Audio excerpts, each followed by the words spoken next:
Welcome, everybody. It's Thursday, the latest edition of Forex Focus. Very exciting. Post, and I'll use the word, I hate it, but I'll use the word, Liberation Day. What a day for FX. Unbelievable. Let's take a look at markets, where they're going, what they're doing. It is, again, broad array of tariffs were thrown out on different things at different times. It was kind of a wild ride in U.S. equities. They rallied before they absolutely collapsed. SPOs are down almost 4%. They came back a little bit. Russell's down close to 4.5%. NASDAQ, same general area. They flirted with almost limit down in U.S. equities. Bonds screamed higher. And it was interesting because the first reflexive move was for the dollar to get bid. We saw Aussie trade down from 63 cents down to almost 62 cents, 62.70, and we're putting in new highs as we speak. The euro up almost 2% right now.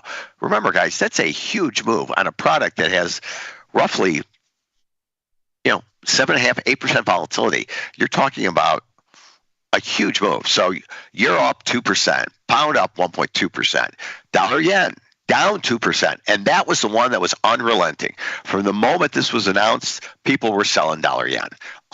They were buying yen, that risk off piece, I think, with equities. And this was even before the equities rolled over. It was just the idea of taking some of that. Remember where we were in dollar yen, 150 was still a relatively rich level. So we're down to 146.33 right now. Dollar Canada took a little bit more time to release, but it did. Aussie, a big up day. Kiwi, an up day, but Kiwi still fighting a good fight, but not quite outperforming like everybody else. You look at Aussie and Kiwi both not performing to the same degree that Aussie up 1%. I'm sorry, 0.5%. Kiwi up a little, 0.6%. So not the same degree in commodity currencies. But what we saw was silver get absolutely smashed. Copper get smashed. The commodity currencies, again, thrive in a stable, robust economic environment. I think it's hard for anybody, whatever side of the fence you sit on, that we have a strong, stable economic environment right now. How this all shakes out, I don't know. But again, the tariffs were large. They were different people got hit at different levels. The Chinese singled out, Cambodia singled out, huge levels. Now the Europeans are working, and they're going to have their response to this, I think, by the middle of next week. So everybody is going to start stacking sandbags, so to speak. But it's interesting. So you would think tariffs come out. What have we seen the last 90 days? Dollar gets bid. Euro slams down. Kiwi and Aussie get hit really hard. They did, but it lasted really less than a couple of minutes. And the buyers emerged and took the markets to new highs. We are now above 130 in sterling. And let's take a look at sterling because it is quite a ride. And we'll go back to euro because it is the outperformer. We got up to 132 overnight. So and let's get a little bit more time frame on here because it's better to look at that. So I don't know what these lines are doing here. Let's get rid of the lines. But we are seeing an appreciable big move up through, what was the tradable range? It really was, high 128s, 129s. 130 was the inflection point. We tested a couple times. We failed. Now, the fact that we're through it in a single day, can you say that, there's not a lot of action around that level in terms of chart points or price action. It's only been a day. I think this is the case where we powered through 130 really quickly, and we're holding on to the upper end of this range. Anybody who's short here has to be in a more uncomfortable position. I'm just stating the obvious there. But I think if we see this market go out towards the upper quartile of this rally from 129.50 to 131.70, probably see some more extension in this one. This is a clear, I mean, if we were sitting down here, we got through it as 130.40, 130.30, and just chopping around. Yes, we're through the big 130 level. Not a lot of energy. A lot of energy here, very little pullback. So we had a pullback. Euro, well, let's go take a look at Euro because it's certainly with a 2% move, it's just, hold on a second. There we go. Let's go over to the daily. Fantastic. Let's tighten up a little bit. So, we spent a lot of time post-election, 106, 102. We tried that 109 level a couple of times. Now, this is that same type of tape action of clearly going through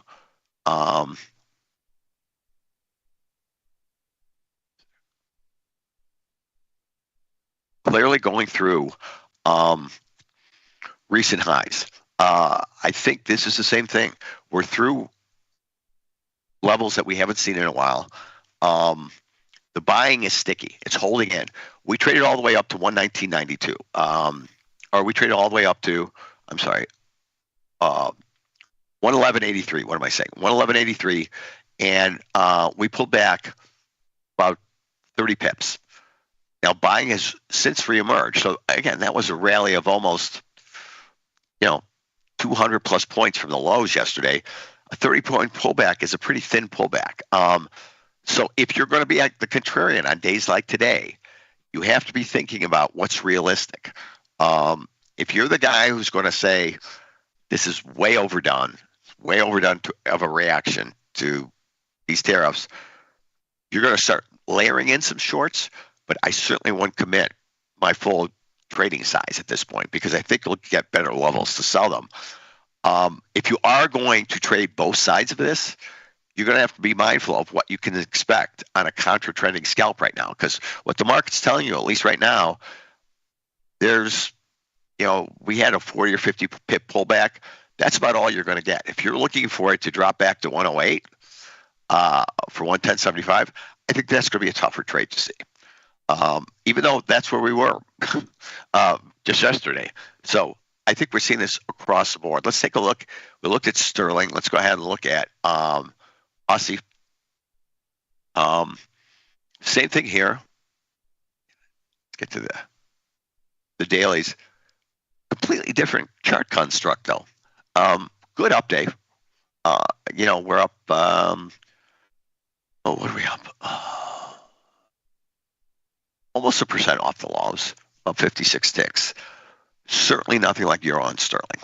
The Chinese story probably weighing on this a little bit. Aussie's largest trading partner has a very steep tariff regime put out against it. And the Australian market, while the Australian dollar's up, nowhere near the amount of movement. If we were to look at apples to apples and say an equivalent move, we'd be looking at 68 or 69 cent Aussie if it moved like euro had, back to the upper end of that range. We're nowhere near that. Same thing with Kiwi, even to a more muted factor.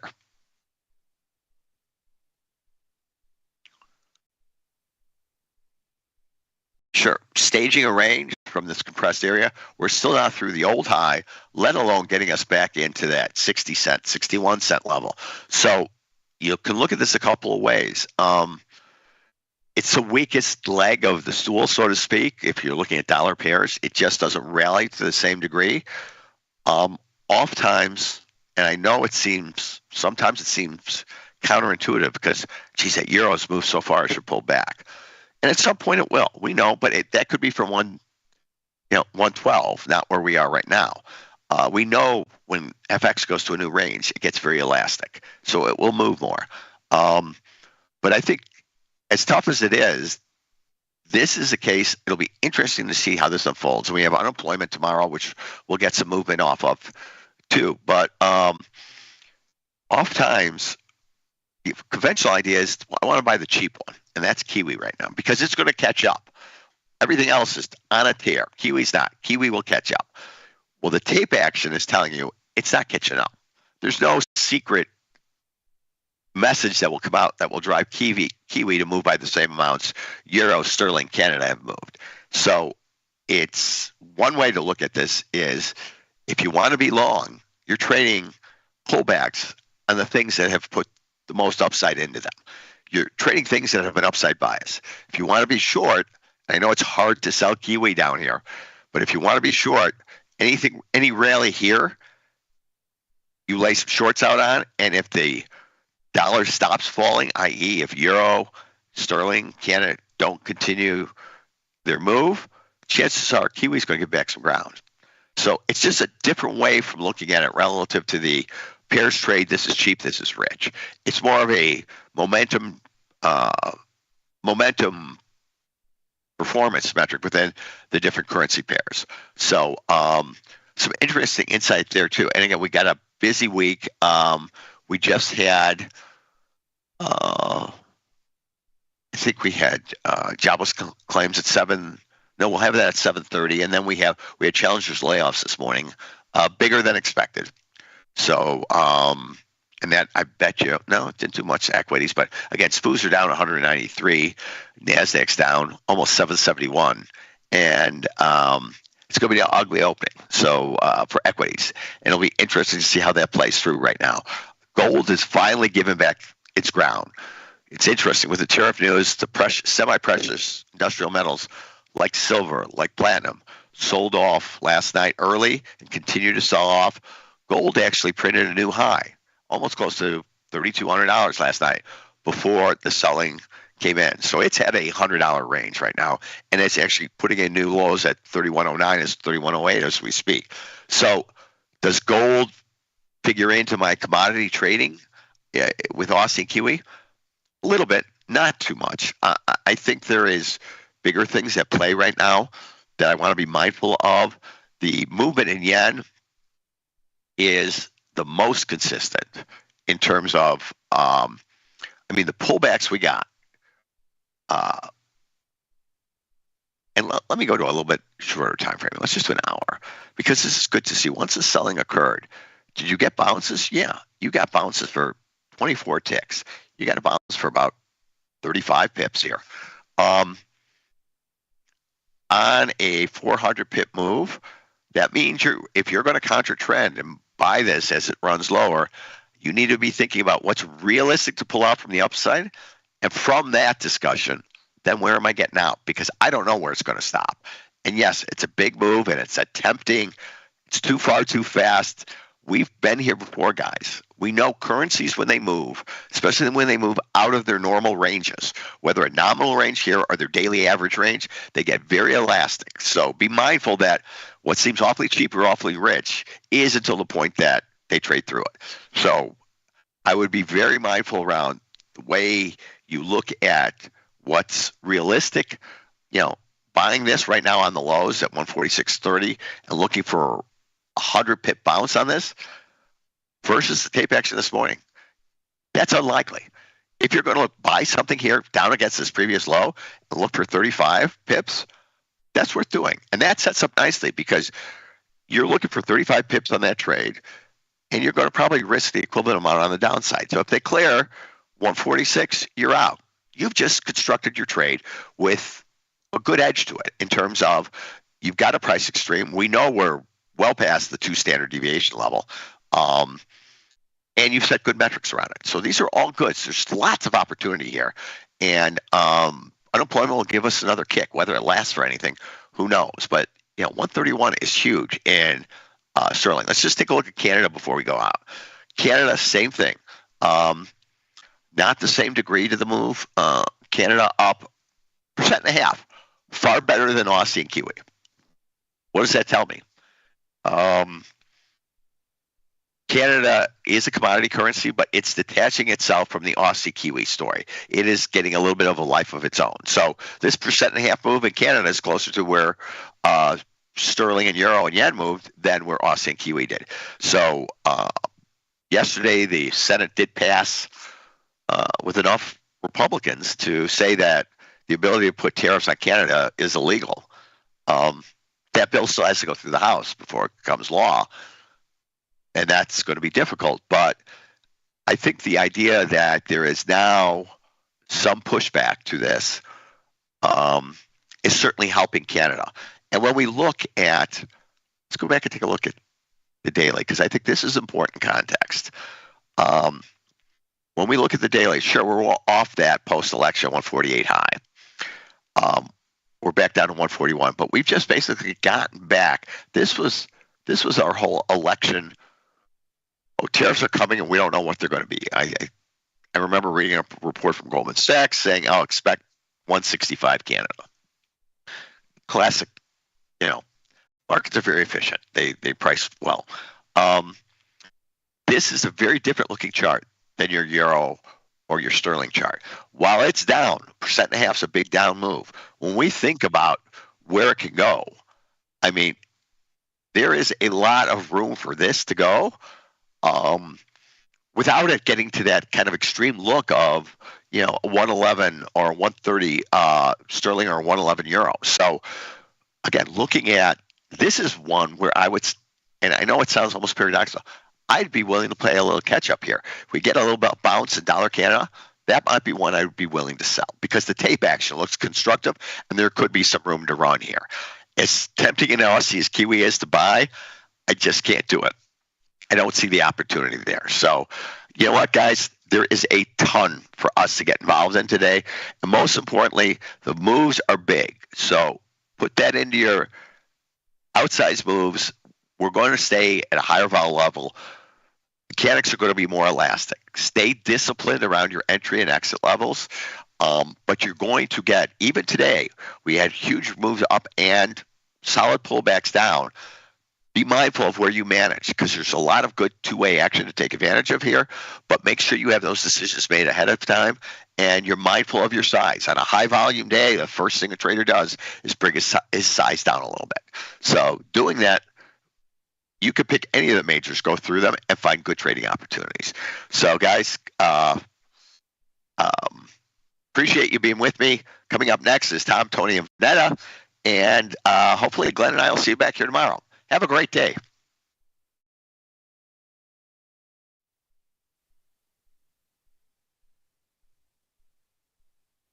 Forbes called us best online for options trading. Investopedia, best for options trading, period. With stockbrokers.com, we're number one for options and futures trading. The Motley Fool really likes us. And so does Business Insider. So what else can we say other than boom? Trade like a trader. Tasty Trade. Make your move.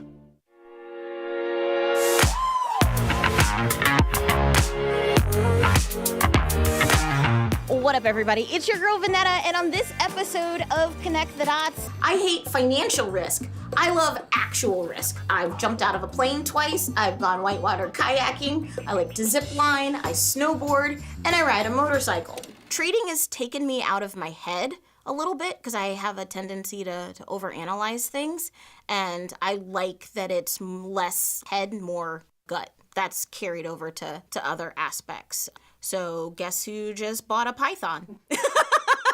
My best trading takeaway, especially for someone like me with a small account where I need to redeploy my capital, is I've been very aggressively managing my winners. I'm able to book the winner and then redeploy that capital for another trade.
thy waxen wings, thou economic Icarus. Discard these feathery adornments, thy flight's too vigorous. Rather, garb thyself with the soft fur of the bear, and dwell in low burrows of the valley fair. Forsake thy previous highs and perilous summit, for lo, I am short, so I must needs thee plummet. O market, I implore thee, make no high. Like some comic Fozzie, unclip thy bow tie. If thou dost tumble, I shall offer thee up a succulent hoagie. So, ye markets, remain as bearish as beloved Yogi. Follow thee the lead of Kipling's Baloo, and may the move be sweet as honey to Winnie the Pooh. With joy I watch descending chart lines straighten, run down with quickness and sweetness, like Lord Walter of Peyton. Let curious traders admire thy Berenstein way, and joyfully stealing some porridge, let us now say, sweet bearish market, never would I cage her, but admire her drop like some terrestrial Ursa Major. Come down, ye markets, to this sylvan glade, and let the bears have their day at Tasty Trade.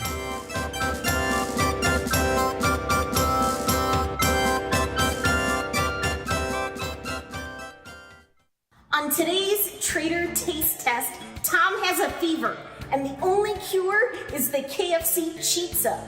What? Let's go.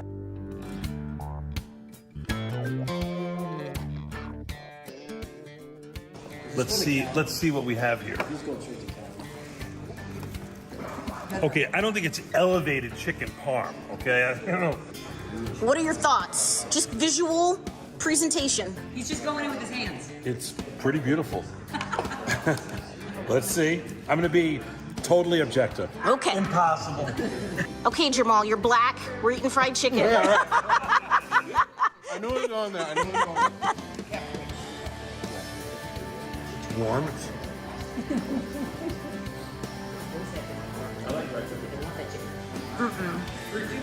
No. I like it. It's hot. It's delicious. It rivals the chicken parm in prison. Out of 5 stars, what do you give it? 1. I'm going 4.2. Wow. I'm easily impressed, as Tom will tell you, though, but I think it's very good. 3.5 just because I like Kentucky Fried Chicken. Come on. Do you want to be KFC's power? 3.7. I gotta be real. 3.7. Okay. Because the chicken's good. I mean, the chicken's not bad. The sauce tastes like pizza sauce, like bad pizza sauce. I like it. Out of 5, what do you give it? 3.5.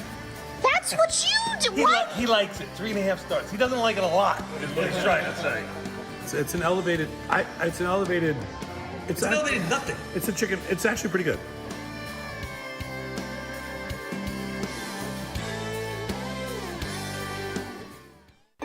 Feel like your wardrobe is missing something?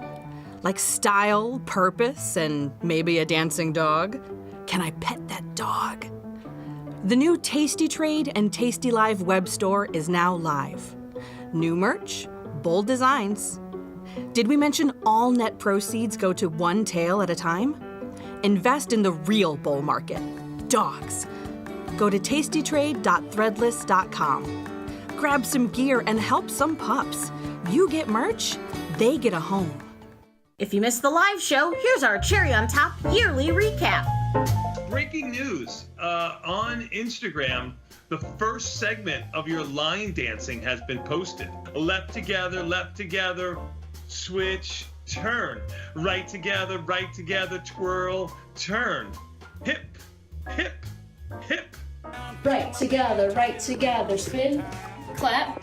Left together, spin, clap. Hitch, hitch, hitch, turn, shuffle, rock, shuffle, rock, shimmy. I took 5 lessons for Casey's wedding, and all I knew how to do was Right together, spin it around. Yup.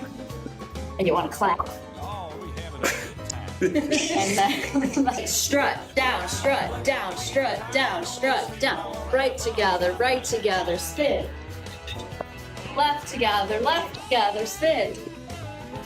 Hitch, hitch, hitch, cross, turn, shuffle, lead, shuffle, rock, shimmy, lasso. This is not good. Hey!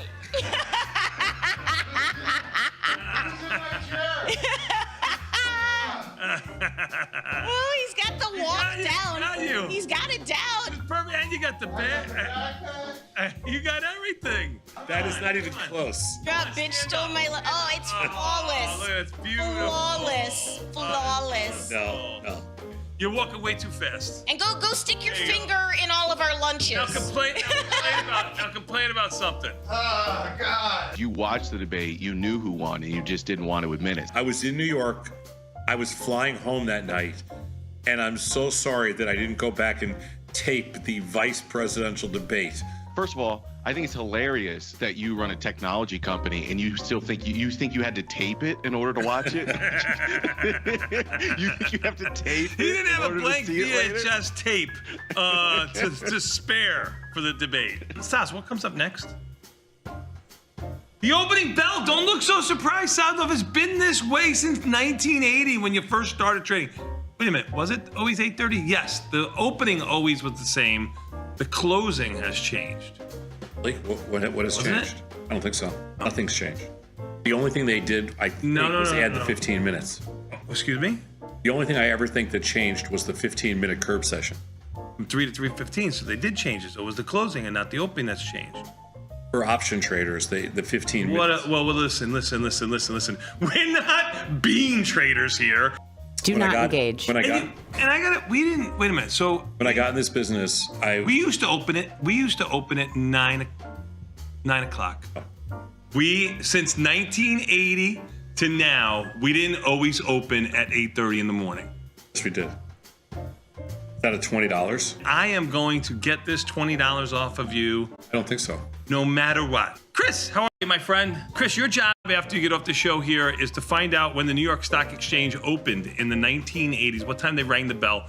I have a $20 bet with Sosnoff. We're going to be eating good tonight. I already decided that Sosnoff will be having cereal for dinner tonight. I said the New York Stock Exchange did not open at 8:30 Central Standard Time. It opened at a different time. Saz said it always opened at 8:30. I already have the answer. You guys need to choose a year, and that will determine which one of you is correct. No. I've already won this. I said from 1980 to now, 2024, we didn't always open at 8:30. I gave him 1980, but I technically didn't start probably till 81. But go ahead. What is it? September 1985 is when it switched to 9:30 a.m. Eastern. Thank you very much. Thank you very, very much. Not 1980. Not 1980. I remember. I was on the floor. I was working because I would have to get up earlier in the morning. In 1980, the New York Stock Exchange opened up at 10 a.m. Eastern. It closed at 3:30 p.m. Eastern Time. The schedule was in place until September 1985, when the opening time was changed to 9:30 a.m. Eastern. Pay me, Get the full scoop by checking out the archives at tastylive.com. In the world of investing, a beast lurks between the numbers, ready to pounce. Some traders hide from it, some ride it. If that's you, join us on Tasty Trade. Genius loves company. Woo! Get tasty, free market. Come on, you know it, can you feel it? We got some things to talk about. Free market, it's early, but not too early. Come on, wake up now. Pour that coffee down your throat hole. It's hot. Now you got a hole in your throat. Oh no, just call your boss. Take a crust from out your eyes. So tasty, not a coffee. Good morning, you knucklehead. My son has stepped in for the Mr. Tom Sosnoff, who's he's flying, but he might make a phone call. You might even see him on the show today. We'll see. The great one has forgotten his laptop charger. So he might only be... What a day for that to happen. Right? I mean, the biggest move we've seen in quite some time. Only him. Yes. Only him. I think he did it subconsciously because he promised to not trade during his son's wedding. See. So I think subconsciously, sometimes you do things you don't realize you're doing, but you're doing. Your body knows why you're doing them. See, I was thinking that event like like after the close yesterday, move like after the close and into today, that would all constitute canceling the wedding. I would think he would have to call Cole and be like, "Hey, listen, things are happening. I got to be on the show. You got to move the wedding." Obviously, the family has no respect for the other family's business. Down to if there was ever an event that would cancel a wedding for Tom, this sort of market would be it. So I'm surprised that hasn't 5% moves in the market. Yeah, I would say so. Which means that he does have a heart. Yes. Which is the positive side of it. Yes, definitely. He might be a couple sizes too small, but he has one. Yes, and dark. Yeah, and dark, sort of.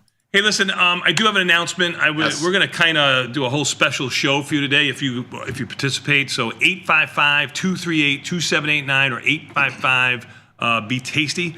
We'll take your phone call, so please light up the phone lines. Phone lines will be open now. We'll keep them open for most of the day. If you guys are willing to hang out there and support us, we'll answer your questions. You have comments, you have concerns, what to do, maybe better even what not to do, or what we might do, or what we might not do. At least somebody to talk to who's in the business that can share your glory and share your pain and your thinking of what's going on in this overall market. Let's talk a little bit about the market last night. Now, can we put a little bit to bed here for the last time? I know you're kind of on the cusp here about news being good, news being bad, or for the market, meaning being able to move the market. Even the S&Ps were up 50 as soon as this kind of from the close. They were up almost, I think, 100 at one point, like net of the morning or the day session plus the overnight. Yes. Yep. And then the news kind of got digested and broke, and then we started selling off pretty quickly. Now, do you think that constitutes an underwater close? We've talked about underwater closes being when the market closes at 3 o'clock, the equity markets. Futures trade, till 3:15-ish or so. And then in between then and there, if the market sells off a little bit, you have an underwater close. I'm not going to really consider this an underwater close, although we might have been underwater by just a scotch because the move happened after all of the ARBs would have hedged any of their positions. So even the S&Ps are down 191 and change. Now that's a 3.5%. Let's just round up move.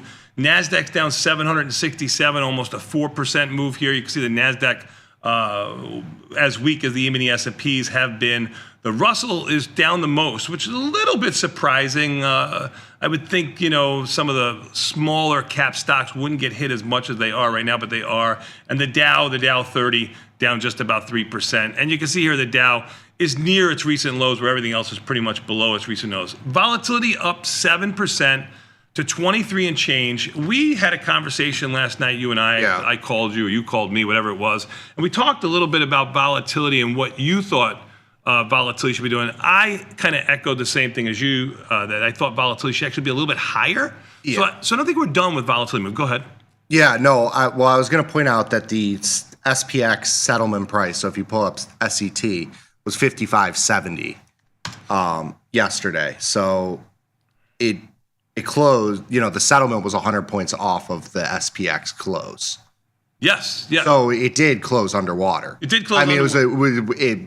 The move net was an underwater close. So and SPY is trading 546, which is about that's going to show you that SPX is going to be about 1,800 points lower than where it closed last night. Looking at SET. Yes. I mean, it's a massive move. Yep. Back to volatility. Yeah. I mean, we were 180 points. Good. Yeah. Mm-hmm. Yeah, we were talking about volatility, and I was a little surprised. Like, what I was hoping to see on that sort of move and what I thought you would have seen into what was the 100-point rally and the net, 300 points lower, 400 points lower from that point? Yep. I figured you'd see vol at 30, 32, something like that, where we would have kind of the peak fear this morning. And for vol to not be there, I echo your sentiment in that there's probably a little bit more to go. I think the morning, and we were discussing this a little bit before the show starts, when you look at individual stock names, you look at Apple down $20. That's the first thing Tom said to me.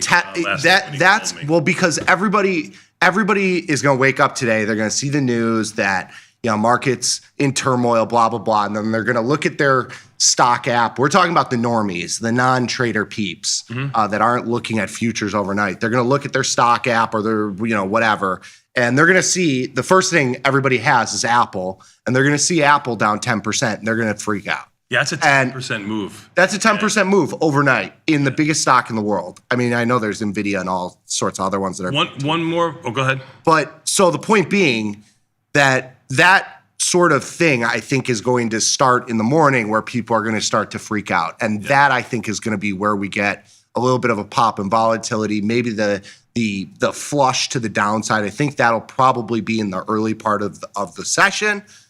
And that sort of, I would like to see the VIX get to 30 or 35. I think that would be good. Like if the VIX stays, you need that capitulation. Yes, you could argue, time will tell, or the market will tell you whether this was capitulation or not. But you'd love to see a better sign.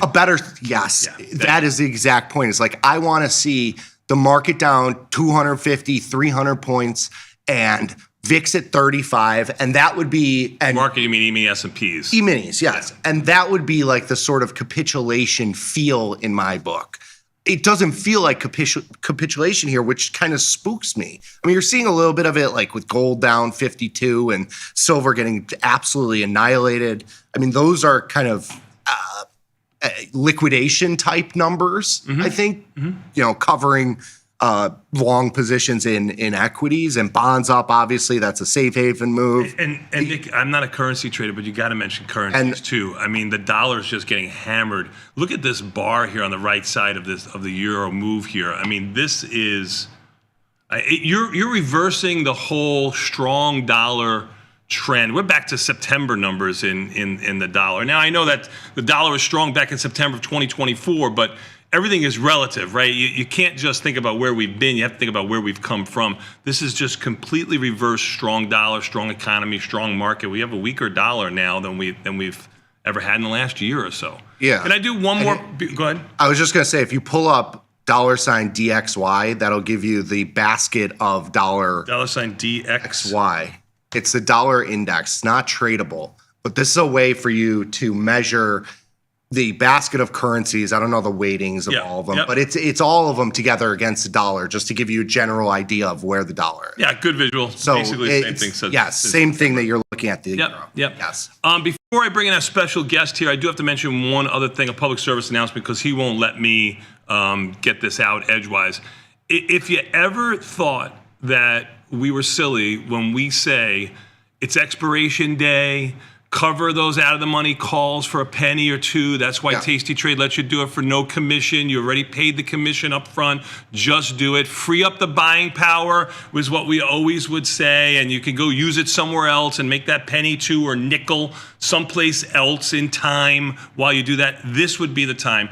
Last night, I am confident that out of the money puts were getting punched all over the place, and people are going to come in with long stock, whether it be in ABC stock or ABC ETF, that they are not going to want to have, or maybe even can't hold. Like, they don't have the capital to hold, the requirement to hold it in their account. You don't want to put yourself in a position where you don't open the doors the next day, especially for pennies, nickels, and dimes. It's just silly. It's the reason why we try to stay mechanical and harp on you about closing these out of the money options. I know I get the emails from people saying, it's so a conspiracy so the big guy can make a penny or two on this out of the money option, which we all know is going to be worthless until it's not. It turns into stock, and then it turns into teeth, and then it turns into a. And this one time is going to offset the thousands of times. That's correct. That you take that position off. It might not. It might change your business, not be able to be here. All right, without further ado, let's bring in my man, Mr. Tom Sadnov, 855-238-2789 or 855-BE-TASTY. It's the same number Tom's calling in. Please give us a buzz. We'd love to hear from you. The faster you call in, the faster I can get rid of Tom. Tom, welcome to the show, my man. Long-time listener, first-time caller. How was the applesauce this morning? Oh, yeah, beautiful. Do you put anything in it? Like, I mean, like applesauce is kind of bland, you know? It's like he's. You mean cottage cheese? Ew, no, like cinnamon or something. Yeah, or like something, or like, is that like the main course or the side? Like, you know, you got to have like, you know, some like toast or something and applesauce, Cottage or cheese? You mean eggs cottage and cheese? apples. Yeah.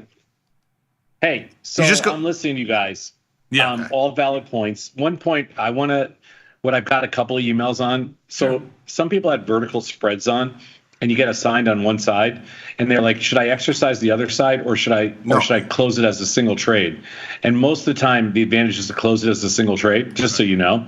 You don't want to hold the position because there's no extra risk, but just close it as a single trade. But if you want to, you can exercise out. It's not a big deal. Yeah, you can exercise. You can exercise out, and I think if it's not immediate, Tom, you could call the trade desk and they'll free up the buying power, right? Yeah. The other thing I would tell people is don't try to do stuff right on the opening today because the market's going to be wide. Give it about like at least 15 to 20 minutes, maybe a half hour for everything to tighten up and for the market to settle in. The one thing I will say is that I've been watching the futures since 4 o'clock yesterday afternoon, and they have been trading in a really narrow range overnight. I mean, they haven't moved relatively. Yeah, they haven't moved. They were minus 150 last night at the highs, and they were minus 200, kind of something this morning at the lows. But they've only traded in a $50 range all night, and nothing's really moved. To me, like you mentioned it, the dollar. I have never seen this kind of dollar crush across the board. I mean, I was flat the dollar and did not work out well this morning, but the dollar move. The silver move, which is nuts compared to everything else. Yeah, down 6.5%. I mean, gold's only down 2%. No, right. And then I don't know if you've mentioned. I didn't hear you mention it, but the other two things that are strange to me in the commodity world are crude oil down over $4, which is a big move in crude oil. I don't have a position on it there, but I just mentioned it, and the fact that the VIX is only up 129. The futures, I figured it'd be more than that. I feel like it's a little bit. That was the first thing that we talked about, Tom. That volatility. Oh, okay. Like I called Nick last night, and we were talking about the market. And I go, the only odd thing here, I didn't see the silver move. To be honest, I don't watch silver that much. But you're right. It is a huge move relative to the rest of the market, really for no kind of reason. And oil too. But oil being lower, I think would be bullish for the market. It goes right to the consumer's pocket. I mean, it doesn't. It's not. I don't think anybody is trading. I think it's an asset selling, enough. I mean, I think that's really it's asset selling. Yeah. I mean, the only trade I made yesterday afternoon, because I was watching, I didn't trade any futures or anything, but I did buy some Apple at 208. It's a little below that right now, but it's crazy because I was watching it after the number came out, and Apple was trading 212, and I'm thinking, okay, 212 is cheap. I figured at 208 there's not that much risk, but who knows? Maybe. And there's a risk of 70 cents right now. Yeah. Well, the other thing lower. The other thing that I was watching was NVIDIA. But you know what? You could throw a dart here and just pick your poison, because if you want to buy anything, everything's cheap. And I'm sorry, cheap relative. Yeah, right. Yeah, and the puts are going to be. Puts are going to be jacked. I mean, everything's going to be jacked. But to Tom's point, markets are going to be a little wide. Hey, Tom, to your point there, I got a bunch of emails about people saying, like, most of this move in the futures happened during Globex. I mean, when Globex was closed. Who gets to trade when My question is, who gets to trade when Globex is closed? So they're seeing. Go ahead. Nobody trades. What happens is the stocks keep trading. So what you could see was, like, you and I were talking when Globex was closed yesterday. Mm-hmm. So Globex closes from 4 to 5, and so what you and I were both looking at was the spiders, which were trading, if you remember, about the equivalent of 30 to 40 handles lower in the S&Ps. So they were $3 to $4 lower than where they closed in the cash market. So that's what we were watching, was just the spiders. But nobody gets to trade. So it's not the big guys that get to trade when Globex is closed. I mean, I got the emails that, the conspiracy. Yeah, no, not at all. And you know what people don't realize about futures is there's no status. Right. So whoever's next in line, it's an electronic book. Globex is just an electronic book. There is no you don't get to jump in front of anybody. You don't get to trade. It's a single marketplace for customers, professionals, everything. Everything's electronic. Everything's a single marketplace, and it's an electronic book. There's no advantage for anybody. Very good. 855-238-2789 or 855-BE-TASTY. Got 4 or 5 lines open. Love to hear from you. Give us a buzz. Sadnov. Yeah, I think you guys are going to be blasted all morning with people having questions. I think they should too, because you don't see a lot of cases like this. Most of the time, it's not. This is almost feels like it's self-inflicted, which is really weird because you don't see markets move unlike a intentional move or self-inflicted move. So I think this time, I think Nikki said it. Like it's almost too orderly. It's almost too orderly. Yeah. It's almost been normalized already. And it feels like, when there's capitulation, it feels like panic. You know what I mean? Yeah. And I don't know. But it does feel like pain, Tom. It's pain. If I can gauge my emails and just talking around the office, it feels like pain. It doesn't feel like panic. Well, you haven't even got my emails yet, because I'm going to complain to you because I have some positions on that I cannot defend. I was going to say, you guys. Well, you can call in, Tom, 855-238-2789 or 855-BE-TASTY, and it, just like the futures, is a queue, Sadnov, and we don't give any kind of. There's no other call besides you. That's the reason why we took you first. Yeah, you guys getting all these rough emails. My inbox is relatively light. A couple people hey. Got a couple put diagonals. Should I take the max profit, or is there a way to the pros? Okay, Nick, we're the pros. Okay, you're still a rookie. Oh no, I was just saying my peeps are doing okay. My peeps are all right today. They're happy. I don't have anybody oh God, I followed your trade and I'm dying. I got good peeps. You can't really, once you move outside of, once you go 3% overnight, you can't. There's no defending unless you're just short, straight up long puts or short futures. There's no defending any kind of, we went home flat deltas. We're going to be a little bit too long here this morning. The real question is, does it get? I think the question on everybody's mind is, does it get uglier as the day goes on, or is this, like the last time when on August 5th, when we opened down 250, which is, we literally opened down 250 on August 5th.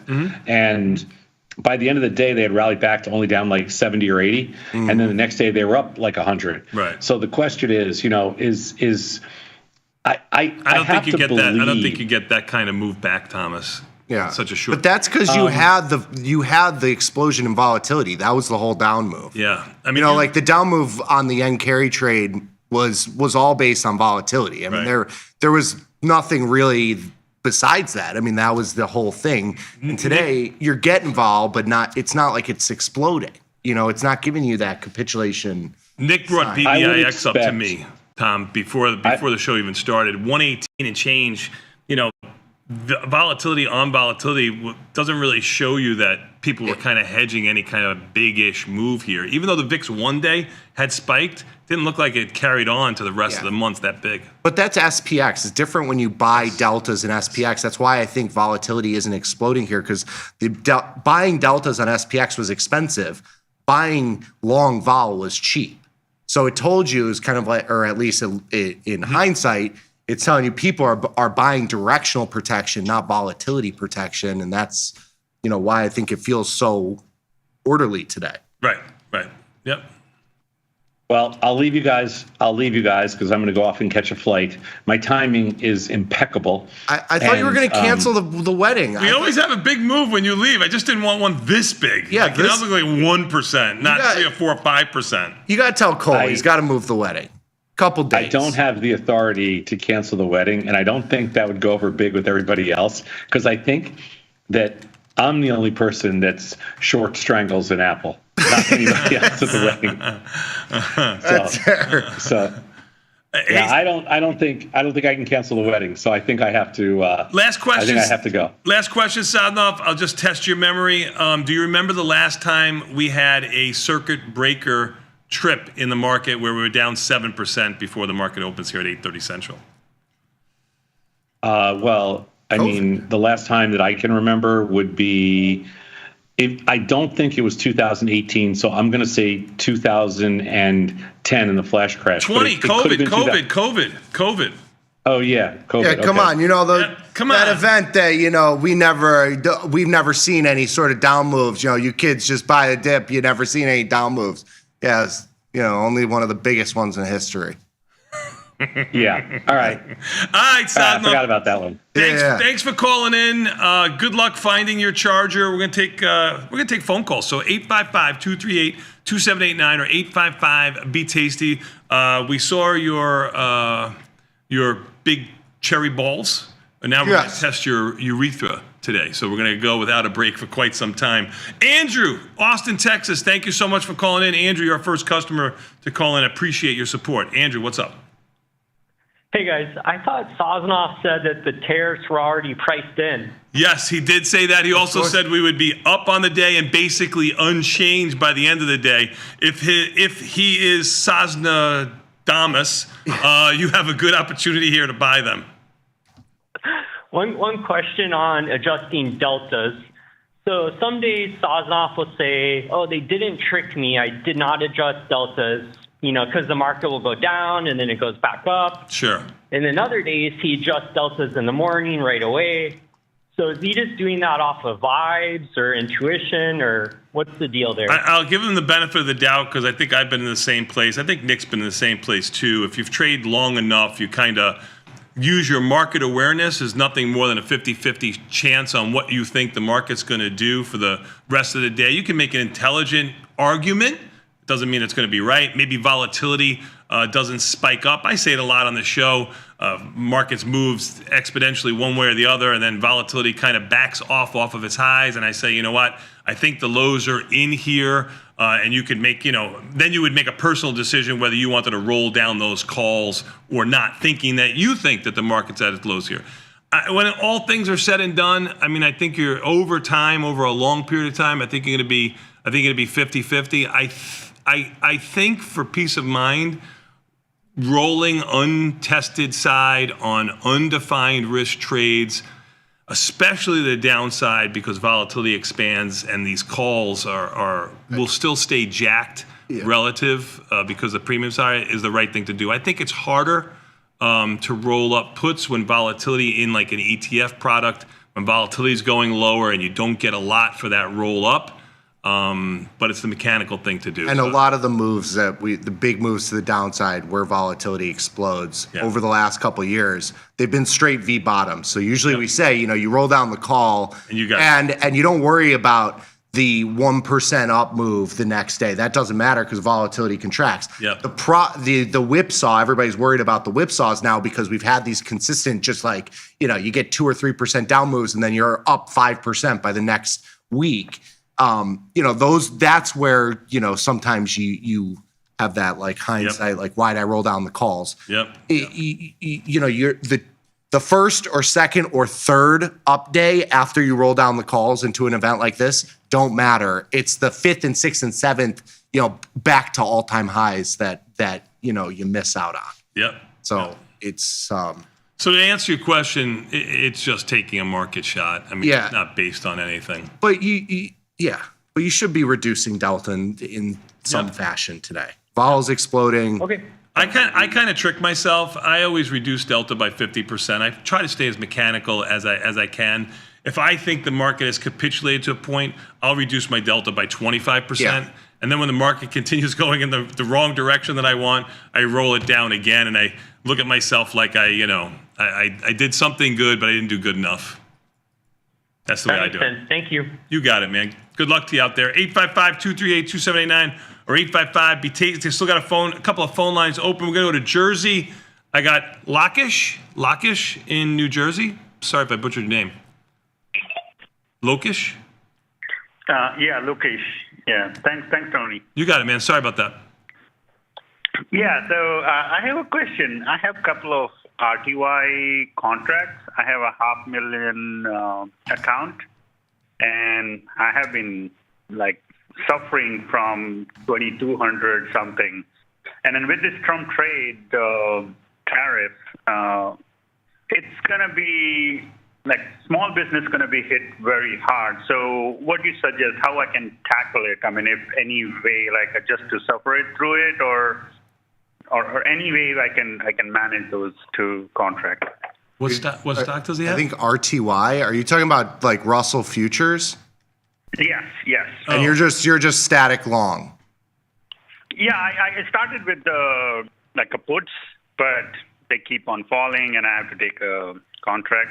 You got to start selling calls. You got to you have to make like a covered call out of it. Go ahead. Yeah, I mean that's what we would do. And the Russell is one of the higher vols. The Russell and the Nasdaq of the four major indices are the highest volatility. I mean, you gotta be selling calls here. Obviously, in hindsight, it would have been nice to be selling calls throughout the last 2.5 months. But that's or you sell the call today to buy a put or close the contract and buy a call spread at the money. I mean, you got to do something to you're just directionally long and the market's down. There's no, it's just binary here. So for buying power relief, the best thing to do would be stay in /RTY and sell some sort of call. And if you want to, because it sounds like you have a larger sized account. And it's logical too. I mean, I don't know if you want to. If the market would have rallied back up, I don't want to tell them to sell a call and market rallied back up, but I would. Yeah. But you could sell, you could sell two calls. Like you're going to have volatility expand today. If you're trying to take a little bit of it's a painful thing to do, Nick, though. I mean, it's very hard when you're looking at a 5% move and maybe he's got a 5% move on top of that. Yeah. And he's selling a call, it might mathematically put him in a position that even if he runs back, he's never going to get back to even. But we'll worry about that when we get happens, there. You know what I mean, Lokesh? Like, let's work. Yeah. We'll be in a much better place. You'll have more money in your account if that happens. You sell the call at 2,100 and we get to 2,100 or 2,200 or 2,500. Sure. You're probably happier than what we're looking at here. Yep. So I think you got to sell the calls. I would sell a call. Nick would sell a call, and I'm fairly confident. I mean, Tom would sell a call too. Yeah. Yeah, I think the issue was it started my cost basis is about 2150. Mm-hmm. So now if I look at 2150, the calls are nothing. Right. Yeah. You have to go tighter than that. Yeah, you got to. And I would be probably in May, 43 days out. I don't know what strike. Okay, if you're longer, okay. Yeah. No, you can go longer. I have no problem with you going to May or June here. June with 77 days if you really want to. It's still the same. Yeah. It's still the same future, right? Remember on the Tasty Trade platform, this is the future that's trading. Yeah. So I have been doing 3 years, so I'm pretty sure that. But the issue with I have one contract with the ES, so I was able to manage longer term. But it's very hard to manage Russell futures because they are they're all over. When you go further contracts and all that, you hardly can do anything. Yeah. And I'm yesterday evening it looked like I made a correct decision not to go through, but 15 minutes later I was worried. So. Yep. Okay. Thank you. All right, my man. Good luck to you out there.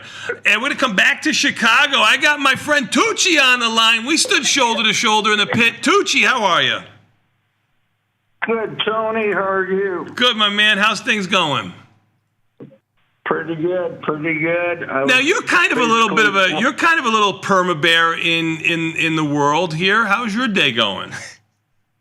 Good. I'm up a little bit. I was short gold, so that's looking good today. You finally got the moving gold. You finally got a moving gold that you needed. I mean, really, gold only taken out the last week. Yeah, I took some of my physical off overseas, and I figured took a little silver off, but still have a high amount of both, and. But I just want to call, give you guys good job, because this is a challenging day for a lot of it is. A lot of the people out there. So just keep the faith, and everything will work out. Thank you. I never thought Tucci would be the voice of reason when I was hanging out with him on Rush Street at like 4 o'clock in the morning. I didn't think he was going to be the voice of reason some 35 years later. But thank you, Tucci. You guys have a good day. Keep the faith. You guys are doing a great job there. Thanks, Nick. Appreciate it, man. Appreciate it. We're gonna go. Okay. Be well. Yep, you too, my friend. We're gonna go to Texas. I got Mitch. Mitch in Texas. What's up, Mitch? Mitchell? Mitch.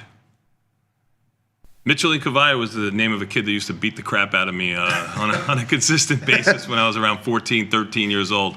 Mitch, one more time. Can you hear me? I can hear you now. There you go. There you go. Mitch, what's up? Okay. No, well, I'm lucky because I've been waiting for something like this. Okay. So I've had some powder on the side. I'm looking to invest.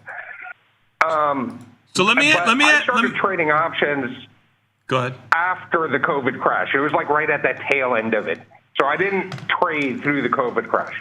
And one thing that I've always struggled with is any time that volatility expands, if you were to do a defined risk trade, it's really hard to get enough premium for the amount of risk because the tails are so wide. They're so big. The tails are so big. Yeah, go ahead. Mm-hmm. Right. So it's hard to collect a decent amount of premium for the amount of risk that you're putting up. Right. And then if you go undefined, obviously there's a lot of risk if the market continues to go down. Mm-hmm. So, like, how I know it's not there's no perfect answer, but how long do you wait to jump in? Okay, I don't know if I agree with that. The 3-day rule. I don't go ahead, Nick. I'll let you answer. I was going to say, I don't know if I agree with the cheap spreads. I mean, the spreads are going to be the same value. Like if you sell a 30 delta put and you go $10 wide on SPY, it's going to trade at $3-ish with 40 days with the strikes. So 40 days to go till expiration. That spread today is going to be way further out of the money relative to what it was 2 days ago. So 2 days ago, for argument's sake, let's say it would have been 5 strikes away with your short strike. Today it's going to be 10, 12, $15. And it's going to trade at $3. So it's going to be the same. And it's still the same product. It's still the S&P 500. Those 500 stocks haven't changed. Yes, that's the benefit of volatility. Like volatility, when volatility expands, all we're thinking about is the value of those options are expanding, right? So it's everything. Your 30 delta option is way further out of the money. That's what high volatility tells you. And so I think, I don't know what you're looking at. Maybe you're looking at like 0-day stuff. Maybe I'm not. No, I'm looking at normal trades, but maybe my deltas are too low.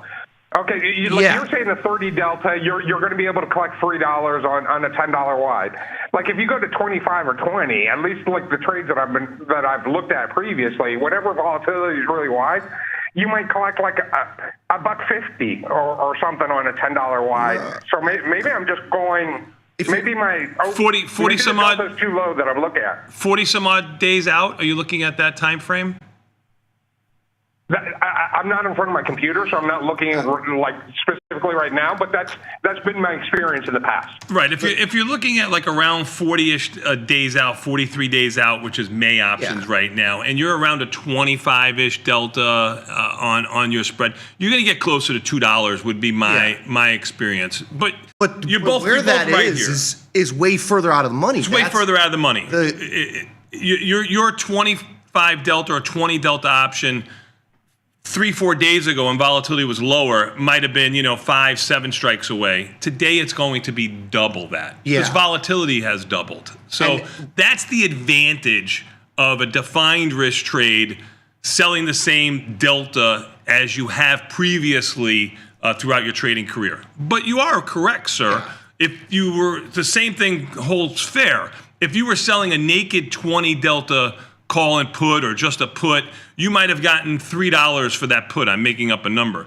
Today, you will get $6 for that put and be further out of the money. So there are advantages and disadvantages to both, and you're going to be using the same amount of buying power in both trades that you would have previously, but you're definitely going to collect a lot more premium. Yeah. To answer your question, what I would do is, if you can, and you still want to do that defined risk strategy, instead of going $10 wide, go $15 wide or $20 wide. That's the way I would ramp up my less contracts too. Taking more risk. Yeah. I would ramp up by going wider than what I normally did. If I was testing myself and wanting to take on more risk because volatility was higher and collect more premium. Go ahead, sir. I'm sorry. All right. One more question, then I'll let you get to other questions or other callers. Sure. I really don't like defined risk just because they're so much more difficult to manage. It's pretty much you put it on and then you just hope and pray that where if you go undefined, then it gives you some more leeway in managing the trade further on. Would you change your trading style to be more defined risk in this environment because you don't know if volatility is going to continue to go up, or do you just do what you normally do? Wider spreads. Yeah, wider spreads. I would look to define my risk. I mean, I love taking advantage of things, and I'm not talking about selling a naked put on ABC stock that you love. I'm talking about if you're looking to trade and you're trading the market, XPX, SPY, Qs, or something like that.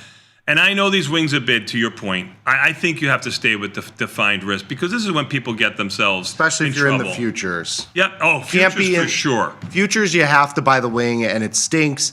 And you can buy a tail wing. And I'm talking about like 3,000 strike. If you it doesn't matter. It doesn't. Just buy a cheapy wing because the vol and span margin, if you don't have that wing, the contract intraday can go from $10,000 to $50,000 in buying power, and that's still lower than what the notional is. Notional is 300,000 with the E-minis where they are. So, buy the wing, and it allows you to hold the position in equities or in SPX or something like that. Instead of doing the 10 lot of $10 wide spreads, go to the 30 delta and go 100 points wide. And that position will be meatier and bigger and faster moving than your $10 wide spreads that aren't going to move because volatility is bid. And Mitch, to answer your question, what would I do to somebody who's weighted like you in this market? I would think about broken wing butterflies in SPX, or if you're smaller in SPY. I prefer SPX, but $50 wide by $100 wide, you're buying $50 spread, selling $100 wide spread, risking 2 to make 1. I think now is the time for that type of trade. If you've waited like you, I wouldn't give that same notion to somebody else who has a long portfolio already saying, what should I do today? I wouldn't say put broken wing butterflies in SPX, but you waited. I think you have to pat yourself in the back. I don't think I could wait 3 days, and that might be the prudent thing to do, but I certainly would start nibbling in your situation sooner rather than later. I don't know what that means, but in a number of days. Mitch, thank you for your call, man. Appreciate it. Thank you, guys. I appreciate it. Appreciate all your support. We're going to go to Tucson. Tucson, I got Andy. What's up, my man? Hey, morning, guys. Good morning, sir. How are you? Hey, I'm not a trained researcher, but I think I recognize a correlation. Can we commission a study on outsized moves when Tom skips work? I called it yesterday. 100%. First of all, he said we were going to be up 50. I said close all watertight doors. I was joking. I had no idea, but it's free money. It is free money. I did say when he leaves, the market does move around. So when he called up 50 and unchanged, I says you can double that, and we're going to be down, 50, and I didn't think it was going to be down 200. But yeah, you're right. I wish we could. It is uncanny. I was a little worried yesterday when everybody was on the same side of a non-event and moving upwards. Yep. Because we had seen so much back and forth action up till now. I mean, I'm really surprised by this move lower like this. I'm not surprised that we went lower, but the magnitude of the move is surprising to me. But I'm sorry, Andy, what's your question? You guys kind of started it with the last caller, but my favorite thing to ask when people are chattering about the market is what's the trade? And for people that have some powder dry, I wanted to hear from you guys. do you start to look at single stocks like Tom was picking up Apple where he thought he might not mind buying it, or do you look for spreads in the indexes? And then how quickly do you start deploying that? Do you wait for things to settle out 30 minutes, 2 days? Yeah. More discussions about what can we go out and do and keep trading. The other trades are on. We just have to manage those. Yes, absolutely. I think Mitch was asking pretty much the same question just a moment ago. I mean, I will not put a trade on in the first minutes, 10, 15 minutes of the market, just because I think markets will be way too wide. So for me, I'm going to wait at least 15 minutes or more before putting on any type of trade. And to your question about looking at individual stocks, I'm pretty light on my overall positions. I only have about 6 positions on. I have a horrible SPX position on that has defined risk that will probably end up being a full loser that I was trying to mitigate. I have a little bit of, and I basically left from a diagonal spread in Google and out of the money call that's worthless. So those 2 positions are nothing. I have an Apple position that's going to hurt. I've got a Baidu position. I've got an IB that's going to be okay. It's only down $2 or something. I got an IBIT position that's going to make money, probably close it at a nice profit.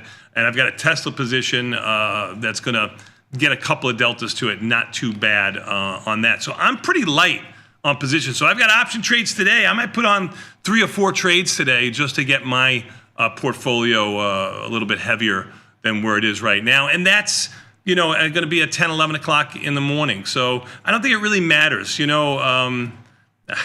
History will tell you what was the right time. But I think you got to keep it light. I think if you have powder on the sidelines, as Mitch had, you nibble a little bit here, but not for the first 15 minutes, half hour, and play for the rest of the day. Yeah, honestly, today, if you're if you need to put limit orders and looking at the bid-ask spreads of your positions, you cannot be just looking at the P&L values and quickly going to the trade page and just routing the order, because markets are going to be wide in everything, and you got to use a little bit of price discovery and market orders are something I would totally avoid today because you're going to be all over the place. Is another huge thing for today.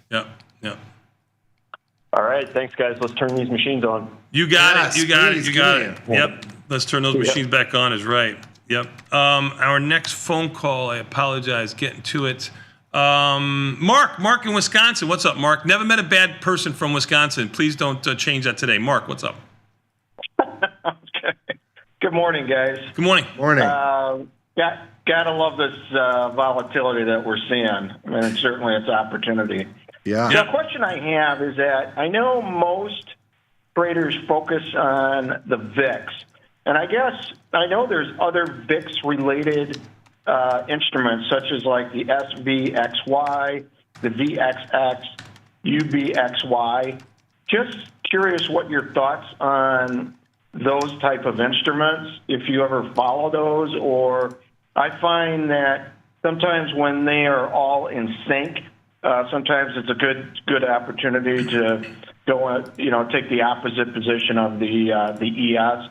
So again, I'm just kind of curious if that's something that you guys ever take a look at, because I don't ever hear anything discussed about it, and so I'm just curious what your thoughts are.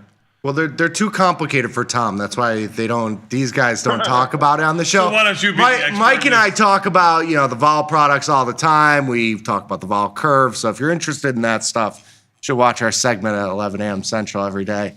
Go on. I'm messing with you. No. No, you could take it, Nick, but if you want to. I think this goes back to the person or the conversation we had about 40 minutes ago. Like, when Tom, sometimes he rolls things down, sometimes he doesn't roll things down, sometimes he'll put on a bullish position into a down move or not.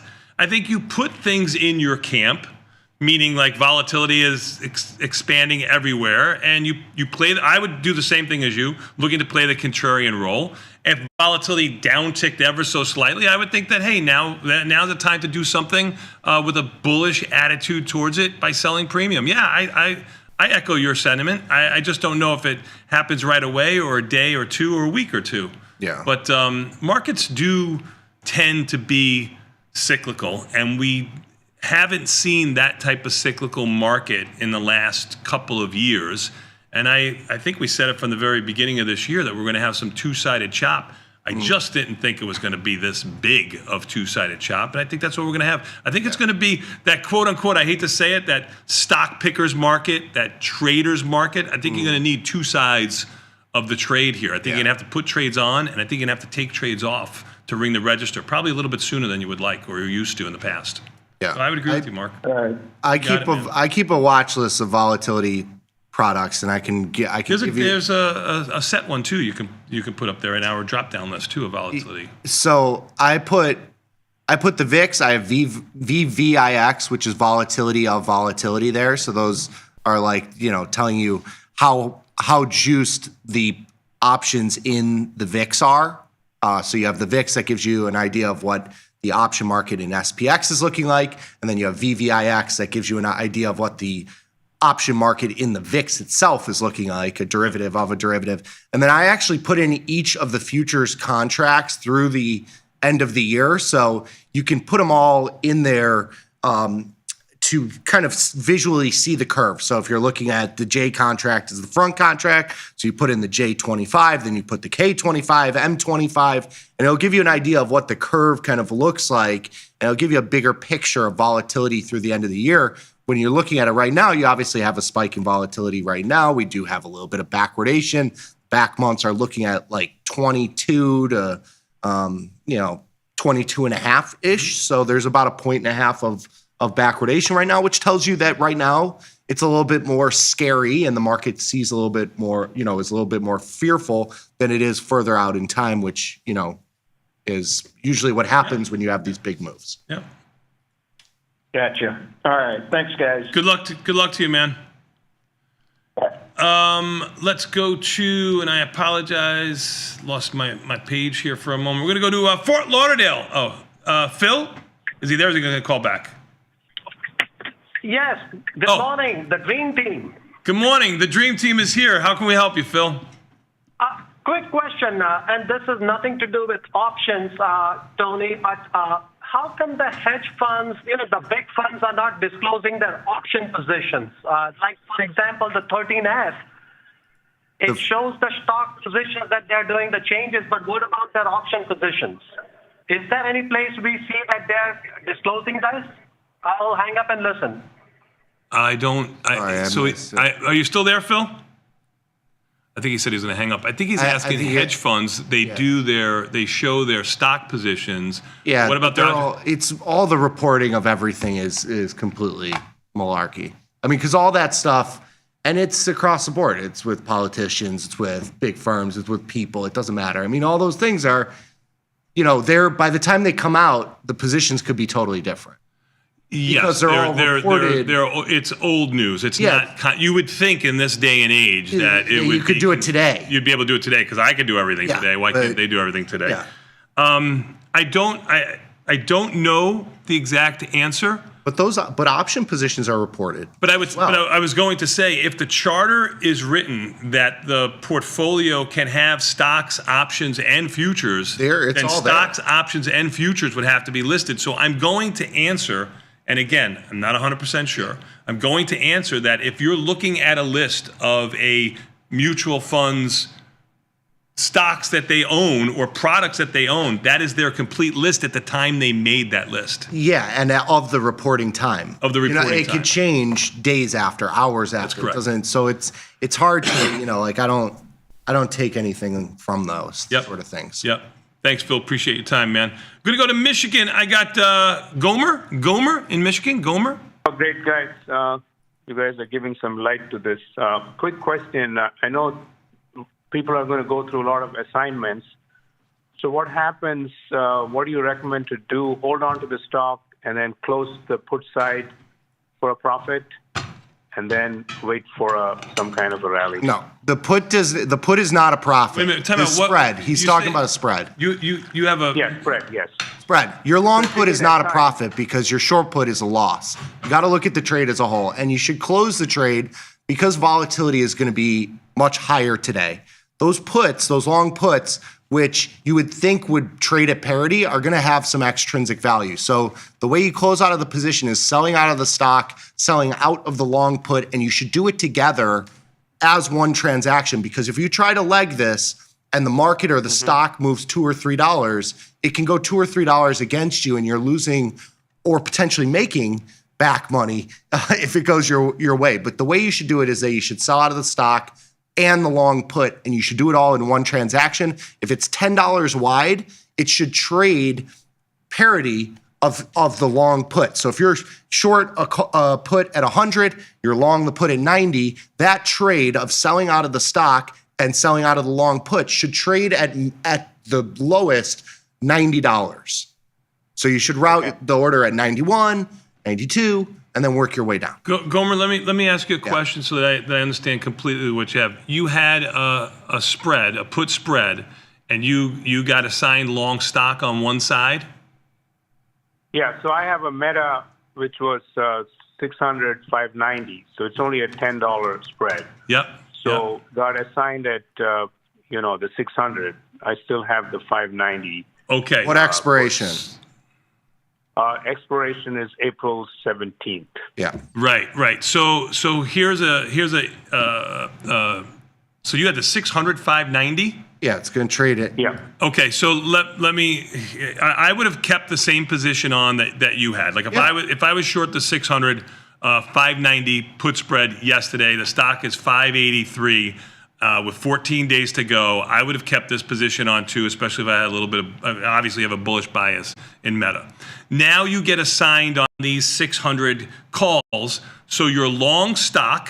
So that means instead of having 89 deltas, you now have 100 long deltas. And this 90 put that you have is going to go up by about that same 10 deltas that you picked up. This spread, even though you have stock and put, is still going to have a max loss of $10. You're in no harm way whatsoever by getting assigned on that stock. A matter of fact, if you can hold the stock, you'd be long stock, long a 590 put. You actually have a synthetic long 590 call in Meta. Because think about it. Let's just say, for argument's sakes, in the next week or 2 weeks, because that's the time for your expiration, Meta goes above 600. Let's just make a great scenario here. Your 590 put that you were long is now worth $0. But your stock is now worth $20 over, or 600, where you'd have to be over 600, 610, 620. Yeah. It would be worth 10, if it was 610, it'd be $10 over. If it was 620, it'd be $20. You make $10, $1,000, $2,000 if it's 620. So you have a free 600 call. I said 590 call. You have a free 600 call in the stock, if you can hold the stock. Yeah. If you don't have the buying power to hold the stock, the way I would do it is right click. No, I have the buying power. I can hold the stock. Okay, if you want to, you can. But I was thinking to close the put side because Meta is going to be at 550 today. So but then you're naked. But then you're just naked long stock, and you changed all your parameters. You're long the stock at 590. If you sell the put, if you just sell the put. No, you're long the stock at wherever parity, 550, wherever. Let's just say that Meta opens at 550. And he sells the put for parity with 550. You're long Meta at 550 right now. Yes, minus whatever the loss is. If you want to get out of this position from the position tab, and you can do it right now, right click on the 590 put and click exercise. But I wouldn't do it that way. He should close it because this 590 put is going to have premium to it. It's going to have $1 premium to it. So I would say I would not do it. You could do it that way. That's not the way I would do it. The way I would want to do it is, and the exercise doesn't happen until the end of the day too. So you can get it. You can call up and have it done. But yes, what I would do is sell stock, sell 590 put, all as one trade. But I would probably wait a little bit until the markets tighten up and then go in above the market and work the order down until I get filled. And you're going to get filled a nickel around parity. And you'll get filled like Nick just said. You're going to get this 590 put is going to hold $1 of premium. If not more. Maybe even more. Yeah. Right. So this spread, your $10 wide spread that if I told you was $60 in the money, you would think it'd be trading at $10. Right. It's going to trade at $8 or $9. But if you go in and it closed at $5.50, it might trade at $8. You're out $300, even though you got assigned on this position. That's right. So you sell the stock, sell out of the put. It'll trade at probably $5.91, $5.92 net because you're selling the stock, selling the put. It'll trade to parity of the put. If you want to be long Meta and you can hold the buying power, go sell the at the money put. Because you'll make way more on that than holding the long stock. I agree with you. To the upside. The whole point of this conversation is your risk hasn't changed. Yeah. So don't worry about the assignment. Think you have the exact same spread that you went to bed with, this exact same risk. You've just changed your in-the-money put to stock, which is basically what it was to begin with anyway with the stock at this price. Does that make sense, Gomer? Thank you, guys. You got it, man. You got it. And that's a good thing for people to understand, too, with spreads.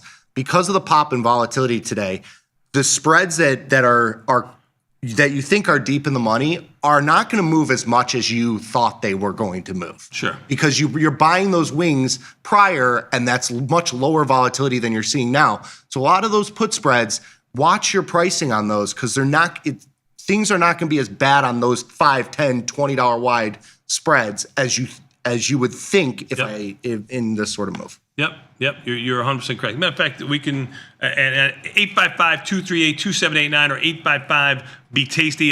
Texas, I see you. I'll get to you in just 2 seconds. We got 4 or 5 lines open. If you call in, we'll stay on. If not, we'll take a quick break. But I'd rather have you call in. I really, really would. Yep. Just to go back to that meta position for a moment, if you wanted to simulate what it was going to trade, let's just go up $50 for argument's sakes because we're about $40-ish. We'll just do 50 for ease of trading here. And I did this with a lot of people last night when they wrote into me. I said, just look at what the spread was trading. If the stock is down $50, just look at what the stock is trading $50. The spread is trading $50 above that. So I'm going to go to 650, 640. It's trading for around it closed last night at around $9.30. The spread was around $5 and let's just say $5.30. So he's got a $4 loser on this trade with the stock trading at $5.50. And this spread will probably trade closer, as Nick and I were saying, because volatility is expanding a little bit, maybe $8.50, $8.25, $8.75. So even though he has long stock, nothing's changed for him on this position. But people are going to get caught up with the do I close the stock first? Do I close the put first? Close them if you're going to do it together because things are going to move $5 a clip, and they can move in your favor, which would be great. Right. But you sell out of that put, and then Meta drops $5, and now instead of losing $300 on your trade, you're now out $800 because you're just naked long the stock. Or you make money because the stock rallies. Yeah. It's a 50-50 shot, and so that's not what you put this position on for. You put this position on as a $10 spread with $500 or $600 worth of buying power. Now you got $50,000 worth of buying power, and you just want to clean up the position. That's why I said to him, he said he could hold the stock, and I'm like, you know what? You had a $10 wide spread. Be gone with the $10 wide spread and start something new. You don't have to, carry this thing. You close that position, and if you can hold the stock, you sell the at the money put, or just buy the at the money stock and get rid of the put and be done with the position. It's over. It's done with. Got to move on. Agreed. I'm gonna go to Texas. Eddie in Texas, what's up? Can you guys hear me? Yes, we can. Yes. Eddie, thank you so much for calling in. Awesome. Okay, so I wanted to ask maybe a little bit of a newbie question. I do have a Tasty Buy-Side account, about 21,000, and I've never been a huge fan of allocating small to positions until today. I'm glad I didn't allocate more than 5% for Tasty Mechanics. And so my question is, I think Tom was saying there are some positions that are just undefendable. You just can't defend them. At what point would I be able to decide that one of my strangles or my credit spreads or an iron condor, which are all my positions right now, how would I decide if those are defendable or not? They're all expiring in May, so I figure I have more time to think about it, but maybe I'm wrong. I don't know. Oh, it's a great question. I'm going to give the phone number that I'm going to answer for you. 855-238-2789 or 855-BE-TASTY. If you want to get your question answered, phone lines are open right now. I got 4 or 5 lines open.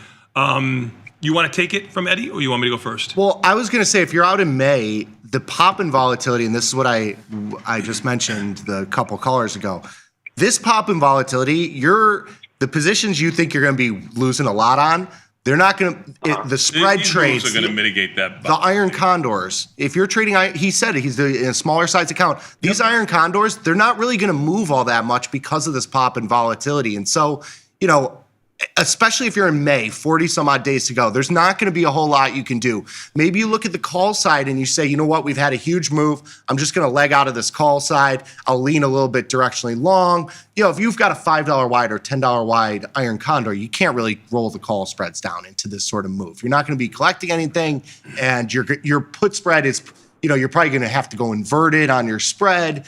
That's how No, you do not go inverted on your. You don't want to go inverted. Right. You don't go inverted on your. But rolling down, you would have to into, Meta's down $80 from where it was. You can't roll down a $10 wide call spread here. Yeah, you got to just be long or close a position, because the losses here, if you had this sort of grind lower and VIX was at 20, your $10 wide spread that's 50 points in the money, like we were looking at in Meta, trades at $10 or $9.75. Yeah. It's going to trade at $8 today. And so, it stinks, but a lot of those positions, instead of being out $300 or $400, you're going to be out $200. Yep. And if you kind of are spooked, or if you don't want to be in the position, or you want to start something new, that's a bright side of the situation. Yep. I mean, it's not good to have losing positions, but they happen all the time. Yep. I'm gonna echo what Nick said, but answer a little bit differently. I don't know about closing. Let's say the call side is the one that's going to be far out of the money with everything being down today.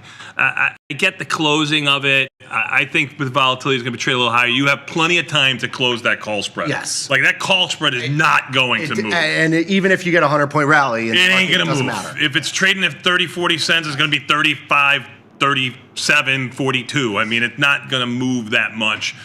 Because of volatility, to Nick's point. You asked the question, when is it undefendable? This is when it's undefendable. Yes. When something opens overnight that's 4 or 5% lower, or Apple opens $15, $20, $25 lower, that's when it's undefendable. To answer your question about a strangle, we've talked about 2 times your credit received. So if you sold something for $5 when it got to around $15 in that range, you might look to close it. It's not something that I do, but statistically, it seems to be a little bit better than managing it at that point. It seems to be like when it gets bad, it gets really bad. It's better to close and recenter, which Tom has done a lot of in his trading. So those would be the 2 scenarios. I think you defined your risk on entry. You traded small on entry. I think if you take a step back with defined risk trades, you'll have plenty of time to do something about it and change it. And the market might even accommodate you. At this point, if it's a 75 or 80% of your potential loss is already captured right on the opening, what are we trying to save here? That 15% that's left to lose with 43 days to go is less than a cup of coffee in risk per day. I'd rather take the freaking shot that, it's going to work out for me than just get out of it. That's my 2 cents. Time will tell which one's the right one or not. There's no wrong answer. Does that make sense? Yeah, that all makes sense. I appreciate you guys. You got it. Questions. You got it. Before I get to the next caller, 855-238-2789 or 855-BE-TASTY. If I could put up that Russell chart just for a moment here. Okay, that one's fine too. We'll do both of them. We'll do both of them if we can. The data team, data and the rest of the guys put this nice graph or a nice chart up here for us, just showing you that volatility. There you go. They put the other one up. Perfect. Yeah. This is the Russell down 20% from its highs. One of the larger movers to the downside of all of the ETFs. That would be IWM would be the equivalent to the Russell, down over 20% from its peak. Interesting spot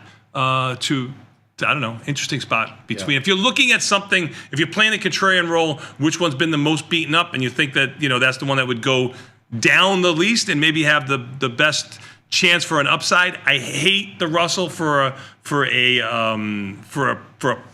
kind of whipsaw pullback trade, but I'd have to say that that's the one I would go to. I always thought that the NASDAQ was the one that has led us to the promised land to the upside, and it looks like the NASDAQ can't get out of its own way these days. So I would probably default to the Russell hasn't done anything in like 3 years, so. No, it hasn't. So maybe it's time. Maybe it's time to shine, right? No, I don't think so. You don't think so? The Russell? Right. I think the Russell's the in a panic. I'd rather be in Apple than the 2,000 junkie zombie companies of the Russell. Yep, totally agree. I mean, I get that point, and that's where I've stood forever. I look at that graph and I go, you know what? Maybe I'll trade IWM. I haven't traded IWM in years. Like I don't trade it. Like I'd rather just stay in the NASDAQ or even the S&Ps. I got some good ones from my Taiwanese sources. I have special Taiwanese sources. Go right ahead. Biggest moves, silver. This is the biggest move since 2021. Okay. Gold, biggest move since November of 2024. Notes or bonds going back to November of 2024. Russell, this is the biggest move since June of 2020, so going back to COVID. Japanese yen since December of 2022. The NASDAQ since September of 2022. And the VIX in points since September, which was the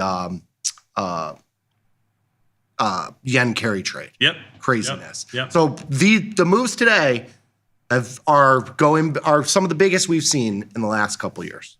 Yeah, they put them up there in a nice little graph for you there. There's a silver futures down at the bottom, 7.7%. This is updated in real time when we put this up just a moment ago. Obviously, things move. You can see gold is down 2.56, and you got gold down 2.5 here. So this is all current numbers here. Volatility, obviously, you would expect it to be highest. It's up 8.5%. Now it's up actually 9, almost 10% with even the S&Ps going down 216, about 15 handles off of their lows. Let's get back to the phone calls here. We will go to, and I appreciate the team for putting that up. Thank you so much. We're going to go to South Carolina. I got Zach. Zach in South Carolina. What's up? Hey, guys. I got a quick question for you, Bat. A couple of days ago, you and Tom were talking about what you can control the most on a trade is your size at entry. Yeah. And said something along the lines of make sure a trade doesn't take up more than 2 to 3% of your buying power. Yeah. And I just wanted to verify, is that 2 to 3% of your buying power or 2 to 3% of your net lick? What do you look at? And that would be based on a portfolio margin account, not an IRA or anything like that. What do you like? So with portfolio margin, you're getting almost 6x leverage. So the biggest key, and I think people get caught up in like, I have cash on the sidelines. What do I do with this? You have to understand with margin accounts, you're about 4-to-1 leverage. So if you have $100,000 and it's fully invested into options and trades, you have notionally about $400,000 worth of exposure. So you're, with $50,000 in a margin account, you're leveraged 2x to what you could buy in SPY deltas, just generally speaking. So $50,000 of cash on the sideline is not wasted. You are getting that leverage. You get even more of that with portfolio margin. You'll get 6 or more X leverage. And so you don't have to use 100% of your capital to get 100% exposure to markets cash value. And so I think in a portfolio margin account, you should look at your positions, and especially because you get so much added leverage, and just keep in mind the size of those notionally speaking, right? When you sell the 100 strike put, it's a $10,000 notional position per contract. Now, the stock's not going to go to zero, so I'm not worried, or at least you don't expect the stock to go to zero. And that's not what you're going to price in. But keep in mind the risk of your positions, especially with futures. It's a long-winded way of saying 1 to 3% of your buying power. If you're in buying power of like your net lick, they're synonymous with each other pretty much. I mean, your buying power. I look at the buying power of a trade. To Nick's point and to your point, sir, portfolio margin allows you to get a lot more leverage. Nick just gave you the numbers. It's like 6 to 8, depending on what. And I won't even go into that. I would default to the 1 number as opposed to the 3 number if I was looking to 1 to 3. Yeah. Because I already have portfolio margin, that would be the way that I would look at it. Yeah. Does that make sense? Yeah, it does. So basically you're looking at don't let a trade use up more than 2 to 3% of your net lick. Yes. 1 to 3% of the net lick, I guess, and base sizing on that. That's correct. I mean, a larger account, you use a lot less buying power. A smaller account, I could go to 5% because a $5 wide iron condor in a $10,000 account is going to use that number or more. So that's a little bit tougher to deal with. A bit tougher to do. So it's a general number, but in your scenario, your 1 to 3% of your buying power seems like it's small, and the numbers look like nothing. Keeps you out of harm's way from margin calls, everything else. Nick and I talked about this before the show started. You sell a naked put in a portfolio margin account in SPX using $5, $10, $15, $20,000 in buying power on entry. And you think, okay, I want to risk 100,000 here, so I'll do 15, 20 of these. Well, we get a day like today, and you have $50,000, $100,000, $200,000 in your account. You have a margin call, and your option might not even be in the money. It might be far out of the money. It might still be out of the money, and that's because people get caught up with the leverage and the idea of cash on the sideline, and it's not earning IBIL or SGov or some other crap that pays you 4%, 5%, 3%, whatever. You have to keep in mind that in a portfolio margin account, 1% of your account is really 6% notional or 10% notional. I would say 10%. And could be even bigger because you're getting leverage based on volatility and based on where those strikes are. So if you're selling puts in ES and it's using $5,000, you might say, oh, that's only 5% of my $100,000 account. It's notionally equivalent to 3x your account size in cash. And so that's why we keep harping on size on entry, because things get big in volatility and you need to be able to hold them, because now if you're looking to buy the wings, they cost you an arm and a leg. Yep. We cool? Well, yeah, I appreciate that, guys. I will say I am okay today, and everything you guys just said, I learned that. Got a hard lesson in that on August the 5th. So everybody trade small and trade often. I appreciate it. Thank you, man. Appreciate you, Zach. Appreciate it. Before we get to the next call, we get a lot of I get a lot of egg on my face doing this show. Everything's shown. Everything is shown, and plus, it's the things that we don't do. Like there's so many times people say you're way too small, and trade small, trade often is some ploy to get you to trade more in your account. No, it really comes down to being able to survive this stupid scenario. When volatility is in the 20s, this stupid scenario, it basically is telling you that it can happen. Like that's what 20, 25 volatility is telling you. This can happen. And when we say trade small, it's because I've always wanted to keep my doors open, even as a market maker, where I had 10 times leverage in a underfunded account. A gentleman called up a moment ago, said he had $21,000 in an account. He just started trading. I started trading with $5,000 on the floor and had $500,000 worth of risk in my portfolio. I mean, different times, different things. I'm not trying to compare the two, but at the end of the day, I buttoned down my risk to that $5,000 or $10,000 that I had in my account because I had to be open the next day. I knew if I stayed in the business, I had a very high probability of being profitable. Going back to the risk of that naked put in an SPX.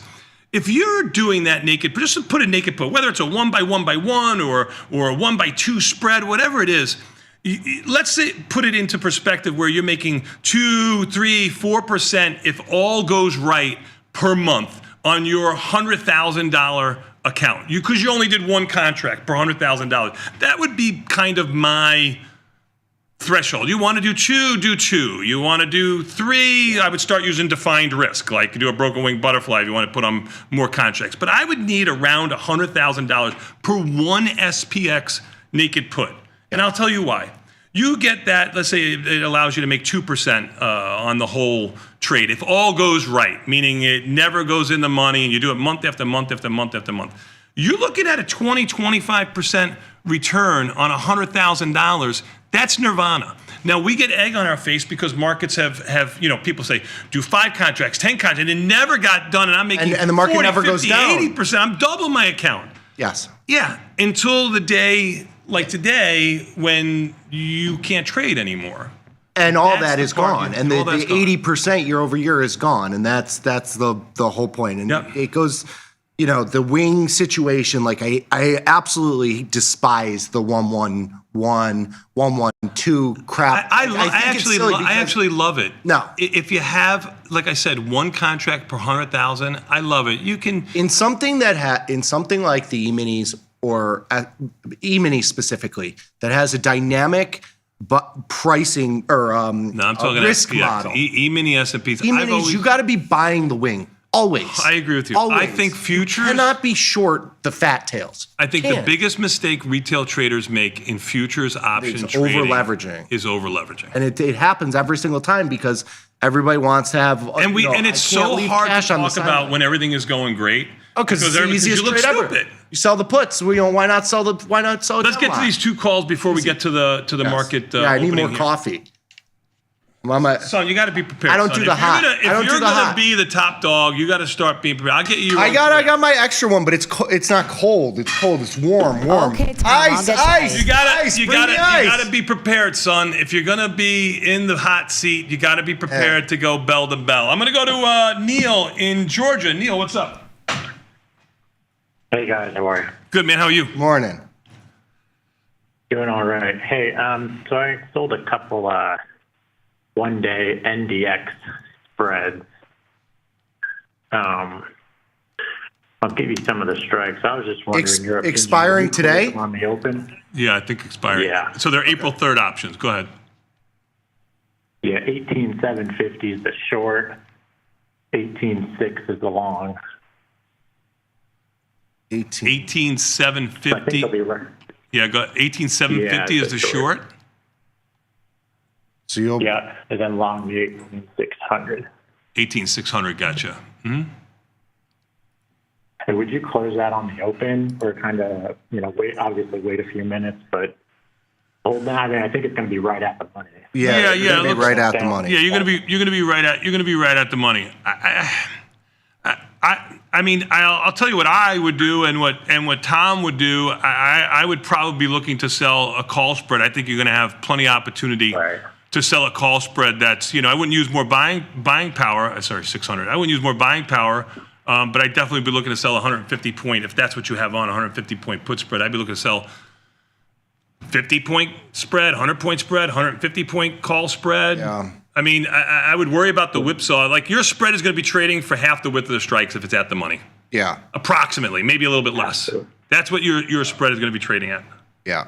And I would look to sell a call spread that's out of the money that reduce that delta by 50%. That's what I would be doing. Yeah. Yeah. So when you say it's going to be trading for half, so what is going to be trading for like?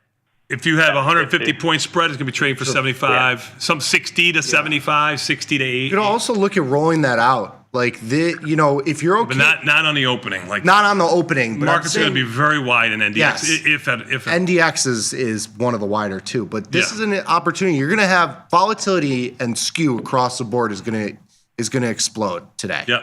And so if you have a longer term bullish assumption, rolling this today is probably an interesting point. A couple weeks out, instead of, I know you're doing these day to day, maybe you just bite the bullet and you say, you know what, I'm gonna take a little bit of less volatility. Yep. And there's no way to sugarcoat this. Yeah. I mean, it's a tough position. Yeah. Yeah. Then I have another one that's a 1650 short. 18,650 short, 18,520 long, which I think will be all right. I'll probably hold that. But honestly, what do you say? It's half. It's going to trade for half. Roughly. Roughly. All of them. Roughly. That's what an at-the-money spread trades in Apple. That's what an at-the-money trades in NDX. You're going to see some huge swings, though, in the natural bid and offer in NDX. It'll be all over. But mark my words. Yeah. Take Uncle Tony's word for this. That spread is worth about half the width of the strike. So if you were thinking about closing it, and NDX opens with your strike basically right at the money, and it's 150 points wide, I would put in a $50, $45 bid if I was looking to close it, and then slowly move it up by $4 or $5 each time until I got to around half the width of the strikes. And if it's still not trading there, I'd move it a couple of dollars more, and you will get filled. Yeah. Yeah. No, I'm familiar. I trade a lot of actually. Sure. I trade a lot of NDX and done pretty well with it. I would sell a call spread to answer your question. I think they're going to trade fat. Yeah. All right. No, thank you. You got it, man. You got it. I appreciate it, man. Yep. I'm going to go back home to Brooklyn here. I got Tom in Brooklyn before we get to the opening bell. What's up, Tom? Hi, guys. Just a kind of question on how to manage what will most likely be a winner into this morning. So it's essentially like I was expecting a little bit of a drawdown. So my plan, I sold the front month and bought a back month. So in June, I have a 510 put with. And what are we talking? Give us a stock. SPY, sorry. Okay. SPY.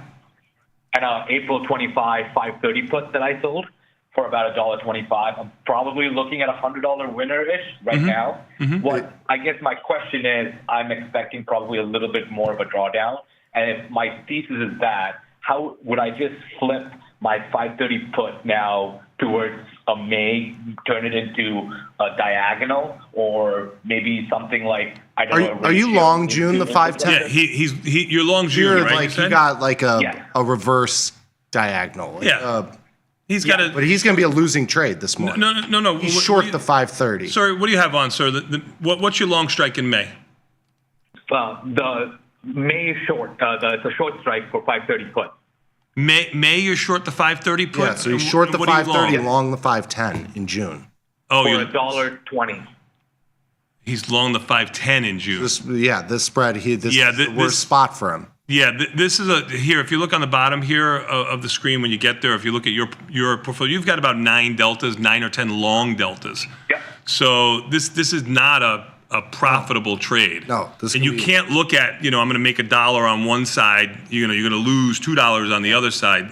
I would probably this sort of trade we get a lot of questions about this trade because it has basically no risk to the upside. Yeah. It looks sexy, if the short put expires, you basically you own that long June put for free. This trade, it's not going to move all that much. I don't think this morning. It might be a couple dollars, but this is a time spread. This is a tough. I think you sit. Yeah, at expiration, this is the worst spot for you to be. At expiration, this is the worst spot. But you have plenty of time here. Yeah. You got 43 days.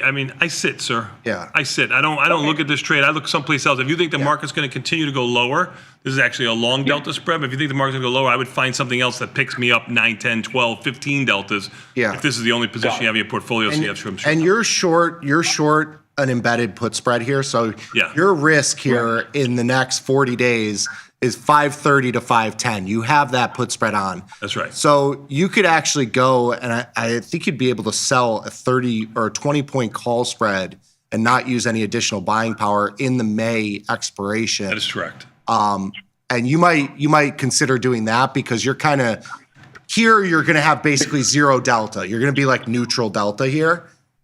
You might want to sell that call spread because you kind of want a little bit of an uplift. Yep. Yeah. Thank you so much, guys. You got it, man. Good luck to you. Nikki, thank you so much for your time. We're going to take a quick 90-second break. 855-238-2789 or 855-BE-TASTY. I have the opening bell coming up here in about 5.5 minutes. I do have Victor Jones, who I would love to hear from. Very nice. I believe we'll take more phone calls near the top of the hour. Maybe we'll keep Victor on with us if he's able to stay. Cool. If not, we'll do it the two of us. I'm not interested in doing any market measures, or we didn't do the trades from the research team, obviously, from 8 to 8:30. I'd rather facilitate you. I think when your phone calls come in, you think it's a question just for yourself. There are hundreds, if not thousands, of people listening who have the same exact situation as you, so it's very beneficial. I appreciate your phone calls. We're going to take a quick 90-second break and come back. We got the opening bell next. Let's Tasty Live.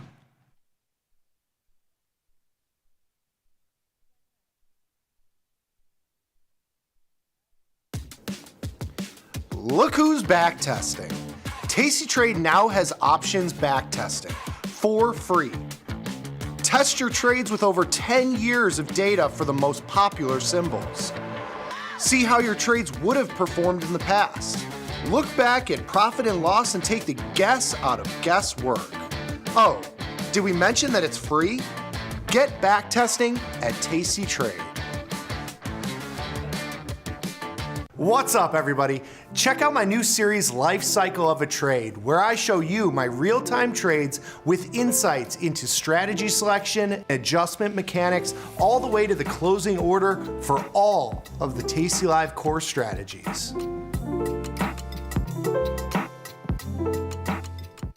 Oh, yeah. Tasty Nation, good morning.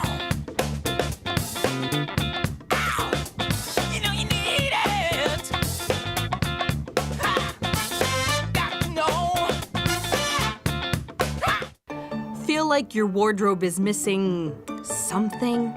Like style, purpose, and maybe a dancing dog? Can I pet that dog? The new tastytrade and tastylive web store is now live. New merch, bold designs. Did we mention all net proceeds go to one tail at a time? Invest in the real bull market, dogs. Go to tastytrade.threadless.com. Grab some gear and help some pups. You get merch, they get a home. Got the need for speed? No problem!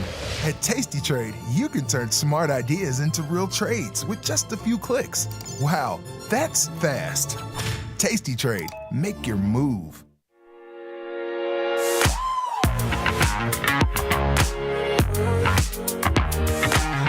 All right, so you've got a couple spread trades under your belt, and you're ready to start scaling up your trading.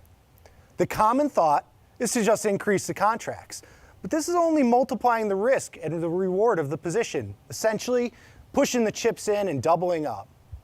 Instead of adding contracts to the position, consider widening out those spreads. One of the things that I do differently than a lot of people is that for the purpose of the show, I have multiple accounts, right? So I'm trading in a lot of different sized accounts. So I've got to balance finding ideas and finding opportunities for smaller sized accounts as well as finding opportunities for those larger sized accounts. I think that the variable of trading on a day-to-day, hour-to-hour, minute-to-minute basis is really powerful and really fun to have access to.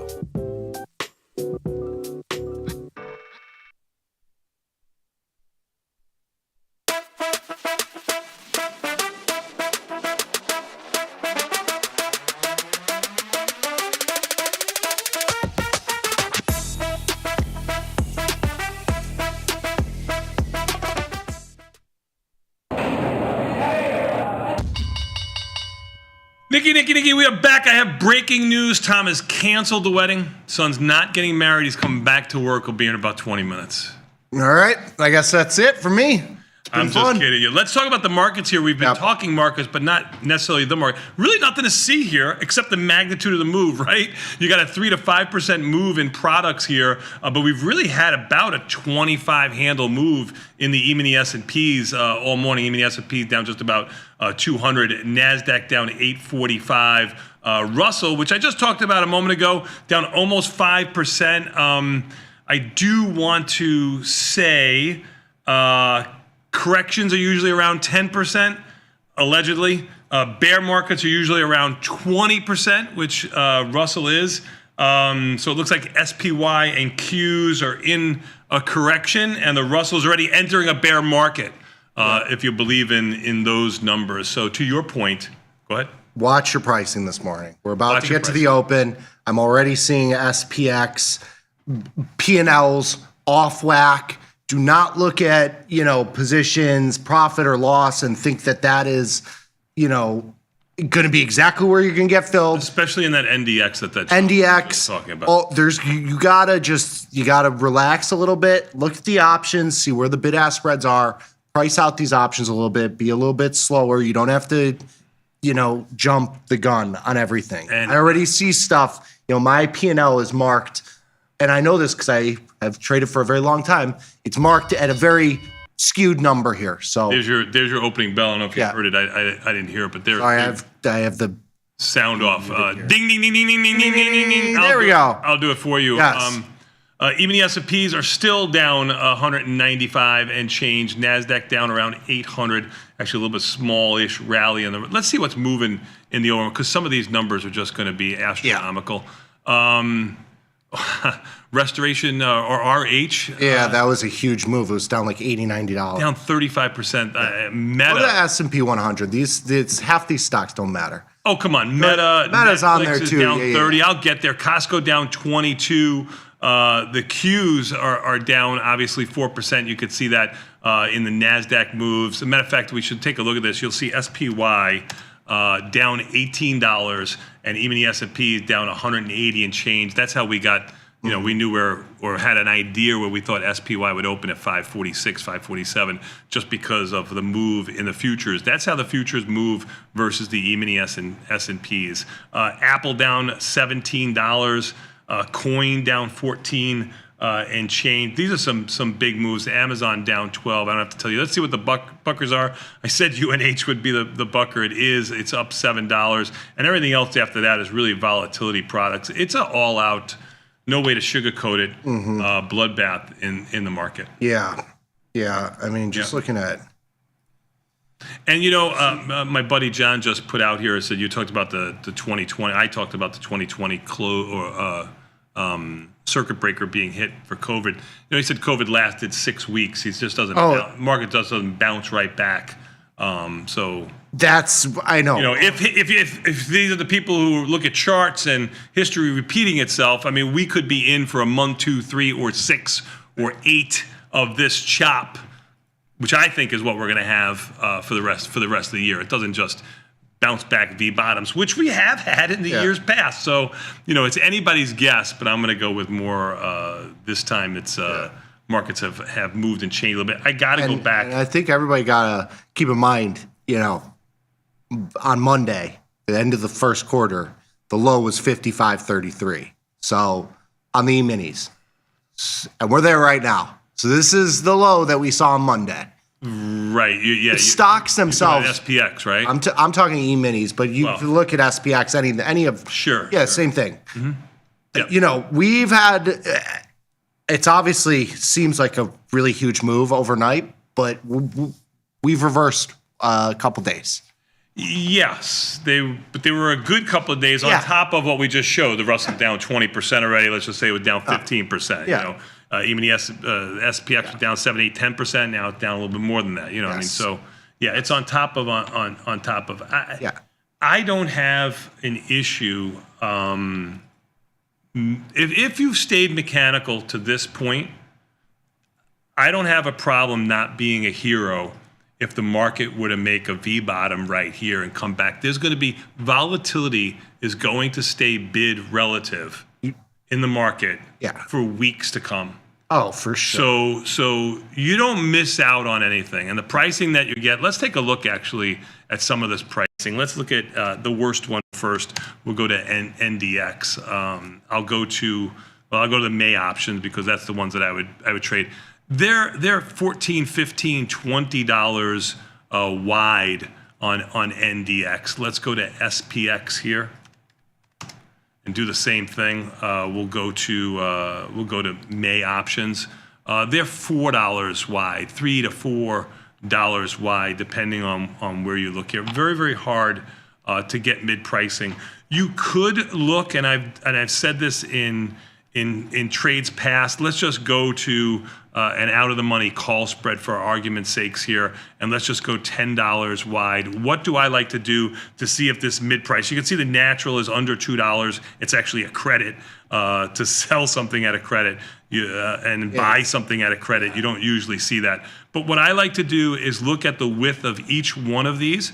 So like right now, you just saw the 56.40 spread, 56.40 calls go $6 wide, and now they went back to $2 wide. If both spreads are $2 wide, then you can figure that this mid price is pretty close to mid price. When you see one of these options go $4 or $5 or $8 wide, and the other option is only $2 wide or $1.50 wide, then you could pretty much figure that this mid price is not accurate. Does that make sense to everybody there? Because the computer's just going to pick up the mid price of each one.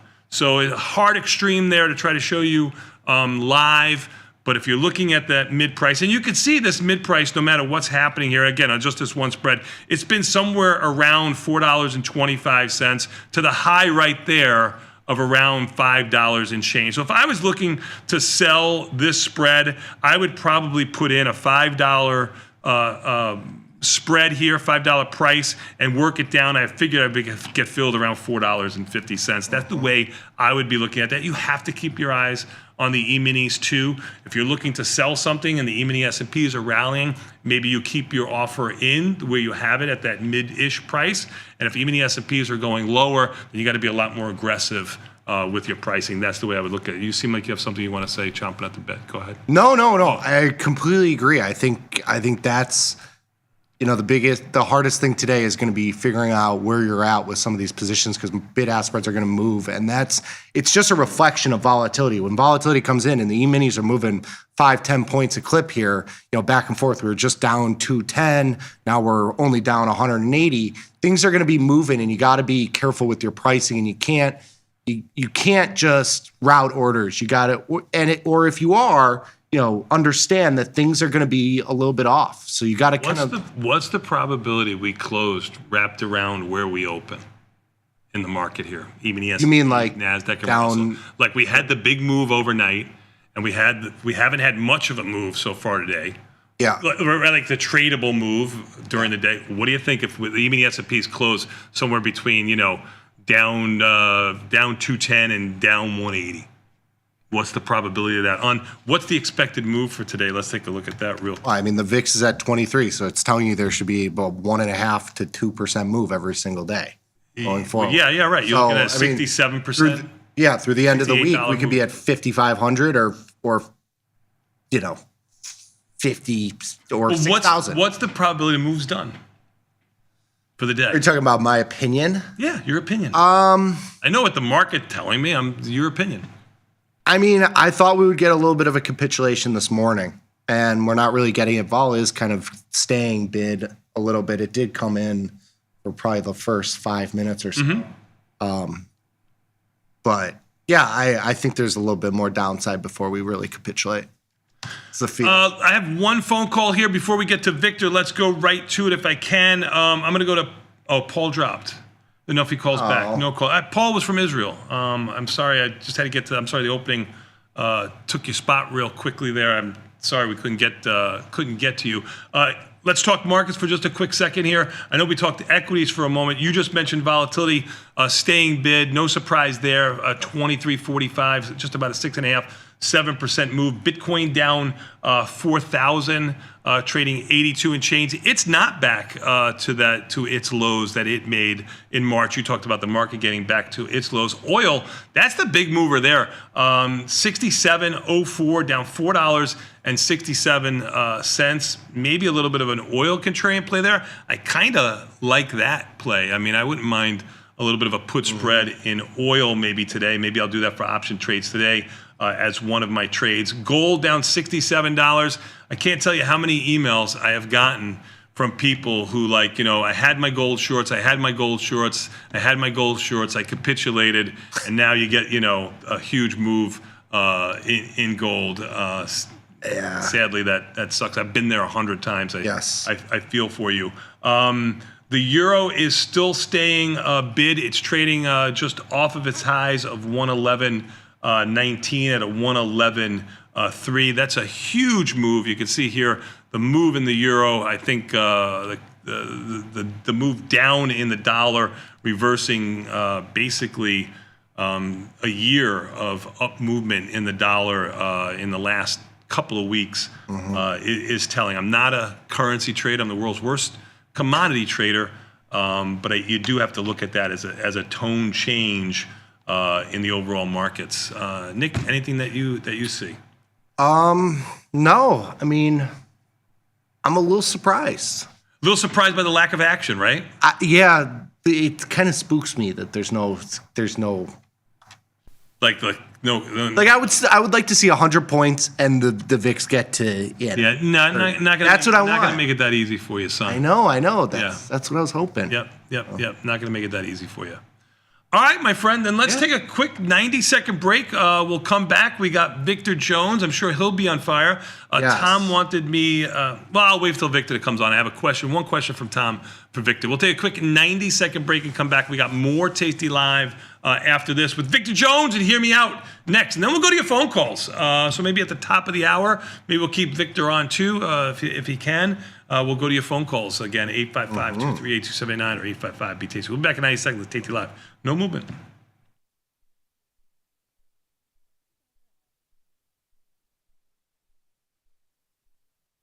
Dear Cheapo Airlines, thank you so much for sending my luggage on a magical side quest instead of my planned destination. I am glad that I had the sustenance of the single pretzel I was served on board while I was waiting for my bag to arrive. Looking forward to your reply, because surely the response can't be as delayed as long as my flight was. Warm regards, Bettina. Sometimes it feels good to get smart. Get even smarter with live trading insights and some live taunting. Every day I do God's work here. From the smart mouths at Tasty Live.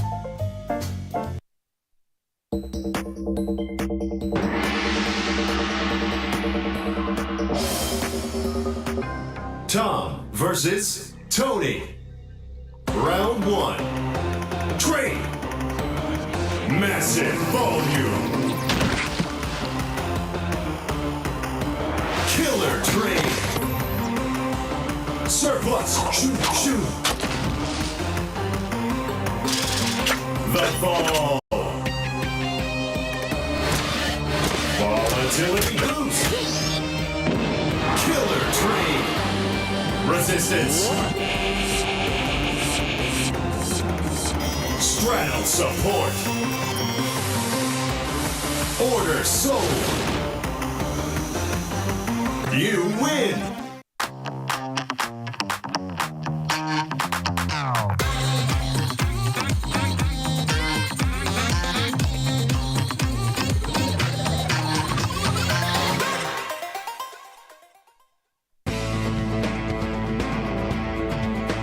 Coming up on Bad Money with Jim Blamer. Blamer's hot stock tip of the day. Trade ideas? Trade ideas? You're coming to me for trade ideas? I'll give you a trade idea. Trade me for tastytrade.com. Those guys are great. I love those guys. Forbes called us best online for options trading.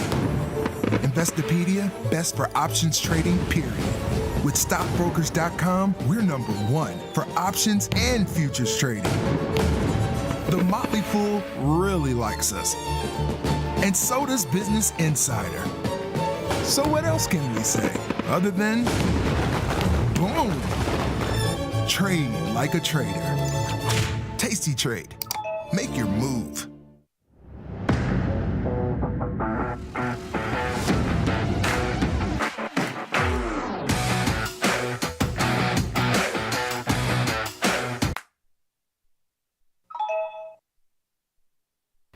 Feel like your wardrobe is missing something?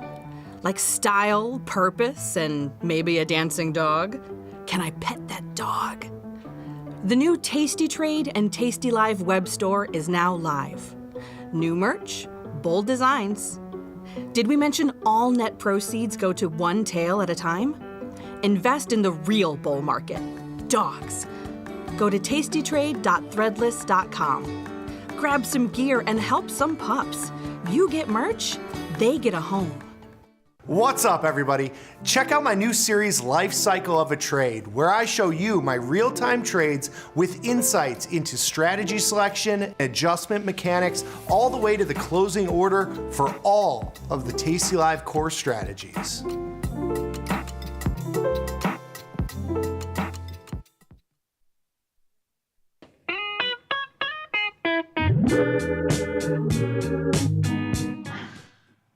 Nikki, we are back, my son. But you know what? All that means nothing right now. We got my friend Victor Jones in the house, and hear me out. Victor, what's up? Oh, yeah. Nikki, Tony, Tasty Nation, how you doing? What's going on, everybody? Gentlemen, fire show this morning so far, if I may say so myself. Leave it to Tom to be out on down 4% day. There's clearly there's correlation, if not causation there. Every time he's on a plane, I swear the markets are down 5%. It's like clockwork. It does seem to work out that way. But as soon as I heard your silky voice, I knew that I was in a good place. It's like a warm blanket. Oh, it's yeah. like a warm blanket. I'll feed you.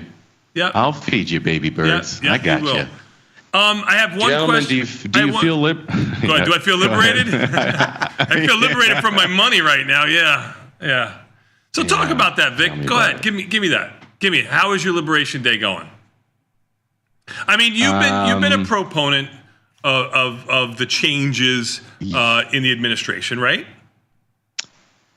Let me pivot. Yeah. Let me pivot just a little bit. I think they were obviously, if people haven't seen it yet, they were fairly aggressive tariffs. Mm-hmm. It seems like Treasury Secretary Bessent said yesterday he encouraged people not to panic, meaning counterparties, other countries. He encouraged them not to panic and also not to retaliate. He says that in a way, I'm paraphrasing here, that the market is going to be able to digest what he called the ceiling. In other words, he's framing these tariffs as the worst that they can get. In the past, you've gotten a number from Trump, and then he might string it out, and you get a worse number. He's framing this as the ceiling, and with the hope of finding a floor. What I think that means, and what many people I think means, is over the next couple of weeks, the hope is that other countries come to the negotiating table, and that perhaps this sticker shock that we're seeing right now gets walked back. But I don't. Some part of me looks at what's happening right now in the market, Tony, and I look at Lululemon, getting chopped off by 26%, Nike down 13%. Well, United Airlines. They've got a lot of factories that might be everything that are going to be. I mean, in Vietnam or whatever. I think Andrew just wrote that into me. 43% or something like 46% tariff with 130 factories and 450 workers is gonna hurt Nike with the tariffs. Yeah, but I mean, go anywhere you want to. Sure. Go Caesars. Go Caesars, and they're down 14%. Go United Airlines. So, wherever you see consumer discretionary income, disposable income, it's clear the market is getting a jump on what will likely be a squeeze to this consumer. We are already at relatively elevated price levels. Say what you will about the rate of change. So inflation is the rate of change of prices. I think everyone is still getting adjusted to these higher price levels where we've gotten to on a post-pandemic response. And you're going to go from what was really demand pull inflation to what's going to be likely cost push inflation, where this cost gets pushed down to the consumer, which is much more painful. And you're seeing a very different complexion to the market. Do I think we're going to have wide distribution here? Do I think there's opportunities to trade counter trend? Yes. I still think it's 5,500 plus or minus 300, and that's the way I'm still playing this range. I think 5,200, 5,300 might be an interesting value area.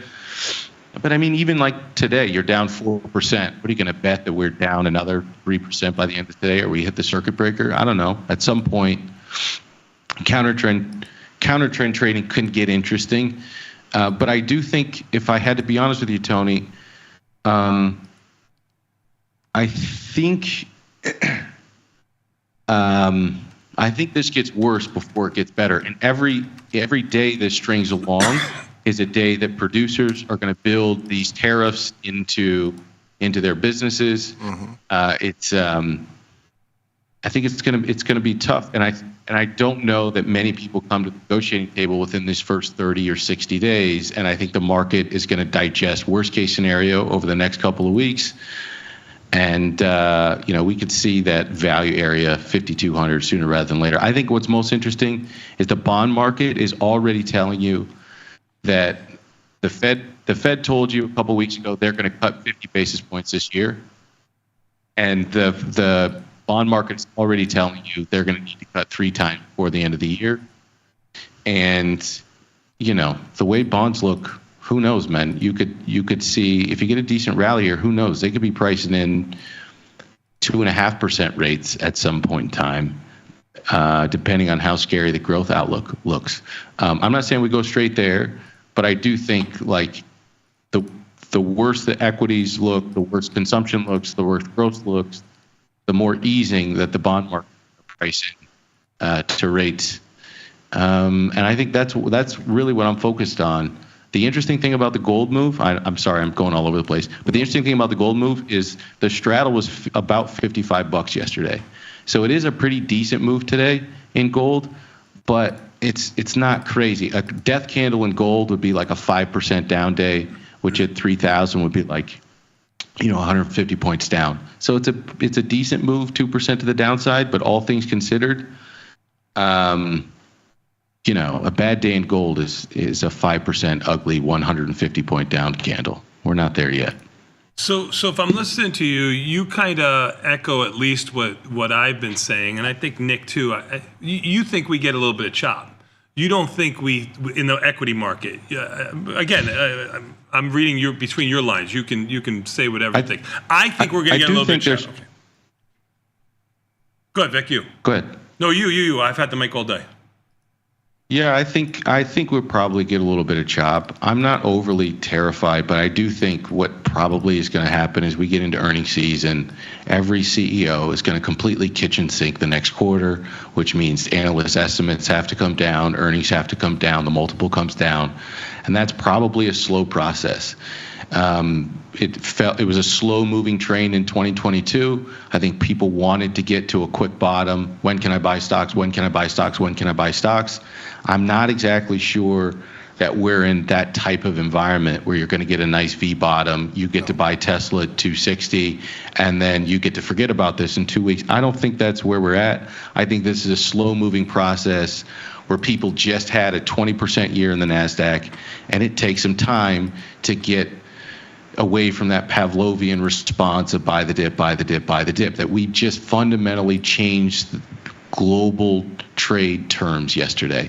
Mm-hmm. We took a massive gamble, and it could work. I know. Well, it's going to be a short-term hurt. If it works, it's going to be a short-term hurt. I mean, I've got my research team sending me information, which is great. Andrew just came up with the Fed fund now. The Atlanta Fed, if you believe what they care about, sees GDP down around 1.5%, where they were looking at just a couple of months ago a positive 3.8%. So they're already starting to revise things, which kind of bothers me and kind of shows you what we, at least Tom and I, talk about. The market tells you what's going to go on in GDP in the future. The earnings tell you what's going to go on with GDP in the future. The Fed and everybody else doesn't know crap if you can move something 4% because of known tariffs that were going to come out. Victor, I'll give you the mic. Yeah, I think bonds moving 2 points to the upside in the single day, and bonds moving from 115 up to 120 in a couple of days, that's telling you there's a growth concern. Mm-hmm. You don't really need the Fed or Atlanta GDP. You don't need any of those people to tell you the markets are concerned about growth when they buy up bonds 5 points in 2 sessions. So yeah, I agree with you 100%. I guess what the flip side to this is, I personally have a list of items that I want to get at cheaper prices. 1 month ago, you couldn't find anybody who would say anything negative about the marketplace. Everybody wanted to buy upside calls, and now nobody you're wants getting to. a discount. Now you're getting a discount. Stocks are more fairly valued. Do we have a wider distribution of the future? 100%. Do we have a lot of volatility and risk in future global trade? 100%. But, I think this game is about acquiring assets at attractive values and when the risk to reward makes sense. And I think we probably got a lot more volatility to sort of work through the system. I think we probably have a lot more of this growth scare to sort of price through. And I think it's probably not going to end in a day or two, maybe not a week or two. This is probably going to take a couple months. But I do think if you're not thinking about assets that you want to acquire and maybe even buying just a little bit here and there, like what's the point of doing this? If you're going to wait for the all clear, I can promise you're not going to get a really attractive price on assets. If you're looking to acquire things when nobody wants to touch them, that's, you're going to get decent prices. Hey, and Vic, I think. I was going to ask you, Victor, because I thought that this was going to be a sort of nothing burger. I thought this would come in light, that this would be kind of a. I was surprised too.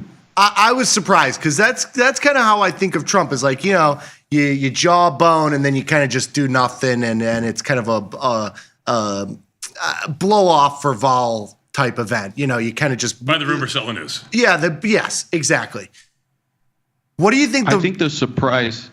Yeah, go ahead. I was going to ask you, do you think this is going to get walked back? I mean, he's kind of walked back in the past. A lot of the things, it's come in strong arm and it ends up being this kind of nothing thing. You have all this talk about the calculation and how this came in of, back of the napkin type, okay, do this by 2. Market's telling you no right now. Yeah, sure. So what do you think? You think there's does vol not exploding right now? Does that tell you that, okay, people are kind of thinking that maybe that's still on the table of a walk back on some of the numbers, things, rhetoric? So two things. I think the first thing is I was a bit surprised as well. 2 reasons. One, the markets hadn't really priced this in as a binary event coming into this week. You didn't really see a kink in the term structure in vol. So that's one. Maybe reflexively that was the problem. Maybe you wanted to see a lift in vol. You wanted to see a kink in volatility, which would have signaled that there was a reach for protection. And then reflexively, you don't get this puke to the downside because you had protection. Yep. And maybe looking back, the fact that nobody was worried about this is what creates the conditions to have complacency and then to get the puke because you don't have people that hold a decent amount of hedge to the downside. So that's one. Number 2, it's all conjecture at this point. Honestly, Nikki, I think the distribution is so wide because anything can happen at this point. You could get the biggest trading partners who come back to the table and say, I'm going to lower our tariffs. We're going to invest in the U.S. and open up shop, or we're not going to retaliate. You could see that in a sort of a de-escalation from trading partners. Or you could see the exact opposite. You could start to see people like, China, Japan, and Korea did the other day, where they group up and they throw on some retaliatory tariffs. And then what the market might perceive as a ceiling, maybe this admin needs to come back over the top on some retaliation. So I do think that it's a 50-50, man. I don't think we're just going to walk this back for no reason. I think we got to have some major trade partners come to the table and give them a reason to walk it back. But I have no idea, bro. Which means we're just playing poker. Yeah. You know what I mean? We're playing a distribution curve, and we got 27 VIX to play with. You've been dealing with this tariff value-added tax now that you're in Singapore. Like a car in Singapore is like twice as expensive as anything in the U.S., correct? Well, this is interesting. Yeah. So you're going to get it's going to become cheaper for you, isn't it? Well, No, not it could. I mean, it's going to become cheaper around the theoretically. world in other places. Put it this way: there's no like in Israel, GMs if they or just Chevys. go ahead. There's no GMs or Chevys on the streets here. I'll say it that way. Okay. So who knows? Okay. You know, I've done a lot That's my of point. traveling around Southeast Asia. I've done a lot of traveling in Europe. I don't know about you guys. I don't see a lot of GMs and Chevys in my travels. But maybe some part of this changes that in the future. I don't know. But yeah, they have a GST and a value-added tax here, and in a way, my interpretation of the tariffs are really just it's a flipped consumption tax. A previous administration gave out subsidies to, let's call them, favored companies, and this tariff seems like an inversion of that. Instead of the incentive, we're giving disincentives for certain behavior, and we'd be willing to lower the tariffs for our favored companies or favored nations, whatever the case may be. So to me, it's the same idea. It's just flipped. It still gives government central control, which is why you sort of see some libertarians like Rand Paul coming out and saying he's not really down with the whole idea of tariffs anyway, even though he's been supportive of the administration in some ways, because a libertarian would just want the free market, allow prices to float at whatever their natural price is, and let consumers benefit from cheap costs. But that's not what we're doing here. Yeah. Agree there. Any rumor that these tariffs were to get you back into the U.S.?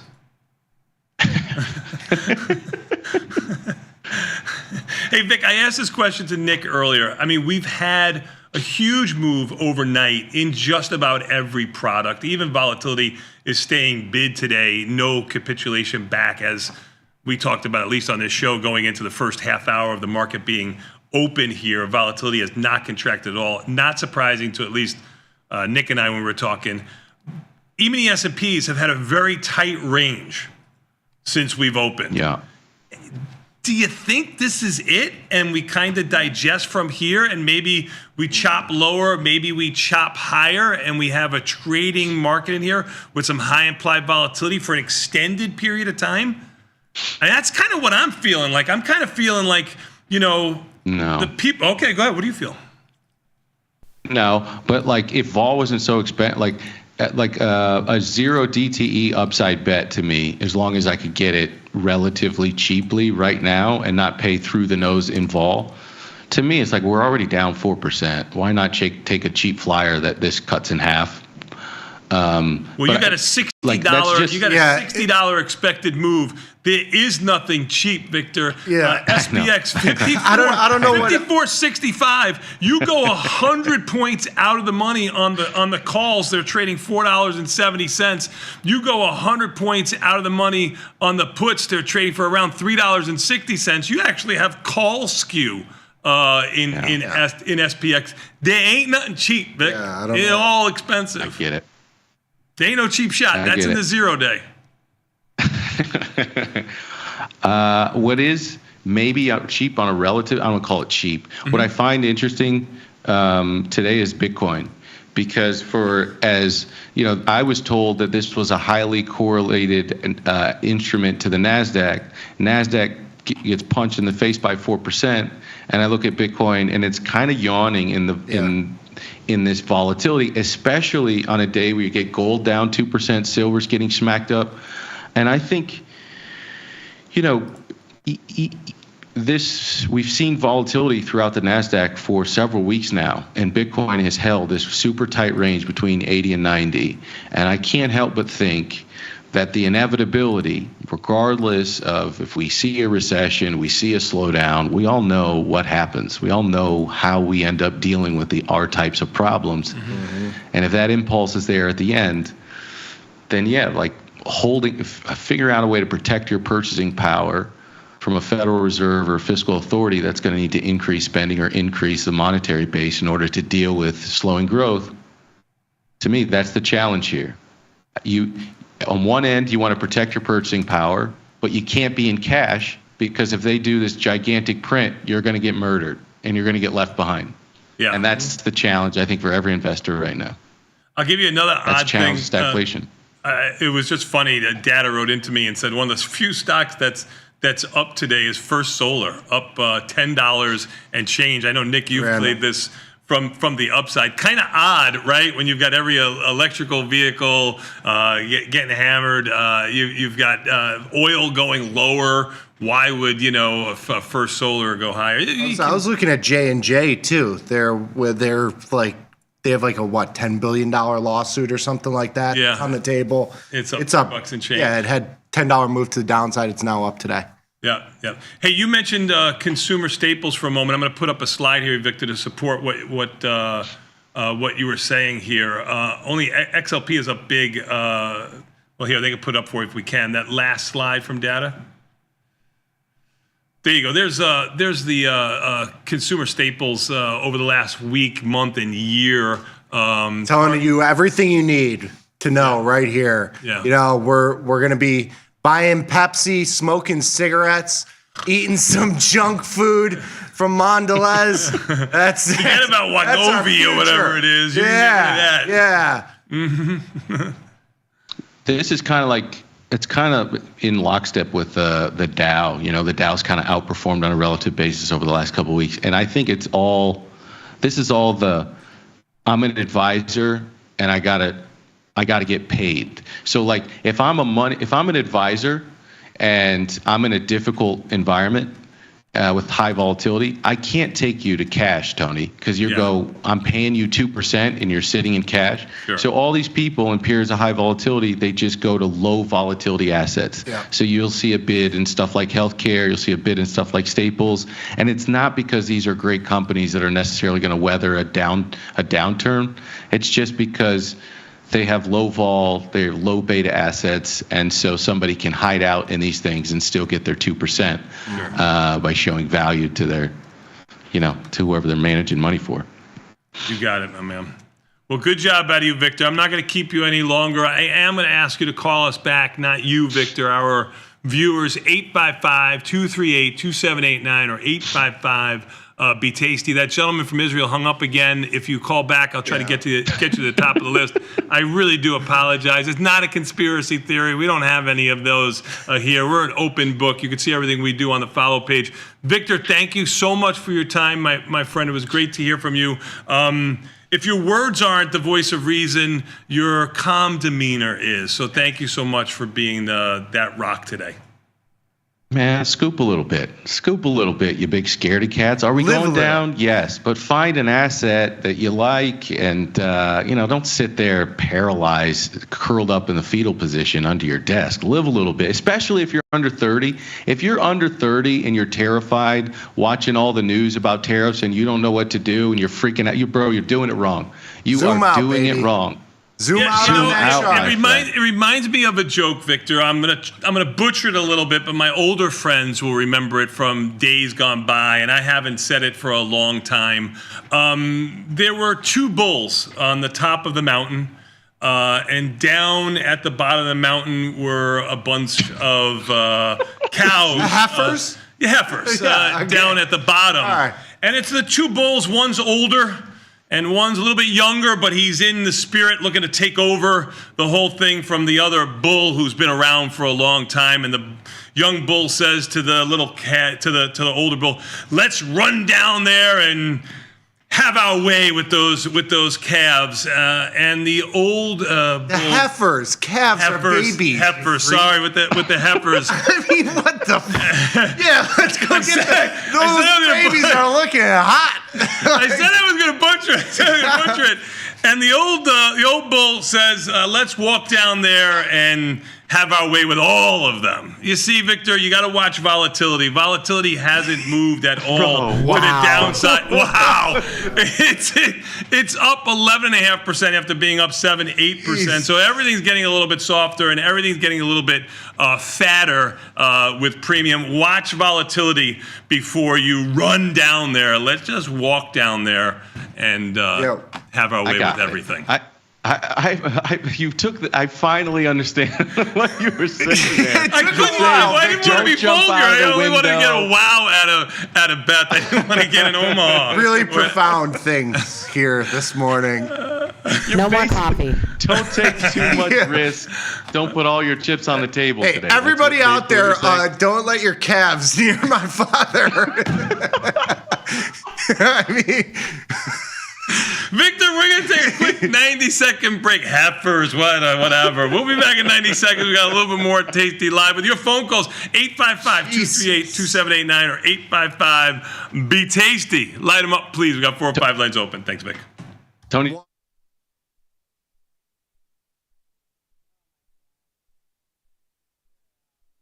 At Tasty Live, we live and breathe the markets. But when the live show's over, are we out of breath? If you want to inhale the latest breaking market news, we've got you covered. The Tasty Live research team and on-air personalities post refreshing content updated daily covering earnings, economic reports, trade ideas, and much more. If you want a breath of fresh air and not stale takes, visit the News and Insights tab at tastylive.com.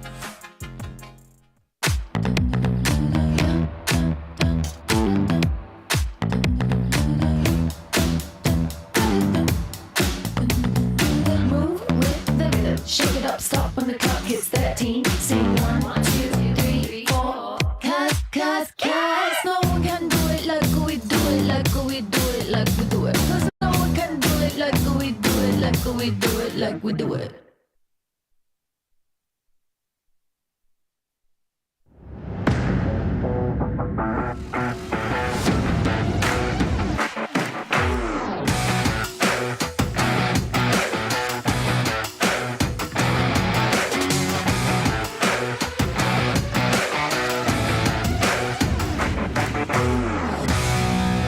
If you don't come from money, working with money sounds like the quickest place to get to money. So this idea of allowing money to work for you was fascinating with me. And then the more I get into it, the more I realize it was just a big competition. You know, it's like a big poker game with really smart people who know game theory, and nobody knows tomorrow, but they're all just taking calculated risk. And when I figured out that's what it was, like it wasn't this weird world of like somebody knows exactly what's gonna happen and this guy's got great stock picks, it's all just calculated risk, that gave me inspiration that like, well, I can do that. So I think spending a lot of time when I was young to learn different option strategies and to learn stocks, options, futures, Forex, crypto, to be able to go where the opportunity is, I think is the most important. Getting hooked in a strategy, it's cool, I respect it, but I tend to think I like to go wherever the opportunity is.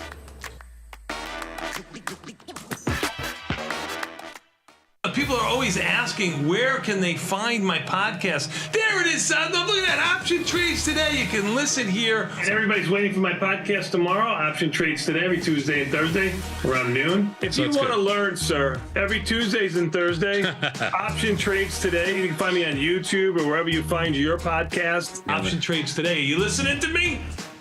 Option Trades Today comes out every day around noon, every Tuesday and Thursday. You too can stick with the bat.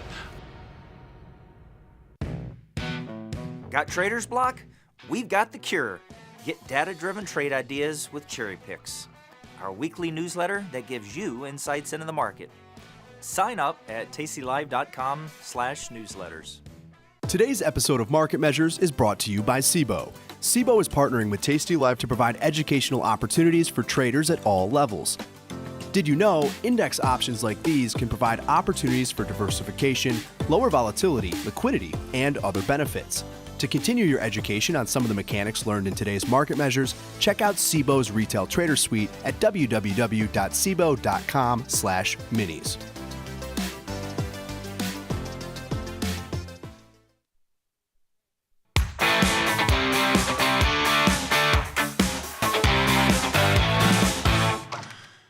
Nicky, we are back, my son. Volatility continues to rally, keeping pressure on any type of upside move and more pressure to ease this downside move. So far, no, it has not at all suppressed this downside move. With volatility expanding, this downside move should get some legs to it, as it has, trading near the lows or making new lows since the opening here. Hey, we got phone calls 855-238-2789 or 855-BE-TASTY.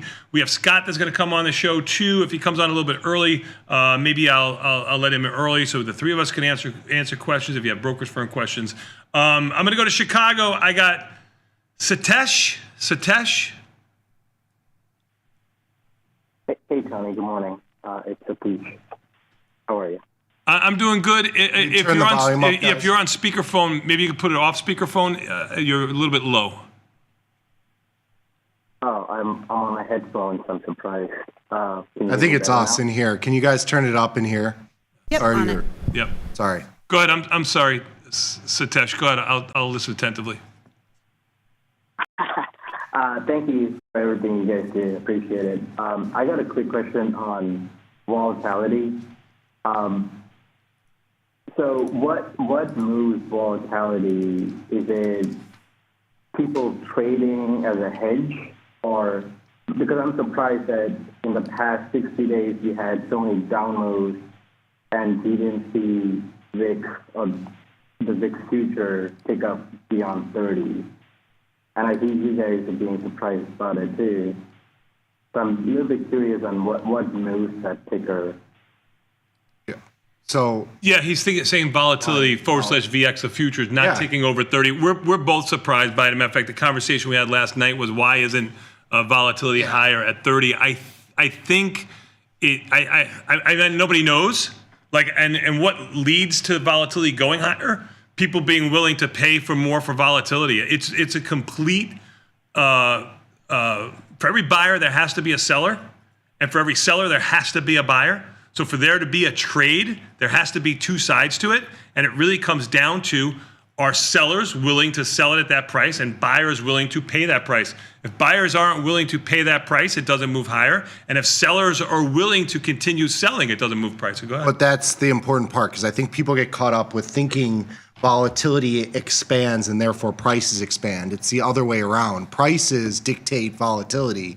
And so the option prices, you typically see an expansion in those prices when things are moving in huge ways. When volatility is at 20, the expectation is that on a day-to-day basis, you're going to have a 1.5% move every single day. And when you're having these 50-point down moves in SPY or in the E-minis or in SPX, that's less than implied. Right. At 20%. And so, having those consecutively, that's a pain trade because it's not the flush. It's not the capitulation where you typically see VIX spike and volatility spike and option prices spike because you have that bigger than expected move, that realized volatility. We've really had volatility that's been realized at 20%. Typically, when you have 20 VIX, volatility comes in,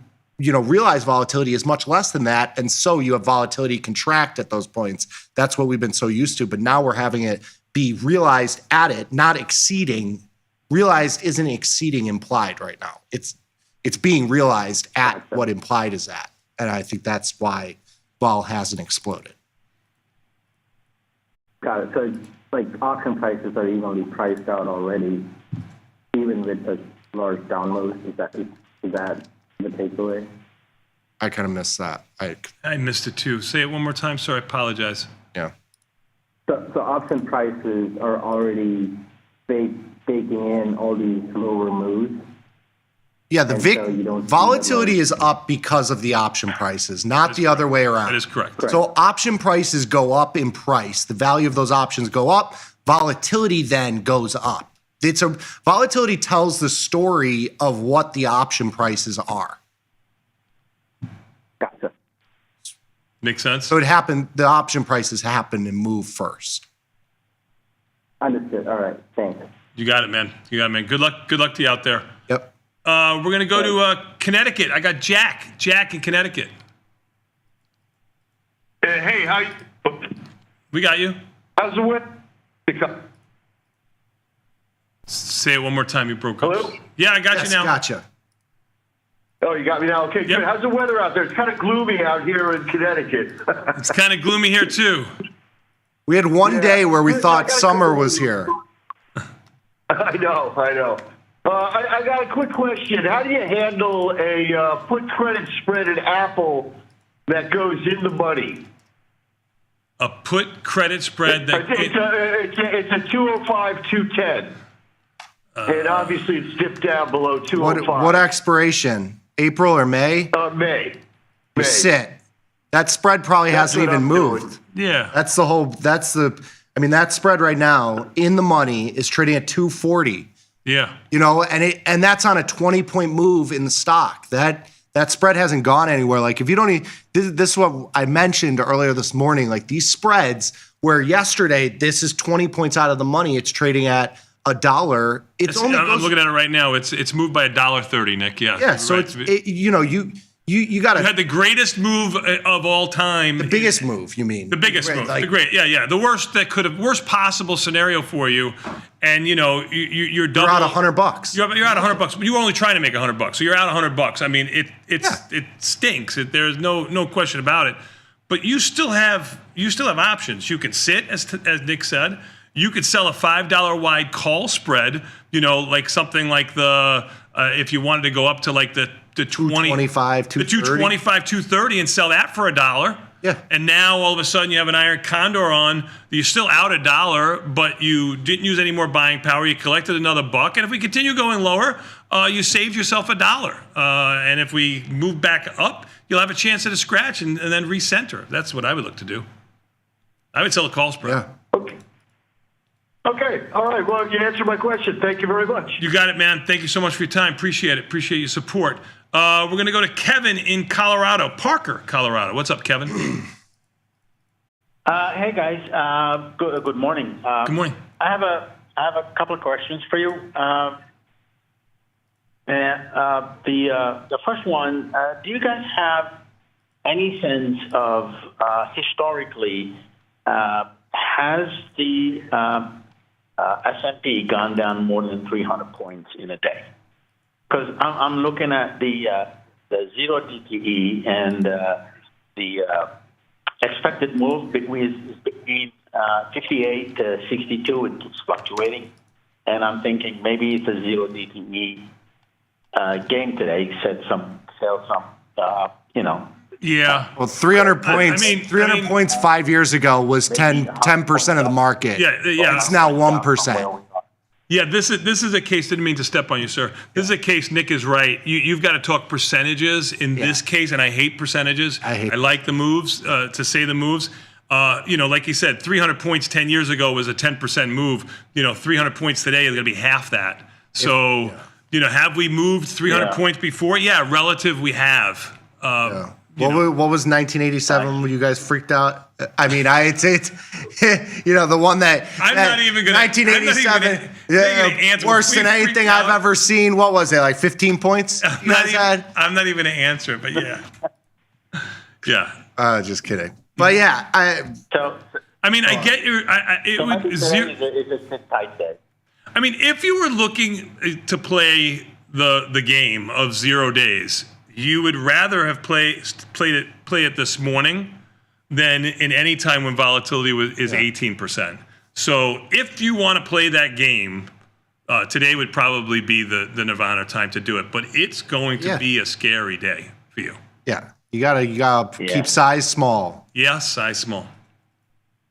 Always. Yeah, maybe I'll just sit. Maybe go into the 45 day. Because back month volatility is going to be. Back month volatility is going to be pumped up just as much as everything else. You can go 70 days out now. Like usually I would say that's too far to do something. Now might be the time to go 70 days out. Maybe even longer than that. If you think that volatility is at a capitulation high and the market is at a capitulation low, you further out, you can make a case for it now. Mm-hmm.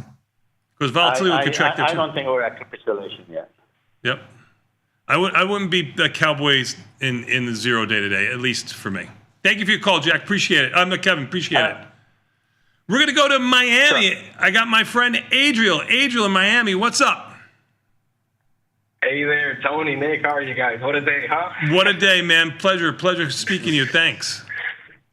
No, for sure. No, I'll make it quick. I just wanted to basically agree with what you guys were talking about in the morning there with, like, say, confirming sand. I kind of joined a little bit late, but the part where you guys were talking about, like, how many people like to increase the contract size, increase risk. Yeah. I would say, I mean, you guys have been telling me I'm trading, let's say, a much bigger Tasty Bite account, but still in the Tasty Bite account from when I first started. And just from my own personal experience, I think you could get caught up even more in those Tasty Bite accounts with these moves because you feel comfortable with, let's say, a lot of risk-defined positions, right? Yeah. And then you get these big down moves here, and then you're stuck. You can't put on new positions. You can't adjust your current positions, and you're stuck. So I just wanted to agree with you guys how you guys always emphasize that fact of managing your risk, keep your size in check, trade small, and you don't really realize how small it is until it bites you after. You're like, I thought I was small, and clearly I wasn't, and you learn from it. But no, yeah, I just wanted to agree with you with what you guys were saying there in the morning. I couldn't have said it better myself. Actually, I think you quoted some of us, so I may have, but I appreciate that. Yeah, 100%, Angel, 100%. So what's a young man? You're a young man. Anyways, young man in Florida. The weather's great. You're watching the markets indoors. What's a young guy like you looking at today? So for me personally, I've slightly tweaked a little bit of the way I'm trading. I'm keeping it, like, let's say stupid simple, but like super small, like with the VIX Micro, VXM. Yeah. Okay. So I actually was short one contract earlier this week.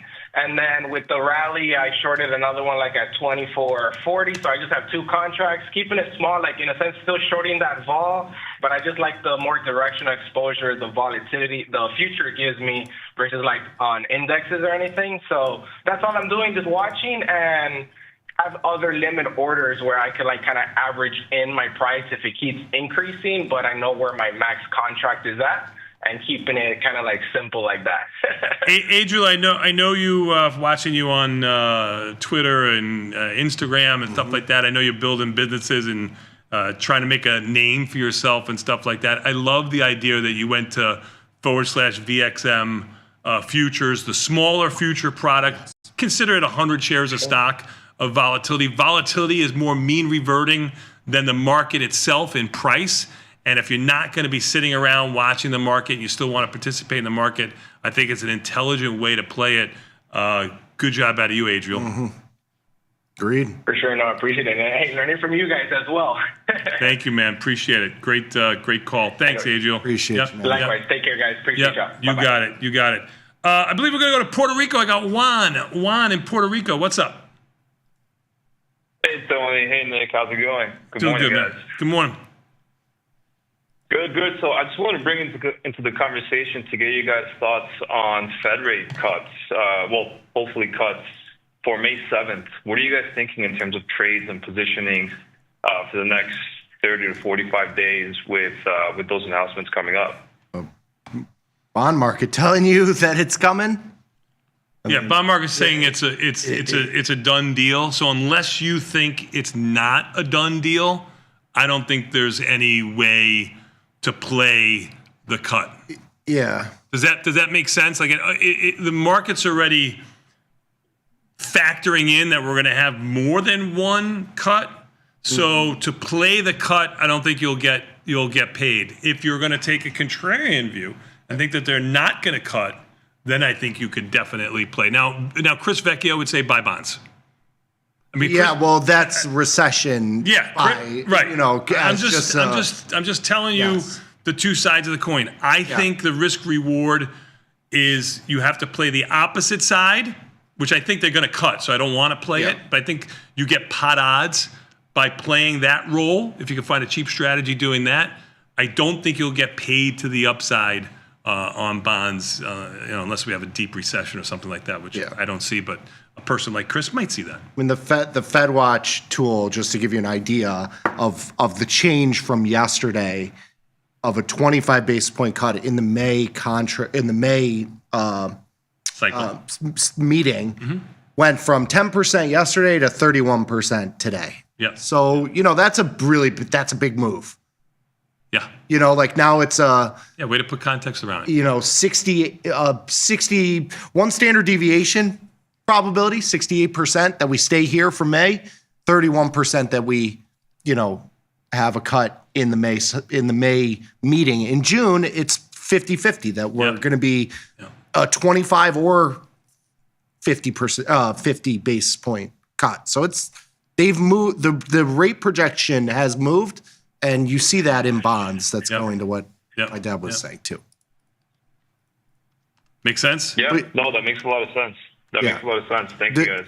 The Vecchio long bonds though is because of the reasoning for the cutting not being inflation related but recession related. Either way, 6 of one, half dozen of yeah, same thing. Do you think these expectations are already priced into equities as well? Like, for example, like the tech sector and stuff like that? If you know it, I know it, and the market knows it. Yeah. There's, That doesn't mean there's not opportunity around. I mean, you got stocks like, a Netflix, like a Nike, or which we just mentioned a moment ago, or even an Apple. I mean, you've got stocks that are getting decimated here this morning. That doesn't mean there's not opportunity out there for something, especially implied volatility. Look at Apple volatility at 101. I'm just going to go to Apple because it's one of the most widely watched products. You got volatility rank at 101. Volatility in Apple, when it first came out, was 40. It was down into the 20s. It's now 32.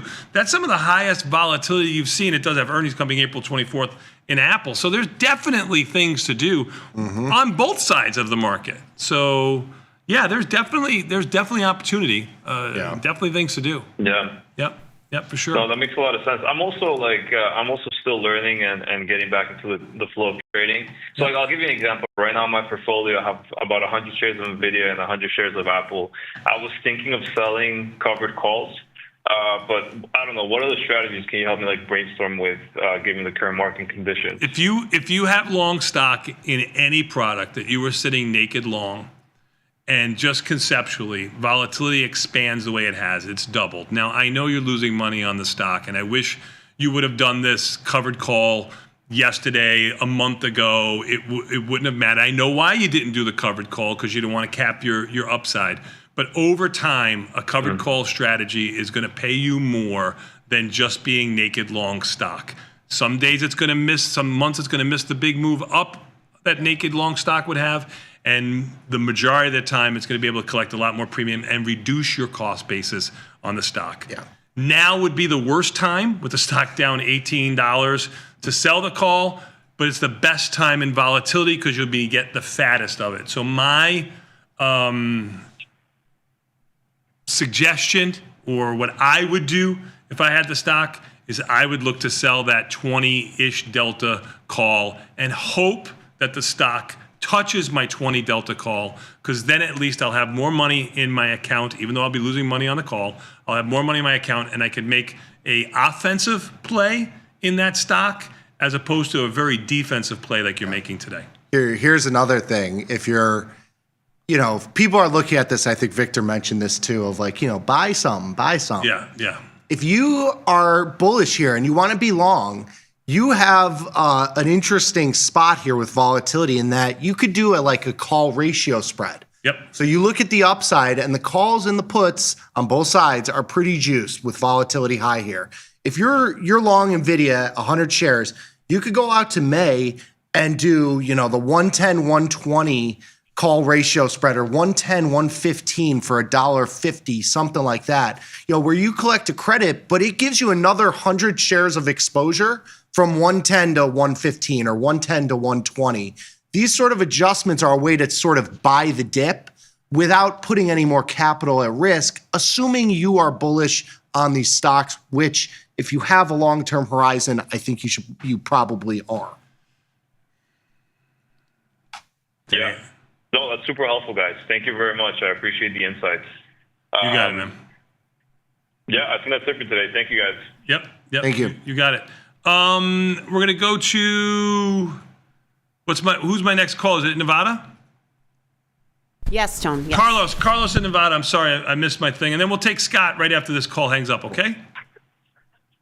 Carlos. Hi, guys. Thank you very much for all you do. You got it. Thank you, man. I've listened to you for many years, and even these days, like today, I know what I need to do. So thank you very much. Yep. I had a quick question. I forgot to write it down a while ago when you guys talked about it. But Nick, what's the volatility indicator for CL in the Tasty Trade app? So you have to type it in. It's funky. The CBOE changed the Oprah code. So you have to type in the search box OVX:CGI, and you have to do that for all of the CBOE volatility indexes. So like RVN is volatility for NDX or for NASDAQ for NDX. So you have to do RVN:CGI. Yeah. OVX is for the oil futures, so OVX:CGI. And I just put it up there for you. It used to just be OVX. It was so much easier. I have no idea why they changed it. It's a horrible change. But anyway, 40.52, not as high as it was back in September, October when it got into the 50s, but fairly high at 40.52. Yeah. Okay, great. Thank you very much. Yep. No problem. Let's bring Scott in. I'm going to go to your phone calls. I'm going to continue your phone calls, but let's just say hello to my friend, Mr. Scott Sheridan from the Tasty Trade World Headquarters. There you go. Mr. Sheridan, welcome to the show from the Scott Sheridan Studios. We've been taking phone calls all day long. I hope you don't mind. I know I didn't ask you. I hope you don't mind to sit in with us while we take these calls. But first, how are you? Can't hear him, Beth. Yep. He's up. He's good. There you go, Scott. I'm sorry. Yep. No. Gotcha now. There you go, my friend. Sorry about that. Now we gotcha. If you don't want to hear me, you could just say it. It's not like you have to go like this. I know. Do you need to hear me say I'm bearish or something before you're getting long? No, I'm not saying a word to you. I hurt your feelings the other day. No. I'm fine. I'm a trader. I take both sides. You, Tom, the old fakachas. You guys are just like binary. It's like up, down. Like you can't be traders. It's okay. Please tell me you're not bearish yet. No. Never bearish. Never bearish. You're evil, Scott. That's evil. I'm long. That's just evil. Long America. That's just evil, Scott. You know what? If you're gonna have that kind of attitude, I'll kick you right out. Get him out of here. Just checking. I'm just checking. No. So, No, you should sell him in the hole here, Scott. Come on. I didn't say I'm selling anything right now, but I definitely would not be jumping in the water to buy a lot of stuff here. This is how down moves happen. Yeah. This is how down moves happen. It takes days to weeks to months to years, and down moves happen quickly. So, the world, one of the great things about the stock market is it rarely gets it wrong. Yeah. Rarely. Mm-hmm. Yeah. And, somebody can say whatever they want to say, about how amazing tariffs are, how amazing the country's going to be in 5-10 years because of everything that's going on. The stock market is saying, I don't think so. Mm-hmm. So stock market's saying right now, there's a lot of concerns and, time will tell. Yep. Time will tell. I mean, obviously I'm not rooting for anything bad. Right. I'm just looking at the tape. I'm looking at what's going on. It doesn't look good. And I'd rather miss the first 100 even S&P points than get stuck in the next 300 down even the S&P points. I think that's the point you're trying to make here. Correct. I mean, for me, and you can change the strategy. I'm sorry to step on you, Scott. You could change the strategy from a naked option to a wide put spread and still be just as happy if you catch the move up. Correct. Yeah, you'll kick yourself in the butt saying I could have made 7, 8, 10 points instead of 2, 3, 4 points, but you won't feel as good on the wrong direction when you lose 10, 15, 20, 30 points or you can't trade anymore because you wanted to do something in the hero crap. Yeah, I agree with you 100%. From a trading perspective, I know this looks absolutely like the darkest of dark days, when you see this, but from a trading perspective, it's healthy to have a pullback and it's great from a trading market, right? Yeah, but I don't know about 20% or 15% in a short period of time. That's not the greatest scenario. I didn't say that, but what I'm saying is if you have a pullback, it creates tradable markets. I'm not saying, today when you go in and look at how tight most of these markets are. Yeah. So if you want to go into trade. But I think what this tells people is if you have been a perma bull, if you have been somebody that just says, look, buy the dip because for the last 15 years, that's what it's been. And who knows? Maybe this is going to be a buy the dip. It doesn't look like it to me. I'm not saying we're not going to have a rally in here. Mm-hmm. I don't think we've made a low yet. What this hopefully does, Tony, to your point, is if somebody's going to say, look, I want to be involved, but I don't want to do a naked option anymore. I don't want to just sell puts. Yep. I'm going to sell put spread. Yep. You can sleep at night. You sleep better at night knowing, even if it's a 10 or $15 or $20 wide, at least you know you're capped. Yep, 100%. Because 100%. there is a possibility that we have a move in here that's going to be significant. I'm not saying that 220 points is it. I'm going to help you with just a little bit. I got a DM from Tom just a moment ago with even the S&Ps down 230, right where they are right now. Oh no, this is bad. Don't say buy the dip. No, and volatility trading above 25. It's now 24.70. Volatility sold off just a little bit. I'm going to go out on a limb and say now would be my time to sell a little bit of a put spread if I was, or some broken wing butterfly in SPX or something like that. And I am going to have option trades today at the top of the hour at 10 o'clock. Maybe you'll see it by 11 o'clock. That's going to be a strategy I'm going to look at for two things, because volatility just sold off ever so slightly for the first time off its highs, but more importantly, because Sosnoff gave me a text message saying this could get real ugly. Those are my two contrary indicators that you usually don't get at the same time. Now, it's a 50-50 shot, but that's what I'm going with. So I'm in Tom's camp.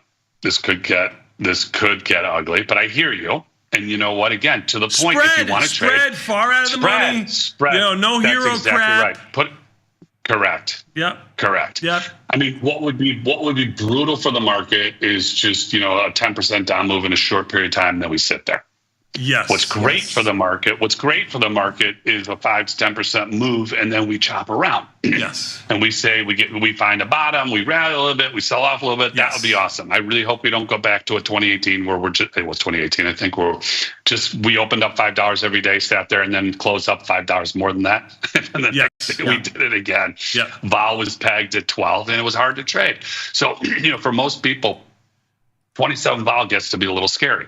Mm-hmm. I'm afraid, but it's great opportunity. Trade small, right? Just keep the position small and keep them defined risk. Yep. That's the great thing about options. So I'll stop if you want to go back to calls. I do. I want to get to, we've got about 20 minutes or so. Poland. Jacob, thank you so much for holding. I'm sorry, Poland, Jacob. Hi, hello guys. Hello, sir. Morning. Hi, good morning. So first of all, I want to tell you in this bad day for the markets that I really appreciate what you are doing, and I'm not sure that all the tastylive team is fully aware of your impact. Like here, for me, being an active trader here in Poland right now in sunny Warsaw and applying all your strategies is like a game changer in my life. So first of all, I really want to thank you for all of this. Thank you. And now I just want to refer a little bit to what Nick said today at the beginning of the show, because today it's a day when obviously you have a lot of P&L showing you that you are losing some money, blah, blah, blah. But in reality, I don't feel it like this. I'm just sitting on my 20 positions. These are mainly defined risk positions like iron condors, skewed iron condors. I have some undefined positions like jade lizards, like naked puts, obviously. But I'm staying mechanical, and whenever any stock moves significantly from my deltas, I just adjust it. I'm going lower today with my call side. Sometimes I'm buying this and recenter one more again the whole trade. And I'm just saying all this because I don't know where is the catch. I don't feel a fear. I just feel like it's totally manageable, and I'm not sure where will be this moment when I will start panicking and closing my positions, because I don't see it now on the horizon, especially in a day like today when we had such a great big down move. And the catch is size. Something I'm missing.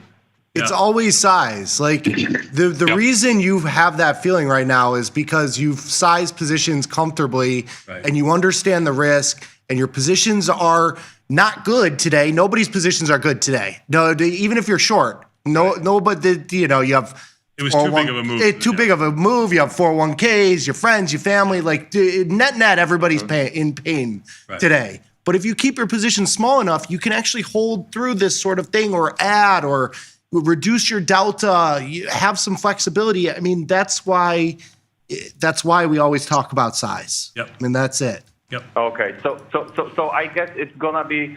I just deployed more capital. I send it to my Tasty account because first of all I want to. I feel that we will still be for a while in a high IV, high implied volatility environment, and I want to deploy more trades. But I want also to keep my buying power at the levels around 40-45% of my account. Okay. Then I think it's a good move. Yeah. Yeah, with your assumption and everything that you say to me, I can't think of anything that's not logical that you did. Go ahead, Scott. And I'm saying you're going to bring a tear to Tom and Tony's eye because you're listening, and that's right. Yeah, and Nikki, 100%. everybody says the same thing. This is what it is. Keep dry powder. Yeah. Keep your positions manageable. And this is why, unfortunately, it's a painful lesson for a lot of people who got, a little bigger than they probably should have been. Mm-hmm. But this is a wake-up call. And hopefully, to Nikki's point, hopefully it's manageable. Yeah. So what you just don't ever want to put yourself in a position where you're out of the game. Really, thank you very much one more time, guys. And it's all about you. Like it's difficult to keep your size and position, in not to be a little bit more greedy. But right now, I'm living in Warsaw, and every single day from 3 p.m. till 9 o'clock or 10 o'clock in the evening, my 2-year-old daughter and my wife, they are constantly listening all the Tasty Live shows. So I already had it in my head. Like I'm never gonna go too big. I just can't. It's repeatable for more than a year once now. So I just love it. I really love it, and I thank you very much for all you are doing, guys. You got it, my man. That's Thank you so great. much. Thank you so much Jacob. for holding. Appreciate it. We're gonna go. Appreciate it. Take the wife and kids out to dinner or something, though. They've been listening to Tom and Tony every freaking afternoon. Like, give them a break or something. Go out for ice cream or something. Good job out of you. We have weekends, Nick. We have weekends. That's right. That's what the weekends are for. We're gonna go to. Thank you so much. We're gonna go to Ohio, Northeast Ohio. I got Jimmy. Jimmy in Ohio. What's up? How you doing, gentlemen? We're doing great, man. How about you? Excellent. Love seeing you two on the show today. Father, son. My son and I write songs and play music together. It's the joy of our lives. So seeing you guys, I try to teach him trading. He just doesn't, step into it. So anyhow, love the show. Love what you guys are doing. And so I'll tell you, I sent an email to Tom. Okay, and I told Tom, I said, Tom, all this tariff talk has created volatility in the markets, which benefits you, it benefits your customers, it benefits your business. And I asked him to consider the possibility that Mr. Elon Musk and Mr. Donald J. Trump, our president, care about you and care about your business and what you do for investors. Just maybe President Trump is messing with tariffs to benefit you and your trading universe. It's something to consider regardless of what you think about tariffs and what they're going to do the rest of the world. I can tell you as a historian that tariffs have been around forever, and what tariffs really are is an open invitation for conversation about commerce and trade. It's how countries talk to each other about how they want to do business with each other. They're beautiful, they're wonderful, and everyone benefits from them. I hope so. Yeah, I hope so. Yeah, I hope. I hope everything you're going to works. have to explain to me. That's a cockeyed optimist if I've ever heard one. Because if you're saying everybody's benefiting today, then clearly everybody doesn't understand the impact of the tariffs, because this move is all because of the tariffs. So I'm going to have to strongly disagree with you. But it's fun to agree to disagree. Yeah. My account is down $6,500 today. I'm happy. I'm feeling good. I'm feeling secure. And Tom wrote back the same thing you just said. He said, we're going to have to agree to disagree. Just thought I'd tell you what's going on. That is a beautiful thing. Yeah. So when we get back to that kind of conversation in the entire world is when the entire world and the market will be better, whatever that means. That's the kind of conversation we have to get back to. Well, there you go. And that's exactly what you're looking at, a president whose vision is world peace and prosperity for the entire world. That's what we're looking at. Okay. Sounds good. I like it. Oh. Yep. You guys have a great day. Nikki and Tony, you guys cherish a relationship like you guys have. Thank you, man. I do. I am going to place a 20% tariff on my children. So we do have that, a 50% tariff on my wife. So we're going to have to get past that first. Yeah. But I think he's going to love me just as much. Thank you, brother. Bye. Appreciate your time. You had an opportunity to take that to the naughty side, and I appreciate that you didn't. Repayment of tariffs. There were things that I was prepared for. I was ready for them. I'm glad we didn't have to go there, Dad. We're going to go to Raleigh, North Carolina. I got Travis. Travis, what's up? Hey, guys. Got caught in a little oil scramble this morning. I'd like to see how you would have dealt with it. I've already rolled it, but it was the 1 day, 71 call, and 69.5 put. In the 1 day? In the 1 day? Yeah. Yep. Short. So you're saying you were short to strangle? Short to strangle. I rolled it. Yeah. Already through the, I rolled it out a week to the 6 day, 69.5. Well, that's just super long. I mean, you're long. You're long. Just super long. You're super long. I mean, if you're asking me if you want, I'm assuming it was more delta neutral when you put it on. So now you're just looking for a rally. Yeah. Yeah, but it was a 0 day trade. It was a overnight trade. Yeah, definitely looking for a rally. Yeah. But I mean, you're looking for a rally with this position. SOS. Yeah. Yeah, it does look that way at this moment. Yeah. Yeah. But, I mean, what else could you do? You keep rolling and rolling back toward the strike price. Maybe you close, you buy a contract and sell a call. Yeah. And then you're static long, and so you don't have the dynamic delta on the upside move. Right. Okay. Selling out the money call, and if you're in the if you want to go in the 6 day, you're long the contract, you sell, the 67 or 68. And if you get a move up there, you're out of the position and you make back a couple $100 as opposed to having the dynamic delta on the puts where instead of 2 points, you make 1.5 points because extrinsic value increases in the puts. It's another option. All right. Thanks, guys. You got it, man. You got it. Our next caller is, I apologize, Frank in Connecticut. You'll be our last caller. What's up? And then we can do your list, Scott. Good morning, guys. How are you doing? We're doing good. I'm doing good. How are you doing? Good. Listen, I'm not going to talk about tariffs, okay. But I have a really interesting question. I want to get your view on it. The first time I started trading options was back in 1987 when I had to witness the 87 crash. Mm-hmm.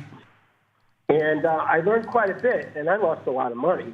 But that being said, at that time, the Dow was 2,500, not 25,000. So we could see that what a difference it's been for so many years. And so I'm not going to give you my age, but I have this theory. I have this theory of round numbers. And I feel that there's certain numbers that are very important in the mindset of a trader and even a retail broker. And In this particular case, I'm looking at the Dow 40,000.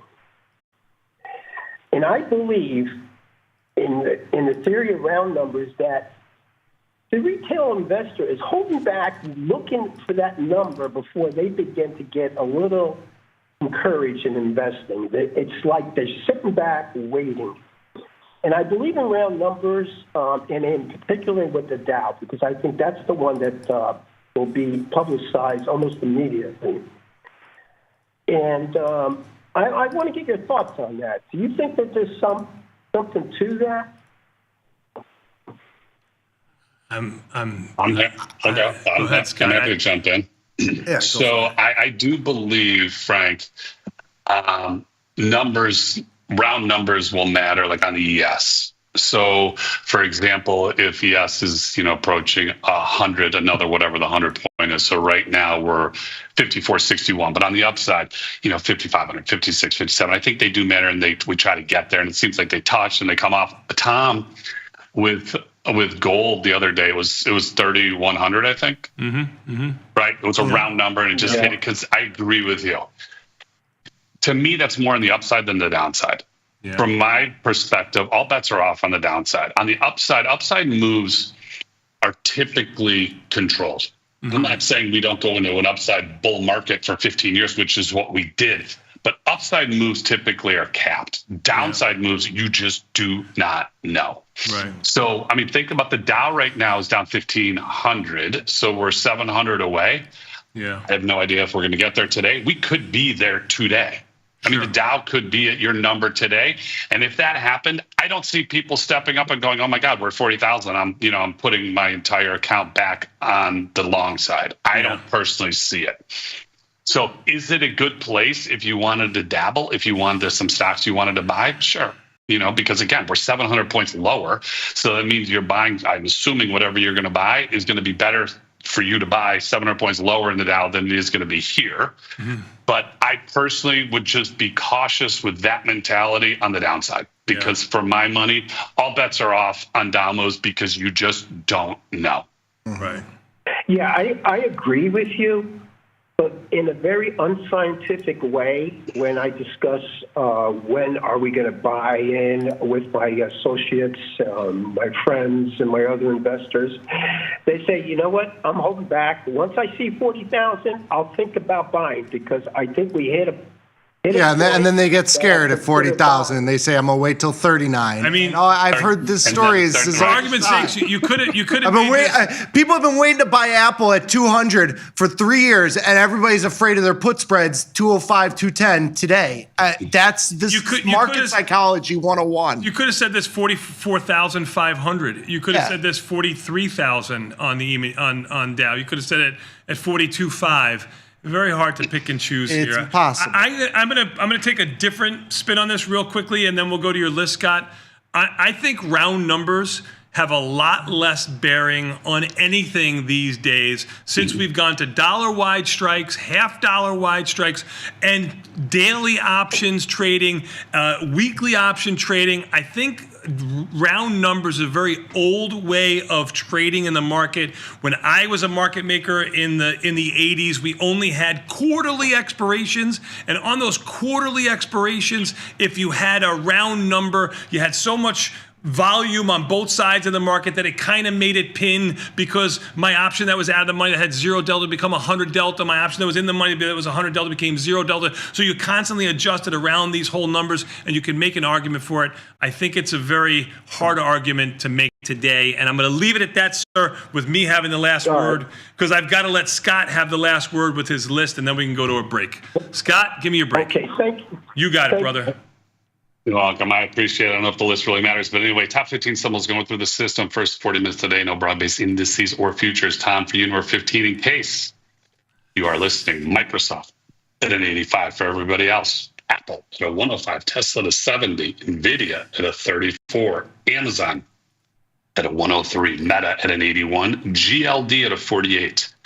TQQQ at a 77. PLTR at an 80. AMD at a 59, Nike at a 58, TLT at a 50, SLV at a 23, Hood at a 93, Goog with an L at an 87, and number 15 for Tom, Microsoft at an 85. Rounding out the next 10, iBit at a 34, MU at a 44, AVGO at a 58, Lulu at a 40, TNA at a 57, Boeing at a 73, TGT at a 51, Netflix at a 98, and SQQQ at a 58. Scott, I want to say good job out of you, and it was a good job. Thank you so much for your time and coming on the show and doing everything you do over at Tasty Trade. But more importantly, I've got to thank you, our viewers, my son Nick for filling in for Tom. Thank you so much for calling in all day long.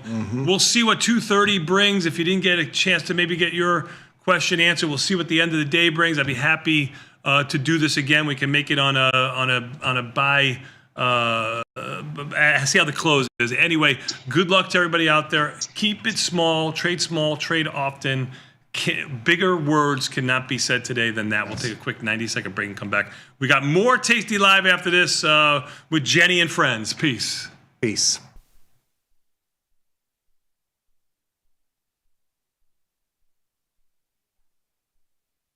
This is Chicago. We invented the skyscraper, the Italian beef, and the standardized options market. SIBO is not only the birthplace of options, it's also where Liz and Jenny got their start. In an industry first, two female former floor traders broadcast live from the floor. Hear the sounds of live market action and feel the electricity as they present real-time trade ideas and research-backed market studies live from the SIBO's SPX pit. Watch Liz and Jenny live from the SIBO, only on Tasty Live.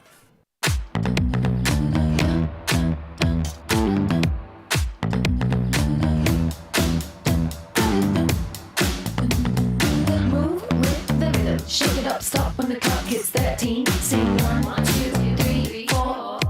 Cause no one can do it like we do it, like we do it, like we do it. Cause no one can do it like we do it, like we do it, like we do it.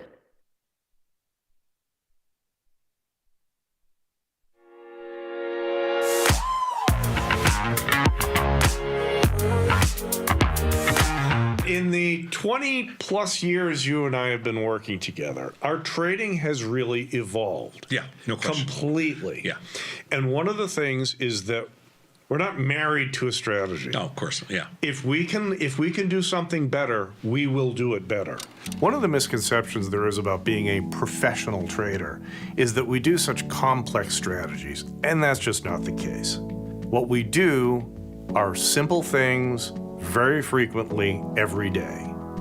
That might be taking 50% profits. That might be rolling a position to a different expiration or a different strike price. That might be selling some premium to improve the cost basis of a losing trade. What I want people to learn is an effective way to approach the financial markets and to use options to their fullest advantage.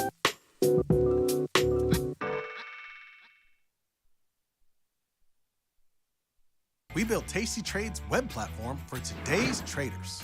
See it, click it, trade it. Drill into data, find opportunity, and track the action with hundreds of indicators. Track your options profit and loss history over time per symbol. Note your progress and plan your tactics with a trading journal. Fund your account and start trading right in the app. The tools, the data, the knowledge. See it, click it, trade it. Join the club. Tasty Trade.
Karen. Thank you so much for the relationship advice. Of course, since you met your husband in high school, I should obviously just go back to high school.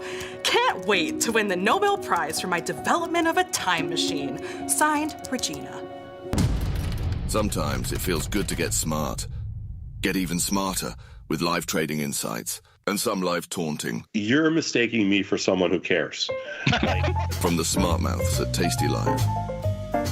Tasty Trade has crypto, and you can trade with zero commissions. Bitcoin, Ethereum, Litecoin, and more. Diversify in one place. Crypto, we got it. We get it. So I started trading in the equities market when I was 18. Real basic ETFs, mutual funds. I didn't discover options and really tasty live until about 2012. It made sense to me from a risk perspective.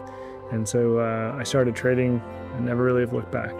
The people you see that's who they are. They're trying to be as open and clear as they can with the trades that they're putting on. Teaching a methodology, like teaching the logic behind things. It is tried, true, and tested. They back it up with research. They share that research. It's not, just trust us and do this, which is a very dangerous thing in the financial world. But, learning about that in the tasty universe, it starts to prove itself out, right? When you follow the methodology, you'll see those profits and you'll understand why a position did what it did. Sometimes the market wins and sometimes you have a 90% winner and you don't know, why don't I do this every day, right? This is easy. But you kind of have to reset that and just go, okay, close the trade and move on to the next one, which is really what Tasty's about. In the money. It seems pretty easy to understand. If I'm in the money, I must be profitable, right? Not quite. In the money is in reference to the option's strike price relative to the current price of the stock. An in the money option is an option which has intrinsic value. For a call option, that represents an option with a strike lower than the current stock price. For a put option, that represents an option with a strike higher than the current stock price. Being in the money is a good thing for long options. It's not so good for short options.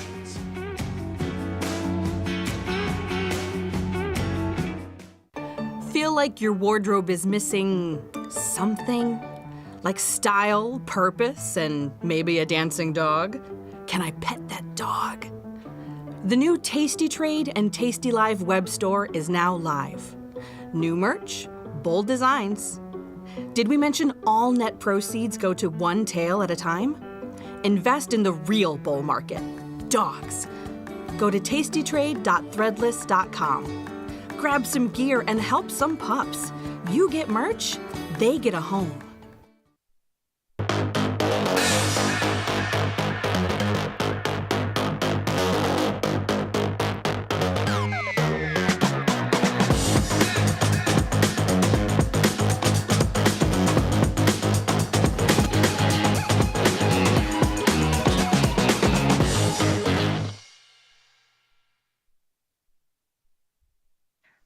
Everybody, and welcome to the TP&J show.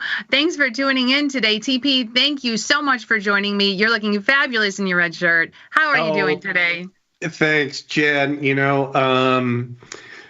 I think this is my only actual red shirt.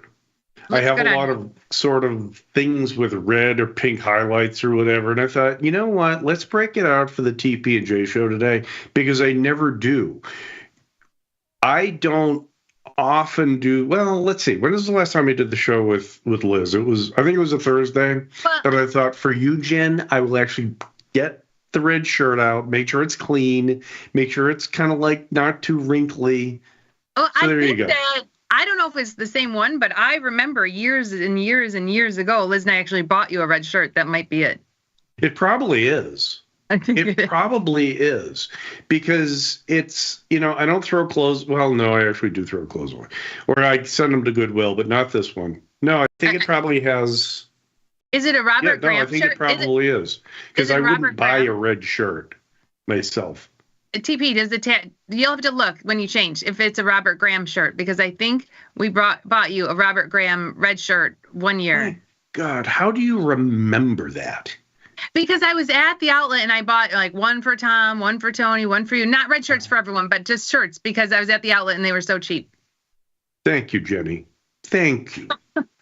So, Jen, this is I gotta say, I know this is a very market's down big and everybody's kind of angry about things and there's a lot of emotions and all this stuff, but I think this is actually kind of I was going to say a fun day, but it's kind of an interesting day because I've been trading a lot, sort of adjusting things.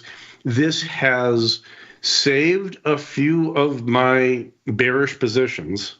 Okay. It's things that have been kind of lingering on that I had a little bearish and I was getting killed or they weren't really doing anything for me. Now I've been able to take them off for small profits. The other thing too is if you are just getting started in trading and you're thinking, oh my gosh, what do I do with all this stuff?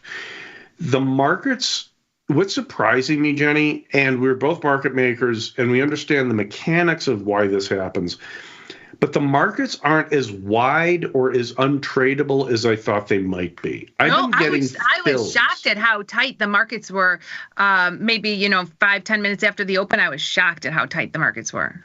Yeah, because so just to talk a little bit about the mechanics of market making, because when you see a bid-ask spread, and the exchanges are legal entities, and the market makers they don't work for the exchange, they work at the exchange. And in exchange for that, they are allowed to post simultaneous bid and ask prices. I can't do that trading off the floor. Jenny can't do that trading off the floor anymore. Only a market maker can do that. If there are different ways of protecting that. But so a market maker making a bid ask to both sides of the market, they don't know if they're going to buy the option or sell the option. Mm-hmm. They don't know if they're going to have to hedge with buying stock or selling stock. And with the stock, the individual stock moving around so much, they widen out their bid-ask spreads to provide a cushion, a financial cushion, if they get a lousy fill in their stock trade. So what I thought I would see, and I think, Jenny, you thought you would see, is much wider, not untradeable, but much wider markets and tougher fills today. TP, we grew up in, anytime something got crazy, we would just throw ourselves in a fast market. Okay, we're in a fast market, meaning $5 wide spread. We're in a fast market, $5 wide spreads, bid-ask spreads, and this morning it was shocking how tight the markets were. I was pleasantly surprised, and that's why it's so important to trade liquid products, because if you're not in a liquid product, they probably weren't so tight. 100%. We'll see. Yeah, and so people listening to this might run into certain stocks or whatever they're looking at and say, well, no, I see wide markets. I can't get anything done at all.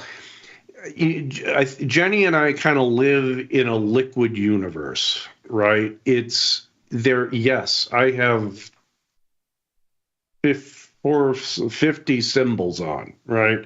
And multiple positions in those symbols. But they're all pretty tight. There are probably, I would guess maybe 250 or 300 products out there that are liquid to trade.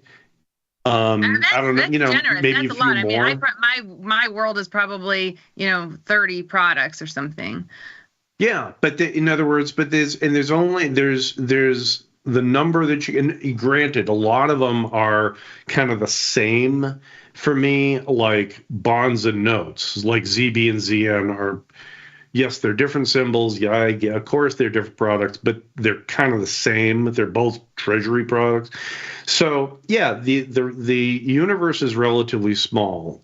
And what we live in, the markets have been pretty tight. And it's also, Jen, what saved my butt today is if I've been wrong on direction, why is Philip Morris up $2? Because everybody's going to start smoking cigarettes. I'm just looking at my stuff. So my point is, this is why you put on defined risk trades. Even I've been doing this for 30 plus years. I still use defined risk trades. In other words, put on verticals. It just makes life easier. So I know you say that, but the other day, this week, there was an email on Confirm and Send, and they asked about defined risk in this market with the high vol uncertainty, and I believe Tom and Tony talked about it, and they said, well, with the high vol, we're usually more undefined risk, and we're usually more defined risk in low vol, and undefined in high vol, and so I would disagree with that. I am more. This is why the higher IV is when this stuff can happen, right? So I would say what has saved my account from having a big loss today is defined risk trades. Simple as that. And if you were selling strangles, and I have some strangles on, and they're losing a little. I mean, losses aren't catastrophic, but I've got some strangles on that are losing money on the put side. Let's go into the account because I want to show you an example. I want to show everyone an example, and this is what we're talking about: defined risk versus undefined. Our account is mostly defined risk, so you see small loss, small loss, small loss, small loss, small loss. Here, biggest loss on our screen, down to $832 today. This is a naked put. Here's a naked put. It's undefined risk. So to your point, if we would have had the 90-85 put spread or the 90-80 put spread, our loss would be capped. Here we have a naked put, and it's $13, $14 in the money. And this is what a lot of viewers are wondering. How do we manage these? What do we do with these? This is May. It's already out in May. I can't roll it to May. It's already in May. Like what? So what do we do with these? And this is a question a lot of tasty traders have. So I do not have Micron. Let me just. But it could be anything. It could be Apple. It could be. Yeah, but let's just talk about Micron because it's a nice big sell-off today. So what you have to decide is whether you are still. The first question is, am I still bullish on Micron? Okay. Do you think that this sell-off is, a little hyper? And take the politics out of it. Okay, I understand, I like Donald Trump, so tariffs are good. I hate Donald Trump, so tariffs are bad. Blah, blah, blah, blah, blah. As a trader, I don't care. I really don't care. I focus on the what, not the why. What I see is Micron down 13%.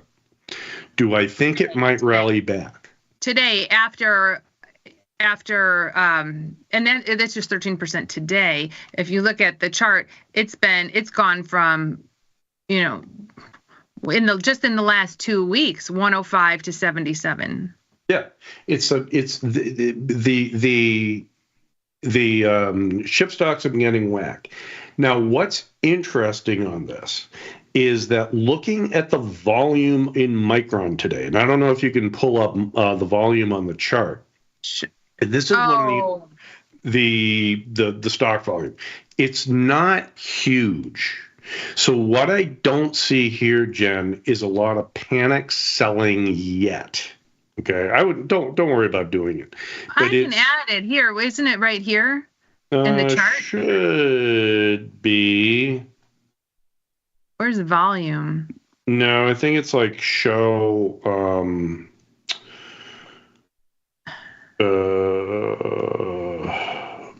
It's somewhere. TV, is it a study? You make these. You make. What's that? I'm sorry. You think it's an indicator? Yeah, I think it's an indicator. Volume? I think it's an indicator. It's a lower indicator. Oh, here we go. Okay, but what do we want? So just whatever the regular main graph. Volume subgraph. Add selected. Just see. Yeah, just see what that does. So that just shows you, and this is, again, I am not a chart guy, right? And you're not a chart woman. We don't look at charts to determine trades, at least, I don't really. But I will look at volume. Mm-hmm. And compare the volume today to the volume when we saw that big red spike in the volume when it sold off a couple of weeks ago. Yeah, right? this was this drop, and I'm going to assume that's earnings.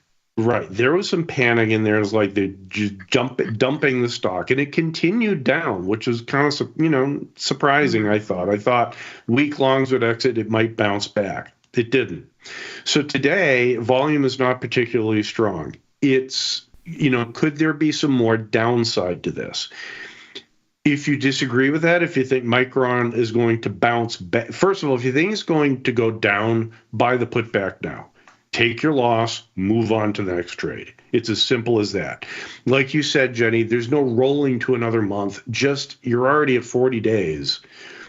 Right. Go take the trade off. But if you think it might bounce back, right? Can you defend it by selling an out of the money call? Are you getting enough credit for these things? So you're looking at this, sure, our put, which is why someone may leave it, our put still has $1.80 in extrinsic value left in it. You could get $1.80 if you add on that call. Right.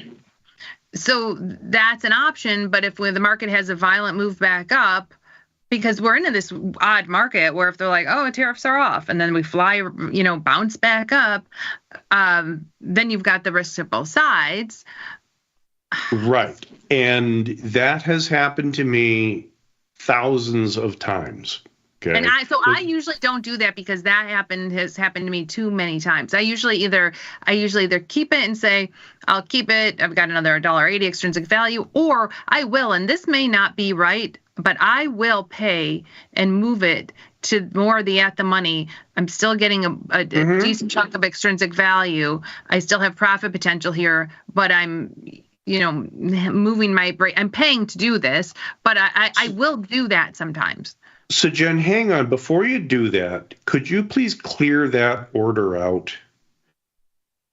I want to look at, so that 90 put, what's your theta on that 90 put? It has... Well, you've got just that $1.80 a day. I mean, or you've got that $1.80, so the theta on that option is $5. $5. So now look at the theta of that 80 put. It's almost $7. Yeah, right. Right? Yeah, right, almost 7. So you're getting about 40% more theta if you roll that 90 put down to the 80 strike. Okay. So do I know which way Micron's going? Nope. I don't know. Would I be cautious about putting on bearish, because the selling call is a bearish trade? Would I be cautious about doing that today? Yeah, because we saw what happened yesterday. We had this nice big, I was trading the NASDAQ, nice, huge open on the NASDAQ, sold off through the day, and then had this big rally at the close. It was like, oh my God, what is this? Right? Fortunately, I had covered my short calls. I basically scratched some short call spreads because what happened is, we could talk about the different products here. The problem is it closed higher. And immediately after the price settled on the NASDAQ futures, they crashed. So it was too late for my call spread, right? It would have been too late. Did you think the close was weird yesterday? Yeah, I mean, it's like I said, Jen, fortunately, I had closed my call spreads early, like 2:15 or whatever it was, and took them off for a scratch because it wasn't dropping as much as I thought it would. And sure enough, it rallied right back and would have killed me. But here's one of the questions, Jen. If I have an account of whatever size, pick your number, 100,000, 10,000, 100,000, 500,000, whatever. How do I generate trading income? How do I get money out of that account? Right? And so the way I think about it anyway, and I'd like to hear what you think about it, how you think about this, is the only way that I can reliably make money is through positive theta. That's it. Otherwise, you need to be right on direction. And it's so hard to be right on direction all the time. Right? Hey, Jenny, I love doing the show with you, and I would still do it if I had put on, 50 short NASDAQ futures yesterday. Yeah, I'd be sitting on a massive I don't have to work anymore or whatever, but I still like doing the show with you, Jenny, so I'd still appear. But my point is, I wasn't smart enough to see a 100-point down move in the NASDAQ, or 1,000-point move in the NASDAQ. I didn't know. I didn't have any bearish trades on, none. I mean, I've had bearish trades on that I've taken off because we've already been going down, and I didn't have any on. I mean, I've got short put spreads, a handful of. My account's not doing well today, but I'm not like, oh, geez, this is the end of the world. No, I'm actually looking at it as great. This spike in vol brings more premium, more opportunity. Yes. But again, you have to be cautious because we could keep going down. We woke up last night, looking at the markets boost down 150, I think, right? 150 this morning still. Yeah. And my husband said, is this year going to be another 2008? So you have to be cautious. I'm still selling puts, but I'm cautious. Cautiously selling. I like 2008. I like 2009. It's hard. It's scary. But that's a trader, right? I'm a trader. So the question I have, Jen, is how much theta do I need to make? Look, if you can't pick direction, I can't pick direction. I'm not saying that there aren't people out there who can pick the direction of the market or a stock. Great. If you can do it, great. I cannot. The only way I can do it is by getting my theta number in my account high enough every day. I like to keep trading simple. So my theta, I keep my deltas kind of in line, but I don't worry too much about delta. It's my theta that I watch. Am I generating enough theta today to pay the bills? Okay. Right. So it's one of the things that you have to look at is the choice between the 90 put in Micron or the 80 put. So Yeah, go ahead. Right, the 90 put or the 80 put. If I move it to the 80 put, you can see what we're looking at is this number here, the theta. So my 90 put has $5 a day. The 80 put has $7 a day. But I could. Or even just look at the puts. I could add on the 90 call, and then I have, double the theta of just my 90 put. Right. So if you just focus on the theta, it removes the, oh my gosh, what if they rally back? Oh my gosh, what if they keep going down? I don't know. Maybe what I'll do is work to generate more theta today. So if I'm down today, if my account was down today, what would I be doing? I would be looking to go into, and the amount of theta that I need, it determines which products I'm looking at. Okay? Because this isn't a percent game. This is a dollar game. So I need to generate, $50 a day today or $100 a day today. Where do I find it? Well, I'm not going to get $100 a day selling a put spread in QQQs. Right. Okay. So here, let's just do this as an example. Let's go into QQQ and just see what the numbers. Do you have any position? It shouldn't matter. No, we can just create an order. So go out to, let's say, 43 days. Okay. And sell the 25-20 put spread. Or, buy the 420, sell the 425s. So I'm generating $2 of I'm generating, where's my theta on there? 79 cents of theta.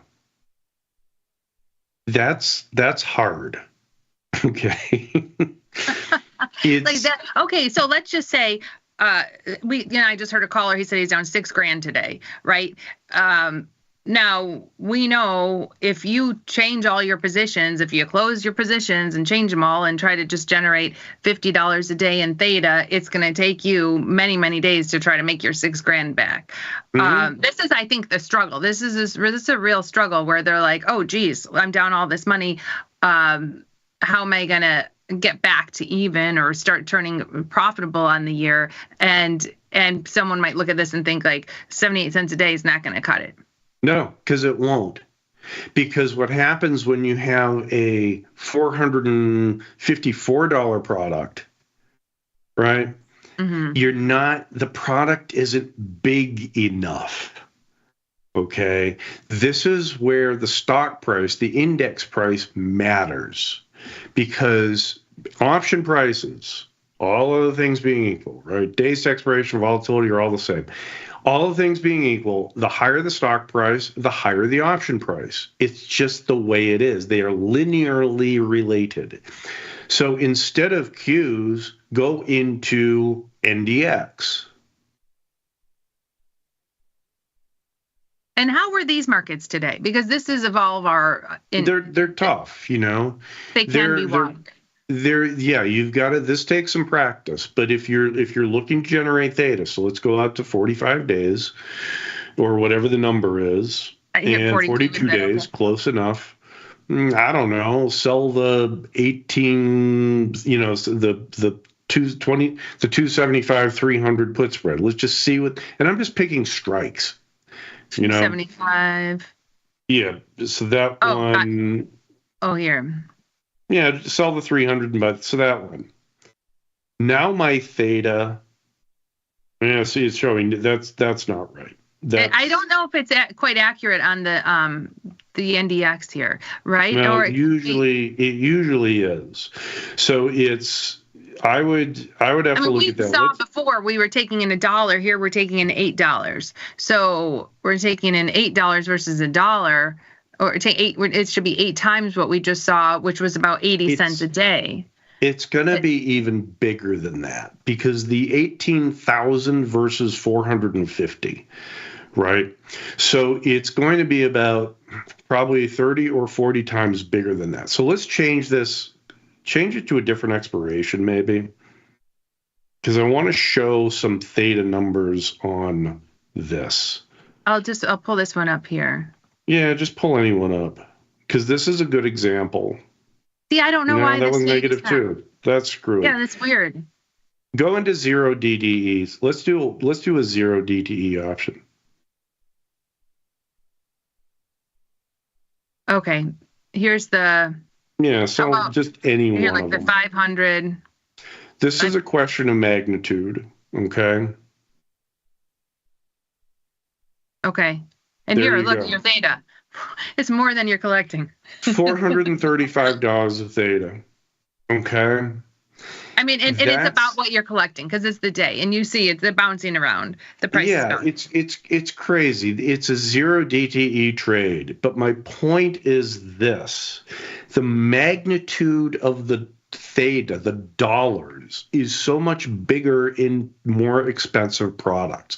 So if you're looking at, you're not going to get high theta looking at Ford.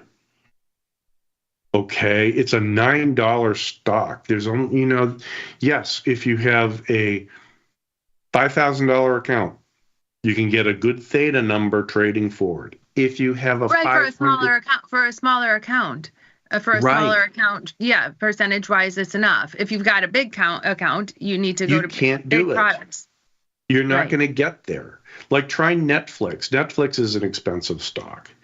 And or was an expensive stock. It's interesting that you bring this up, because there were quite a few callers, and one was talking about, he has a smaller account and he has all spreads. So my preference is small account, trade small products, because if you're in a pickle like today, if you've got puts in Ford or puts in Snap or puts in Lyft or puts in all these small products, and you're in a small account, well, you can roll the puts and you could roll them out to May, or you can roll them out to June, or you could roll them out to September, and you can roll them and take in a credit and continue to collect credits and continue to roll them. Whereas if you have a small account loaded with spreads and every spread is blown through, then you don't have any money anymore. Like, then you don't have your account anymore, and you don't have that ability to keep rolling.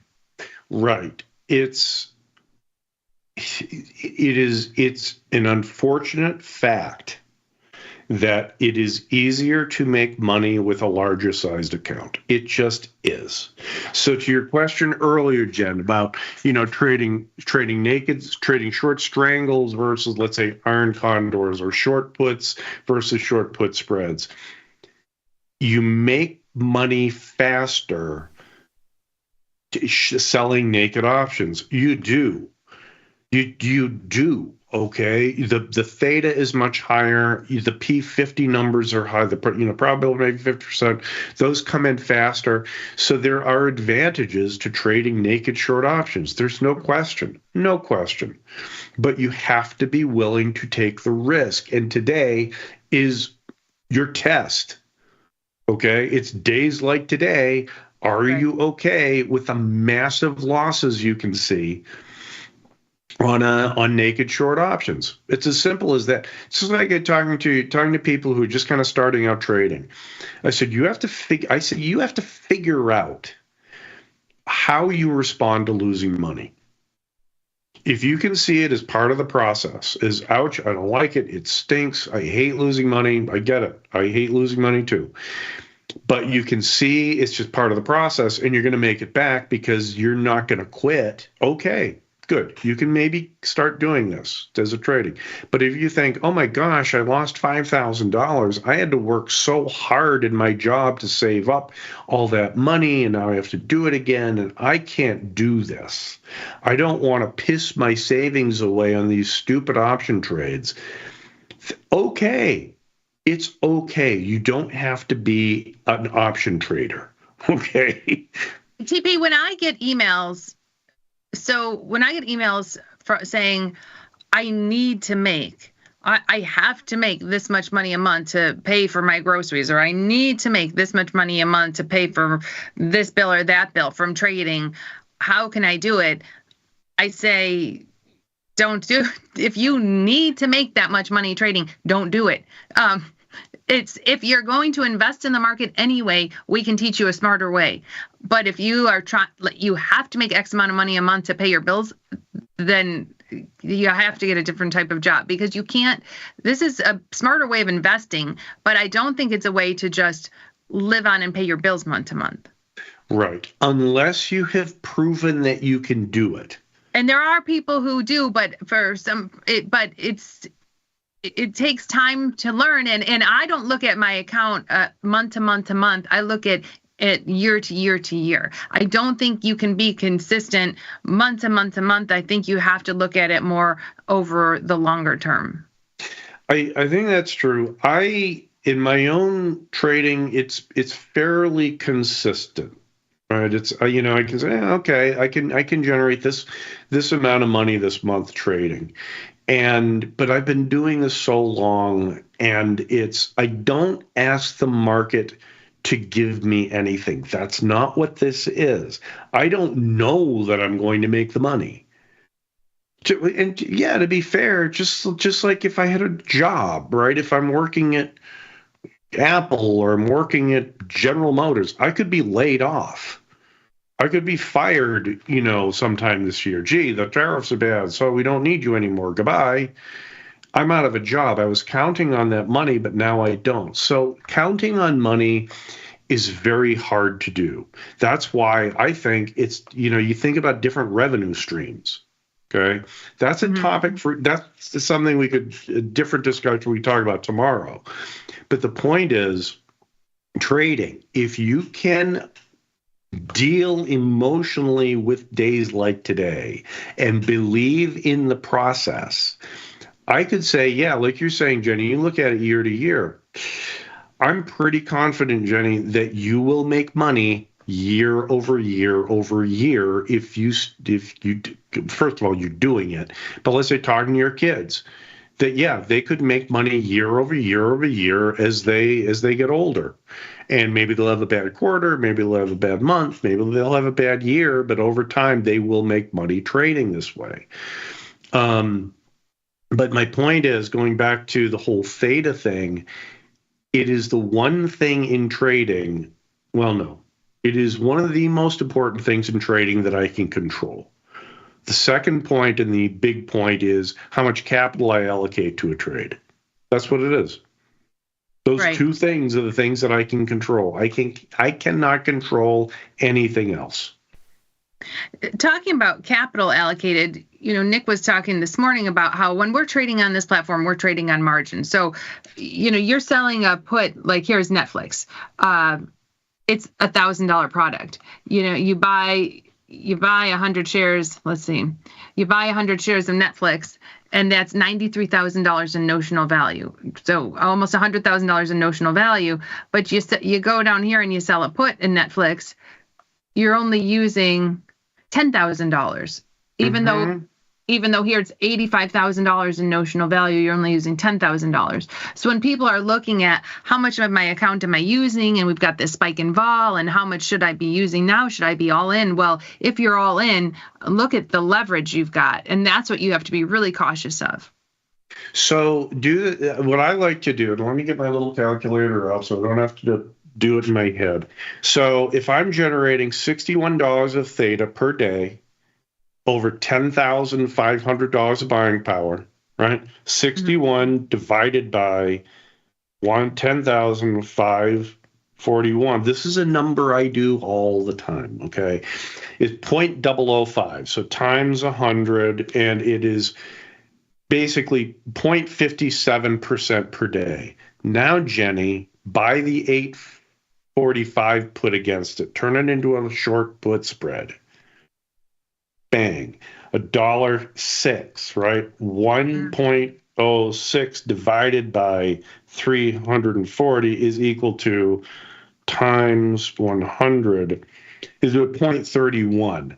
So this is an interesting case where my theta per dollar of capital is actually higher on the short put than it is for the vertical. So this is a way you can decide. It's not. Typically, your return is much greater on spreads. That's right, because the margin requirement is so much smaller. But here, the theta, you just smashed your theta, right? And so this, to me, makes trading easier. Okay? Look, making money isn't easy. Okay, easy isn't the right word. It makes the decision-making process easier. Okay, it makes it less, oh my gosh, what's going to happen to Netflix? Oh my gosh, now the NASDAQ rallied back 200 points. I'm watching it. Cancel crash, right? We're only down 214 now, which is crazy. When we started the show, we were down 250 at least. Yeah, and so, what I'm saying, I want to sell some call spreads in there because I'm kind of bearish on the market, but I'm scared to sell call spreads into this sell-off right now because it just looks kind of overdone. But some people think this is just the start and this is going to continue. And I think a lot of people, are wondering why if, this is maybe the end of the sell-off. Usually we see that huge rally in the VIX. VIX did it even break 30 today? Did we ever break 30? No, it never did. It never did. 29, 26. So it's like, isn't it weird? We've had such a move and the VIX has never even broken 30. So I sold a put spread in the VIX this morning, just like you were talking about my cherry bomb that went out this morning. I just think that, there's a little more downside. I sold a very short-term VIX put spread with 15, 16 days to go.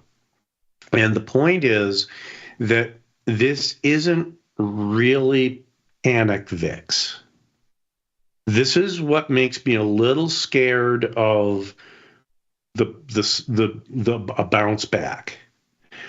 That I think, that I would see a little bit more. Well, let's put it this way. I think the VIX has some upside to go in a panic. I think there's some more downside to go in the market. I would have expected the VIX to be up much bigger than it is right now. It hasn't been. So if panic really sets in, I could see the VIX over 30, like you just said, Jen, 35 or even 40, because I'm not seeing it. We have not. Maybe there's some more downside, but they're not giving it to me today. we have not seen. Usually when we've got, the market down, what we've been down after already being down and then being down, another 4% today, and we still have not gotten VIX at all this year over even into the 30s, which seems very strange. So some of the other stuff that I'm looking at right now, the currencies, and this is a tariff story. So if you look at, let's say, 6E/6E, then you can stay in the charts, and you see this huge spike up and a massive spike in volume. Mm-hmm. Massive spike.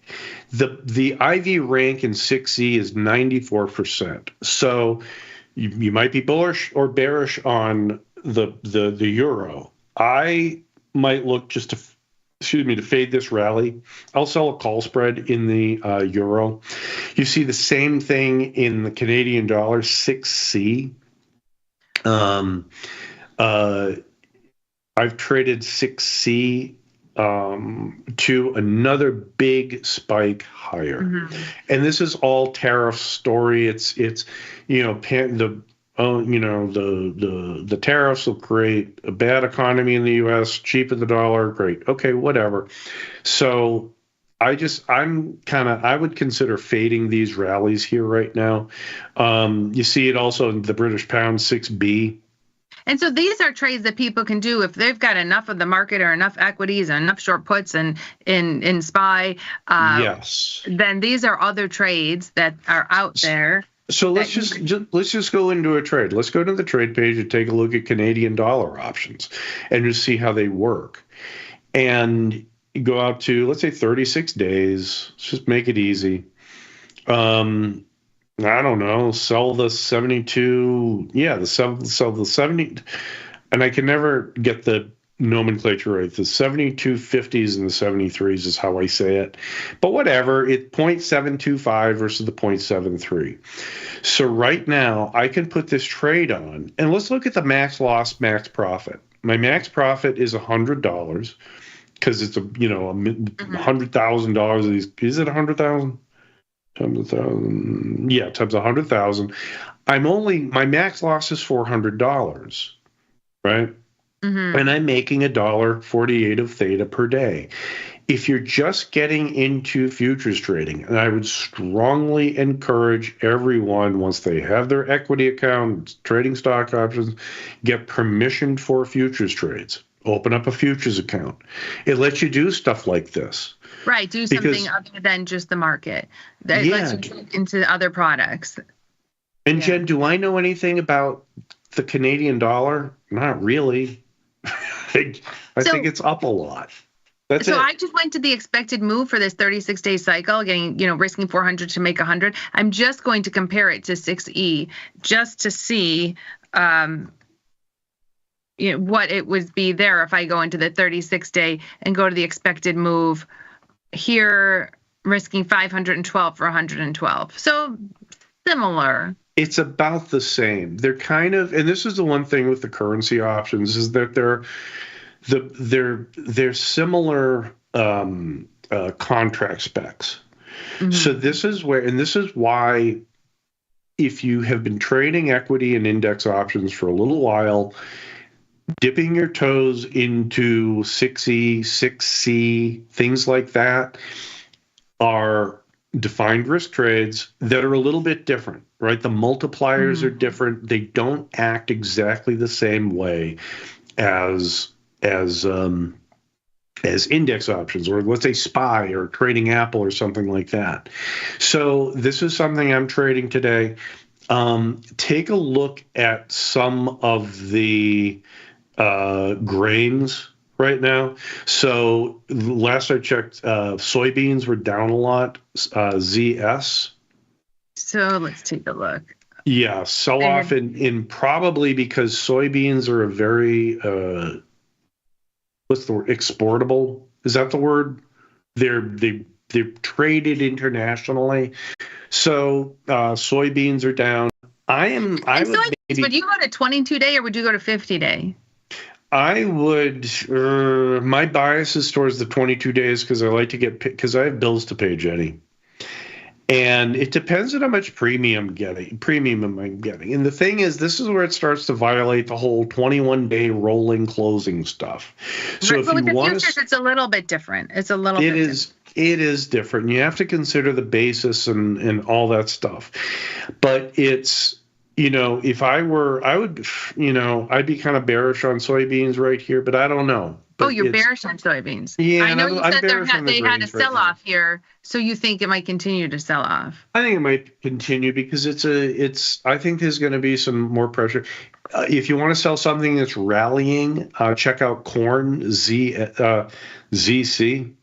But then is that as, does that have as many exports as soybeans do? Where you think that might, like if you're looking at this and it's only down 1.4% today, I'll get on board, TP. I'll sell a call spread here. Yeah, Look, you're only risking 400 to make 100. Very similar to our trade in 60 in the Canadian dollar.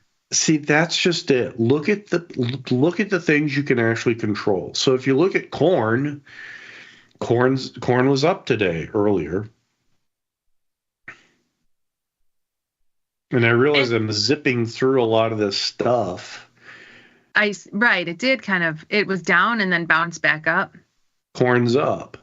Mm-hmm. So if one of the, if you think that this is the opposite side of the story, that, maybe if corn isn't heavily exported, but it's going to even have fewer exports, right? Well, maybe there's going to be more corn in the U.S. market and it'll, drive, there's only so much corn people can eat and cows can eat. So maybe corn will a bearish trade in corn. So I'm just kind of bearish in the grains right now, but that's just me. Okay. What we have seen before we had a lot of questions. I had a lot of viewer questions to answer today, which we're not going to get to today. And for those viewers watching, TP, you're on tomorrow. Yes, ma'am. So we'll get to those tomorrow. I want to just make sure if anyone sent anything in on X that we're getting to it. So I see Punished Pixels said, "Good morning. Did your ratio spread help you during the IV spike today?" And maybe that, I guess that was from somebody else. I think. Yeah. Sell 3. Happy Friday. Would you consider putting on a put ratio spread? Sell 2 or buy 3. Sell 3, buy 4 at a low delta range. And I don't know if we put that on. I don't know if I have that. You could. So what is talking about is she is talking about is a slightly bullish trade, because you're selling, let's keep it simple. You're selling 1 out of the money put, mm-hmm. and then buying 2 further out of the money puts. That's a ratio spread, back spread, whatever you call it. And it would have helped. You've got more year long. You're net long. You've got 4 contracts and short 3, or you've long 3, short 2. It would help you because you get that spike in vol. You're at net long contracts. Yeah, you'd have to look at the individual strikes and see how the skew is changing. There's a lot going on with that, but mm-hmm. those are trades that, yes, they are defined risk trades because you're buying more options than selling. And if you think we're going to have a bounce, but you're afraid of a continued sell-off, yes. Right. Those sorts of trades can work. Here, TB, you talk about theta per day and paying the bills. Jack Tucker, he's always selling tranches of these 0 DTE iron condors, usually about $25 wide. Yeah. And he puts them on in the morning here, 9:42. He just put them on. And with the vol today, they're very wide. His shorts are 53.85 and 55.25. That's how it's done. Yeah, collecting 540. That's how it's done. I trade a lot of I love the 0 days options and 1 day, things like that. The money just is, it's easier. You collect the theta. It's wonderful. So Liz and Jenny forever. Is it too late for a gold and TLT bullish trade? Is it too late to be bullish in gold or bonds? I would say no. I would say this this whole panic over, tariffs or whatever, I don't think that's ending anytime soon. So I would still be bullish on gold. I think there's going to be enough of a flight to quality short term, at least. And short term is like, 2 months. Okay. For me, the thing is in terms of an option trader. So with gold down now, yeah, I would consider selling a put spread in gold. Again, defined risk trades. Same thing with TLT. I already sold a put spread in there. I'm already now, if you bullish wanted to put on a bullish bond position on, what are you doing? Are you going to TLT? Are you going to a bigger product? If you TP are going to put on a trade in bonds, what are you looking at? I did a cherry bomb a couple of days ago selling a TLT put spread. That's what I did. In the cherry bombs, because 60,000 plus people read them, I have to make it kind of universal. Not everybody has a futures account, so sometimes I'll do futures trades and stuff. I already have some short put spreads in ZB and ZN and TLT. So and which do you like better right now, ZB or ZN? Like for someone who wants a little bit more bang for your buck, what do you want? Looking at the volatility, it's about let's say the 22 days. Or pick an expiration. So 12.3%. And I can do this really quickly on my computer, Jen. And ZN is 6.9. So you're better off with ZN. So 13.5 divided by 6.9? Is 6.9 in ZN, or it was 12 point something in ZB? It's really close. It's 195. So I think there's a slight edge to ZN. Slight edge. The other thing, too, is the reason ZN is kind of attractive is if you think interest rates are going to continue to go down, and if you think there's going to be pressure to get mortgage costs lower. Mortgages are tied to ZNs. They're tied to the 10-year. So I might be bullish on ZN right here. So buy the 11s, the 111s, and see how much you get for that spread. So you're getting $300, risking $700. Yeah, that's pretty good. So $300 here at the 112, or if someone doesn't mind the naked options, you've got to move this up to the 111 and a half. The 11 and a half. I guess at that point, maybe you are better off with the spread and not having that naked option. So, and it depends on and Jenny, this illustrates the point we're making earlier, this is something that you control. Okay. Mm-hmm. You decide how much capital you put up on a trade. You decide how much risk. And then you say, well, for a given amount of risk or capital, how much theta do I get? That's my process for trading. Right. And okay, so I see that spread in ZN. And so sometimes you look and there's a huge difference. Sometimes you look and like, okay, the spread, my strike is at the 100 level. If I sell the naked option, I'm all the way down to the 80 level. You're getting a huge amount of room. And sometimes you say, well, then I'd rather have the naked option. But when you're this close, I'd rather have the spread. Yes. So this is how, we've talked a lot about different stuff today. And do I have all the answers? No. Okay. Ask Jenny if you want all the answers. But it's, which way is the market? Let's check NASDAQ now. Is it cancel crash? It's down 4.2%. So we've got Qs so at 18. It's stabilized a little bit. I wouldn't be surprised if we're down 300 or up 300 from here. I really wouldn't. I have a question that I got. Let's say someone moved $100,000 over from, a safe account into the market because of the move we're getting the volatility. Yep. Do you take that $100,000 and go all in today, or do you do some today, some next week, some next week, some next week? I would do some this week, some next week, some next week. Because if you are so there are two things going on. If you're just starting to get into this, you need to learn. You're going to make mistakes with a smaller amount of money. The second point is you need to learn the platform. How does it work? How do you find the information that you need to generate trades? So starting smaller and just sort of now, with a spike in volatility, I might push my capital usage up to 45, 50%, 60%.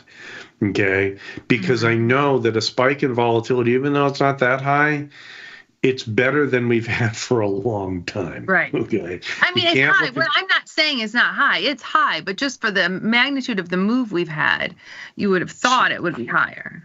Right. So this is why, but if you're just starting out, only use 5 or maybe 10% of your capital. Keep it small.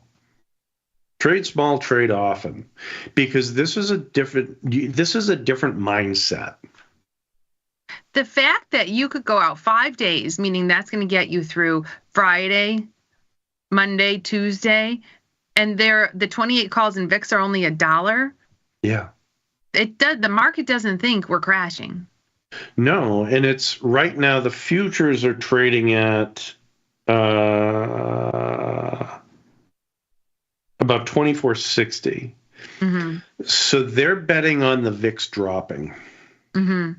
So Jen, if you can do this just for the people playing at home, click on the 20. Stay in the 5 days. Okay.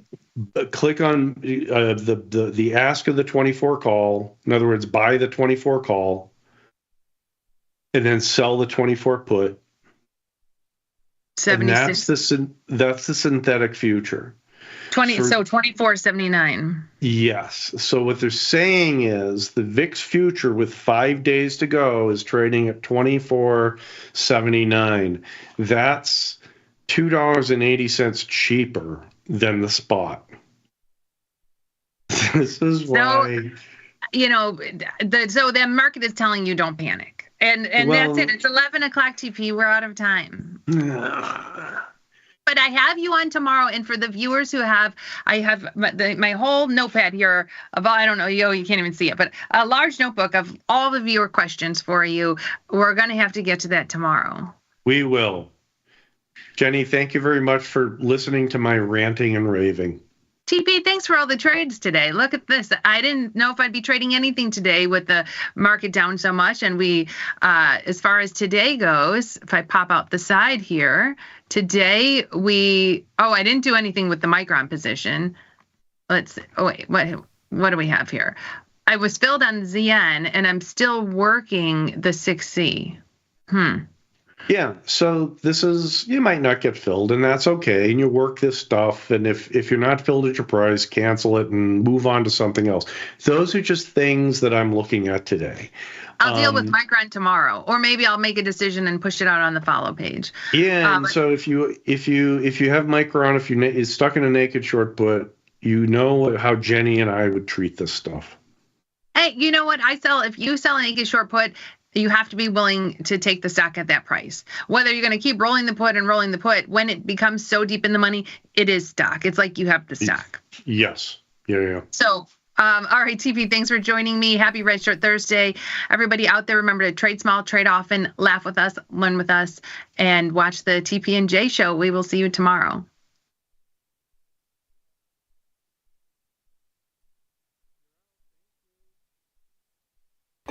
Feel like your wardrobe is missing something?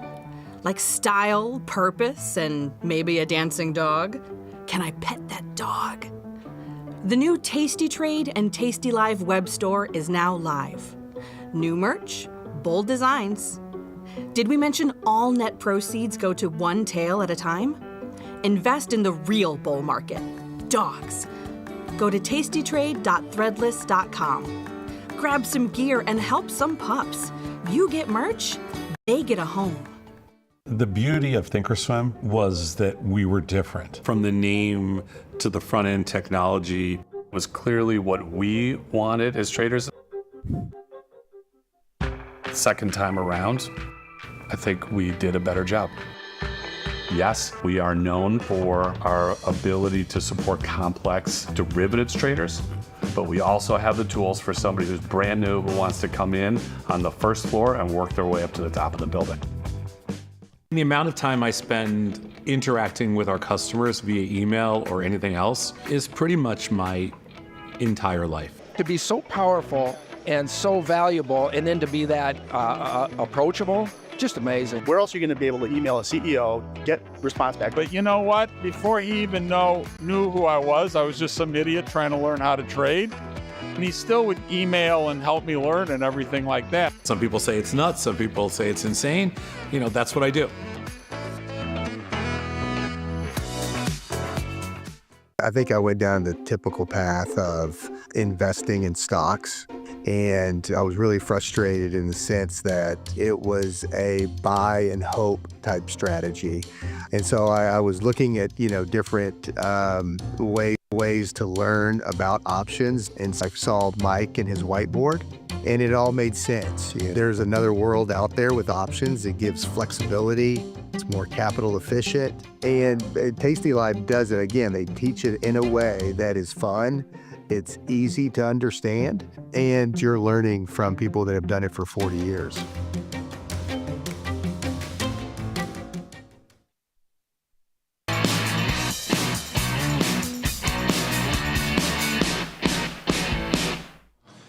Good morning, everyone, and welcome back to the show. This is Option Trading Concepts Live. My name is Nick Batista. I got my man, Mikey Butler, and of course, Katie McGarrigle in the house with me today. And if you want to come join us, hop over to YouTube, type in Tasty Live, come to our channel, give us a like, and subscribe to our videos because it helps us immensely. But more importantly, just come chat with us live because we'll be taking questions throughout the show. Whatever you got questions on, from strategies, concepts, trade ideas, trade management, whatever. Just come hang with us for the next hour of the day. My favorite hour of the day. I get to spend it with my buddies, Mike and Katie. Hug me. How are you doing? How are you doing, buddies? I'm good. Doing good. Doing okay. Yeah. Breathing through it? Yes. I had a lot of coffee. The pain. Yogic breath? Yeah. Well, I was on overtime with Chris and Ilya yesterday, and we were like, up 90, 10% across the board, not too bad. And then just immediately 200 points off, we're like, oh no, what happened? A shiver goes up your spine. And then I refreshed and I saw Trump holding the poster board. I'm like, what is this? The poster boards are. But yeah, the market reaction is real. I think there's some very interesting things going on under the hood, specifically with volatility, or the lack of volatility, I should say. It's gotten a little bit perkier here. Yeah. In the last, for sure. Prior to the last 30 minutes. But we did have some nice hedges on in currencies, which was fun. Japanese yen diagonal spread. Mine was, I think, wider than yours, Nick, but we both took out. Yeah, I just had a couple $100 out of that as a hedge, and then the M6A, that one I closed too. Ooh. Yep, took that one off. And yeah, unfortunately, I just had a bunch of trades that were debit spreads that were losing already. So this move didn't really affect this portfolio that much. Yeah. I mean, unfortunately, I was all about naked puts last week. Oh, Katie, I love naked puts. So that's obviously coming back to bite me a little bit. But the good news is that they were, a lot of them, longer duration than like the 20 or 15 odd days or whatever that we were kind of at last week. So, Micron, SoFi, like there's not really much to do there. Like, sure, you could sell the same strike call and pick up a little more, but I think right now I'm just kind of evaluating how the next remainder of the week goes, I guess you could say, before I really start to try to over manipulate it and then like get whipsawed. Yeah. How about you guys? I feel very much the same way. I wanted to just touch on, because we did call-ins the whole morning, so got to speak to a lot of people, which was great. And for the most part, it was very contrary to some of the other ones where it's a lot of panic. This was not as much panic, which leads me to believe that people were somewhat lighter into this or a little bit more dynamic with their positions, not just naked short volatility. They had diagonal spreads and butterflies or maybe some static delta or whatever. It felt like people were a little lighter into this, which I think is a great thing, and I've taken our words and ran with them in terms of like defining risk and futures and small. I had a number of people that called in specifically to small, and they were like, today stinks from a P&L standpoint, but I'm not like blown out. Like, this is a big move. Volatility's upticking. I have cash on the sideline. I'm excited to put on new positions. Those were like the best. It's great to hear that. I wanted to touch on just spreads specifically, though. A lot of positions, a lot of people were like, this spread that I have in Apple, the 210, 205, and I'm looking at these spreads, and I'm like, my guy, they've moved $1. With volatility, and when you're trading spreads, one of the benefits of spreads and wide spreads, any spreads that you're doing, is that with this pop in volatility, even though you're like now, Apple's down $17 and change, and I have an at-the-money spread. The spread is 15 points wide, and it's moved $2. Right. Like, that's with 43 days to go. Obviously, you're in a different situation if you're trading the short-term stuff. But this is like a really good example of just, spread trades. The hedge is on, and it helps you into this pop in volatility. And they don't, nothing explodes if you're small and if you have defined risk. Yep. It stinks. I don't like this position from a P&L standpoint. But it's not like everything's blowing up. Yeah, for sure. Yes. Couldn't have said it better myself. Yes. But yeah, lots of people in the YouTube chat. Welcome. Yeah. One and all. If you want to join us there, we are streaming live on the tastylive YouTube channel. You can pop in, put your trade ideas, questions along the right-hand side chat. I've got the Cherry Picks newsletter, free newsletter, comes out every Tuesday, pinned to the top of the YouTube chat. I've got the Tasty Crypto newsletter in that chat as well. Oh, yeah. But yeah, we've got some trade ideas today, and we'll have the rest of the time to go through the chat and look at some new trade ideas. So kind of actually really quickly before we get into the ideas themselves, I know you kind of already said it, Nick, but like, are you excited to put trades on today, or like do you take that with a dose of salt, like, or a slight apprehension? Like, I'm, any day where there's like a pretty outsized move relative to what we've been experiencing in the recent past, I'm always kind of like of the mindset of like, get your bearings, take stock, see how it's gonna shake out.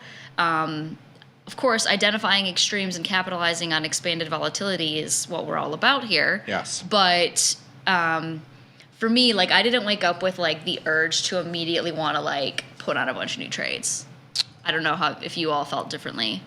That's fair. I mean, I would say yes, I'm definitely looking for new opportunities. And I think Victor said it great on the segment this morning of just like, if you're a younger person and your time horizon is not this month or next month, this is like, you should be, ready to get some. Maybe it's not the bottom and maybe we go lower, but, this is a really interesting point. There are a lot of stocks, and even just like to highlight the Mag 7, like we talked about Apple, there are, people have been begging to buy Apple at 200 and now nobody wants to buy it because, the market's scary. And that's like sort of how you have to look at markets. And I think if you have a longer time horizon, that's obviously a benefit to you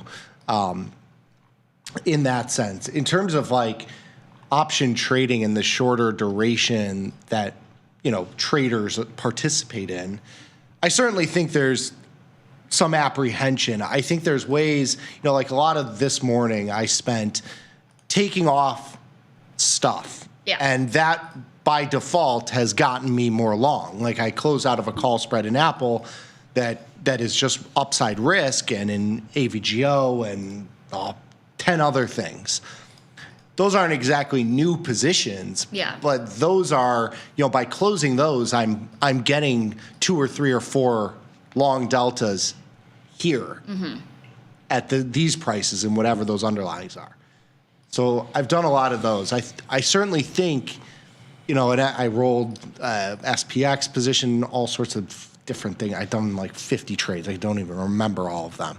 And I think that's another good point of just like doing it, getting rid of it, rolling, just move on. Yep. Just get it done. Roll down the call. It stinks.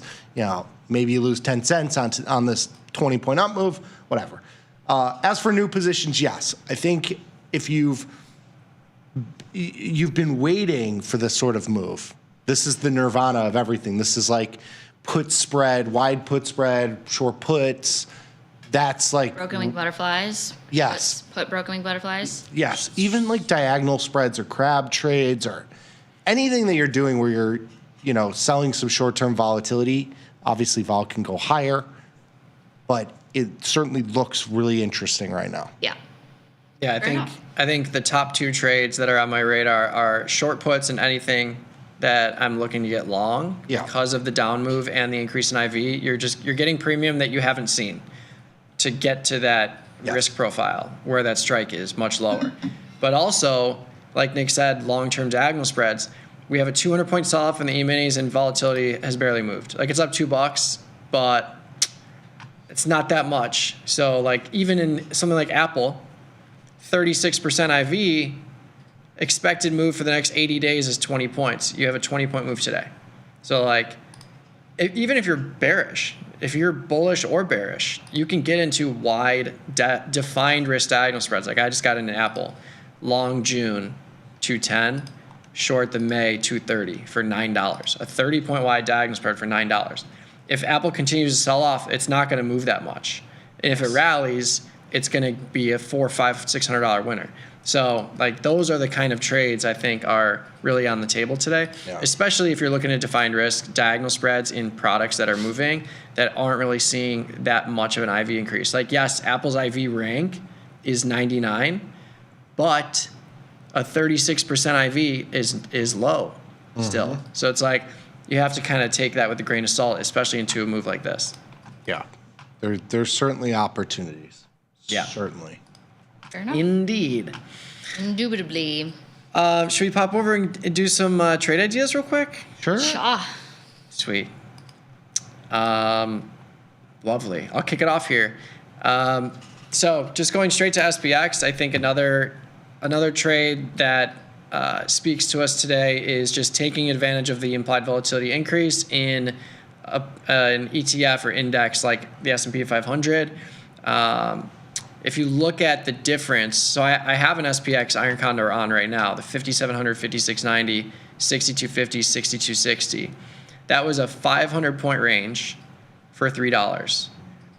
This iron condor is an 800-point range for $3.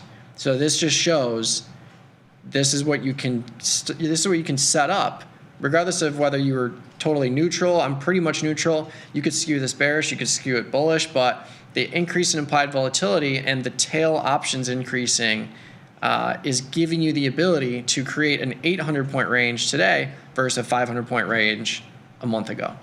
So just taking advantage of the IV here, going basically to the expected move, a little bit inside the expected move to pick up some more premium here, but I went with the 5850 call and the 50-50 put, and I defined risk 10 points wide.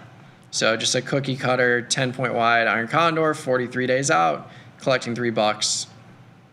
If the market chops around, IV decreases, this should come in a little bit. But if not, totally fine with the 800-point range here. Speaking of delta neutral strategies, though, I believe there is a Tasty Trade platform demo for people that are new, talking all about directionless strategies today. So at 1 o'clock, I'll drop the link in the chat. Beautiful. It's a Zoom webinar, but just wanted to give that a quick nudge if you want to take a little bit more time to to walk through how to set them up on the actual Tasty Trade platform with the Tasty Trade team. Can do so. Great peeps, let me tell you. Who's running it? Anthony? You know or what? Kiss the trade desk today, because hug your local trade desk. hug your local margin and trade desk teams. Yeah. The margin desk. Ooh. Yeah. That's a job today, let me tell you. All of them just have very dark circles under their eyes. No, I'm Yes. kidding.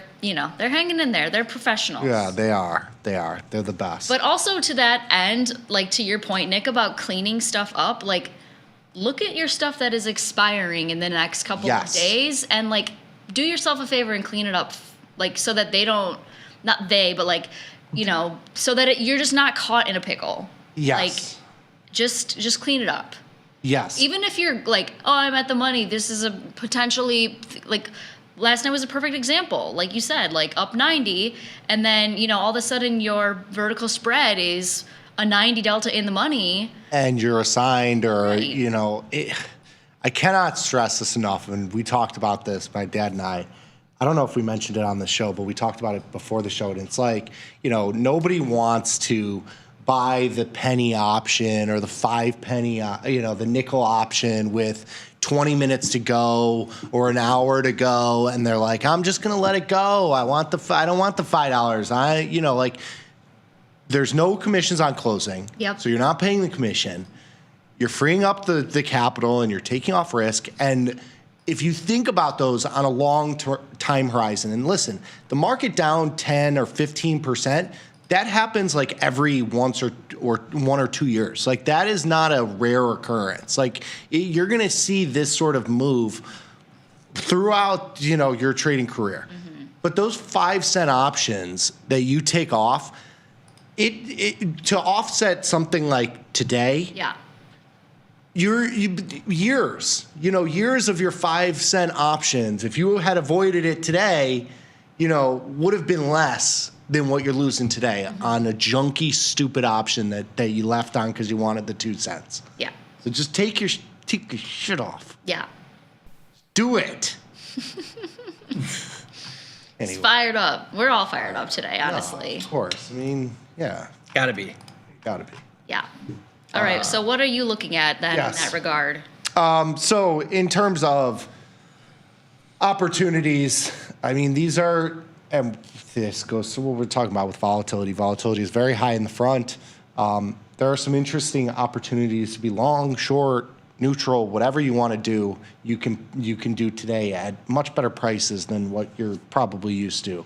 Amazon, there was some news on the potential TikTok acquisition bid. I think it's a perfect fit, to be completely honest. You have the Amazon store in there. You get rid of the Temu stuff. They could really capitalize on this. They could host it. They got AWS. It's a $2 trillion company. I think this makes sense.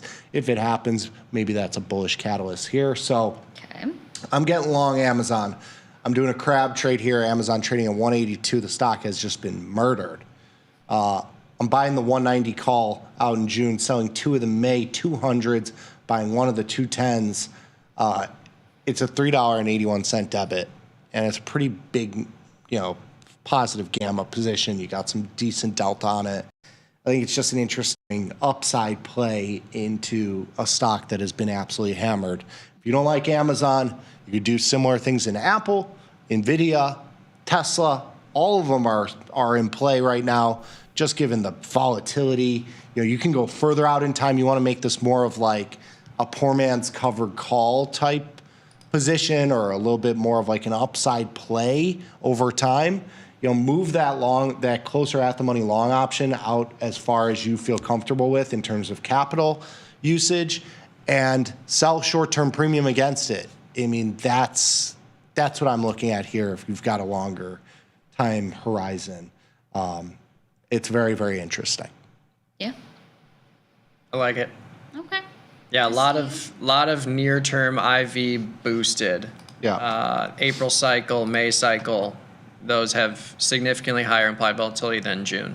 Yes. In almost all of these equities. Yep. Yeah. All right. Well, to your point, Nick, earlier, or maybe it was Victor's point about rethinking your time horizons. Mm-hmm. I am kind of doing that in this example. And I'm also staying small. So clearly, as you guys have already alluded to and what we've talked about with like the market recap, the dollar is weaker today, and especially in the euro, when you just look at, a chart of it, there's just big old green candle. I mean, all of them are looking like that. Yes. But I would say that the euro is one of the most liquid ways to participate in the futures options in the currency pairs, or in the currencies. So that's kind of where I'm deciding to put a little bit of exposure, but I'm giving myself, 64 days to see a pullback in the dollar, or I should say pullback in the euro, and a semi-strengthening in the dollar over that time frame. And this is not me saying that I'm, long the strength of the dollar into perpetuity. This is just me saying this was pretty rapid to go from 108.5 up to 112. Huge. And maybe we'll see a little bit of leveling out, so to speak. So with that in mind, I am doing the 111.5, 110.5 put spread. I did that, your classic setup where you're straddling like the at the money strikes. I got filled right around here, maybe a tick or two different, but it's basically a risk one to make one trade, risk $625, make $625, and that's of course right around what your buying power is. So clearly, because this is a defined risk spread that is far out in time, I'm not expecting this thing to move super duper quickly. But if we do start to see a softening in the euro, I'd be happy to pull out $200 from this thing, in a way. And I just didn't feel comfortable. We talk a lot about the micros.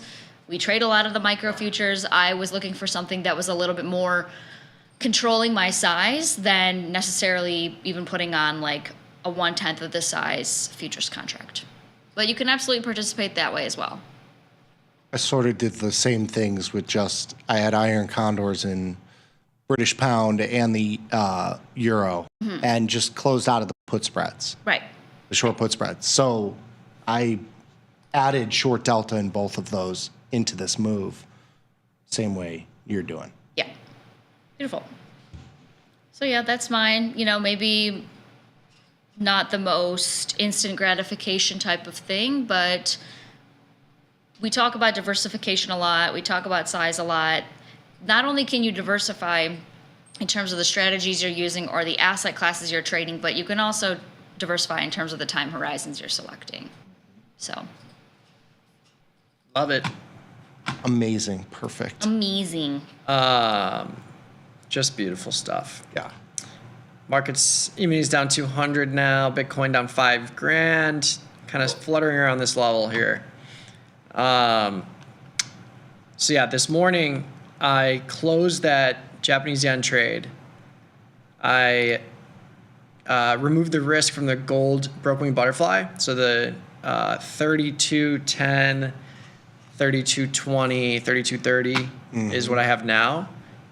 So I initially sold that, or I should say routed that broken wing butterfly for a $2.70 credit, and I bought in the risk for $1.70. So I have a net credit of $100, equidistant butterfly now, the 3200, 3210, 3220.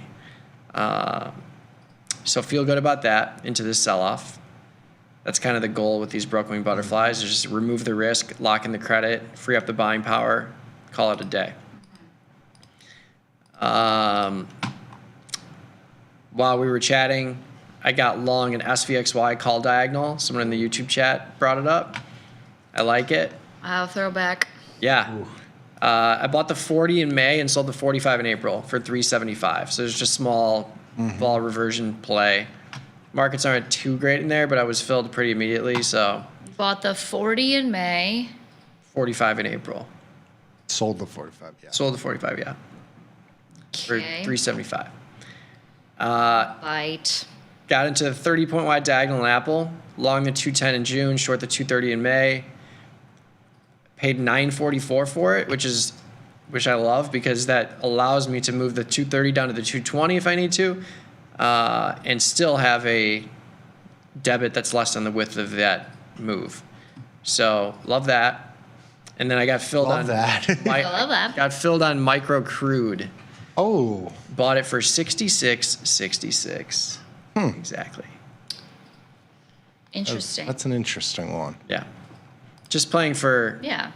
any kind of rally, $100, $200 reversal, it'll be off the table. I also looked at crude as a bullish example for today's trade ideas.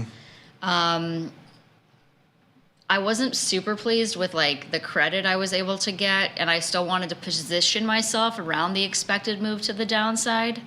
But I might have to kind of reassess because I was whipping through it pretty quick this morning. But I also like the idea of getting long a little bit of oil here. Yeah. I'm thinking about it right now. I'm thinking about it right now. How about that? How about them apples? What's the low in oil that we saw? Like maybe 64-ish? Yeah. Recently. Yeah. 64, 62 and a half, the 42 day. It's trading at 66. Gives you another $2 buffer versus just being long the contract. Let's try that. There you go. See if we could do a little. There you go. A little something here. Got it. All right. Tesla's another one, reversed its move yesterday. Yeah. Down 12 today. Is this an acceptable strategy? June, 280, 300, 320, call butterfly. June? In June. 200 or 280, 300, 320, 20 points wide. Straight up butterfly with a short 210 put. You're really just short the put. I mean, if you've got the capital to hold the put, I would go wider on this butterfly because that's where you're going to get the meat of your position. You know, do the 300, 325, 350 or something like that. Where give up the credit.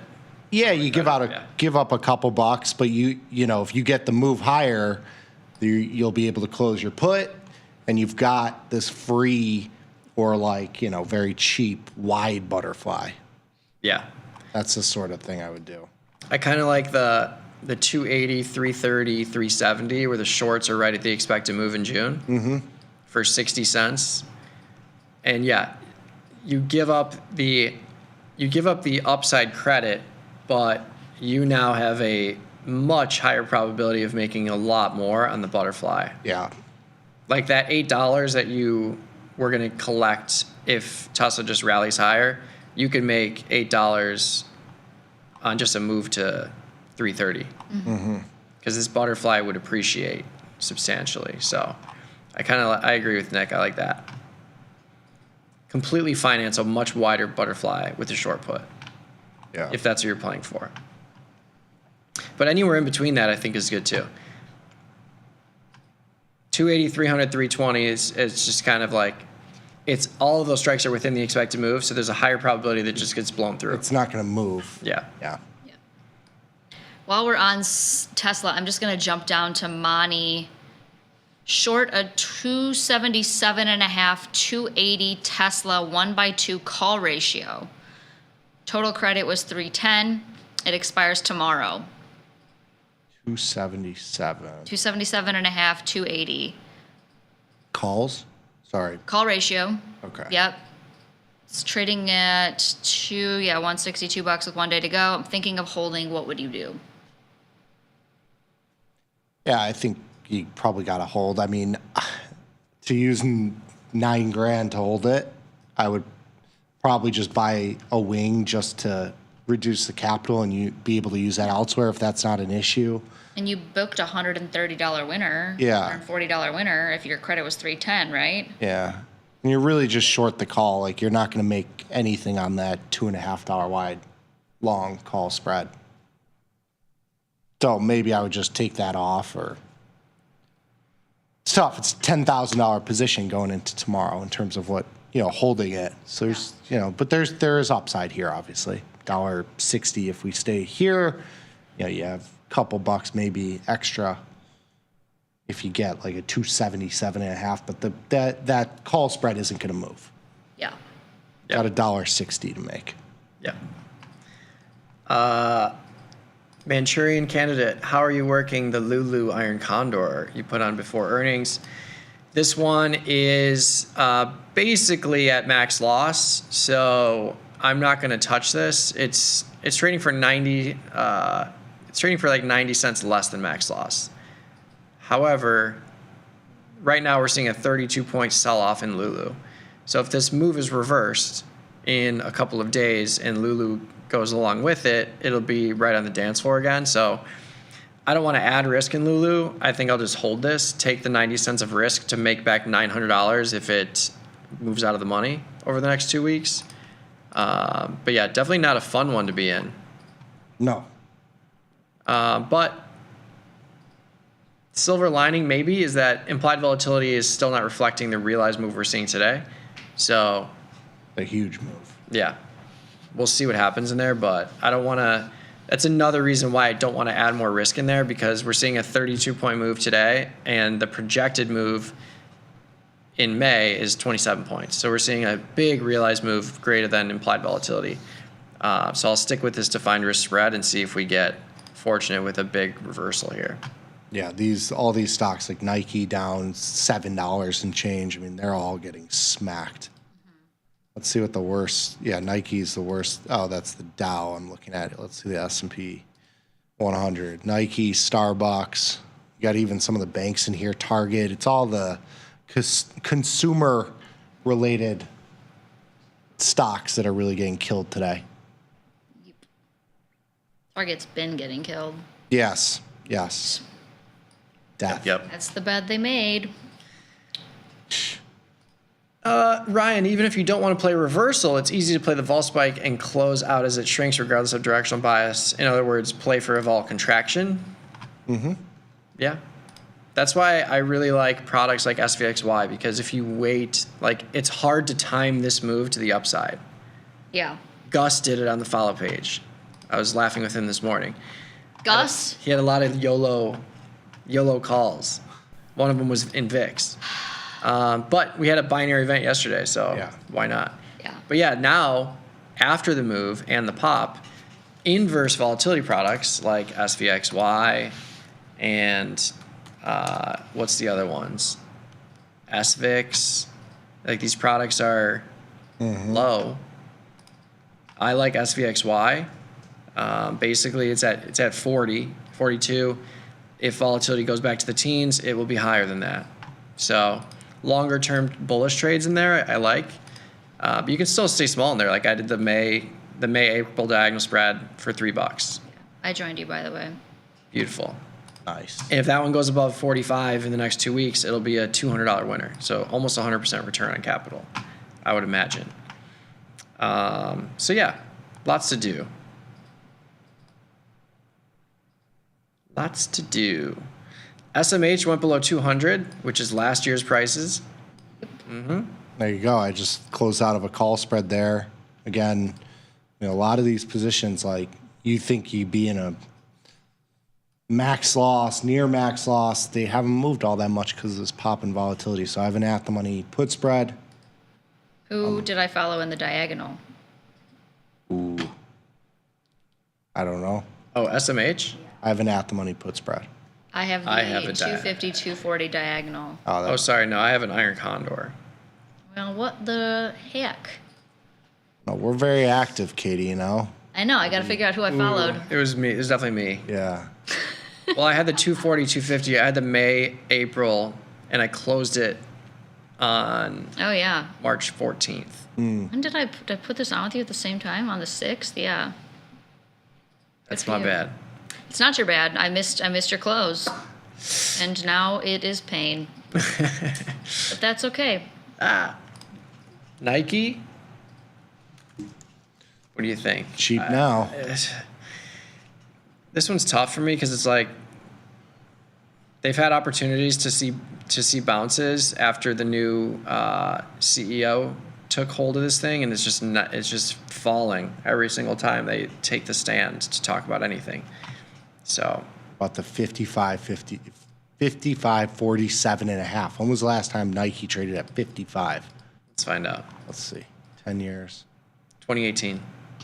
I mean, come on. What were we doing in 2018? Wow, it didn't even reach this point in COVID. Yeah. Which is crazy. Wow. Bad. Wow. Let's see. You don't like that? I don't know. I'd rather get long Target. I went to Target yesterday. Just so many great products there.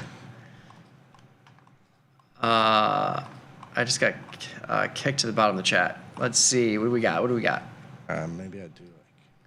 Calls are just so junky. XOP.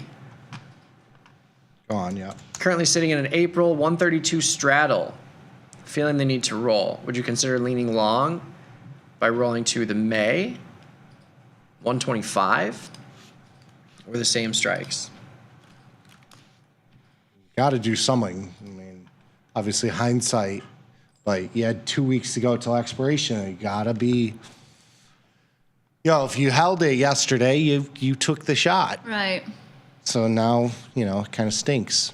But yeah, rolling to the 125, you're going to cut your delta by, more than half because you're basically just long the stock or the ETF here. Yeah. What's the credit? Give us your total credit. Because you could go inverted too. You could roll to May and go inverted. Yeah. You're picking up 330 just to roll the same strikes out to May.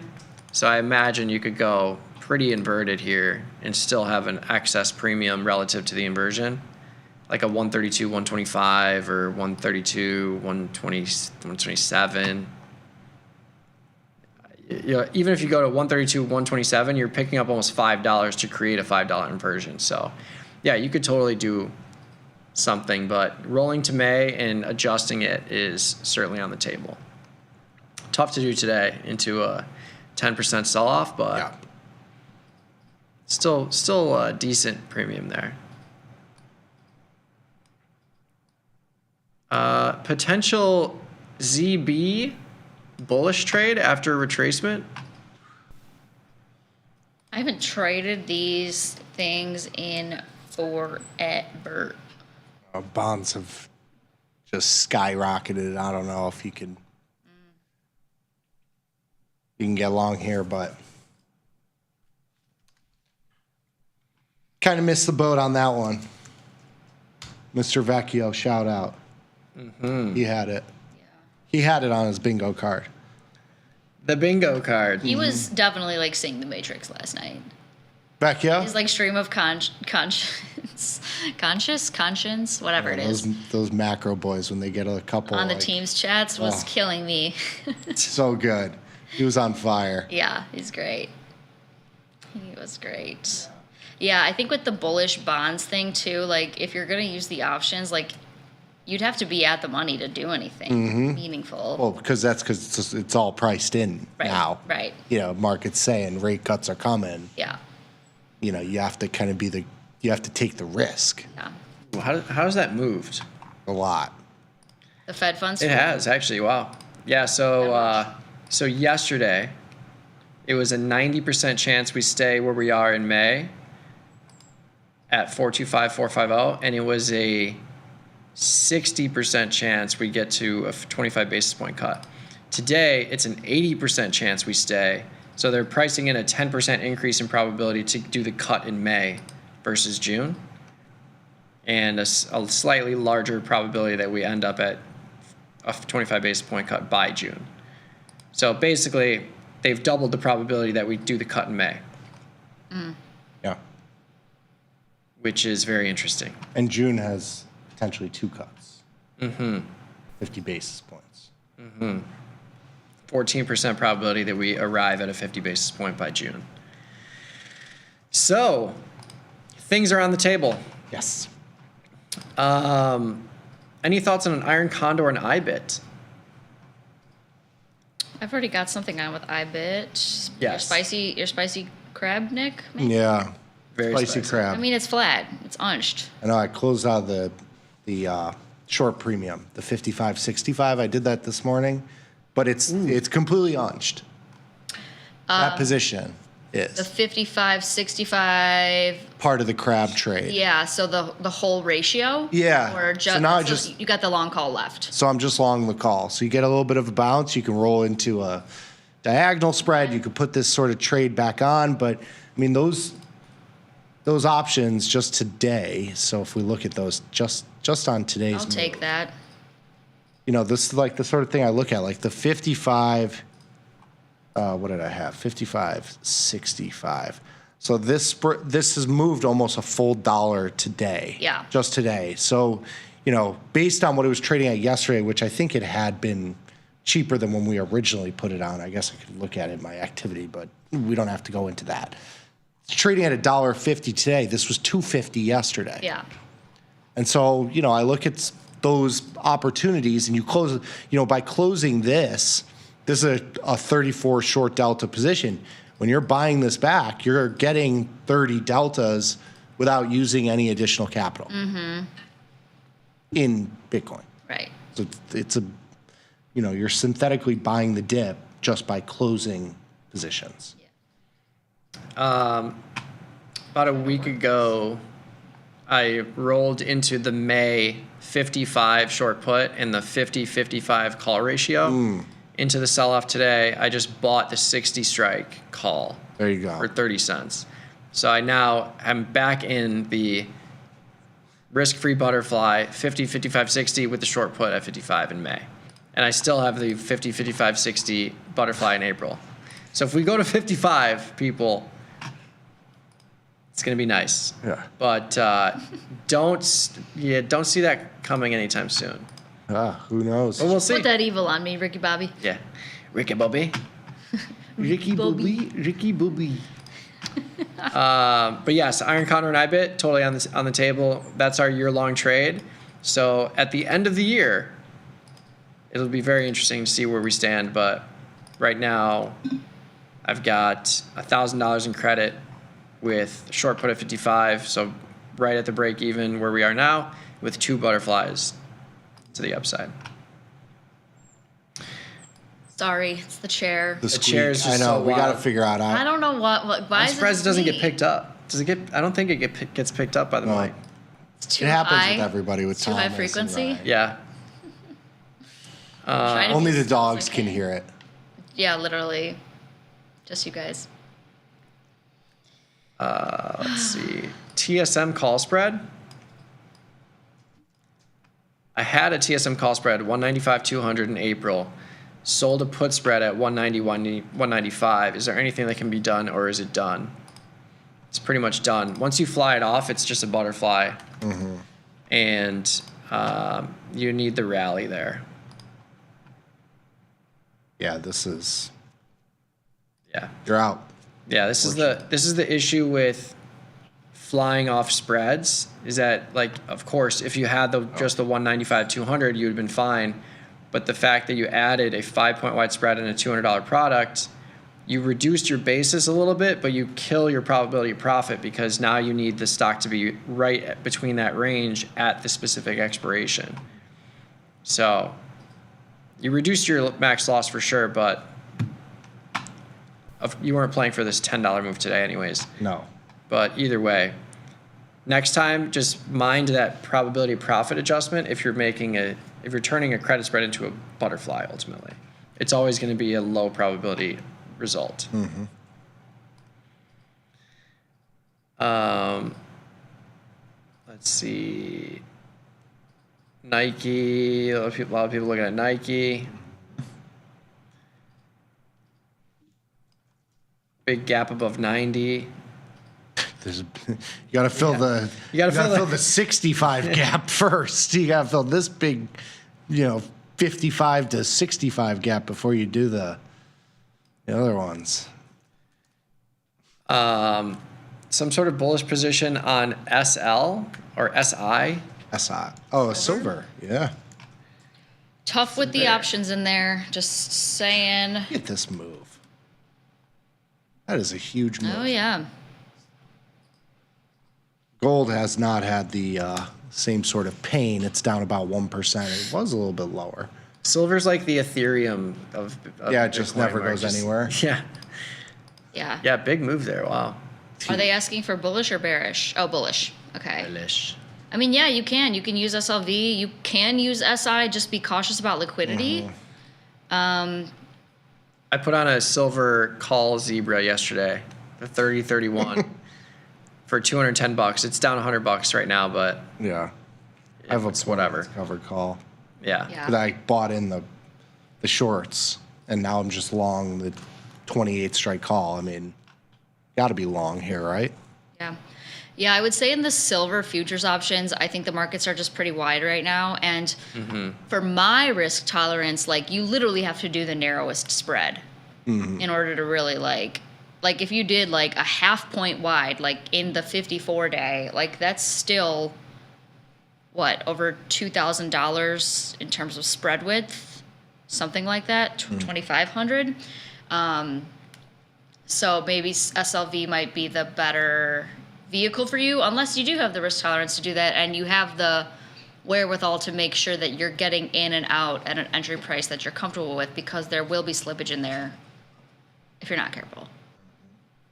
But I don't disagree with you. So what did you both do in SLV? Call Zebra. Okay. 30-31. 30-31. Yesterday you did that? Yeah. $210 debit to rent 100 deltas for 43 days. Right. Yeah. Maybe I'll do I might do the 28-30. You did the 30-31? Or like the 20... Yeah, the 28-30. 28-30 for 266, 260. Oh, just kidding. Hold on, wait. Yeah. All right. The 29.5, if you wanted to. Yeah, you could do the 29.5 for 250. Okay, I like that. 28, 29.5 for 251. Let's try. That gives you $200 versus $1,200 to be long shares. I'll follow along. I'm double long silver now, but it's cheap. Would you fade the move in 6E? Katie is fading the move in a defined risk way. I think that's the way to play it. Yeah, these moves can be big. They can be unpredictable. So yeah, defined risk is the way to go here, I believe. I am not getting filled on this silver. Yeah, I went up 271. I did the 28.30. 254. For the 28, 29.5. There you go. Cheapy. Cheapy doodle dandy. Cheapy doodle dandy. Amazon. Yes. Short the 197.5 put April 4th for 375 credit. With the 7% drop today, thinking of moving down and out to the June 20th 190 put for a minor credit. Thoughts? Sure. Could do that if you want. It's a little longer term, but if you're just trying to buy $7 of intrinsic value reduction, then you can do that. I'd rather go to like May, do the 190, 200 strangle and reduce, your directional exposure there. You get the little bit of best of both worlds. You roll the put down and out, sell the call against it, you collect another $2, you try and scratch this trade. Yeah. Again, you take shots and sometimes you're going to get spanky pooed. Spanky pooed. Okay, so, you got to be ready for that. It's true. Yeah. But yeah, I'm actually surprised that you can make this adjustment for a credit. It's vol. Yeah. And lack of vol in the 4-day because it's 1 day to go. Yeah. But yeah, you can do really whatever you want. Mm-hmm. But yeah, got to do something for sure. Yeah. But I'm trying to lean long here, so that's my lean. For a nerf. For a nerf. I think we're losing it. I'm also yeah, for sure. really hungry. Me too. Me too. Good lunch today though. Naf. Is it? Okay. Strong delivery. Yeah. Falafel? Yeah. Yeah. The whole. If there's 9 any yards. left. Sure. The whole 9 yards. Could be some hungry people on the trade desk today. True, actually, Yeah, that's true. so a lot of brain activity going on. A lot of brain activity. Yes. Any final things catching your eye here?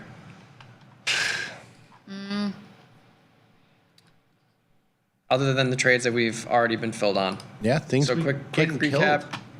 SVXY call diagonal. long the 40 May, short the 45 April. Apple call diagonal long the 210 June, short the 230 May, 30 points wide for $9. Long the micro crude contract, 66.66, ominous, and bought the IBIT call to turn my ratio spread into a butterfly, and any kind of rally in there will be golden. I did the long silver, long CL, closed out of a couple positions, got a little bit more short British pound and the euro via taking off my put spreads in sympathy with Miss Katie McGarrigle. Thank you. Following the master herself. Every time you say that, something goes haywire, and then I'm put back in my place. Okay. So, yeah, I covered Australian. Looking to definitely still like nibble on something long crude. Got short the euro. Added that SVXY. Cleaned up the IBIT position, so now we've just got that call, and then joined the SLV Zebra train. Beautiful. Yeah. I love it. I'm waffling on if I want to participate in something in natural gas.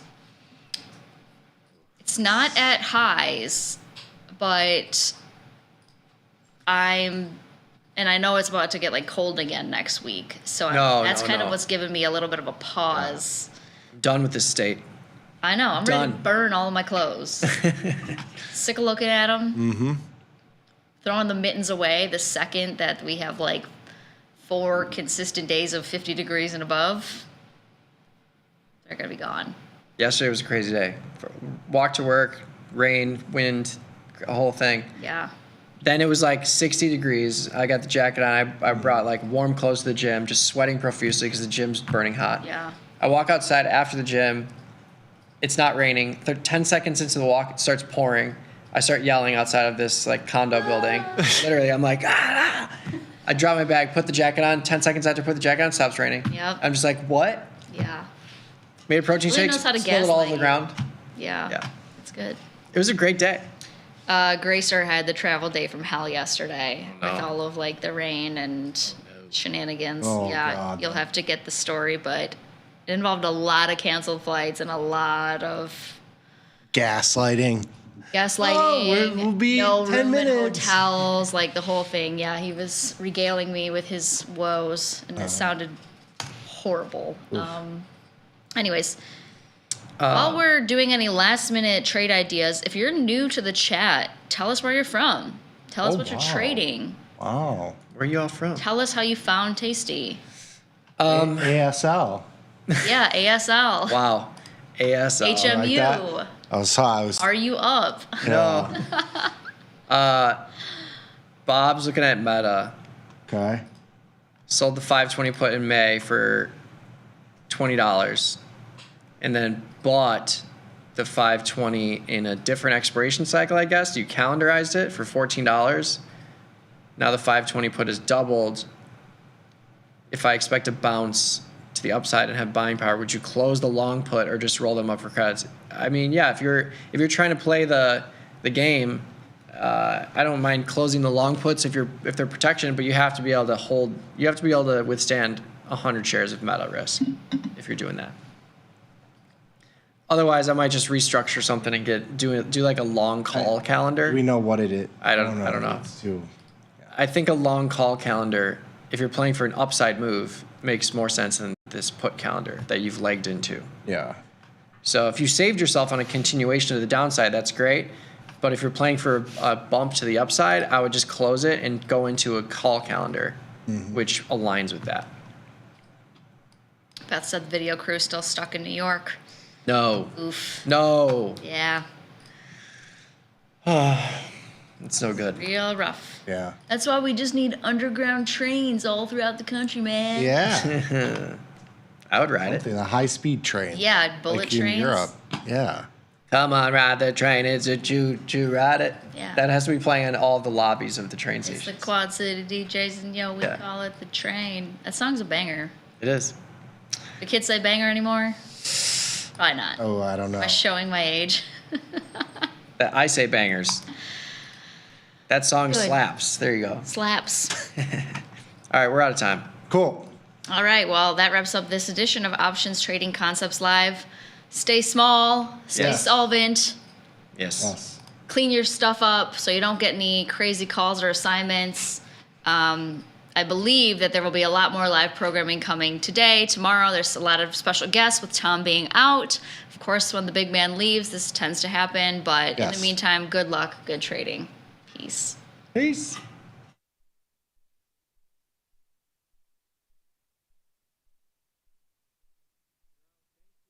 Dear Cheapo Airlines, thank you so much for sending my luggage on a magical side quest instead of my planned destination.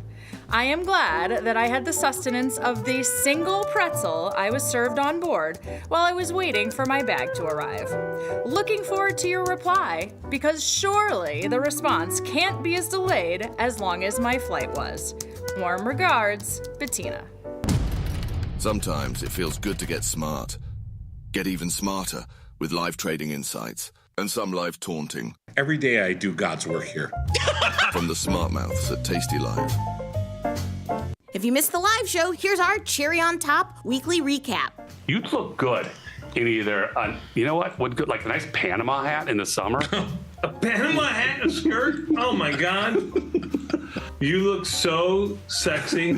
I mean, you look like you just got out of bed, like and you just don't say it. No, fingers through your hair.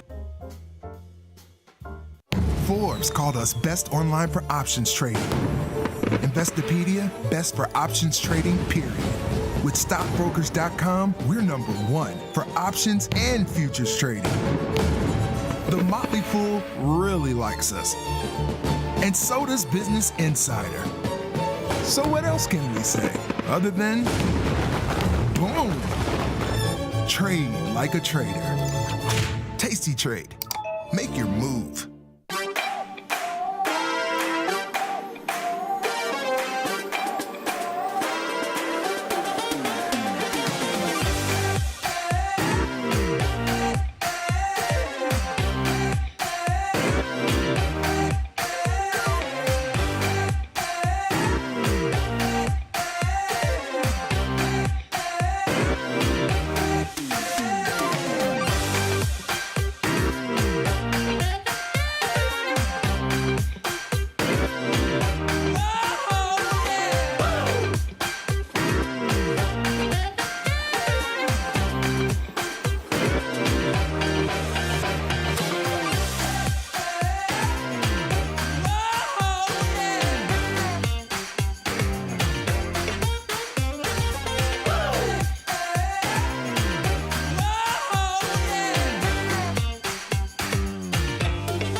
Tasty Trade is now on TradingView. Trade stocks and futures directly on TradingView charts with Tasty Trade's low commissions.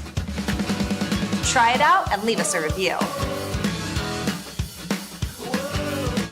Your crypto needs a wallet, and crypto is better when it's tasty. You can now do more with your digital currencies with the Tasty Crypto app.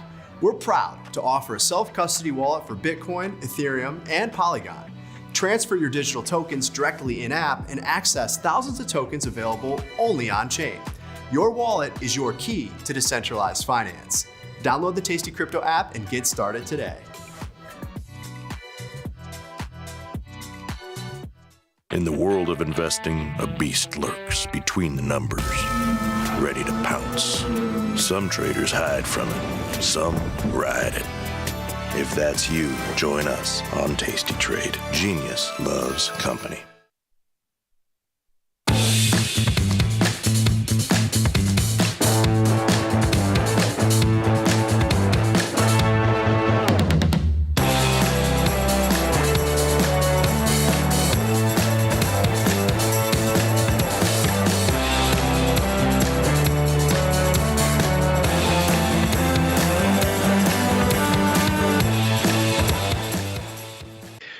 We are back. It is Thursday, April 3rd, 2025. This is Futures Power Hour, sponsored by CME Group. I'm your host, Chris Vecchio.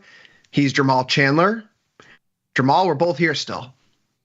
Happy Liberation Day, Chris. I mean, that's what this is. It is It is liberating. Did you say obliteration day? Obliteration day? Yeah, exactly. I mean, Sorry, I think they're synonymous. I think they're kind of synonymous. Obliteration, liberation. We are being liberated for sure in markets. This is a crazy, wild day, I got to say. Just when you think you've seen it all, right, you see something a little bit different. And that's honestly why we love these markets. This is why we love coming in. Obviously, we don't want to necessarily see red. I'm sure people are losing money today. I mean, I'm losing money. But at the same time, it's really something that's interesting that's happening today. And I can't wait to talk more about it with you.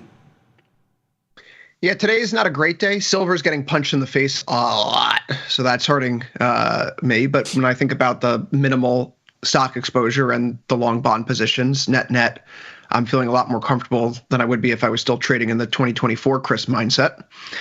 So today's not great. It is time to reset our expectations and talk through whatever that was yesterday. Now, I've seen the comments on overtime. I see the comments on the price of truth. So forgive me if I come across with a small bias of TDS here. We're now raising our tariff rates to the highest they've been since the Great Depression. This is far beyond the pale of what anyone was expecting, what any reasonable market participant was pricing in ahead of time. The news reports yesterday afternoon were about 10, 15, 20% graduated tiers with different levels of tariffs for different industries and countries. Instead, we get some new math, which if you've been following me on Twitter and following my descent into madness over the past 14 hours, you'll see that I shared the numbers that the administration put out. And what's so fascinating about the equation that they produce is that when you have two terms, when you're Greeks, when your var epsilon and your var phi are 1/4 and 4, well, 1/4 of 4 is equal to 1, so they cancel out. And all you end up doing is creating a tariff regime based on our goods deficit. If you look at the math, we simply took our goods deficit with these countries and divided it by the overall export levels. And so like a country like Vietnam is being hit with a higher tariff rate than China. None of it really makes any sense. Obviously, the market is shocked. This is going to have significant supply chain ripples through the global economy if they were to remain on. If they were to remain on, given what we know in history when there are this kind of dislocations and supply shocks, because that's what this is. This is a supply shock. It can lead to a significant period of rough trading conditions. Highly volatile, but if you're a stock trader, you're going to be very uncomfortable. So Jamal, before I continue my own personal descent into madness, let me take a breather here and find some silver lining. Where's the good news today, Jamal? Where's the good news? Mm-hmm. You're asking me? I don't know where the good news is. I'll be honest with you. I mean, I think I'm surprised the market's not lower right now. I feel like the market could be lower tomorrow. So I actually don't know where the good news is. Specifically, when you look at this chart, right, you see exactly where the tariffs are, at least where they're currently supposed to be positioned. And you look back at that time. I mean, that's Great Depression. By the way, just retweeted this a little earlier, did not ever really remember the Smoot-Hawley reference in Ferris Bueller's Day Off. If you did not know that exists there in that movie, go check that out. I did not know that. It's so interesting how these things come to fruition in life. But when I see this, I don't see good news, Chris, so you're asking the wrong person. Yeah, maybe someone's going to ascribe this to being an attempt to bring back onshoring to the country, and I do have a whole thing to say about that. I will preface this. While I don't see good news and I expect markets to be lower, and I see, I do feel like eventually cooler heads eventually prevail in markets, and that is what I'm expecting to happen. It's just a matter of when, right? And that's really what it boils down to. I don't know if that's going to be in the next couple of days. I don't know if that's going to be in the next couple of weeks. That's the tough part. I do think cooler heads eventually prevail, but right now I don't necessarily see the silver lining. We're at 55.02 right now in the S&P 500. It's a 62.3 IVR. The low for today is 54.55. It's hard to believe we're not that far away from the lows that we had on Monday this week, which was 55.33, which I think is somewhat of important context to put in here. Let's take a walk over to the Tesla chart real quick, if only to make a point. Yesterday, we saw the news that Tesla's deliveries were down 13% in the first quarter, Jamal.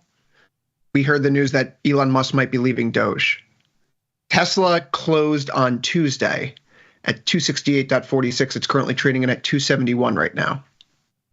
I would argue that a large degree of those sales numbers that we saw released yesterday were priced into the market already. And we know that because the share prices were cut in half from their highs just a few months back.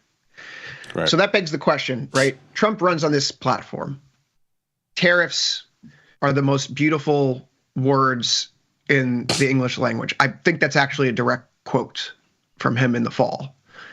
He talks about bringing tariff rates back to where they were during the McKinley years.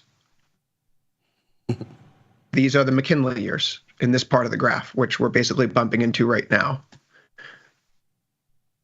So while Trump has been a person where we kind of watch what he says and not, or watch what he does and not what he says, this may be the meeting of those two things. He's talked about this for months in very high terms. He's finally delivering on them. I don't know if the tariffs are the problem. I think it's the, again, arbitrary and capricious nature from which they were constructed. You see a bunch of islands, Jamal, on those tariff charts, like British Indian Ocean territory. There is one piece of land in British Indian Ocean territory, and I've been talking about it a lot this past week, the Diego Garcia military base. We put a tariff on our own military base, Jamal. No one else lives there. So this seems disorganized. It seems like there is no North Star. Yes, there is a plan out there in the world right now, but I don't think the market's down today because we're getting tariffs, right? We saw the 10% across the board and the market started to jump initially after hours on Wednesday afternoon. The fact that this is unveiled and unrolled in such a sloppy, poorly thought out fashion that has traders going, well, what are we going to do next here? If we want to step away from the noise, you just saw this huge spike in vol. We have lows to work with today as we make our way out of the European session. Do you take any stabs at trading long deltas here, short puts or short put spreads against the lows that we curved out today, Jamal? It's a very good question, and it's something that if you had asked me, 2 hours ago when we were kind of talking back and forth over IEM, the answer probably would have been no. I've started to think about it a little more, and I think some of that has to do with I kind of want to see how we close today. As we get nearer to the close, I'm interested to see how that transpires. I've made a list. Like I'm making a list of names of different things that I want to sell puts in, and if they're too big, maybe put spreads. I'm making a list. I'm definitely checking it twice. There's no doubt about it. But it's a matter of how this is being interpreted by the market, and obviously not well right now. Any bounces that we've been seeing, I've been expecting markets to pull back and move lower. So I'm as far as option trades, like I'm going out to June at this point because I just think you need that much time in between to let the dust settle some. You have the ES up. I am not interested necessarily in buying ES futures. I will say this is a time where I think, I don't want to use the word oversold because that's certainly not the word I want to use, but the selling, there is some truth to it. I've seen it so many times. We often talk about how you want to be buying when everybody else is fearful, and the one that comes to mind, one of the cheapest right now, is the Russell 2000. And yeah, just 2 days on this show, I said I don't really see any reason to buy the Russell 2000. That was mostly because we were experiencing a bounce right now, and there was still a large amount of uncertainty that was set to take place, given the event that we had yesterday. But this is one that I might take a stab at today. Being down 5% is a huge number, and again, I'm not buying it because I think it's going to bounce to 2,400. I'm buying it because it might bounce to 2,100 maybe, if we're lucky. So I think that's the kind of, gains you got to look at in this market. It's not going to be anything, rapid, and we're not returning to any type of, numbers. I don't think we're returning to February, if you want to call it highs, but just February levels anytime soon. I just think there's just too much technical damage in the market right now. But can you find a few things to scoop up? I think so. I think it's possible, but I do still think you got to be really careful. I do think you need to have a decent amount of cash available because, again, we've talked about this has been a headline-driven thing, and the tariffs thing. We talked about this a couple of days ago. It's been a headline-driven thing, and that tariffs thing since the beginning of the year, maybe even a little bit further back when you talk in December and February, December and November. And that's just not going to change anytime soon. And like you said, when you're watching the market today, it's been the way that this has been rolled out it's just been ugly. And I think that's why the market is responding in kind. And these things may not matter to people. Perhaps I'm old-fashioned, Jamal. I feel like trust is a really important component of any relationship. And so when Israel announced that they were dropping all their remaining tariffs on U.S. trade the other day, we had people standing around saying, see, negotiating tactic. All they need to do is drop the trade barriers. Was Israel slapped with a tariff yesterday? If this was done in a well thought out manner, you wouldn't have Israel on that list, right? Because they did what the whole stated purpose of the tariffs were. It's a negotiating tool. Well, maybe it's not. So why would other countries then say, oh, well, then what's the point of even removing the trade barrier? We're still going to get hit with the tariff anyway. We might as well protect our own domestic interests. Yeah, that's realpolitik. Canada says that the era of U.S. integration is over. That's what their prime minister said today. Is it panic there? Yeah, it's very little alike. I think the biggest problem that I'm seeing today, Jamal, and you could validate this because you and I spoke about this on Teams, but I thought that the market would bounce once Europe closed. If only because one of the working theories is if we're looking at a world where we're moving away from TINA in the macro sense, there is no alternative to U.S. mega cap tech. And at the same time, the U.S. is constructing these trade barriers, Europe is spending all of this money to reindustrialize. You're going to see higher convexity on a dollar per dollar invested basis in Europe in the short term. And so when you go into the European session, you have U.S. stocks being sold down and then the U.S. dollar being sold off. And what's happened since Europe has closed, stocks have been able to rally back a little bit. The dollar has started to regain some of its footing ever so slightly. The world is selling America right now and pulling capital out of our shores. That's not the greatest mix in the world. And with a VIX that has not spiked above 30 yet, we're at lower levels than we were a few weeks ago. Mm-hmm. This feels too orderly still. It does, actually. In my eyes. It does. And that's for that reason I was, on the opposite side, right? Like I was thinking that we would fall lower after European markets, just from the simple standpoint. Like in my mind, I always think of as, the European dollars that are being allocated to the market during their time period where they're still open and we're not. It's just more liquidity, right? And once some of that liquidity vanishes, I feel like that could lead to markets falling further. That was kind of my thought process. Nevertheless, they did bounce some and they're still kind of hanging out. But it's hard for me not to expect markets to go a little bit lower and to see a spike above VIX. It's just not. I mean, above 30 in VIX. I'm kind of that's kind of what I feel like if that signal happens, maybe I'll be a little bit more interested and aggressive in selling those puts. And I guess I'm just kind of waiting on that. And if I miss it, I miss it.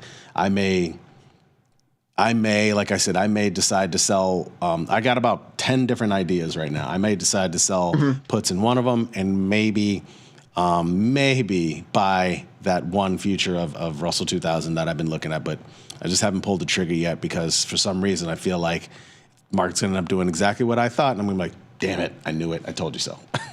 We'll see, though. You mean the Russell 1900 now? The Russell is down more than 20% from its 52-week highs. That is officially a bear market. In technical terms, 10% loss is a correction, 20% is a bear market. This is a super ugly looking chart, right? I remember, again, last year, just holding things upside down. If this was 2024 and we saw a market that was breaking away from its 1 month moving average, and on the pullback to the 1 month moving average, you gave us a inverse of this Morningstar candlestick cluster, I'd be all, hey, there's a bottoming pattern right at the trend line. Let's get long. Well, here you go. You get down, you bounce back to the 1 month, fail, bounce to the 1 month, new lows. The momentum here is purely negative. This is a sell the rip, not a buy the dip kind of market. I could not resist the siren song yesterday, Jamal. Right before the close, I texted Nick and Thomas and I said, I can feel myself doing something very dumb. And I bought the 5,800 calls expiring on Friday in the S&P 500. So it's a small loss. It's like a few $100. Yeah. But I didn't stick with my own system here and decided to roll the dice. And while it looked pretty smart for about 20 minutes yesterday during overtime, I felt pretty stupid since then. So there's no reason to try to pick the bottom right now, right? We just swung into new lows here. Could this be the low, the washout? Of course it could be. We have no way of doing that. And as a momentum person, I'm not going to be the guy to catch the exact low. But yeah, I do have a big volume spike, 1.6 million here today. I think the greater question is, if these tariffs stick around, could they do significant damage to the economy? And I think the answer is yes. I think the answer is yes, because we're going to see changes in consumption patterns. We've already seen a bunch of companies in the U.S. today announce that they're idling factories or firing workers in manufacturing because the supply chain disruption is going to be too great, at least for the next few weeks.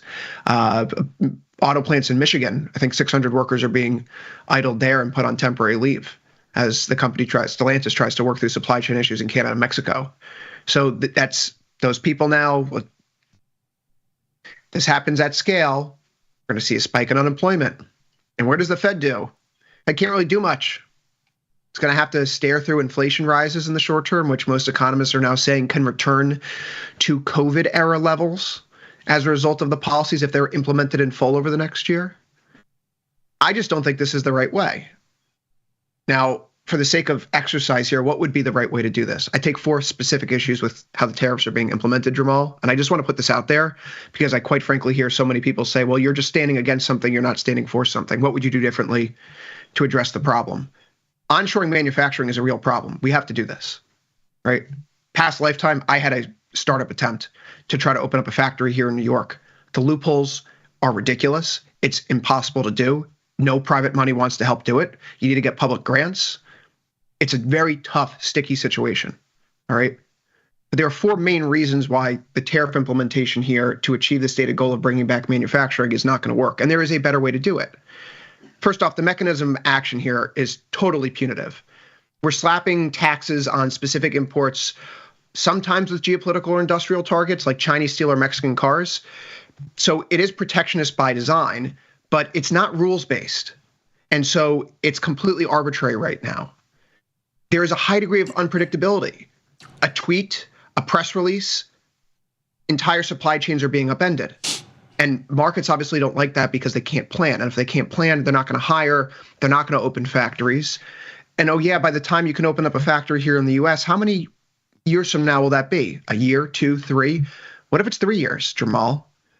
Are you going to roll the dice in opening and reshoring your operations, or maybe see if the administration changes hands and they undo all this? Because after all, these tariffs are put on by executive fiat. They can be undone just as easily by the next president. I think that these tariffs are going to invite retaliation overnight. We saw France and Germany already say they're going to step up their more aggressive actions. Canada's telling us that the relationship is dead. They might actually get pipelines, oil pipelines across the country right now, which I think surprises a lot of people. You can't send oil from Alberta to Quebec. It has to go through the U.S., right? We may now see Canada circumvent the U.S. for its own energy sector. But more importantly, I think the effectiveness at onshoring is bad, right? This can deter onshoring in targeted sectors because they lead to higher consumer prices and inefficient domestic production, is what we saw in 2018. So what would you do instead? I would be going for something like a destination-based taxation system. This is one where goods and services are taxed based on where they're consumed and not where they're produced. This sounds like a technical footnote in the tax code, but it has huge implications for trade, business decisions, and economic competitiveness. Say a company manufactures cars in Texas and sells them in New York. Under a destination-based system, New York collects the tax because that's where the product is used. The same company exported the car to Germany. It wouldn't be taxed in the U.S. at all because the destination is overseas. And that's the flip side. Exports are exempt, imports are taxed. Why would a country want to do this? It levels the playing field for domestic producers. Under a traditional origin-based tax system, domestic goods gets taxed, but imports often slip in untaxed, creating a competitive disadvantage. A destination-based approach neutralizes this. It taxes consumption equally, regardless of origin. So from a market perspective, this would change the calculus for companies. It shifts incentives around to where to locate production and how to price goods in international markets. It's kind of relevant if you talk about a border adjustment tax or you want to think about VAT in Europe, but it helps prevent that double whammy that U.S. producers are facing. Goods are taxed when sold domestically, and imports competing with them from entering the country otherwise are coming in without equivalent taxation. If we move to a system where U.S. exports aren't taxed and imports are taxed at the point of sale, you encourage companies to come back here and sell into international markets and bring those jobs back home. So there is a way to do this. We can accomplish onshoring of jobs. We just need to fundamentally rethink the tax code. And no one wants to have that fight right now. So we're doing these punitive, ham-fisted measures. And, you know, for me, a VIX that's sitting below 30 right now amongst all this tells me this is way too early still to try to buy a low here, particularly when I'm nursing losses in a now 1 DTE 5800 call.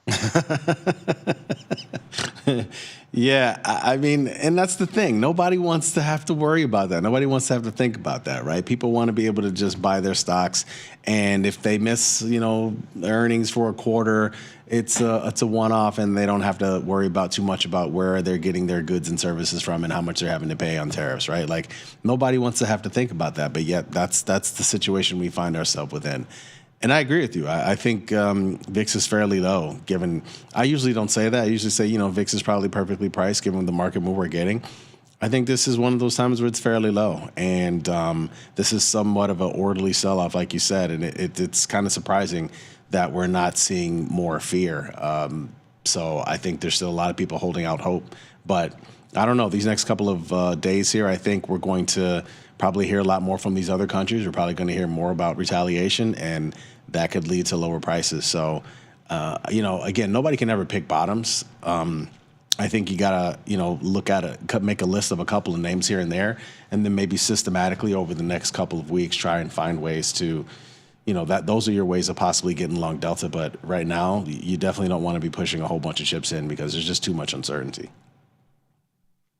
You have to be careful. And if you're going to be trading in this environment, in the short put spread side of things, which the NASDAQ now 4.5%, 4.65% lower, the S&P down by 4%, it pays to be nimble, right? You hear Tom and Tony talk about it all the time. Trade small, trade often. This is the trade small environment. You're not taking the swings here. The goal is to protect your capital such that you'll be able to trade again tomorrow and hopefully build upon that. This to me is obviously a terrible day. It's very difficult for traders. It's not going to solve the long-term problems that we are facing as a country. It could lead to a lot of short-term issues. I guess we're going to get lower interest rates, but for all the wrong reasons. And declining corporate growth and a shrinking economy are things that stocks tend to hate. And as it were, the polls that we have seen regarding the state of the economy, soft data, how people intend to deploy their own capital back into their local economy, those surveys are awful, right? So spending looks like it's going to be curtailed around the corner. People are going to start saving a little bit more. Sell the rips, not buy the dips. If you're buying dips, you're keeping it tight. You're waiting to see where lows are formed during the day and if you can get any sort of bounce. We tried today to rally back into the lows that we just had a few days ago here in middle of March, here at the start of April. Nothing doing. So I'm going to wait. I see an Elliott wave structure here, which I can't believe I brought up. Those words just left my mouth. Nevertheless, when I talked about this with Ilya on Monday about Elliott wave, we pointed out that if you have an A, B, C corrective move, you're looking down towards 5173 in the S&P 500 and the NASDAQ, very similar type of setup where if it is that A, B, C corrective impulse, the measurement is down near 17,317. You said oversold before. I would point out that stochastics for the NASDAQ have not yet reached oversold territory. Momentum is just reaccelerating to the downside today. Well, to be for the fair, first time in several days. I said I can't use oversold. It's hard to say in this environment. Yeah, I just can't. I tell you, man. Okay, so don't be such a doomer like I am, right? If you have one equity trade that you're going to place today, what would you do? What are you most comfortable doing right now? Not that you would do it, but if you had to choose one, well, there is what one, would you do? And it's the only one that I've done so far, and it's selling a DIA put spread, which is obviously the ETF proxy for the Dow. I sold a put spread in that. What were the strikes I sold?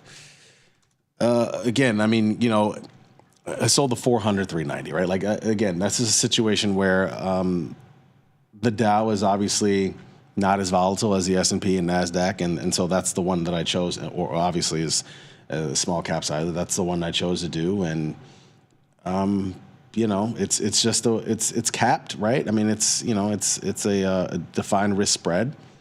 And it's in June. And so, like, that's kind of my thought process around any other trades that I go forward from there. It's going to be June if there's anything long delta. And honestly, if this is one where if we do bounce, whether it's today or tomorrow, I'll probably be looking to turn it maybe into an iron condor, selling a further upside call spread against it, because I just feel like this is unless there's a rhetoric change in the next couple of days, I feel like we're going to be seeing lower prices. If you're looking to do the short put spread, I think the Dow makes the most sense. Just it's losing the least amount of ground today. It also has a 70.8 IVR, right, which is really fascinating. There are no listed options for YM, of course, which is why you've been talking about DIA. But you could see why this is such a compelling chart. I mean, we are actually holding above the lows that we had back on March 13th, all things considered. And those blue chip names are holding up better than, their mega cap tech counterparts. I think it's the flippancy and the attitude that the administration has towards stocks, which is fine, right? I'm not saying the administration should be cheering on the stock market, but they've been explicit in hammering home the message. They don't care about stock prices. Bessent was on CNBC yesterday. This is a Mag 7 problem, not a MAGA problem. Great line. You hear him talking about detox, which you and I have joked is just a fancy word for recession. But they are clearly signaling that the Trump put is not in SPY. The Trump put is in TLT. They want lower interest rates. For sure. And that's just a reality we have to embrace. That's not how it was in Trump 1. It's not how it was in Obama or Biden, right? But that's how it is in Trump 2. This is just where the market is. They want lower rates. They do not care about stock prices. Yeah, no, they do not. And of course, it makes it a little bit difficult to sort of trade the style of being sort of ticker agnostic and selling vol when you have this environment where, again, a lot of it is revolved around what's going on at the White House, right? Like that makes it a little bit harder to trade that type of environment. But it's still, I think you have to be mechanical. You still have to be numbers based. I think that still means something and it helps out in the market. It's going to be a little bit difficult, especially on days like this, but being mechanical works. And when you see some of these high implied vols, again, this is a situation where you can sell upside as well, right? Like that's one of the reasons why I've already sold this downside situation, because it's an immediate marker. It allows me to pay attention, realize where volatility is at the current moment, and if we do bounce for whatever reason, it's not like I did nothing. So I did one trade, I'm paying attention to it, and it's going to allow me to sort of lean in on other trades at some point eventually. But I pretty much did the trade right around here, and so personally, I don't want to see lower prices, but that's what would get me up out of my seat to do more. In the meantime, I'm just observing. Just observing. Stocks have been bad. We can probably move into like one of the better places to talk about today. Having the bond exposure, keeping the bond exposure on, thinking about the recession potential. We've frequently referenced what happened since 1980. If you're thinking about recession, the two places to hide are gold and the long end of the curve. We find ourselves in a bond market today that is ultimately breaking out amidst all of this. 119 and 22 ticks here. This is a new high for the year for ZB. We see the same thing in ZN, up in the high 112s now. Nearly touched 113 and got above there earlier. So after several weeks of chopping around sideways in an attempt to make a bottoming effort, it would now appear that there is a significant bottom that has been formed in the long end of the curve. And this is instructive right now because it goes to the whole growth declining is bad for stocks type of mindset. Inverse head and shoulders pattern. Left shoulder, head, a right shoulder that is not as extreme as the left one. This is actually a key feature here. You want to have a higher right shoulder here. And we do. We have a very clear neckline. 111 and 25 ticks down to 107 and 5 ticks. We're talking about 4 points, maybe 4.5 points. That gives you a target up into the 115s. 115s brings you back to the highs we had in September. From the yield point of view, it looks the exact opposite, of course. You can see that we broke below 4.15% decidedly. And now we are looking at a potential measured move all the way down into the 3.5, 3.6 range. So bonds right now, they're hot. Bonds are hot in the street, Jamal. Unlike stocks, which I feel are sell the rip, not buy the dip, bonds are on the other end.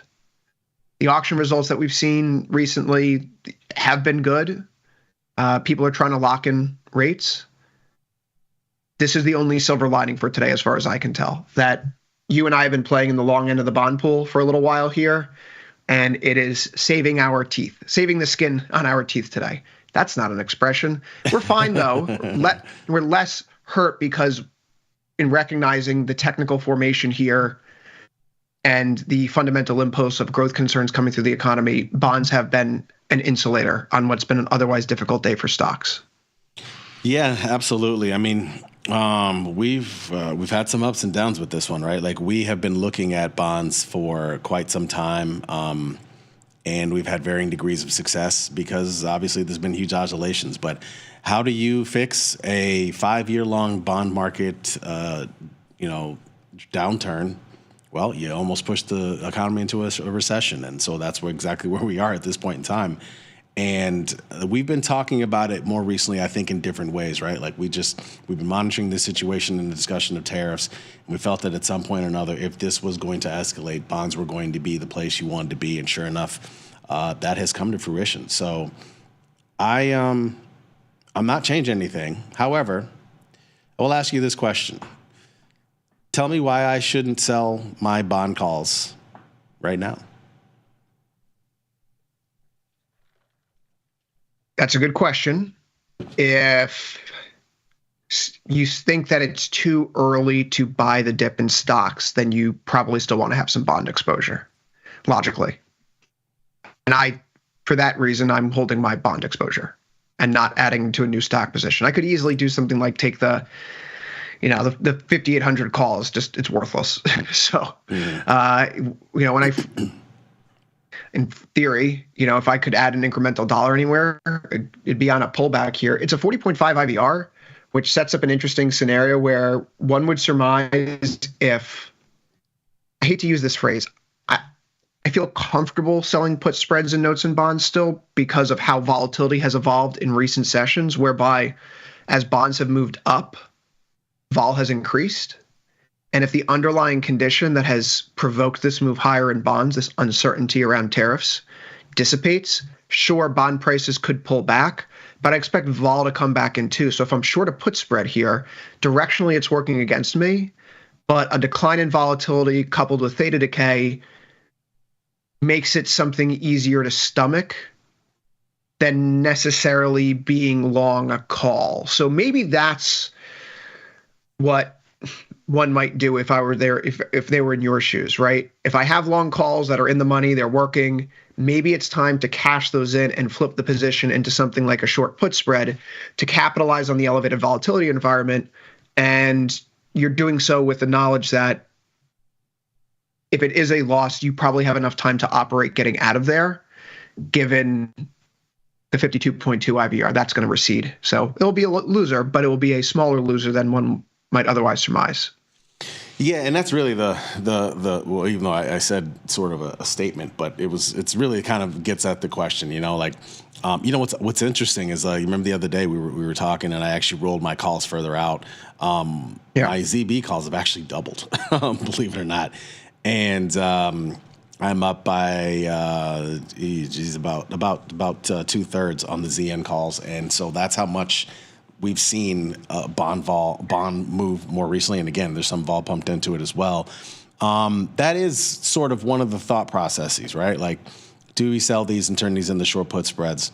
I don't think so. I don't think not yet. I think I do feel like there is possibly more fear ahead, and there's still more uncertainty out there, right? Like, we don't know where the retaliation comes from. Does the EU retaliate in a meaningful way? And so I think that's one of the reasons I'm going to hold on to these calls right now. But just to reiterate, you're right. Like, this has been one of the better things that's going on in the portfolio, and I am really glad I've had this bond position. I've held on to it, and I do think at some point or another, like, this has been one of the administration's things. They've been wanting to bring interest rates down, and obviously they're sort of working their way working their ideology into this situation. And so I'm just going to hold on for a little bit because I do think bonds continue this upward trend here.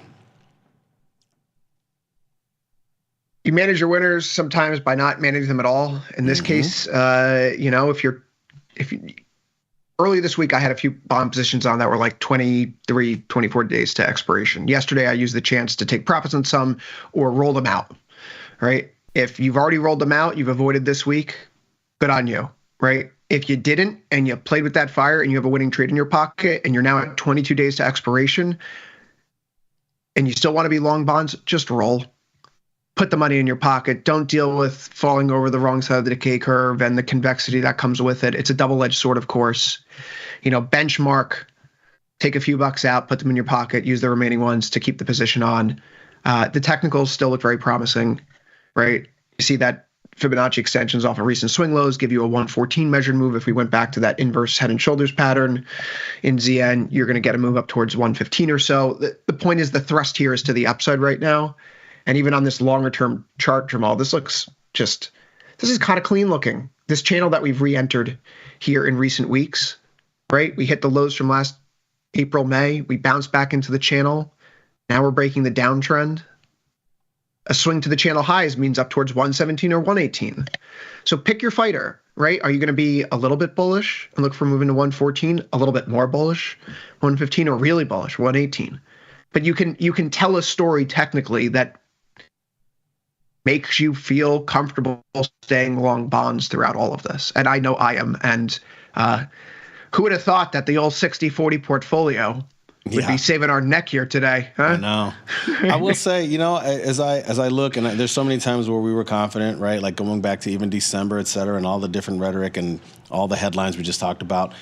It might be worth buying a small put spread, the 117, 115 put spread. That's only $500. And again, I know vol is high. This is not a buying put spread type of situation per se, but I might look to do that just in case, right? Like these things we have seen such head spinning moves more recently. And it gives me a peace of mind. It doesn't cap out. It doesn't cap my gains. I mean, we could see markets, we could see these bonds continue to move higher and I'll still be able to maintain this position and be good.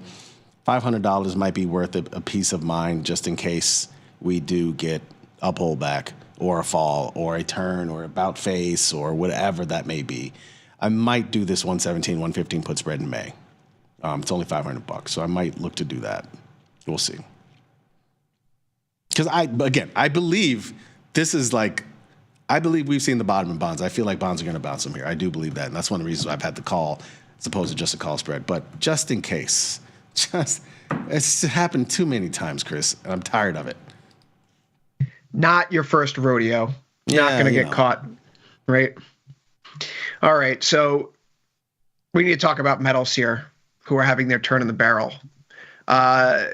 Gold is holding up a little bit better than silver, although it's still down by 1.19% today. It's well off the lows. The lows for today are 3073.50. You can see the former swing high here on March 20th. We do hold up as support there right now.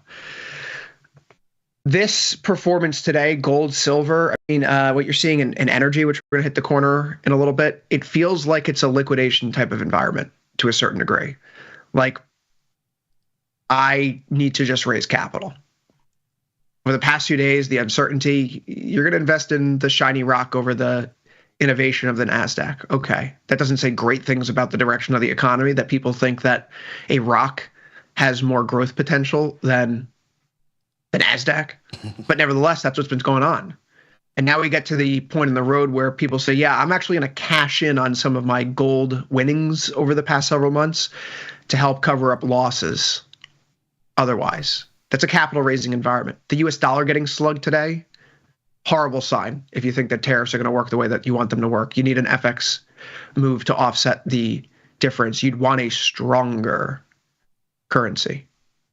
Now, maybe the weaker currency, that's good. All these companies will be incentivized now to buy more from the US. Maybe. It doesn't seem to track with me. So gold is taking it bad. We recently moved out our exposure. We rolled it out to, I think there's 81 days left. Silver is problematic, though, needless to say. 7.3% drop. On one hand, we're back to areas where we were 2.5 weeks ago. On the other hand, that long 36, long 37 call spread that I rolled out as I've been rolling up silver calls all year long, probably not going to cash this time. But there's also 80-something days to expiration, and the position's basically at max loss. So what incentive do I have to do anything other than hold it? There isn't one. And quite frankly, there's not a great deal of vol here either. But vol's higher than it was yesterday. So I think that's one of the reasons why I'm still constructive on these metals, Jamal. If this was really the bad thing for gold and silver, you'd see vol crushed alongside them. I think silver has the growth play here right now, just as copper's struggling, just as you're seeing oil struggle. There is a growth overlay that's impacting this. Period, end of story.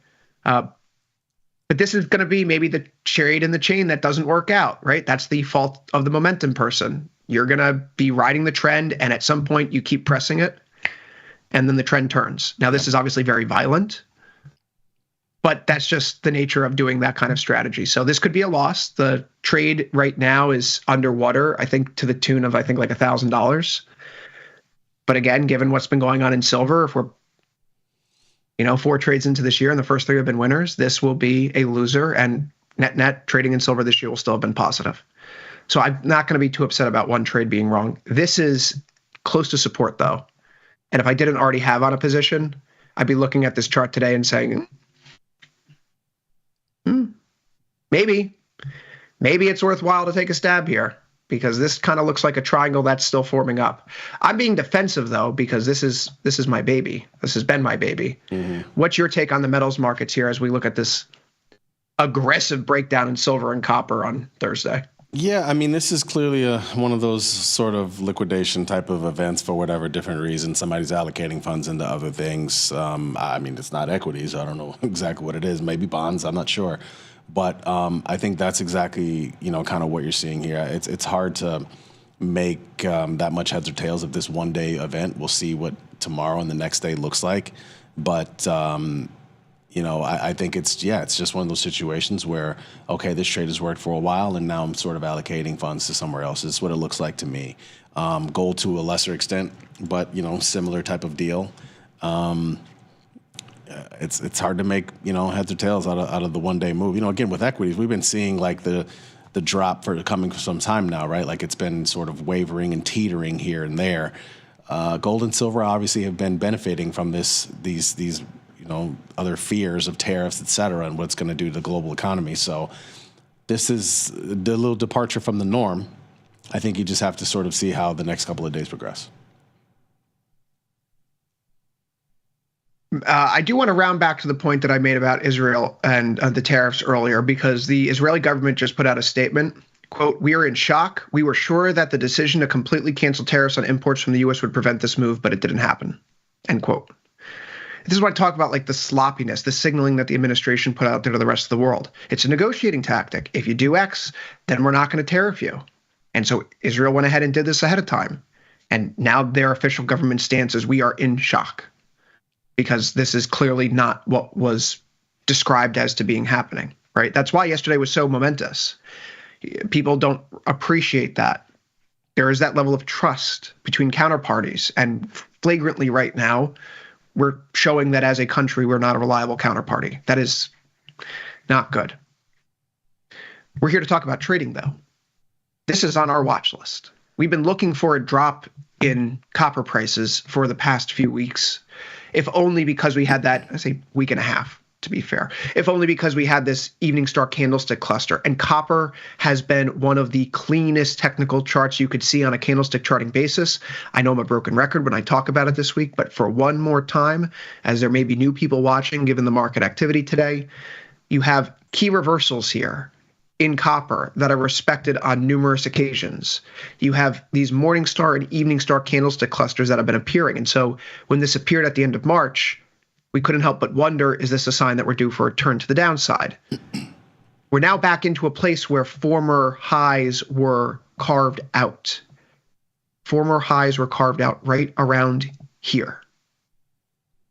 We go to our trade tab, we look at 54 days to expiration. I'm going to take a look at the 480, 475 short put spread. It is a 60% probability of profit. It gives you a max profit of 537 against a max loss of 712, risking 7 to make 5 with 60%. Yes, that's pretty darn good. I actually like that risk to reward a lot in the current environment. I think it's worth trying to put on here. That's 21 days TE. We're going to take that off. We're going to go back to 45 here. Not sure why that went there, so cancel you. But the point is 54. You go down here. We'll go 480, 475. Okay. Similar type setup. Worried at all about any implications from, any backlash with China and the tariffs? And, obviously this is very sensitive to China. Like, you worried about any of that? No. Okay. If we are going to implement tariffs, and I know that copper wasn't specifically cited yesterday, but we are a nation in a deficit of copper. We produce about 1.1 million tons per year. We consume about 1.9. We have to get the other 800,000 tons or so from somewhere. So if we're creating trade barriers, right? You mentioned earlier, what about the retaliation? That's why this is so hard to model out. The tariffs that we construct don't happen in a vacuum. And other countries do have vested interests. Mm-hmm. Politicians there can't turn to their own voter base and say, we got to just give it to the U.S. People aren't going to like that. That doesn't play well at home. So, I do think that we are talking about, if history is any guide, unless these come off immediately, and they could, because technically speaking, it's the Senate that has the power to tariff, not the administration. And the Senate could roll all this back if they were to pass veto-proof majorities, which the Senate has. Will the House do so? I don't know.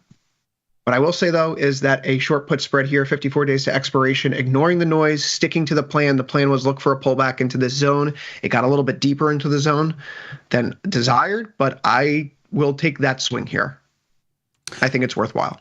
I think it's just interesting overall that at least, again, I think if there's a positive silver lining here, no pun intended, the fact that silver and gold and copper are all continuing to move in a similar direction. Even on a day like this, I think that there's at least something that makes sense, because there's a lot of moves out there today that are troubling in and of themselves. So just seeing that at least lets you know they've kind of been moving up together. They pulled back together today. There's clearly some profit taking going on. Again, we'll see how the next couple of days play out. If we didn't have today's news and copper prices had fallen back into the uptrend that defined the year so far, where we had former swing highs, would this be a place from a technical perspective that'd be interesting to get some long delta exposure? Yes. Mm-hmm. So, hi-ho copper, not an expression. Yeah, silver might. They haven't made that one an expression yet. No, I really like how gold is holding up today, though, all things considered, right? And again, this is why ahead of yesterday's event, our whole thing was extend duration, roll out if you have anything that could be impacted by this, and it came out so much worse than I was envisioning. Energy is giving you a major warning sign today, Jamal. You've heard me mention this before. Demand for crude oil and the correlation to global GDP on a rolling quarterly basis over the past 30 years is at plus 0.92. Crude oil taking a 6.5% bath on today's session absolutely is an indication that the global market feels like the economy worldwide is going to slow down. Mm-hmm. Yesterday, unrelated to the tariffs, I put on a long crude position at the 80 call because we're seeing some things military-wise that suggest a confrontation with Iran is coming soon. And what better way to change the sentiment of the American public than war? So I have a position that's basically down $200 right now here, but it was max loss of 200 versus max gain of 1,800. It is a pure geopolitical hedge. I would be more than happy if this thing does not settle out at any sort of gain. This is not a tasty trade. It's not rhyme or reason. But there is a tasty trade coming in here because of the 40 IVR, right? We are now reaching range lows that we've had over the past 52 weeks. You can make the case that there are reasons and rationales to sell put spreads down in the low 60s at these levels. I have enough exposure on right now, but I think you can make the case that you go out to like 42 days and you do the like 62.60 short put spread, you might be able to find something, depending upon your risk tolerance, that fits the cut of your jib. I don't see it personally here. I don't like a 66% probability of profit where I'm only making one for the 3 that I'm giving up. I'd much prefer that one where it was like a 7 to 5 and we have a 60% shot. But the commodities themselves, right? These, if we do have supply chain disruptions, that's also going to mean, well, supply chain disruptions in commodities. Energy, we produce a lot of it here at home. Flooding of domestic markets, sure. But those tend to be temporary dislocations. I'm putting my money where my mouth is, though, which is not in any crude trades today. I have a geopolitical hedge on. That's all I'm doing here. I understand why people may want to look at this and say 6%, 7% down. 40 IVR, we haven't seen that in a long time. Better act now before the clouds come back in. Yeah, I know, right? This is one where I want to buy MCL, but I don't know, for some reason, 65, that number is in my head. And so, like you said, right now, I think this is flashing a major warning sign of troubling proportions for the global economy. And so I just feel like this could end up falling a little bit lower too. I guess I'm really trying to be patient on a lot of these different trades, and this is another one. I would buy at 65. I did look at doing an iron condor in here because of the vol is up. I was looking at the 61, 59, 72, 74 iron condor in CL, but I don't know, 57% pop just doesn't feel like enough for me, especially given that I'm outside of the expected move on those. Sorry, do you mind giving me those strikes again? Just so I can put this up here on the screen. 74. 72, 74. And 61.59. 61.59. Cool. 63% probability of profit. Hey. You get a different interest. You're in May. Are you at 42? I am, yeah. I have a 57% pop. Interesting. You got a 64% pop. Not sure why that is. I don't have anything else going on. I like your pop better than mine. Maybe it's a better trade than I realized. I'm not sure what it is. Maybe I need to check I don't know what. That's weird. Anyway, it almost nullifies anything bad that I was going to say about this trade. I mean, this is one of the things I'm kind of interested in, but I don't really have any excuse not to put it on now. This is actually probably a better setup what you're giving here than what I was just saying with the short put spread, because you capitalize on selling some upside too, and then the risk reward much better. Before we were looking at a 66% probability of profit, risking 3 to make 1. Yeah. This is 64%, and it's closer to 2 to 1. Allocation of capital, vol directionally neutral, selling the vol. Oil vol is back here a little bit. I guess yesterday when I said I think that oil vol was underpriced, the monkey paw curled because we got that spike in vol. We didn't get the spike in price too. Yeah. But again, the trade is a hedge. It is, yeah. And I like this. I like this trade. I'm actually going to try to put it on now for 63 cents. But I do fully expect oil to go a little bit lower. And when it does, I'll be prepared to buy an MCL future at probably 65. Sure, it'll be on its way to 60, but it is what it is. Now that I'm thinking about this, I should just probably eat the L and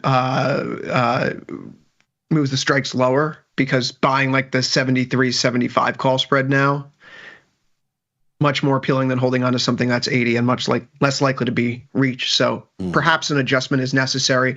Jamal, we have to talk about the dollar here today quick. I'd like for you to take this segment, though, before I get myself all worked up again. Not good for the old ticker.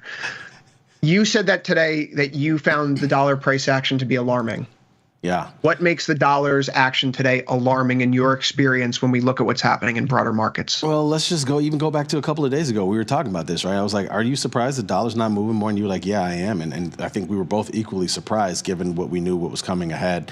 And sure enough, lo and behold, we got this big dollar move down. Now, what makes it a little bit alarming is the fact that we haven't had too many instances here, right, where we have markets down this big and dollar down this big. So it's clearly signaling something, I guess, to everybody that this is scary. This doesn't look right. And until things change, I think we're going to – I think this is one of the reasons why I was expecting lower prices, honestly, just because the way that the dollar is essentially showing you that this tariff situation is obviously not good for the U.S. and it's not going to work well for a lot of companies. So This is one I'm definitely keeping a close eye on, I think. And again, just think about the fact that over these last couple of years, you really haven't seen too many times where you see, first of all, we all know currencies don't move in this percentage terms this often. 2%, at least at one point in time today, dollar was down. Then you see the markets are down big as well. That's a big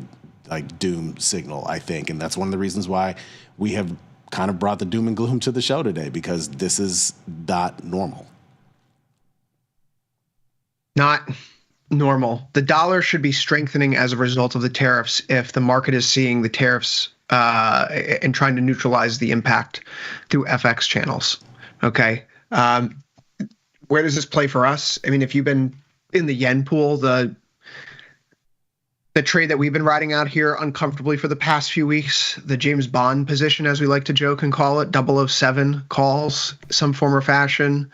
Right now in this regard, there's a 007, 0071 call spread that's in play here, talking about the insulating ourselves in a risk-off environment, insulating ourselves if lower yields are coming. The yen had that opportunity. Vol has been understated, so the trade, as explained, was more or less a play on yen vol needs to expand and prices are probably going to go up given the fundamental backdrop that we have. And so today, to a certain extent, there is validation in that view. Yep. Obviously, the stock part of my brain is punching the yen part of my brain in the face, but they're angry at each other. Stocks are jealous. The truth is that we're getting to, why do we constantly talk about diversifying our assumptions, diversifying our products, diversifying our strategies, diversifying our time horizon and the duration that we hold? It's so that if you have a day like today where it's truly unprecedented, right? Truly unprecedented what we've just seen today.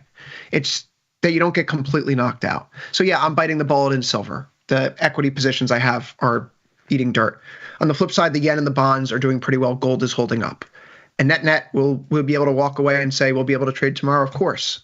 That's why you have to think about the correlation of overall positioning when you add something new to your portfolio. You talk about it all the time, bringing down your beta weighted deltas. Hopefully people continue to engineer their trades that way, which is a little tip of the cap for you coming up in 45 minutes. Before we pass this off to Dr. Jim, tomorrow is a very busy day still, because, of course, the president will be able to tweet at any point during the day. We also have the non-farm payrolls report at 8:30 in the morning. Ilya is putting out a preview for that. Fed Chair Powell will be speaking shortly after the payrolls are released to tell us all what to think and what to feel about everything we've experienced this week, and if the Fed is going to be on their way to help. Friday is a lifetime away still, Jamal, but we're going to have to cover that later, because we're out of time here on Futures Power Hour. You'll be back in a little while for Engineering the Trade. I'll be back later on for Overtime with Ilya and Dylan, so be sure to stick around, of course, for those. But you have something else coming up first. Here on Tasty Live, after a brief break, Dr. Jim from Theory to Practice. Good luck trading.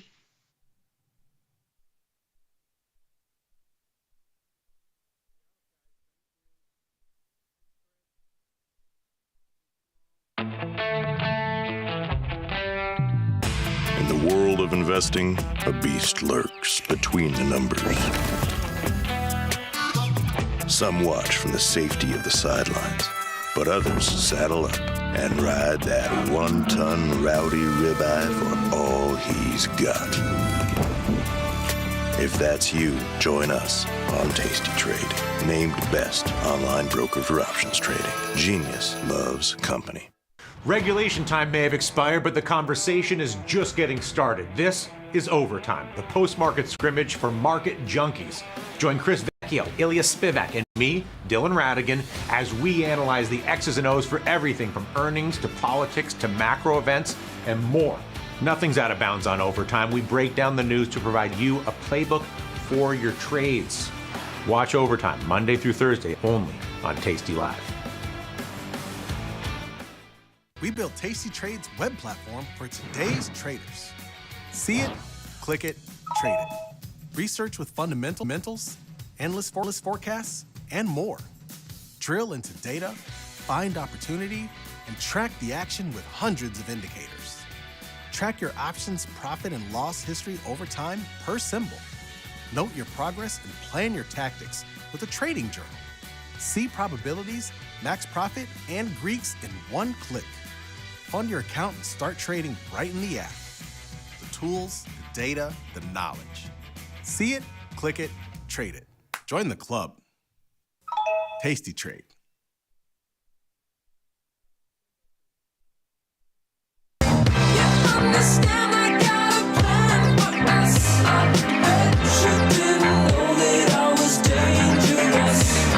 I'm Jim Schultz, and this is From Tariff to Theory to Practice. Welcome to the show today. Man, it is not good out there. It is not good at all out there. So I want to go through the portfolio. Let's go through a couple of things, a couple of leaks that might need to be plugged. And then I want to see where you guys are at, man. I want to try to help you guys as much as I possibly can on a day like today, because it is absolutely crazy stuff. If you're watching over on the tastylive website, I will actually pop on over to YouTube, because you can join the discussion. You can hop into the chat, and if you have a question for me, I will try to get to as many as I can today. I know the expected move is usually 0.6 to 0.9, but let's see if we can't surprise to the upside there on the expected move. So, John, bring us in here to the market. Guys, man, I don't know. This is EMI S&P's down 233. Risk-free instrument, also known as the mega pint risk instrument. NASDAQ futures down 946. Not exactly what you would expect out of a risk-free instrument, which is why it is not a risk-free instrument, at least not theoretically.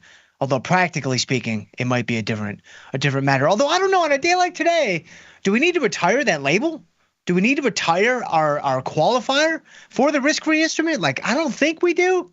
Like, I think it's part of the show, but you could make a strong case. Russell 2000 futures down 121 on the day.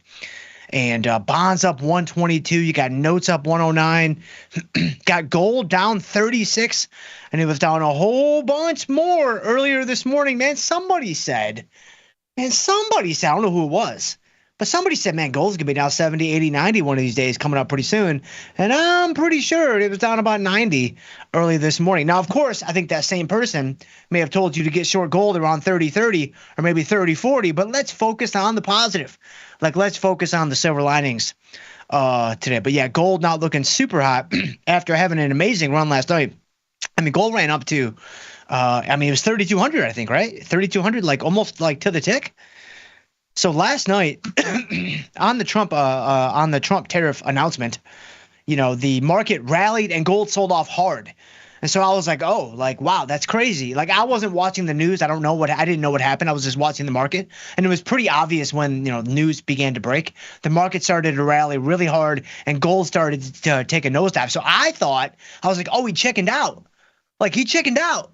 Like, he backed out, like, it's softer than we thought, whatever. And then, that did not last long. Like, we could pull up the Errol Coleman settings and look at the minute-by-minute chart or 5-minute by 5-minute blocks or whatever.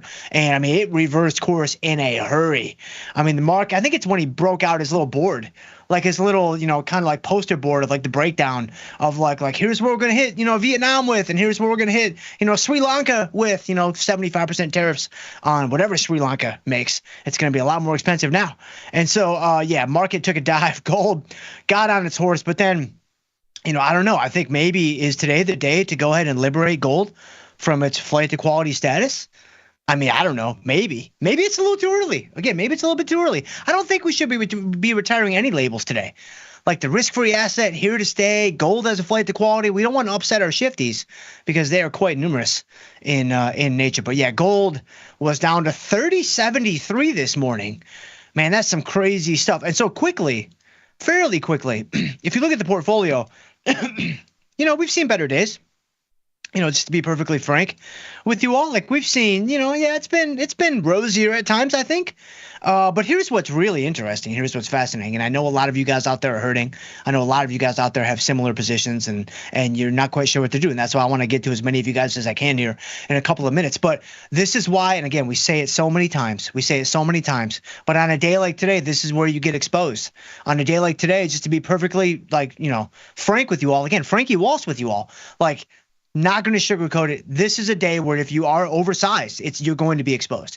You're absolutely going to be exposed. Like, I'm getting hurt badly across the board, but you're going to see position by position, there aren't too many that are actually in a really, really bad spot. Obviously, Best Buy is in a pretty bad spot. Starbucks in a pretty bad spot. Bank of America, but it's Bank of America. Like, it was in a bad spot when we bought it, right? So you have to be aware of kind of what you're dealing with, a little bit. But when it comes to the butterflies, the gold butterfly, so here's what's crazy about the gold butterfly. So obviously it's working right now. You can see we could cash it out for a couple $100. I'm going to sit tight though, because we have the rest of the day today, and then going into, we have NFP tomorrow. And I mean, does NFP even matter anymore? Like, man, I don't even know. Like, that's crazy. I don't even know what to believe anymore. But you've got gold. I'm going to sit tight. I'm going to hold on to this because, earlier today it was around 3,100. It was under 3,100. I actually looked at this butterfly when it was like almost pinned. It was like 3,105 or 3,106. And I was only up like $5 or $6. And I was shocked. I was like, man, I expected to be up maybe $8, $9, $10. And then I was going to consider taking it off. But the fact that I had pinned the short strike and I was only up $5, I was like, let me stay in the trade. And so I think it was because of the volatility expansion in gold that was hurting the butterfly. Because again, remember, with a butterfly and with most of the, even though a butterfly is a debit strategy, it kind of behaves like a short premium strategy. You want the extrinsic value to come out of the options. So anytime there's more extrinsic value pumped into the options, that's going to work against you. And that's what was happening with our gold butterfly earlier today. And then SPX, that butterfly looks like it's going to be done. We could get rid of it today and save 20 cents. That doesn't really make a lot of sense to me, because if deals are made like on this tariff situation, obviously if this persists for any length of time, more than a couple of days, couple of weeks, it's going to be pretty crazy, I think. If deals begin to be made, let's go with that because it's correct. If deals begin to be made, then, I think that the rally on the backside of this could be very, very, very significant. And so is it going to happen by tomorrow? Probably not. But there's no reason to take this off. I mean, obviously we'll leave it on and just hope for greener pastures. All right, let me go ahead. I'm going to go through my positions fairly quickly because I do want to spend more time with you all. And, again, I'm probably going to bypass most of the B- humor. I can't bypass all of it because it's ingrained in the moral fibers, in the fibers of my being. Maybe not the moral ones, but the fibers of my being. It's still going to be B-. It's still going to be the same 80% quality that you're used to, but I'll try to sidestep as much of it as I possibly can and help you guys as best I can. So, all right. So going on down the road. So GC, we sit tight, we do nothing. What's crazy, the two futures options strangles. You've got, market down 235, 54.75. The strikes are 5,400 and 59.75. I know that some traders like to roll calls down, like, your Pony Babistas, your Bam Nasnovs, whatever, which I caught wind that he's not trading today. There's absolutely no chance. There is no chance he's not trading today. My man's done 80 trades today. Like, forget about Cole's wedding. Forget about family. Like, Tom Sosnoff on a day like today, there is absolutely – so there's only 2 zero delta trades on the board. Number one, that Tom's traded a lot today. And number two, that Powell tomorrow will wear a purple tie. Those are the only sure things, right? I guess there would be 100 delta trades the way I phrase them. But anyway, I digress. So I'm going to sit tight because I'm still inside of my strikes. That's the way I typically deal with my strangles. I'm not going to change things now, right? This is what I kind of meant when I said just a few days ago, I think now. You've got to have the map before you get into the forest. You've got to have these things worked out before you are met with craziness like we have today. And I'm not going to go kind of upending the apple cart and changing the way I do things because of, a Trump tariff, because of a, whatever, potentially. I mean, I thought we were maybe going to be limit down last night based on the action. We never did. We're actually kind of hanging in there for the most part. Maybe we'll be limit down, as the day progresses and going into tomorrow and whatever. But right now, it's out of the money. Same thing is true for NASDAQ. So I know that we're getting hurt today. You can see we're down a few $100 on MES. We're down a couple $100 on NASDAQ, but it's still inside of my strikes. So I'm going to sit tight. If you prefer to balance your deltas more aggressively, that's obviously totally fine. That's obviously a very strategic way to do it. And I'm contractually obligated to say it's the better way to do it because our visionary, our creator, he's the one that does it that way. And so I'm not going to do it because, again, that's just not the way that I do things. And I don't really want to get caught with my hand in the cookie jar, on the backside of this, if there is a face ripper. Now, I know some of you are like, Jim, it's not coming this time. Like, this is it. It's the big one. And it might be. You might absolutely be right. And we'll deal with that when it comes. So let's see. So Apple. So this is our straddle, right? And this is one of the ones that's hurting pretty badly, right? Obviously, we have earnings coming up in just a few weeks, right? May 1st, I think. Or April 20. Did they change? They changed the earnings on us, I think. It was May 1st, wasn't it? I'm almost positive it was May 1st. In fact, I'm almost positive. Look at them, man. Look at Tim Cook. Man, a little cat and mouse action with the earnings date. Okay, all right. So because we were not in the earnings cycle, and so I don't love that necessarily. But either way, I think this is one of the positions we're just going to cut. This is one of the positions like, let's cut it. Let's take some risk off the table. It's going to end up being a sizable loser, but still, it's not catastrophic. Right? It's not catastrophic. And this is why, being small on order entry is so critical. This is why not being overextended with capital allocation is so critical. The things that we talk about all the time. And it's hard. It's harder than people make it out to be. It's not that easy to do that. Right? It's maybe easier to, kind of size your positions correctly for each position. But sometimes it's hard to only have 30, 40, 50% of your capital working for you. When it's like, man, if I had 50, 60, 70, 80 working for me, I'd be making so much more money. Like I'd be, making so much higher returns if I had more of my capital working for me. When the seas are calm and it's not a tariff situation, it's not this, it's not that. But again, you just, these are the things that can really, really do the most damage. And so you always kind of have to have an eye on these guys right here. So you can see for Apple, we're going to end up losing $10 on the trade, approximately 10 option dollars, which of course we know is 1,000 actual dollars. So it's not amazing. Like, I'm not happy about it, but again, it's not something that's going to completely, put us out of business. So let's go ahead and close out of Apple because I don't want to deal with earnings, especially not now that, Tim Cook is shifting around the earnings day. Let's close out of Apple. This is going to be one of the few things we have to do. We'll obviously pick up a little buying power for doing that. And we can do that, and then we can just kind of move on to a few other things that are going on in the portfolio. It's going to be a lot of do nothing, though, guys. You guys are going to see. Let's see. Let's just do like 1998. It was a good year, 1998. And so, all right. So it was a great year for Pedro. I think he won the Cy Young in 1998. And so, all right. So that's Apple. So Apple's done. Okay. Now, Bank of America, Best Buy, Starbucks, Nike. I'm going to deal with all of these together because they're all similar positions. They're all either A, long stock, or B, some long stock synthetic by way of an in-the-money short put, by way of an investment covered call, by way of, a trading covered call, etc. With Bank of America and Best Buy, I'm treating these like long stock. So I'm going to sit tight. I don't want to get out of these positions right now. Right? I want to stay in these positions. I want to be, ready to go if the market does rebound. Of course, if it goes to zero, then it's not going to be great. Right? And so I'm taking a shot on the upside. But again, the thinking here, and Bank of America, this has been the thinking from the beginning. But Best Buy, when the earnings happened, I wanted to get out of the trade, kind of early on, like right after earnings, whatever. But the earnings were really bad, or at least the market reaction was bad. I don't know what the actual numbers were. But once that happened, I'm like, all right, well, now it's turned into, kind of a long stock position that I'm just going to inventory. And that's one of the benefits of short puts. That's one of the benefits of sizing correctly and using a strategy like a short put. Because I think we can all agree that, when we make it out of the other side of this, whenever that's going to be, I don't know when that's going to be, neither does anyone else. But whenever we make it on the other side of this, the market is going to drift higher. The market is going to move higher. The positive risk premiums are going to take hold of the overall market, at least if history is any guide. Again, nobody knows what's going to happen. Maybe we are going to zero. Maybe this is it. Maybe the apocalypse has arrived. I don't really think so yet. But yeah, we'll have to, we'll have to wait and see. So Bank of America, Best Buy, we sit tight, we do nothing.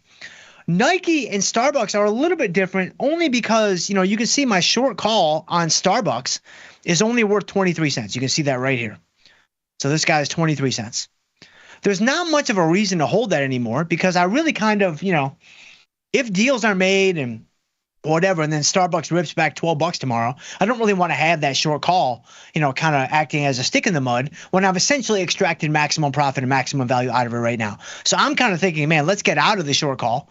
So that way we have unlimited potential exposure to the upside in the event that, the market does rally. And not to mention, it's not really giving us any more protection to the downside. Again, that's why you sell calls against shares, to give you protection to the downside. That's not happening here. Like, all the protection is gone. Like, all the juice is out of that orange. It's done and dusted. Just toss it in the trash can. So let's go ahead and we'll close out of Starbucks. I'm trying to move a bit quicker than usual simply because I want to get to you guys, but I want to get to the things that are happening in the portfolio because I know that you guys watch the show. You kind of depend on that. You kind of count on that. And so I want to do that. Man, Nike down to $56 though. That's some crazy stuff. Man, that is some super, super crazy stuff. Man. Man, this is something, man. This is really, really something. All right, this is a trading covered call.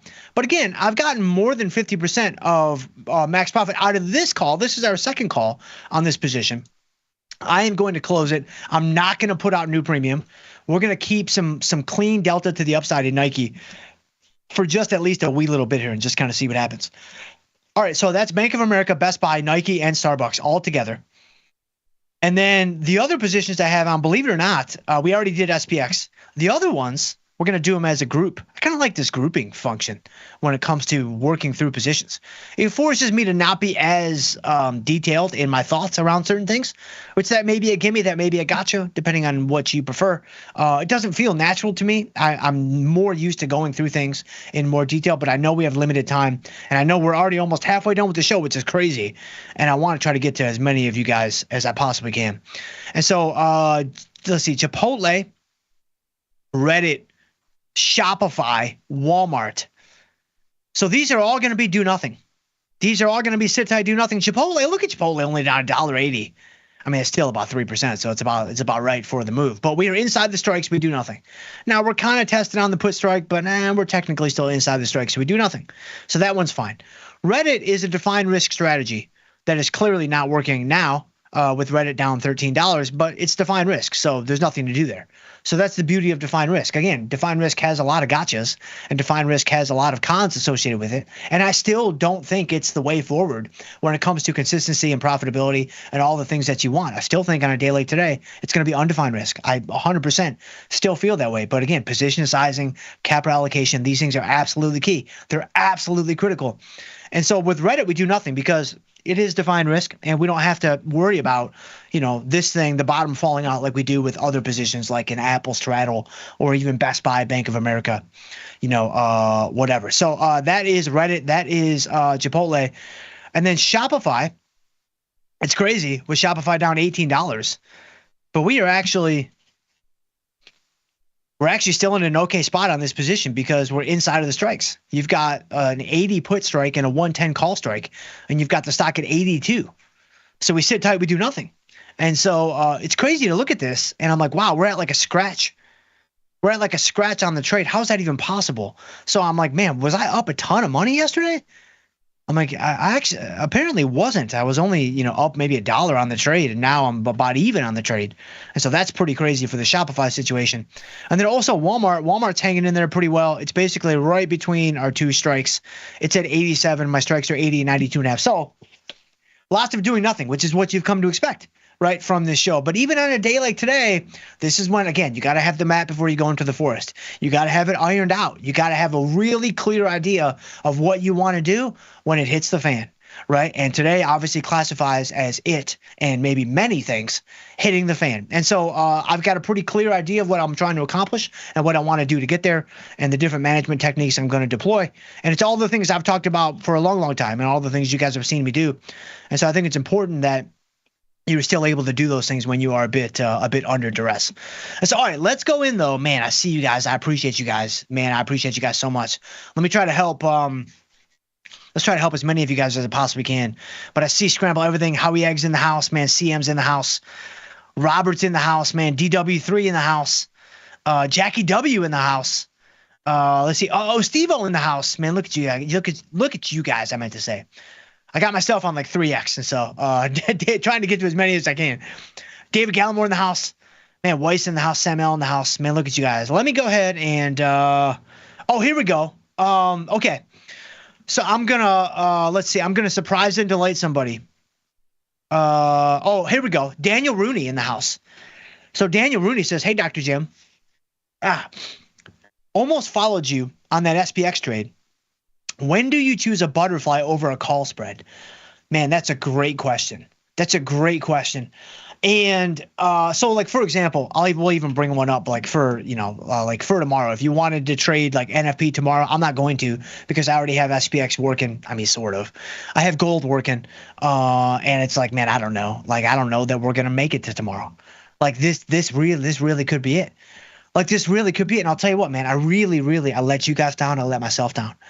Because yesterday, right before the most important tariff announcement, like of our lifetimes, not even close, I completely forgot to hug my wife and kiss my kids, just in case. And the craziest thing, once the Trump tariff announcements were made, boom, they just disappeared. They disintegrated like Infinity War, like gone. So now it's just you and me, man. Like now I'm just riding solo, Jason Derulo style. And so I really let you guys down, let them down. And so I don't know that we did make it. And so NFP tomorrow, I don't really know how, I would trade NFP tomorrow. So I'm not going to do anything for that because I already have a couple of things cooking. But anyway, if you were going to do something tomorrow, like how do you decide between a butterfly and a call spread? Well, it really comes down to, like, if I go to SPX, because if I was going to do a butterfly, then it would be SPX. If I go in here and, if I was going to do like a butterfly, I would pin it at the expected move. Like I would pin it at, the 55.15 level or thereabouts. And it's pretty crazy to think that the expected move through tomorrow is only 85 points, right? It sure feels like it's going to be a whole lot more than that. Like it sure feels like maybe 185 is more applicable in this market. But 55.15 is the upside end of the expected move. So maybe you go in here and you do like a 54.80, 55.15, and then like a 55.50. $4 debit, right? So how do I decide between this and then maybe like an at the money call spread? Well, if you look at the profit potential on a butterfly, you can see that you're essentially, you're risking one to make more than one. You're risking one to make more than one. And so it's always some multiple of the credit that you pay or the debit that you pay. It's always some multiple of the cost of the strategy. And so that is why I might do a butterfly, when I want to have a cheaper way to take a shot, either upside, downside, whatever. If I was going to do a call spread, then it would be a lot different because I would just go to, let me clear that away. I would just go to the at the money strikes and, maybe I buy a 54.20 and I sell a 54.30. And so you can see here the cost is similar, right? It's actually a little bit more expensive than that specific butterfly that we chose, but the cost is about $5. It's about risk $5 to make $5. It's right about risk one to make one, which is what we would expect with an at the money call spread, right? But look at the probability. It's 50-50. Whereas the probability of the butterfly is always like, 10%, 15%, 18%, whatever. Like it's going to be a lower probability play. And so if you want to have a risk one to make two or risk one to make three, you have to be willing to accept lower probability. If you want more of a 50-50 shot where it's more like a risk one to make one scenario, then that's where your call spreads come into play. And so Daniel, great question. And the answer is it depends on what you want. It depends on what you're going for. And so the way I approach it, and if you follow the show for any length of time, you'll see me do this. I do kind of a mishmash. Like I like to have some strategic diversification with what I'm choosing to do. Like I like to have different things kind of working for me, different logs in the fire. Like I've got the risk one to make 3 log in the fire from a butterfly. I've got a risk one to make 1 log in the fire from a at the money call spread. And then I've got other logs in the fire that are, short strangles and short verticals and short puts and ratio spreads and whatever. And so having lots of logs in the fire, in my opinion, is a good way to think about, dispersing your capital. So hopefully that helps, Daniel. All right, but let's go to the very top. We have surprised and delayed at least one person today, hopefully. Daniel may not take it that way, but that's how I'm going to take it. And so let's see. Orgdenu's in the house. Says, greetings from Italy, Dr. Jim. VIX at 27.50 and holding. Yes, look at the VIX, man. Volatility futures up $3. The VIX up 670 now, up to 28.23. Still not over 30. Still apparently an orderly sell-off, whatever that means. That's kind of like you got to trade the market that you have. You can't trade the market that you want. I have no idea what these statements mean because this is a pretty crazy move from a volatility standpoint. Did volatility double? No, it didn't double, but it's up 30%. Like, what do you want, man? Like, this is crazy. And it's like, the market's down a lot, obviously, but it's not limit down, right? It's down 4%, which is a big move. I'm not trying to downplay the move. That's a huge move, but it's not limit down. And, we experienced limit down, during COVID. It was limit down, limit up, I think back and forth for like a week or week and a half. So that hasn't quite happened yet. Now, maybe it's coming again. And then, maybe the VIX will poke its head over 30. But VIX at 28, volatility futures at like 25. We got to wait for the tweet from VIX HQ to see if we can even count this VIX print because you never quite know. Like it's 50-50, man. Does it count? I don't know. We got to wait and see. But Daniel, I appreciate you. CM says, is your hyperbole going to stay strong? We need it to feel better about voting for this. Yeah, yes, potentially. My hyperbole, it's not going to be strong. It's going to be B-, right? And so it's still here to say, again, it's just part of the fiber of my being. And so I can't possibly get away from it, even if I tried. But thank you, CM. Thank you for being here, my friend. I'm glad that you made it. Sam L says, Doc, the orange man really spooked the kids. Yeah, he sure did, man. 18.7 on the risk-free investment. Yes, that is true. And we are still at 18.7. 18.768 now, which is right around the lows of the day, I think, right? Yeah, we're about 50 points off the lows. And so, man, that's pretty crazy stuff. I got to be honest. That's some pretty wild stuff. What's even crazier, in my opinion, is the back and forth of the market, right? Like the market rallied on the news, like before they saw the poster board, I guess. Like the poster board was the moment. Like the poster, but what's interesting is all of the information, if I'm understanding it correctly, it had already hit the Bloomberg terminals. Like it had already flown by carrier pigeon to wherever it needed to go. And the original reaction was market rally, gold nosedive. And then that completely got reversed, which again, it's just another great example of, man, the first move is you can't trust it, man. You can like almost never trust it. Now, usually it's the first 9 moves. Like we know that as seasoned veterans, like those are all suckers' plays. But this time it was only the first move, the first one move. And yeah, that's some crazy stuff. Crazy stuff. Lobo in the house. Lobo says, what is the J Powell trade, man? I have no idea. I'll tell you what though. You know what will be a power move tomorrow? Total power move. If Powell comes out, fire engine red. If he comes out fire engine red tomorrow, total power move. Like total, like I'm the big kahuna, I'm the grand poobah, like I'm running this show, right? That would be amazing. That would be the troll of all trolls. Like that would be so incredible if he came out fire engine red. Like I don't want to see this like fuchsia. Like I don't want to see this like maroon 5. I don't want to see any of that stuff. I don't want to see this Adam Levine stuff, who's pretty solid, by the way. I want to see fire engine red tomorrow. That's what I want to see. That would be some crazy stuff. Or if he came out with like a lime green, that would also be pretty surprising. So if he really doesn't sit on the fence tomorrow, man, that would be really something. But Lobo says, oh boy, here we go. This is it. You guys getting me fired up, man. Lobo says, how do we sell puts for income in this environment? I knew it was coming. Man, I don't want to spend too much time on this because I really want to get to more of you guys. But I tweeted about this last night.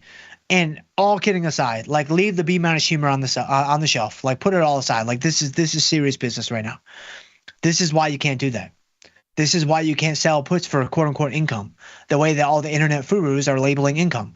Like they're trying to tap into the reliability of it, the stability of it, the almost guaranteed nature of it. When you have this relationship with your employer, you put in the work, you get paid, those kinds of things, right? That's what they're trying to tap into. It's incredibly misleading.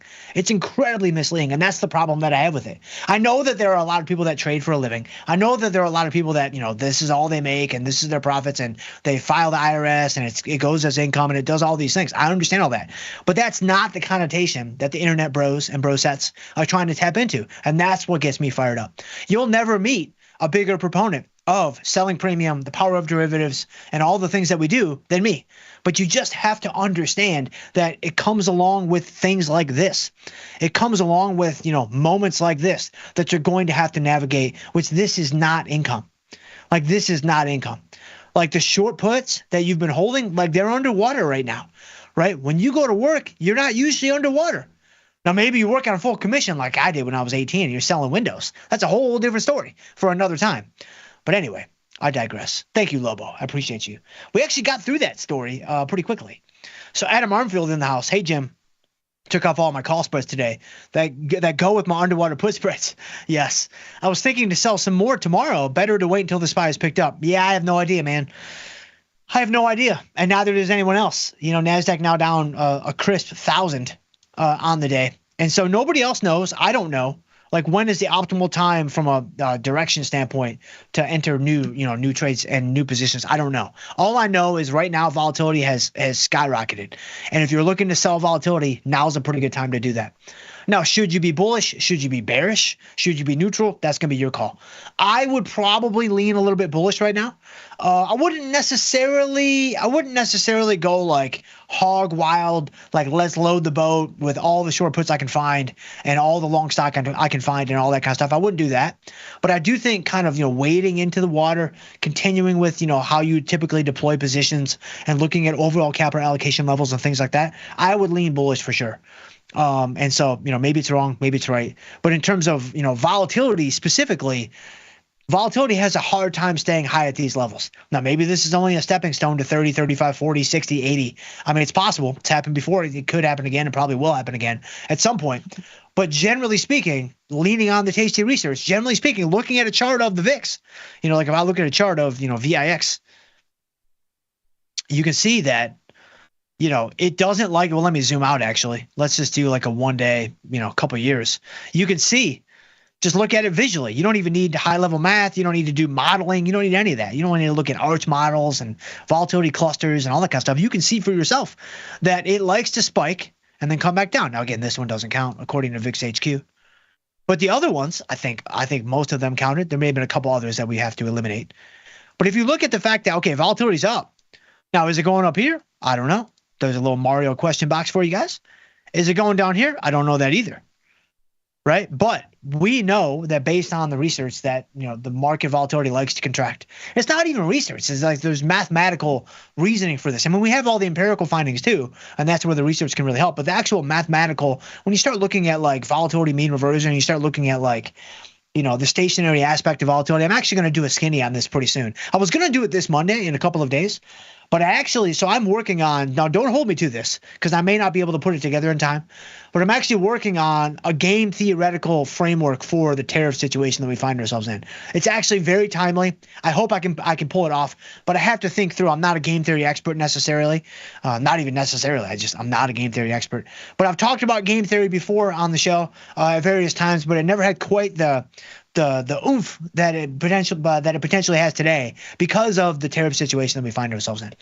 And so I don't know if today's a good day to do it, Adam, but volatility is up. So, it's definitely not a bad day to do it as a volatility seller. So Sam L says Doc had a $5 wide put credit spread on Google and the short put got assigned early. Okay, man, and the stock and the put at market open ended up losing twice my max loss. That's not possible. So Samuel, I got to call you on that. This is almost like, I think, was it you that brought up the, doing, lunges with a front squat barbell? Was that you? I remember we had this discussion. I can't remember if you're the one who brought it up or if you were on my side. But something else must have happened, and you should email me about this with screenshots of what's going on because that can't happen. Like if you have a $5 wide vertical and you get assigned on one side and you don't do anything to jank with the process, then your risk profile is no different. Your risk profile is no different. Now, what might have happened because the market was so crazy this morning is you may have, went to close them separately. You closed one side at X price, and then in the, maybe 10 or 20 seconds between the two closing trades, the market changed so wildly that it caused you to lose more than max loss. That's very possible. And thinking it out loud verbally, I'm thinking that's probably what happened. And so that is another reason why, when it comes to those type of trades, it's usually better to close them together. Like when you're in certain positions, like, with like futures and futures options, like if you have a covered call set up with like a future and a futures option, you can't close them together, which is super irritating, but you can't. You have to close them separately. And I think it has to do with the regulators, and I think it has to do with like, just the different how the order flow works for the two different products, the futures options and the futures. But when it comes to like equities, like vertical spread, assigned on one leg, the risk profile is no different. And so if you still need, if I wasn't able to kind of hit the nail on the head with what actually happened, which is very likely that I didn't, please email me. Like, let's get it squared away and let's figure out what went wrong so that it doesn't happen again. Because that's one of the benefits of defined risk. Even if you get assigned on one leg, the risk profile is no different than it was from when you had on both legs. And so thank you for bringing that up, though. And because I think that's going to help a lot of people. Just to understand that the risk profile shouldn't change. So Sparky Dog's in the house. Greetings, Dr. Jim. NFP and J Powell tomorrow. There's no way we will survive this. Nah, I agree. I I'm out of words. This is it, guys. It finally happened. Like we joked about it. Like we made jokes about it. I think it was just yesterday talking about like when I was started at Tasty, I was 15 minutes long, or maybe it was Tuesday. I was like, I don't know what I'm going to talk about. I don't know what I'm going to say. They extend my show. I'm like, I'm not going to run out of things to say. It's just going to be dead air. That's how I respond to this. NFP plus Uncle Jay tomorrow? There's no way. Like, there's no way. If he goes fire engine red, it's over, man. Like, if he goes fire engine red, we are all dead. That's just the way it is. Again, I'm not making up the rules, man. I'm just telling you guys how it is. And so, Sparky Dog, man, good luck to you out there, my friend. But I'm pretty sure that we have reached the end of the road. And Boyce Man tried to warn us 35 years ago, and it's finally happening. So CM says, I think we lost $3 trillion today, which is how much T wants to increase our debt for corporate tax cuts. Cool stuff. Yeah, we may have lost $3 trillion today. I mean, it wiped out a whole bunch. It wiped out a whole bunch of value and wealth and a whole bunch of stuff. And so Scrum Everything says, hey, Dr. Jim, welcome back. The greatest event in our lives, the legacy of 47 on the line. Oh, I'm pretty sure, yeah, we may be beyond legacy being on the line at this point. With the NFP print tomorrow, stay frosty, man. Stay something. Man, can't stay frosty in St. Pete because it's warming up out there. It's like 83, 84 now. And so can't do that. But yes, tomorrow, I wish I had words, guys. I wish I could help you guys. I can't. All I know is that, I'm not going to let the same thing happen today. Like if Thanos has it in his heart to allow my wife and my children to come back to me, then I'm not going to let that happen again. Like I'm going to make sure I hug my wife. I'm going to make sure I kiss my children going into tomorrow. And all the wills, all the estate planning, everything's going to be done and dusted today. Because after tomorrow at 8:30, you may not have another chance. I may not have another chance. And so I would definitely, if there's phone calls you need to make, if there's unforgiveness in your heart, man, you gotta get all that stuff taken care of. You got 24 hours. You got less than 24 hours. You got like 14 hours. And so let's see. Steve-O says, Dr. Jim, do you see an opportunity to go long Apple? Man, I don't know. I mean, if you're thinking like, this, down 21. Yeah, well, obviously I just saw this a couple of minutes ago with the straddle. I mean, this speaks to kind of the grander theme, the broader theme of like buying low and selling high. Right. Which again, I mean, if you are kind of a perma bull in the market, which I generally am, I have been bearish all year. I didn't think it would happen this early. I really didn't. I was completely wrong. I thought March would be super bullish. I thought all those things. I'm not surprised that we're seeing lower levels this year. I was pretty clear about that at the beginning of the year, but I didn't think it would happen this early. So I have been completely wrong. I'm still going to find a way to weave it into a victory lap, but yes, I have been incorrect. But if you share a similar feeling of being a perma bull, where you're like, hey, I believe in the future of the market. I still think, history will kind of be our guide here, where the market will indeed kind of drift higher over time because of innovation and growth and Uncle Jay's printing press, and which I'm sure we're going to hear about tomorrow because QE Infinity is back, man. QE Infinity is 100% back. Don't you even worry about that. And so if you feel that way, then this is an opportunity to buy indexes, to buy stocks, to get long, some of your favorite names. And I'm not even necessarily talking about selling puts. And I mean, selling puts would be a great strategy, of course, or like ratio spreads or whatever. I'm actually stepping outside the box a little because Tom's gone. Like he's at his son's wedding, whether it's today or tomorrow, or whatever, and he is trying to trade this market while nobody sees him. Like he's trying to hide his phone, his tablet, his whatever, so he can get in and out of these NASDAQ positions, so he can get in and out of these ES positions, right? So he ain't worried about what we're doing on this show. For your longer term holdings, because I know many of you out there, you're not trading with 100% of your portfolio. You have a chunk of your assets that are kind of earmarked for trading, and a chunk of your assets that are kind of earmarked for more longer term, like more passive wealth accumulation. And by passive, I don't mean that it automatically happens. By passive, I mean you're not really doing very much to it. You're just kind of buying and holding. Personally, I think that's a great strategy. And I've been fairly clear about that, not necessarily bringing it up every day because I do kind of want Tom to continue to sign my checks every couple of Fridays. But right now, it is relevant to your question. I think that that's a great mix for most people, kind of having some chunk of capital that's earmarked for trading and some chunk of capital that's earmarked for longer term holdings.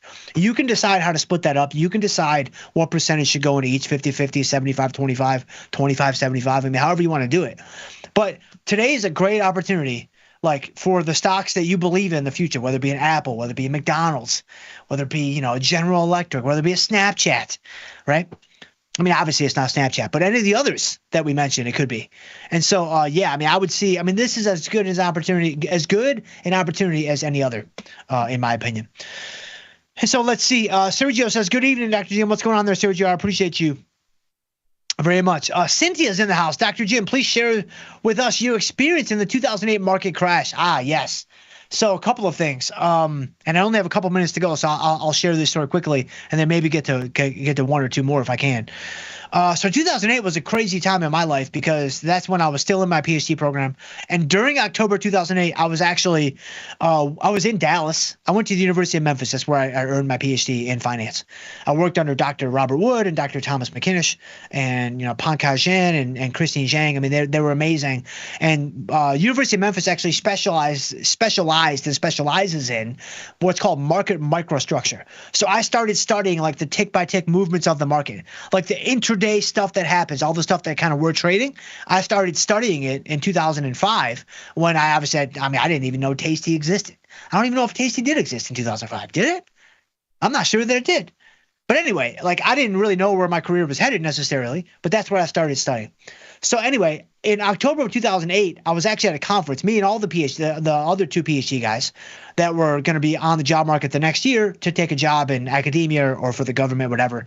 I actually interviewed with the Federal Reserve. I almost got a job with the Federal Reserve, not like the main one, but like one of the like offshoot like branches, like the franchises. Like I almost got a job with them. They didn't want me, but I did interview with them. So I was at this conference. And I was there for like a few days, and we were looking up at the screen while the market was crashing. So I wasn't as actively trading. I was trading a little bit around the edges, but nothing like what I do now because I was so focused on my research. I was so focused on graduating. I was so focused on teaching, things like that. And so I just remember watching the market and being like, wow, this is really, really, really crazy. Really, really, really crazy. And so, the crazy market like crash type things, COVID would be the thing that I have more of a trading feel for. 2008 was so early in my trading career. I started in 2007. And so that's pretty much it there, Cynthia.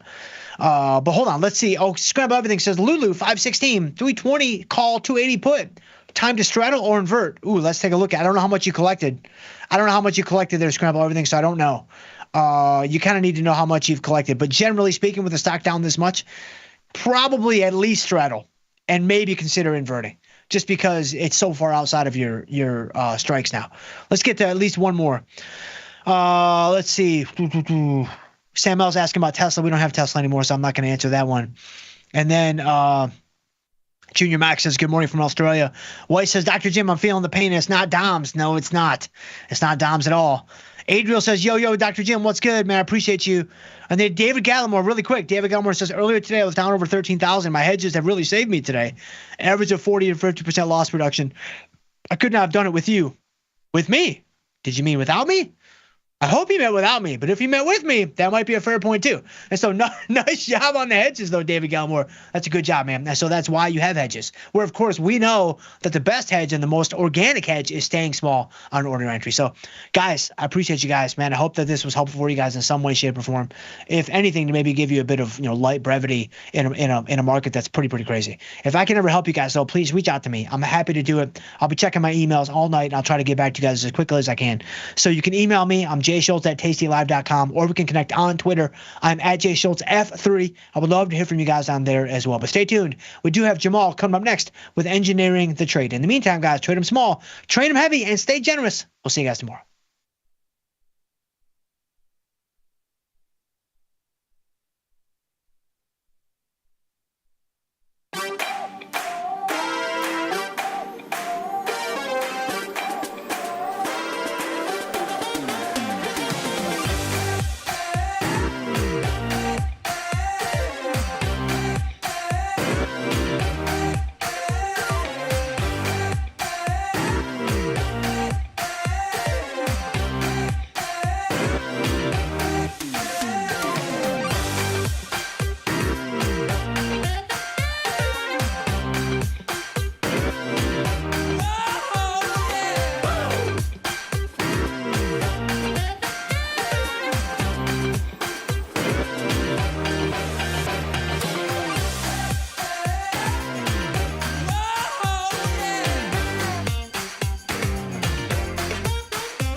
like your wardrobe is missing something?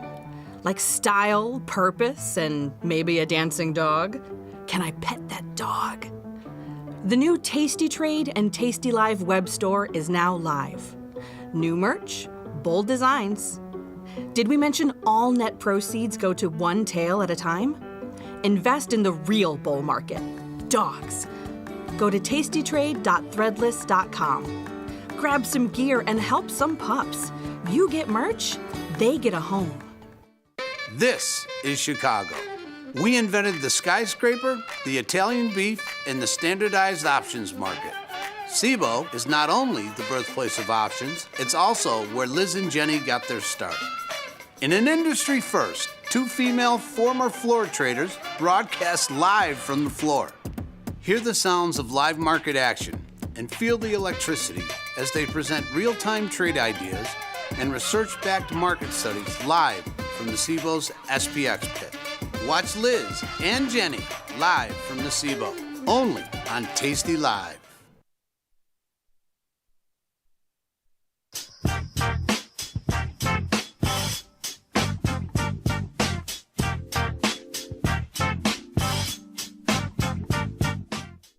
Hey, what's going on, everybody? Wild day today. I mean, obviously, markets are down big.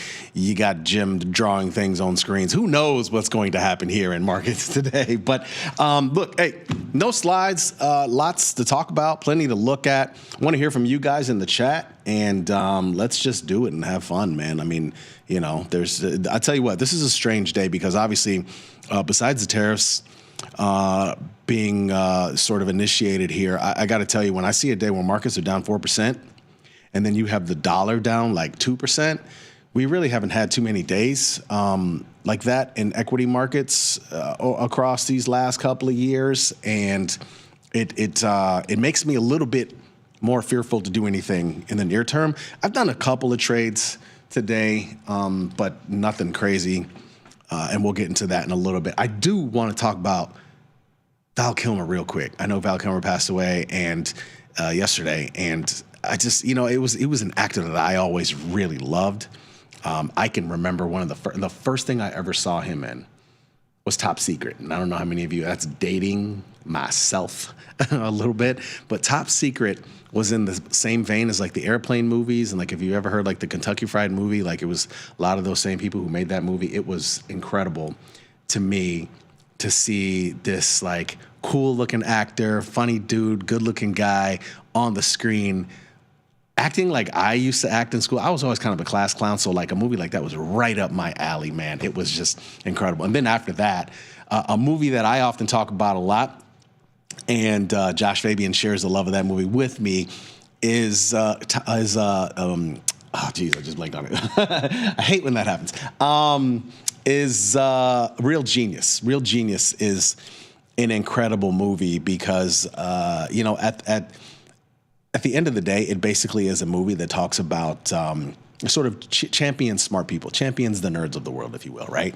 And at times, I definitely consider myself as one of those. And so it was just an awesome movie, and you know it's kind of sad that dude is gone. But the dude put together an incredible resume as far as movies. I mean, Heat was one of them, of course, and I can't even begin to name all of his movies. Kind of crazy. But Doc Holliday, yeah, Tombstone is for sure, you know, great movie with him in it, and his performance as Doc Holliday was incredible. So, yeah, man, it was. Yeah, Abrams, Zucker, and Abrams, yeah, for sure. It was an incredible thing. You know what? I know a lot of people like the Tombstone and dramatic. For me, Real Genius is just one of his incredible. He was just so hilarious, so smart, and just a great performance. And also while he carried that whole entire movie, man. Like it was really incredible. Yeah, exactly, exactly. Jackie knows. I was thinking about the immortal words of Socrates when he said, "I drink what?" Yeah, I mean, just the delivery in that movie. I never saw the Doors movie, man. I never saw that, actually. I need to check that out. But I got to talk. So, yeah, I just wanted to talk about Val Kilmer real quick. But back to markets. Let's pull up the platform here and take a look around. We got ES down 230 points. Woo, what a day, man. NASDAQ. All that being said, I'm trying to find some small ways to get long delta here. You know, where is this going, dude? Nobody knows. I mean, we could come now, we could come in tomorrow, and we could be. I wouldn't be surprised to see a day where the jobs report gives us probably a decent result, and the markets try to rally them some, and then we end up the day lower. I mean, that's kind of the day I am preparing myself for. We'll see what happens. You know, who knows what retaliatory tariffs from other nations eventually come back in and what those look like the EU, et cetera. So what I'm doing here is making a list. Some of that list I've executed on already. So the only things you can see right here that are kind of, actually, I didn't realize that this Netflix was starting to save me a little bit too. This is one where I sold a call spread in the other day. I'm not sure what the hell is going on in this Netflix trade. I'll be honest with you. It's kind of weird. This is just a weird print, I think, in a way. I think because it's trying to bounce a little bit, but I don't know. That's kind of strange. As you can see, the main things that are saving me right now is, again, you got a day where the dollar is getting whacked so hard that all these other currencies are making big moves. You just don't see, and these things were up like almost 2% earlier. You look at the euro, up huge move, 1.6%.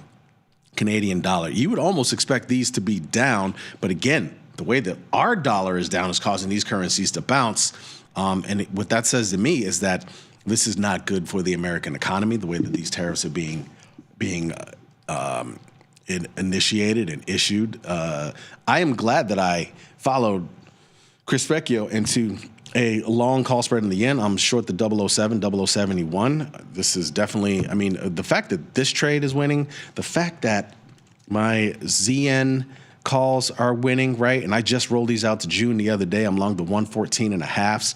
My rationale on that was, I was originally long the 114s. I just moved this further out. But my whole idea was this. Look, let's just back this out even more. We've been in a basically 5-year drawdown, and let's do weekly and bonds, right? I mean, you can go back to 2020, and that was the beginning of the end. We started to fall. Obviously, 2022 was even worse, and this is a historically long downtrend in bonds. So you figured at some point or another they would start to bounce back slowly. We have all been trying to bet on when they would bounce back. I think I started getting in on the act sometime last year when I really started to try to get long bonds.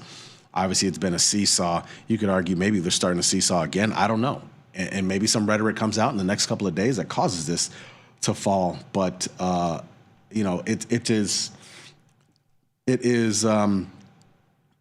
it seems as though this is the environment where if you're going to bet on going long bonds, it's one of these situations, and it just so happens to be coinciding with great fear. I know somebody asked me in the chat a little bit ago, Soul Train, why is Palantir still above 85? You wanted a dip, huh?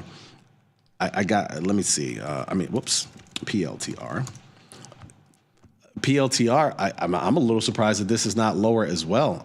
And again, one of the main reasons this took a dive was because of a lot of the government action, and they were supposed to be sort of scrutinizing a lot of the contracts that they had. This is definitely one of those names that you're a little bit surprised it's not lower. I have some short put spreads in here, so I'm glad it's not that much lower. I have a short put spread, excuse me. I'm glad it's not that much lower, and I also have a long-term holding in this as well. So I don't know the answer as to why. Maybe tariffs honestly don't really affect them as much. Again, they get a lot of government contracts, so that's probably one of the reasons why it's not down. Now, you could argue it could be down more, given the fact that the NASDAQ and all these other things are down, but hey, I think that's one of the reasons why. It's just not something that's affecting this. You look at vol, April VIX, 25 and change, May VIX, 23 and change, June VIX, 22 and change. That is backwardation. 4% down on the S&P 500. Meanwhile, the VIX is 27.72. When I get out my trusty calculator, and again, that's not an exact science always, but 27.72. I think most of you probably know about the rule of 16 on this show. If you don't, I can explain it real quick. Anytime you want to put the VIX in, so the VIX is anytime you want to put the VIX is an annual number. Anytime you want to put the VIX in terms of a daily number, you take the current VIX number and divide it by the square root of the amount of trading days in the year, which quick fast is 252 trading days in any given year, right? Square root of 252 is like 15.89 or something like that. We rounded up to 16. So if you divide the VIX number, 27 it's currently 27.67, divided by 16, you get 1.72%. And that's saying that the VIX is being forecasted, daily moves right now are tracking 1.73, let's say, percent in either direction. Well, obviously we're moving well above that, and it seems as though the VIX should reprice itself. Now, again, we're not doing 4% every day. I'm not saying it should be at that, which would be 64, but still, it probably should be above 30, you would think. It's kind of weird. But Jamal, before you go, can you cover the launch of the Nintendo 2 review now the launch is completed?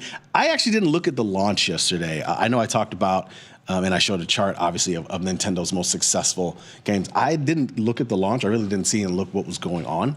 And I knew the launch was happening, but I didn't look at the launch. I wasn't that interested. I actually don't even have a Switch, and I don't even necessarily know if I'm getting the Switch too. They got to come up with some games I'm interested in. Anyway, back to markets. I have been so trades I've done today, and I'll discuss them. ZB. So you can see I rolled my ZB is a good example. So I rolled my calls yesterday. I was long these 123s. I rolled them out to June. 124s. I just feel like this is going to be an ongoing thing here, possibly with bonds. And I feel like I think we've seen the bottom in bonds. That's how I'm trading it. And I feel like we're going to continue to see some upside in bonds. However, because the way that things have been transpiring more recently over the last couple of months, it's been such a headline-driven market. I'm worried about a fall in bonds, right? Because when you look back, like we said, over the last year and a half, we've seen quite the seesaw, down, up, down, quite the seesaw in bonds, right? Particularly towards the end of last year, I got really tripped up. I thought that was the bond bottom, and I thought they were going to bounce, and because we saw so many things transpiring with the new administration coming in, et cetera. And sure enough, they faded and faded hard. So I figured it would be prudent just to get in the 50-day time period. And again, I'm long the June 124s, which these are wide right now. This is really kind of weird. I don't know why. There you go. It keeps flashing weird prices. This is not 63 bids. It should be at least $1 bid, I would think. Yeah, there's the $1 bid. I'm not sure what the heck's going on there. Anyway, I decided to get long a put spread. Now, I know vol is high. Well, it doesn't have it here, but I know vol is upwards of 30 plus IVR, but I don't care. I'm doing this as a hedge, and again, I'm doing things a little bit different. I'm long these calls. I am going a little bit directional on this, and then I'm just long one put spread right now, just in case this thing decides to fall back down to the 117 to 115 range, which is not out of the realm. I fully hope to lose my $500 on that and, can kind of keep it moving. But I'm long ZB, I'm long ZN. A couple of other trades I added in today. The first thing I did to come into the day was find the least volatile of all the indices / ETFs, which was DIA. And I sold a put spread, the 400 390 put spread.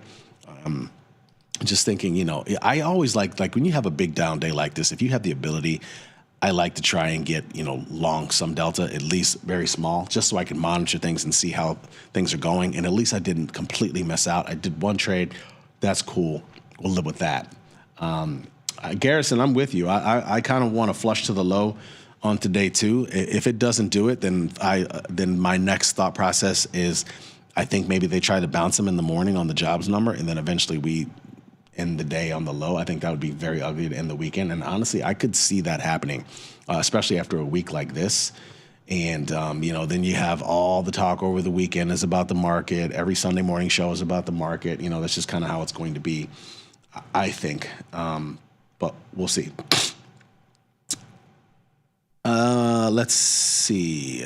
The other trade that I just did recently was Bank of America. I did decide to sell a put in here. I analyzed looking at a couple of different places where I'd like to sell puts that in a margin account aren't too expensive, and bank was one of them. Obviously, big 10% move down today.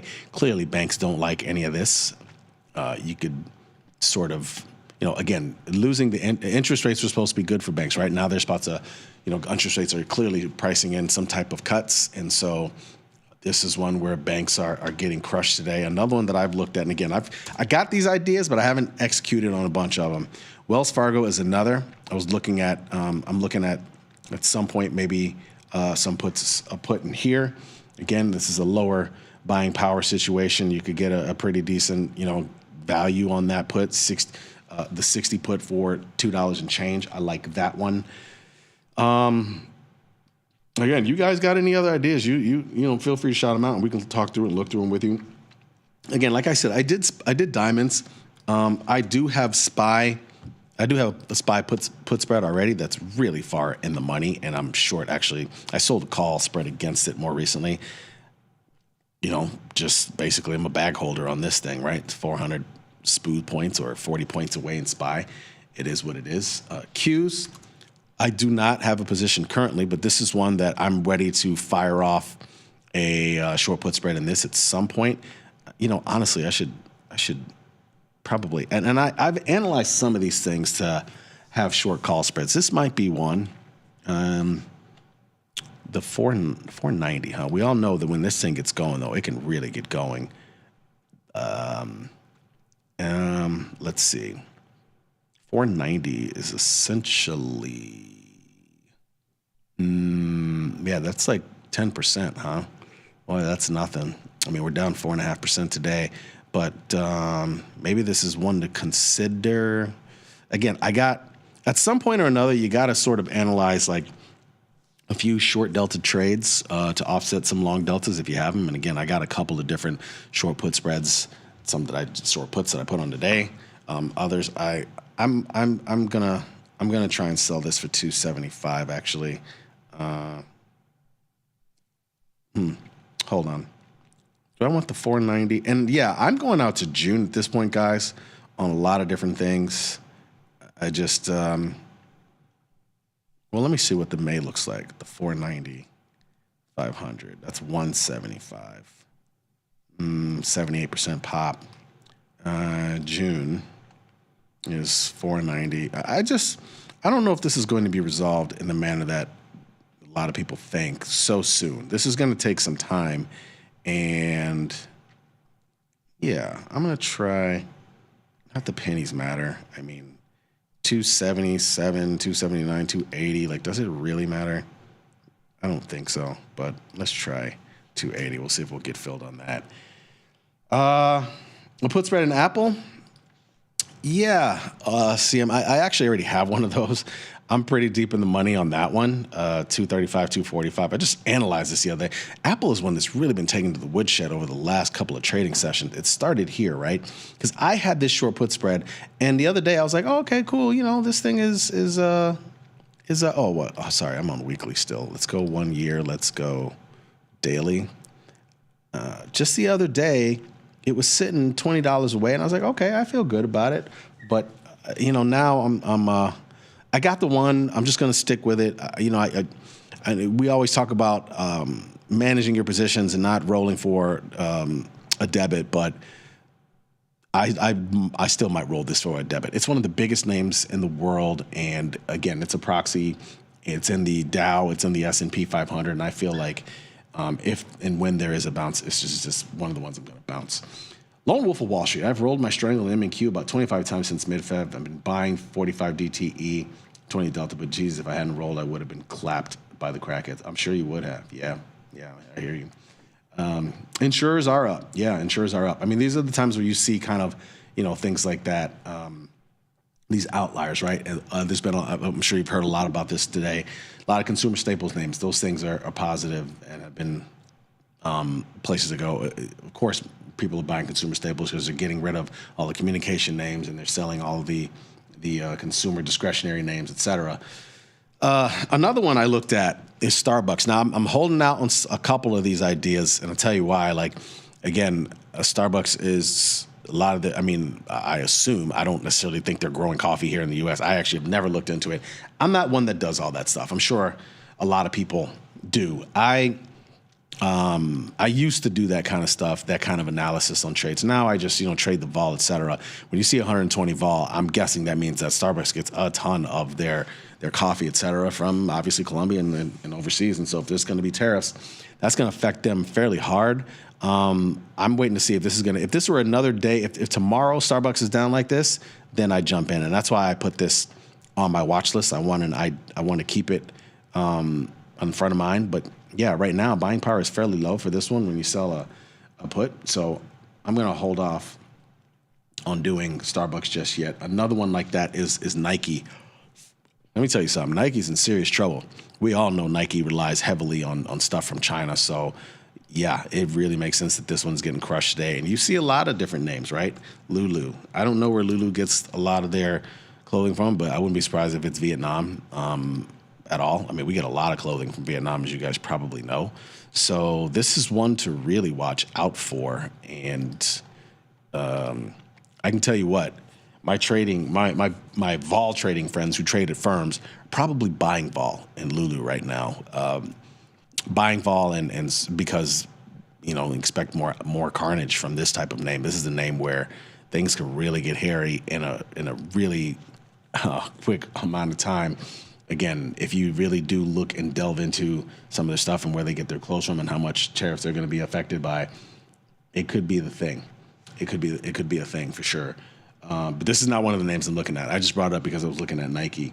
Cisco is another name that I was looking at selling a put in here. This is one where you can get one off fairly cheap, as far as, again, in the margin account. Yeah, I figured Lulu got a lot of their clothes. I'm sure those are the places where, you get cheap clothing from, right? Vietnam, Cambodia, and Indonesia, Bangladesh, for sure. You know what I mean? Cisco is another one I kind of looked at. Intel is another one I did look at as well. Whoa, did Intel just bounce? Intel was down on the day, right? Wow, Intel's been bouncing over the last, since we started the show. What's going on there? I didn't see any news. What's the news on that, guys? Let me know. Yeah, damn, I was looking at this one. Is it more news of, buyout? Oh, yeah. Wow. Look at all the volume on the call side. Lots of volume here. Short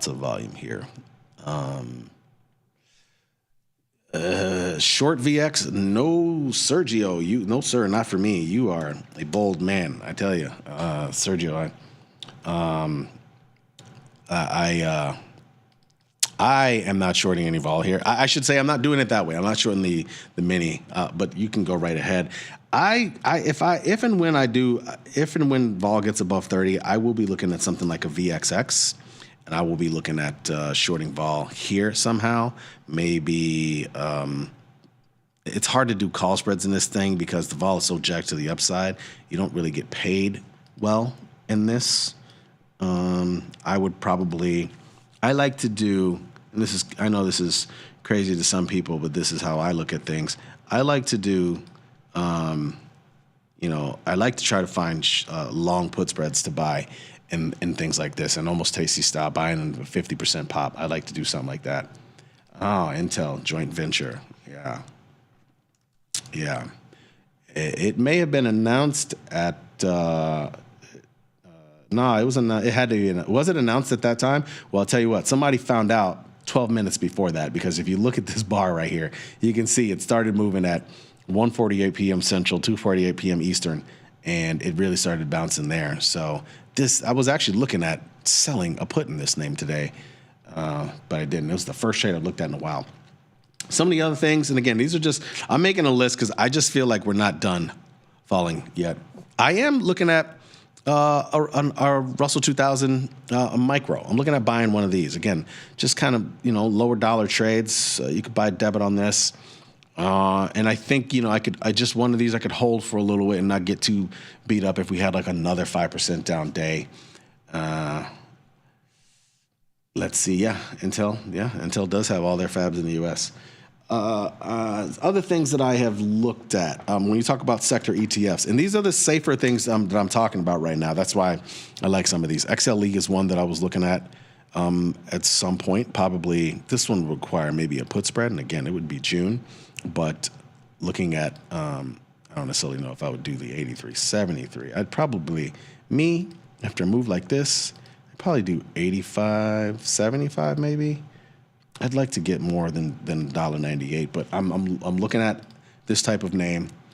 And again, if we have another big down day, which I don't necessarily know if it's going to happen, but if we have another big down day like this tomorrow, I would look to get a little aggressive on some of my put spreads. Not all of these sector ETF things are good to trade. Like XLC, not so much. XLB, not so much. But XLE is very liquid. XLF, obviously, is another one. I've already got the Bank of America, so that would be kind of the same trade. But maybe I'd be willing to do this. XLK, obviously, is tech. You could argue this one, you could do probably now, honestly. The 190, 180, 273. What's that? 62 pop. Yeah, this is one I will look to do. I will want to do. Right now, look at this. This is right at, and that's really telling. We're at these August levels, right? So we've basically erased all of this rally that we had after, this is one I might pull the trigger on right now. Where's the low in here today? Low was 195.78, so it's $2 lower, huh? Let's do 275. Let's do it. See if we'll get filled in that. I'll try to get that one. Yeah, but I haven't really, again, I got a bunch of different ideas. I'm making lists. I think usually when I make lists, I feel like the market eventually bounces higher. I got all these ideas and things I want to do, but again, some of these XLK is definitely one I'll try to get on. XLI, I think, is another serviceable one. Yeah, that's going to be good for me. So if I do XLK, and then I'm working this Q's call spread, I'll feel pretty good about that, actually, right? That's not the exact same trade. It's kind of offsetting a little bit, so that'll work.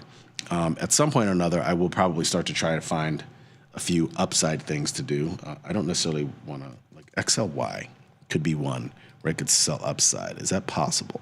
Will you allow me to do that? God, $11, this thing is getting rocked. See, the only problem is that's a 66 pop, huh? In June? 200, 210. Let's look at May. 200, 210. That's actually not bad. That's pretty damn good. I'm going to try to get that off. 285. We'll see. Folks, that's the show. Thanks for watching, man. I know it's crazy stuff going on out there, but, this is definitely one of those times where you need to sort of analyze risk, trade small, trade often, and keep some cash on the sidelines because it's wild out there. Be safe, folks. I'll talk to you soon. Peace.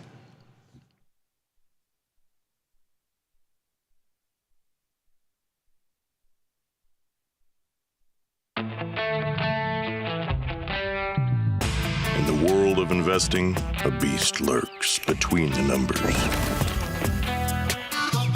Some watch from the safety of the sidelines, but others saddle up and ride that one-ton rowdy ribeye for all he's got. If that's you, join us on Tasty Trade, named best online broker for options trading. Genius loves company. In the money. It seems pretty easy to understand. If I'm in the money, I must be profitable, right? Not quite. In the money is in reference to the option's strike price relative to the current price of the stock. An in the money option is an option which has intrinsic value. For a call option, that represents an option with a strike lower than the current stock price. For a put option, that represents an option with a strike higher than the current stock price. Being in the money is a good thing for long options. It's not so good for short options.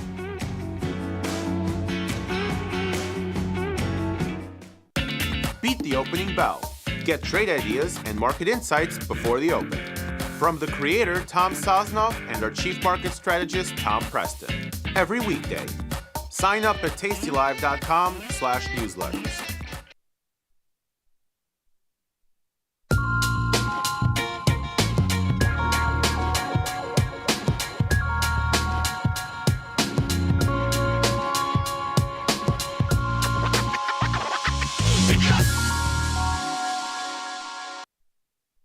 Hello, everybody. All right, well, you insisted. I don't normally dress this way, but you demanded I wear my Beatles outfit, so there you go. It's obviously a wonderful day. Just collapsamundo. Basically, all the stuff I was whining about earlier this week, like trying to short precious metals and trying to short XOP and trying to short COP, this is typical. Great charting, A+ charting, C- to D+ execution. Those were all great ideas, absolutely great ideas, and they all worked out wonderfully. Would have worked out wonderfully. Now, let me be clear. This is the best day I've had in years, probably. But, boy, I missed those shorts this morning because the stuff that crashed the most was the stuff I kept burning my hands on, like SLV, COP, XOP, GLD, GDX, on and on and on, especially XOP, time and again. And it finally happened. So, oh well, it's still a great day. And for those of you who watched, as I did, the Make America Wealthy Again announcement, it was quite a flip-flop because at first, this was like, everyone heard 10%, and that's all it took. Oh my God, 10%, that's great. He was talking about 25%. 10% is marvelous. And the markets exploded higher. And the poor souls out there who trade futures, and were short got stopped out instantly. Then they turned and looked and saw things collapsing. I'm glad I was not one of them. As unhappy as I am about not being 100% short this market, at least I didn't get stopped out on that spike and then watch everything melt in front of my eyes. Hooey, that would have been disappointing. But I was stunned. I've been trading since 1987, and this is the top 3 weirdest events of my entire trading life. It was like, what in the hell? Because it was just like, what's going on? Because I can't watch the man speak too long, so I wasn't listening. But I guess it was sort of this reveal. It's like kind of like the curtain slowly rising. It's like, ooh, looks good, and it rises some more. It's like a bucket of vomit. It's like, not so good. So anyway, cool stuff. Things are crashing and so forth, and we got the jobs report tomorrow. And if the jobs report comes in really weak and the market just keeps tumbling, you can expect some nonsensical announcement on Sunday to save the day. As time goes on, they will be able to save this market less and less. Probably going to, traipse out some $5 trillion bailout again. But they got a little gunpowder left, and so they'll ban short selling, and they'll castigate bears, and maybe my poster will come up as a dartboard, something like that. But they'll pull something out of their sleeve, or tomorrow could rally. There are definitely charts I'm looking at which, if forced, I would say, well, that looks like support. Meta, Apple, SMH, a lot of semiconductors actually. And I tried to get cute, and I bought some SOXL, instantly lost hundreds of dollars on that, and said, no thanks, and got out. So in any case, I've got my charts ready to roll. We've got 10 minutes. Let's jump in. Here's the spider. This has been breached.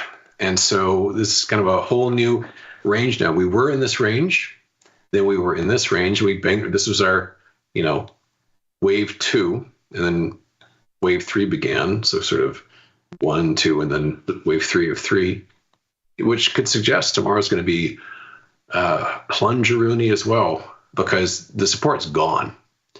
We're trading at levels that we were last at 9/11 of all things. So this is an important failure, and that's why I was, those of you who read Slope know that sort of my own emotional roller coaster, because like when the ES was up 90, it's like, well, at least I'm not that short. I've got 50% cash, so it's not that horrible. And it was down 90. It's like, oh my God, I wish I was entirely short. So no such thing as a happy trader. The diamonds, the Dow's down like over 1,500 points or something. And it's more of a sloppy chart, but we've got gaps all over the place now, thanks to Making America Wealthy Again. He's back at Mar-a-Lago, I see. So yeah, we're basically at the same level now that we were back on March 13th. So tomorrow's going to be every bit as interesting as today is. As I mentioned, semiconductors are getting just killed. SOXL, which is the leveraged instrument for the semiconductors, today alone down over 28%. And it's ugly. At least we don't have to see Jensen Huang's stupid tattoo anymore. Oh my God, I was sick of that man. All the time. AI, Jensen, NVIDIA. Multi-trillion-dollar company, etc. Check out my tattoo. Thank God we're spared that for a while. Sweet baby Jesus. And SOSX, this is just an illustration. This is up nicely, up almost 30%. But you'll notice this has been skidding lower for years. This is the nature of leveraged instruments. You know, if you took a time machine back 3 months ago and you bought a whole bunch of SOXL and a whole bunch of SOSX, completely different instruments. Well, I'm long and short. One of these will work out. No, you would have lost on both. It just gobbles it up. So, yeah, they're really good for day trading, not really long holds, but you knew that already. I was short Apple yesterday, and I chickened out of that. This is plunging. Apple's down almost 10%. Hundreds of billions of dollars destroyed instantly. This is one of those things where it's like, well, maybe this is a little bit of support because we've got this channel in place for decades, and we are right at the midline. So here and here and here. It might be a great place to buy Apple, or we might crack it tomorrow morning and bombs away. I ain't touching anything. Meta, kind of the same idea. And this, you know, Mark Zuckerberg, he lives 4 blocks from me. Mark's that way. Mark Zuckerberg, you know, I used to like Jeff Bezos. He was a nerd. He's this kind of weird looking, bald, goofy guy with a silly laugh. God bless him. I love that. Now he's like the world's most pathetic midlife crisis, and he's going to have this like bacchanalia and so forth. I can't stand the guy. He's all roided out. And Zuck is the same way. Zuck, God bless him, he used to be a dork. You know, robot voice and, you know, tight hair and just looking like a nerd's nerd. And then he went all bro on us. He let his hair grow out and wore chains and all that. That was the peak. That was the peak when he went all bro on us. So Meta has fallen from 740, $210 less than down. Down we go. And this trend line, which has been in place for the entire history of the company, way before it was called Meta, when it was called Facebook, and the symbol was FB. We're at this point now, but actually kind of cracking a little bit. We're actually a little bit below that. But this has fallen very hard, very fast, and so it could be argued that this is support for the moment. If it is, what you can fully expect is it to bounce back to this gap and then bombs away, and then maybe he'll become a nerd again for us. EFA. I was short this. This trade worked out. I talked about this for the past 3 days as our gap trade. 82.29, got very close. Yesterday was a beautiful place to short it, and we're down on this almost 2%. I wish it was down more. I was kind of, after the announcement yesterday, it was down really hard, and it wasn't down that terribly much today, but I'm still in it. Down is down. You know, I'll take the 2%. EWJ, I had made mention of Japan the other day. This is down over 4%. And the US dollar versus Japan is getting creamed, down 1.25%. Big deal in the Forex market. Usually Forex days are like, you know, changing a few hundredths of a percent day to day. So 126 bips is quite the plunge. Had a lot of puts in Bank of America. This is my biggest percentage gainer. This triple-digit gain on this one. Just simple put positions. And I've trimmed it some because it's down so much, but it's still plunging. So I suppose when if you kind of like in your mind's eye sort of trace out this line, it's kind of near a low. I don't know. You know, this is the low that I've thought didn't turn out to be that way. It just keeps falling. So I've got most of that position still. BX, Blackstone, also down hard, almost 9%. Another nice performer there. Now, XHB, you've seen this dozens of times on this little segment. A new gap on this one. This is by far my biggest position, and we've got a new gap, like I say, and so long as it stays under that gap, we be cool with it. ITB, which is related, also home construction, down about 6%. And then IYR, not a very pretty chart, not as nice as XHB. This is down almost 3%. So real estate in general falling nicely.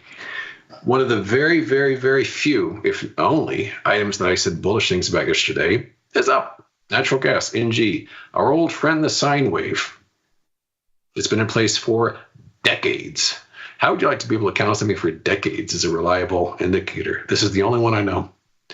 So natural gas, and I specifically mentioned oil as an aggressive way to go at this. How about that? Up 4%. Just about the only thing that's up today. Ain't chart something. So just to bathe in my suckitude a bit here, here's ConocoPhillips down almost 10%, the kind of thing that I did not stick with. You've seen this many times. This is the fourth instance of a top 1, 2, 3, and 4. Every instance in the past has worked out great. I have every confidence this one will too. And when this is plunging under the green trend line, I'll be mentioning it every few minutes as another trade I missed out on. But this one was so frustrating. Just uppity, uppity, up, right to yesterday. And in my defense, after weeks of going up and a bullish engulfing pattern here, I had had enough. And that's when I washed my hands of it. Strangely, that's when everything collapsed.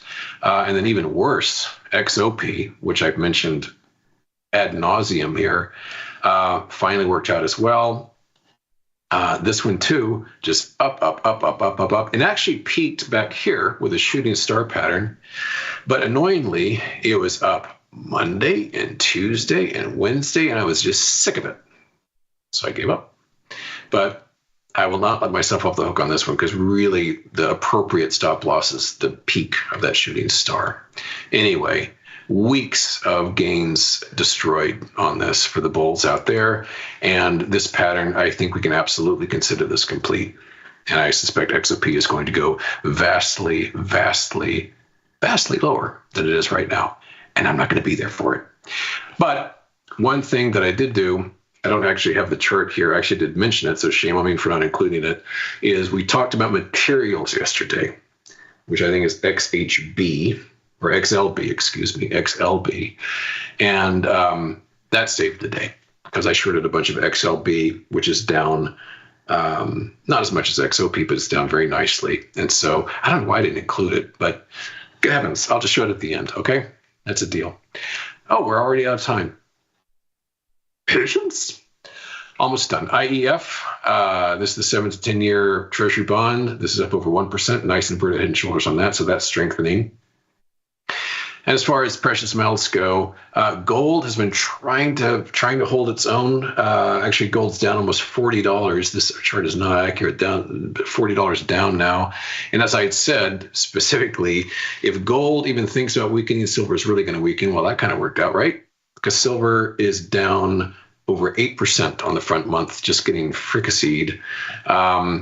We can see the junior miners down just a touch, amazingly resilient, I must say, whereas XME is down super hard. And so this is down 7.1%. And this all agrees with the ratio chart that I've shared with you for years, which is XMA over GDX, showing that over the long term, there's bangs between these two extremes. We're about halfway done at this point, as God intended right here. This is exactly what's transpiring. And as a bonus chart, as I continue to take time away from the next program, XLB, the material select sector, down 4.5%. I made mention of this yesterday regarding the diamond pattern. And even now, with this drop, it's still a terrific looking trade. We've got a trend line failure here. We've got a nice clean gap anchored to yesterday's low. It's still just peaches and cream. So, all right. Well, we'll see how tomorrow goes. Before the open, we've got jobs report, and we'll pick up where we left off, and I shall wear something different. So see you then. Bye-bye.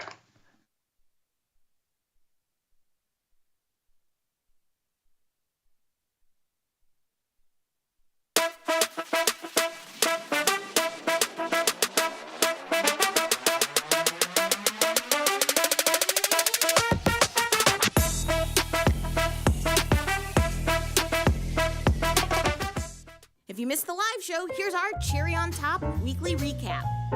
I had the, what do you call the hot girls dinner? Oh, you had girl dinner. Cheese plate? No. Popcorn and wine? Crackers? I went snorkeling. You went snorkeling? But I said the last time I went snorkeling. And the fact that you've ever been snorkeling is pretty amazing. That it also implies a future time that you will be snorkeling, right? Not because you didn't say the only time I went snorkeling. You said the last. The last time. It kind of has the implication. What did you say? The fact that I've ever been snorkeling is amazing? Yeah. Why? Because she studies physics and it's not supposed to work. It just doesn't, yeah. Wait, you're going to Vegas? I am going to Vegas, yeah. Ooh, for what? For just funsies? For my birthday. Oh, wait, I didn't know it was your birthday this weekend? Yeah. Oh, happy birthday. There you go. I didn't know you were an Aries. I am an Aries. Yeah, that kind of tracks. Something. What is your sign? I'm an Aquarius. Aquarius? I'm an Aquarius, yeah. Tom's a Pisces. Pisces. Yeah. That makes a lot of sense. It does. Yeah. It really does. That kind of tracks. I don't even know what that means. Sure. Whatever. I think it means you like fish. What happened, girl, during last call? I lost my You want to talk about it? I lost my beret. You didn't lose it. I found it. So you I'm thinking of getting rid of it. Oh, new look? I'm thinking of the new look. You should do a faux hawk. Oh, What is I think you nailed it. No, I don't know. No, What is- cornrows. I could see rockets with cornrows. Yes, cornrows. I think you should go to Flavortown and just get the Guy Fieri spikes. Boom, platinum tips. Platinum, yep. Is it true? Did you skip the beret yesterday? On the clothes. Oh, it looked like it looked like a decrepit old grandmother. It was so gross. It's like that old monster from Tales from the Crypt.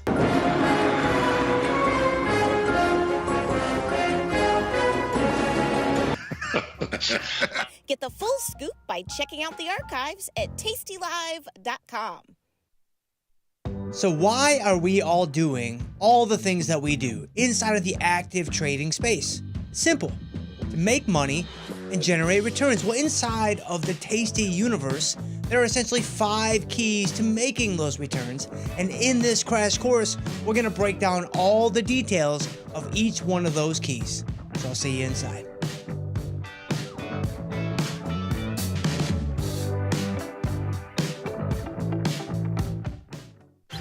Got the need for speed? No problem! At Tasty Trade, you can turn smart ideas into real trades with just a few clicks. Wow, that's fast. Tasty Trade, make your move. Ring the alarm, hey, ring the alarm, boys. Turn up the charm. Listen up, y'all. Get out the damn stall. It's the last call. Hey, the last call. The last call. The last call. Nikki, we are back, my friend, but the E-mini S&Ps are not. They're just making their lows right now. They just traded down at 54.39 and a quarter. You could see them about $2 higher than that right now. Son, I got to be honest with you. We got a couple of things right. Volatility did not move to the downside really at all today. Pretty tight range. And we had a pretty tight range until the last, 30 minutes or so in the E-mini S&Ps. I mean, we really were where we were all night long, down around 190 on the E-mini S&Ps as the high, down around 250 on the lows, that 50 or 60 point range for really the most of the day until this last half hour where we sold off another 25 handles to make this low. What's your take here, my son? You've got E-mini S&P down 270. Let's just round up and say just about a 5% move. You got a 5.25% move to the downside of the NASDAQ. You got the Russell down 6.5%, and you got the Dow down 4%. I'm talking about percentages here. Volatility up 18%. Now you get a little bit of loft in this volatility, son, at 26 here.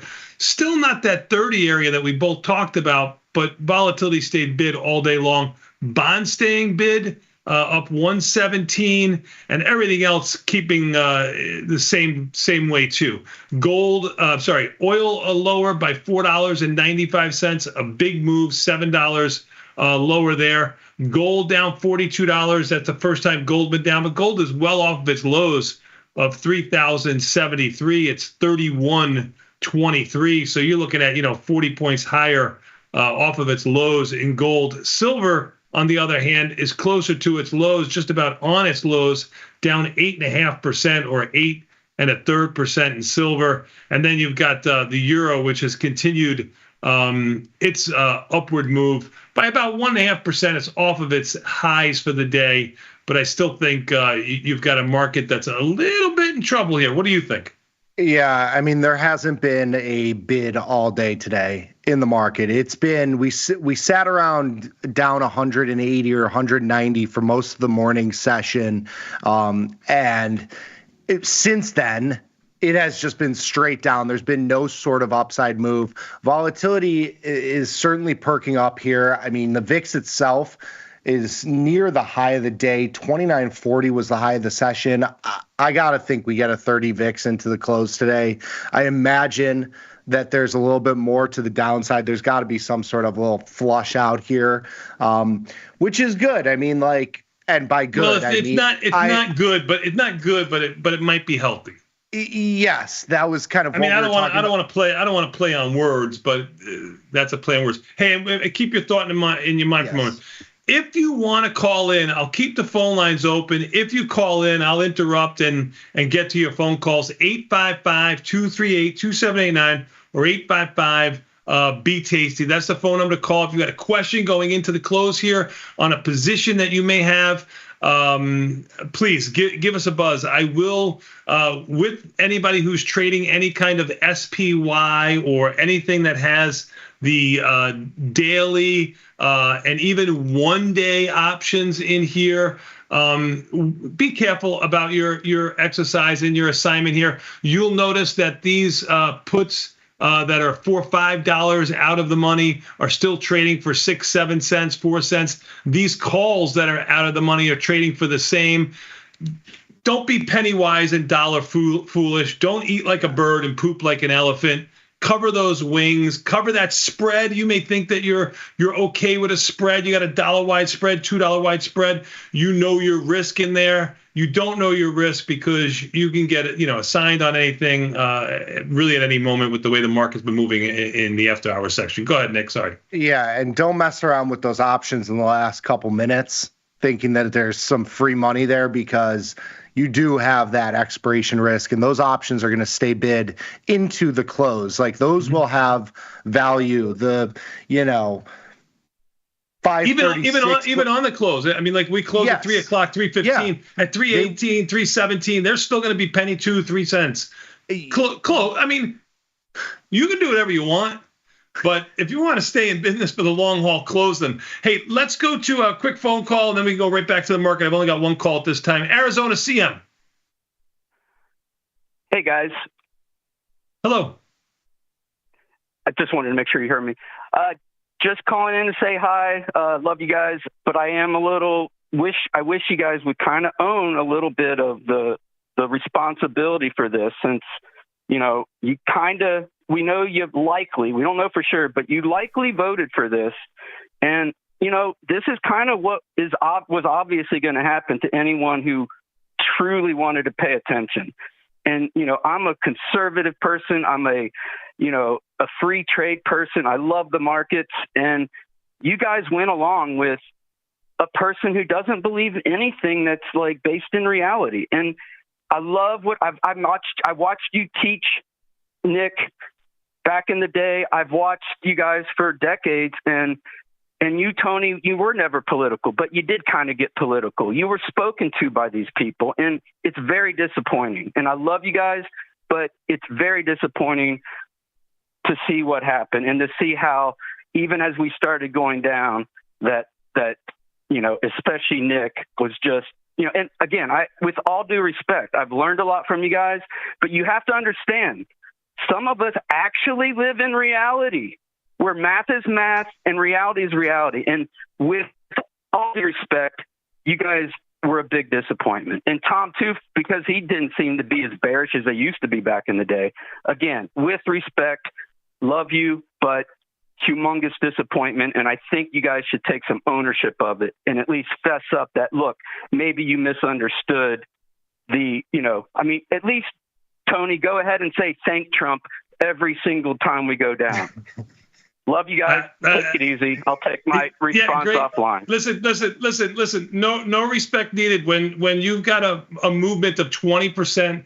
If you think the world is our world, which is my world, trading, and it goes down 20% in a very short period of time, that's a big move. Now, time will tell whether this is good or bad. Maybe history will obviously be able to say whether this was good or bad, or maybe this was because the prior administration pumped a lot of liquidity into the market with the Fed, and now we're paying the price because we finally have to do something about it. Again, this is an argument for a different place and a different time. I love your support. I appreciate you saying respectfully and everything else like that. But this is what makes a market. There's two sides. I hope you benefited from it and you got out of all your longs or something like that. You put your money where your mouth is, and now you can reload at better prices. To me, the political game is what it is. I don't think the president has anything to do one way or the other, good or bad, whether it was Reagan, Trump, Biden, Clinton. This market is not a product of the last 2 weeks. It's a product of the last 20 years. So for me, markets are predictive of the future. And we'll see what happens. Right now, it doesn't look so good, but that brings opportunity. This has been done before, but I appreciate your call. Yeah, I mean, I don't get into politics in my own content or ever. I think it's silly. I like to play on both sides of the aisle. But frankly, I missed the Trump pump of 5 years ago. I mean, listen, we have fun on the network. We make fun of both sides. It's great. It's perfect. But let's be real here. This move in the market is not atypical, and this is not like unique. Okay. Every couple years, I think it averages like once every 2 years, you have a 10 or 15, 20% down move. So like, if you think that every day is going to be up only and every year is going to just be you sell puts and you make money and nothing happens, it doesn't matter who the president is. There's going to be moves to the downside. And for a long, long time, I think people have been lulled into this idea that, markets are just free money and, more interest rates are going to be zero and we're going to pump money. Like, you got to be a trader and you got to put all that stuff aside. And like, I don't love the tariff situation. I think it's a little bit crazy. But I'm not moving the market. Like, I don't have enough money to move the market, but I can trade the market, and that's what I'm trying to do here. Hey, I like the call. We had a call earlier today that was saying, hey, maybe we needed this to bring everybody to the table, and this is the small time blip. And then you got somebody else who says, this is the math. You guys should have paid attention. So, it's 1-to-1. Everything's even. Let's be kumbaya and go on from there. 855-238-2789 or 855. Be tasty. That's the phone number to call. We've got a little bit of a slide here about SPX returns following extreme moves. I think that'll be a little bit more interesting than the political chatter. Maybe we could put that up for me, please.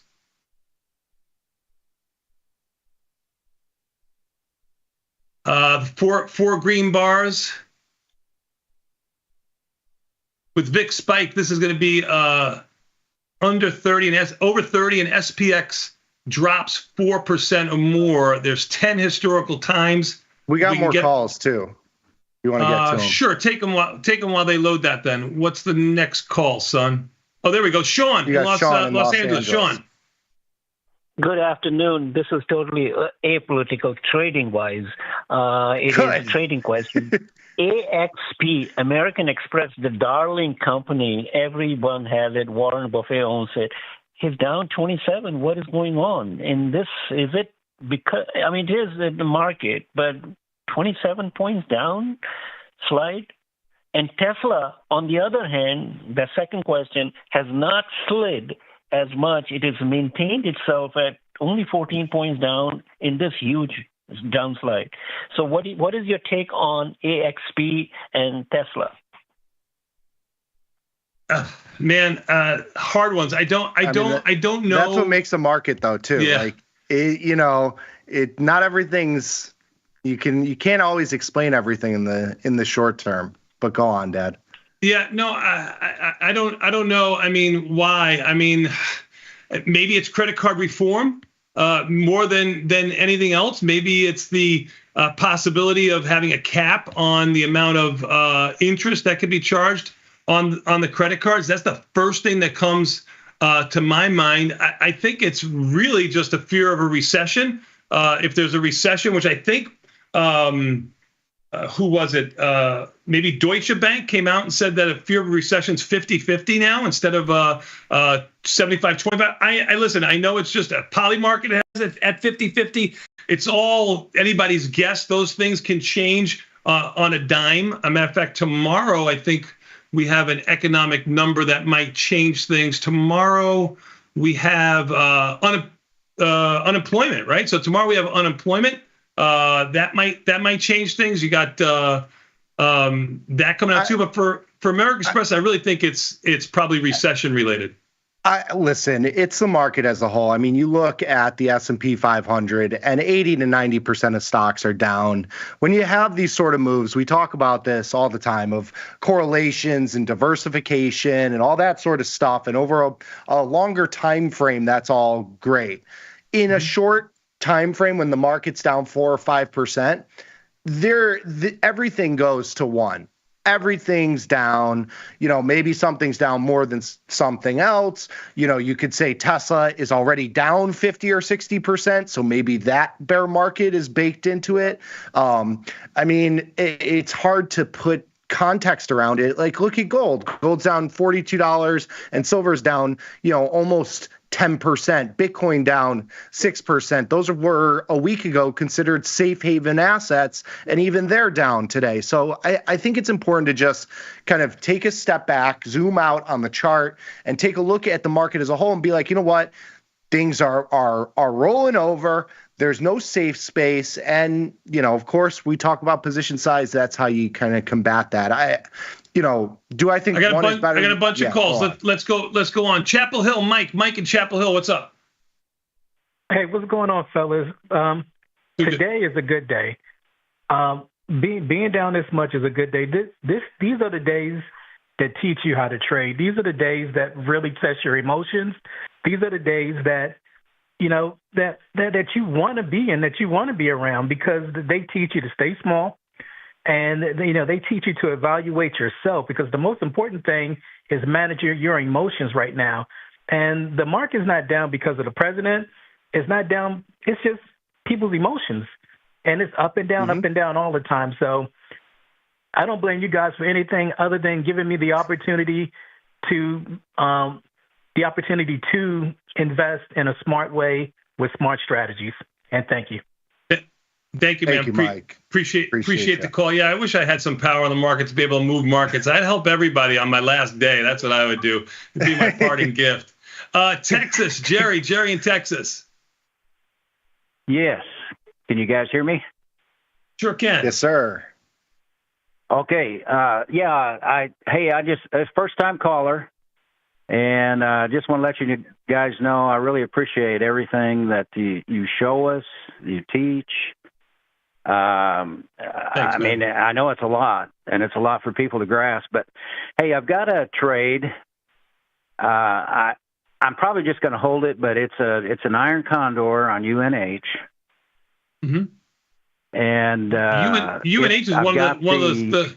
You've got an opposite problem, right? I mean, this is the worst. How'd you pick the only stock moving to the upside today? You're the reverse. You're a genius. You're a genius. How can you have a problem? You've got the stock. Out of the 499, you got the stock. Yeah, I got the stock. But so on the call side, I've got the 520, 530, and on the put side, the 480, 470 for May. I currently have a 720 credit. So I'm, if I took total loss, I'm looking at 280. But right. But so my thoughts are just to hold it a little while. Did you put those strikes on? Rolled, did you put those? He probably rolled. Yeah. Did you put those strikes on together as? No, it's the third time I've rolled it. So, all right, then you did credit. You did great, man. You did great. This is a shot. Okay. I mean, if you have almost $8 in credit on this trade, you really have a 25% chance of closing inside those strikes. That's really what it means. So for me, I would be looking to try to take this off at some point. If I had a small profit or a scratch even. But like you said, you have $2 and change in risk. I think you got to sit. Yeah. Yeah. Okay. That's what I was planning on. You got it, doing, my man. Sitting for a while. Yeah. Thank you for the kind words. Appreciate it. Going to go to Denver. Nathan, appreciate you, man. Denver, Nathan. Hey, what's going on, guys? I just had a question for you guys. It's not really related to today's action per se, but I was curious if you pay attention to the J.P. Morgan collar and if that matters at all, and if that, especially towards expiration, can that have any effect on the market? The J.P. Morgan collar. What was that, Nick? I'm sorry. Collar. Oh, collar. So they sell a call and buy a wide put spread every quarter.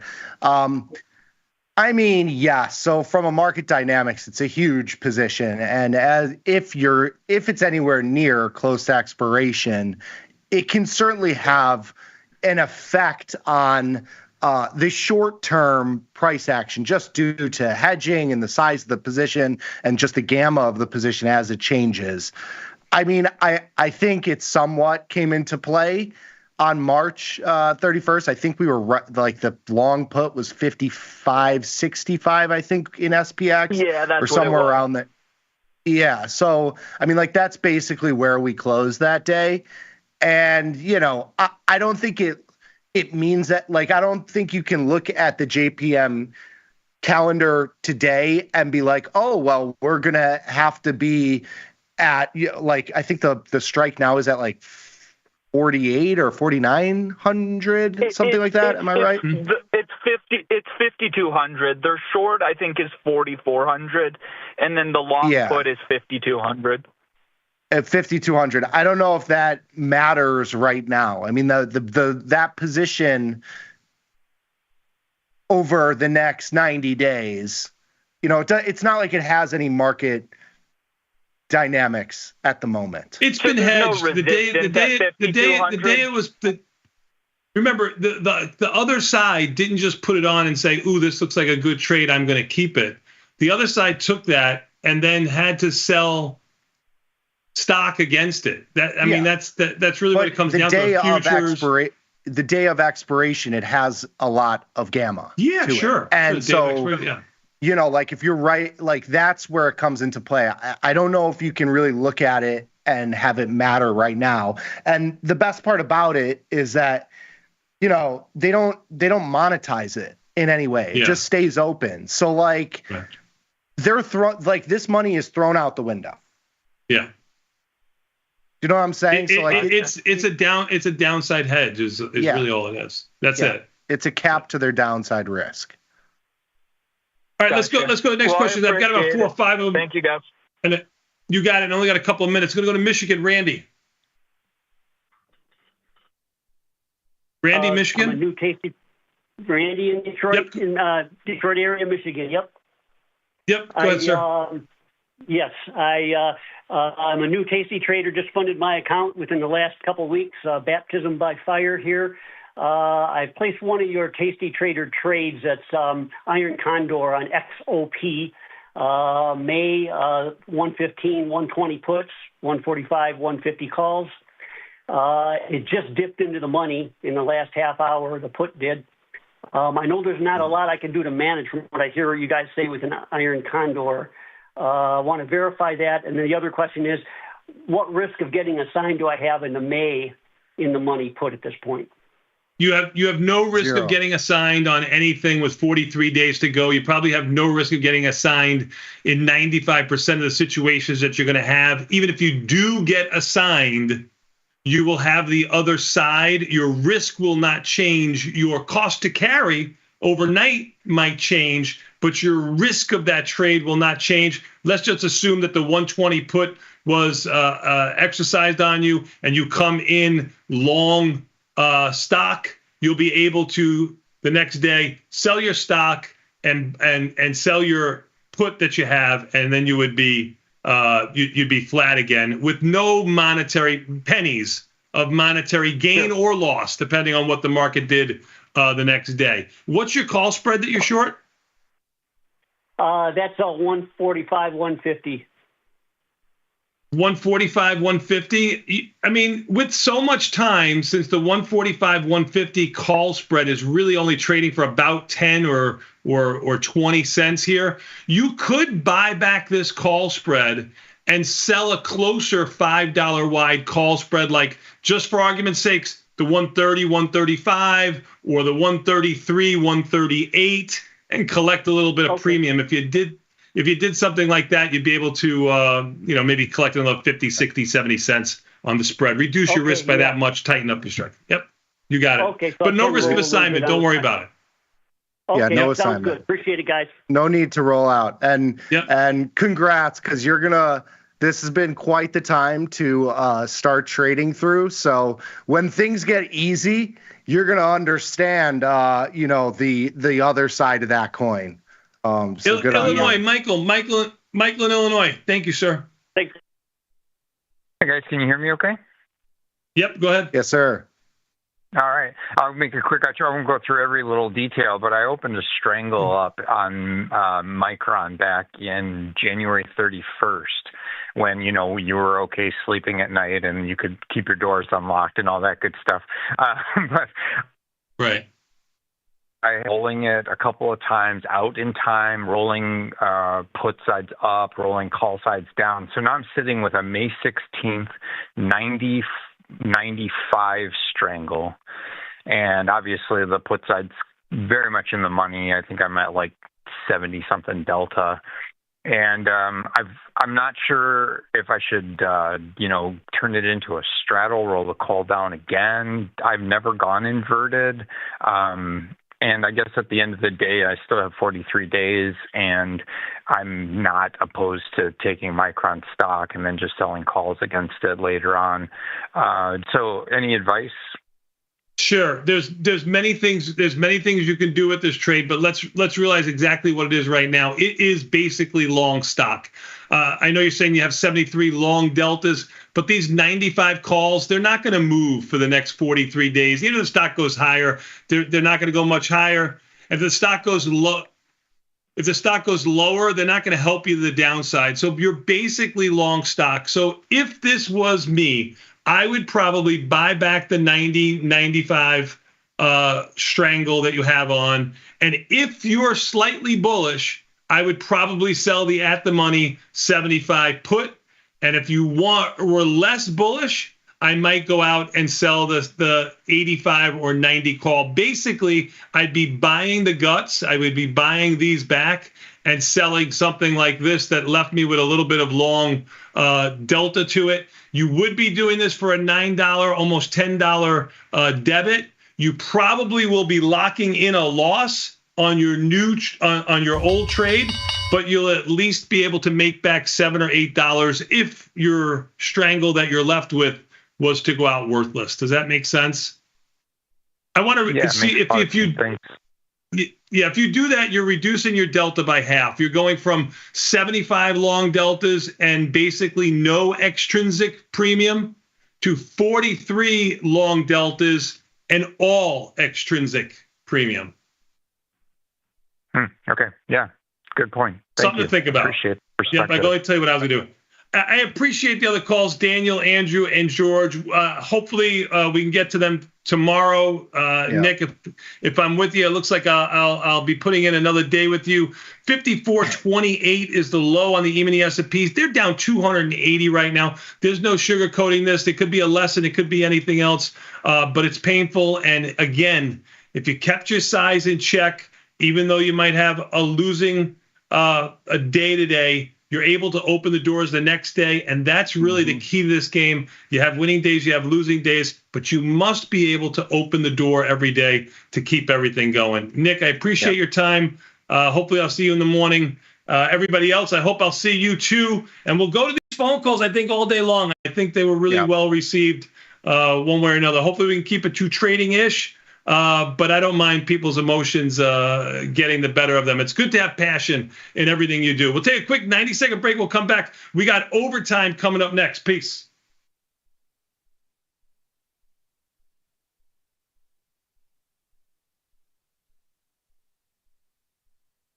What happens when two titans of trading come together to harness the power of their prowess? You get a massive display of, whatever this is. Oh, thought he had it there.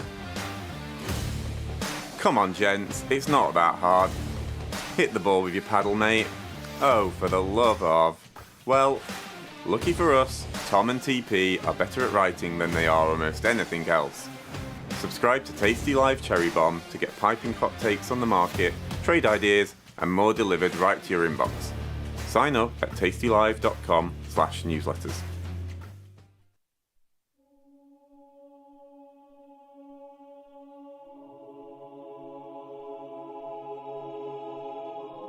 I'm running Snow Leopard with this.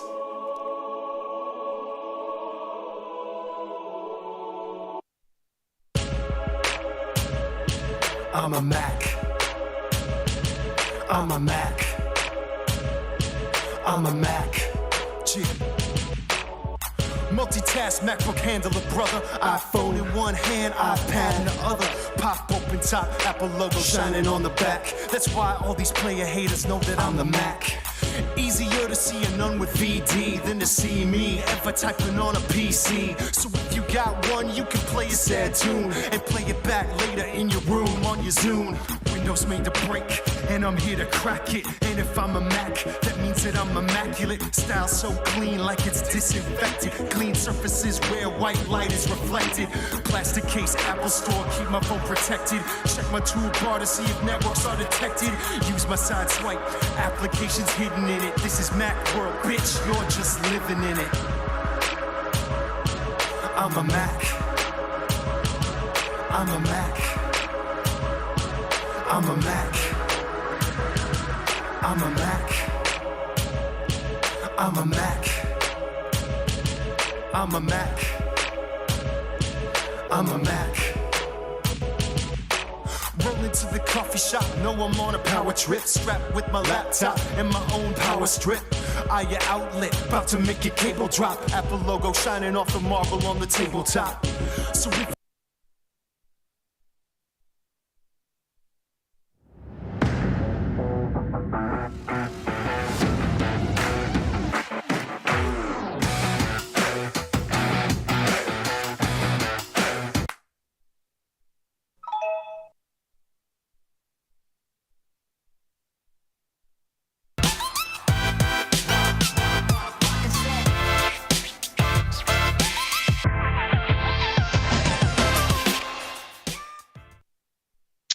Oh, we're back. It's Thursday, April 3rd, 2025. This is Overtime. I'm your host, Chris Vecchio in New York, Ilya Spivak in San Francisco, Dylan Radigan in Milan as we take you through the rest of this trading day. So is the new April Fool's Day the 2nd or the 3rd? We find ourselves in a predicament here. If you're joining us on the platform, if you're watching us on tastylive.com, welcome.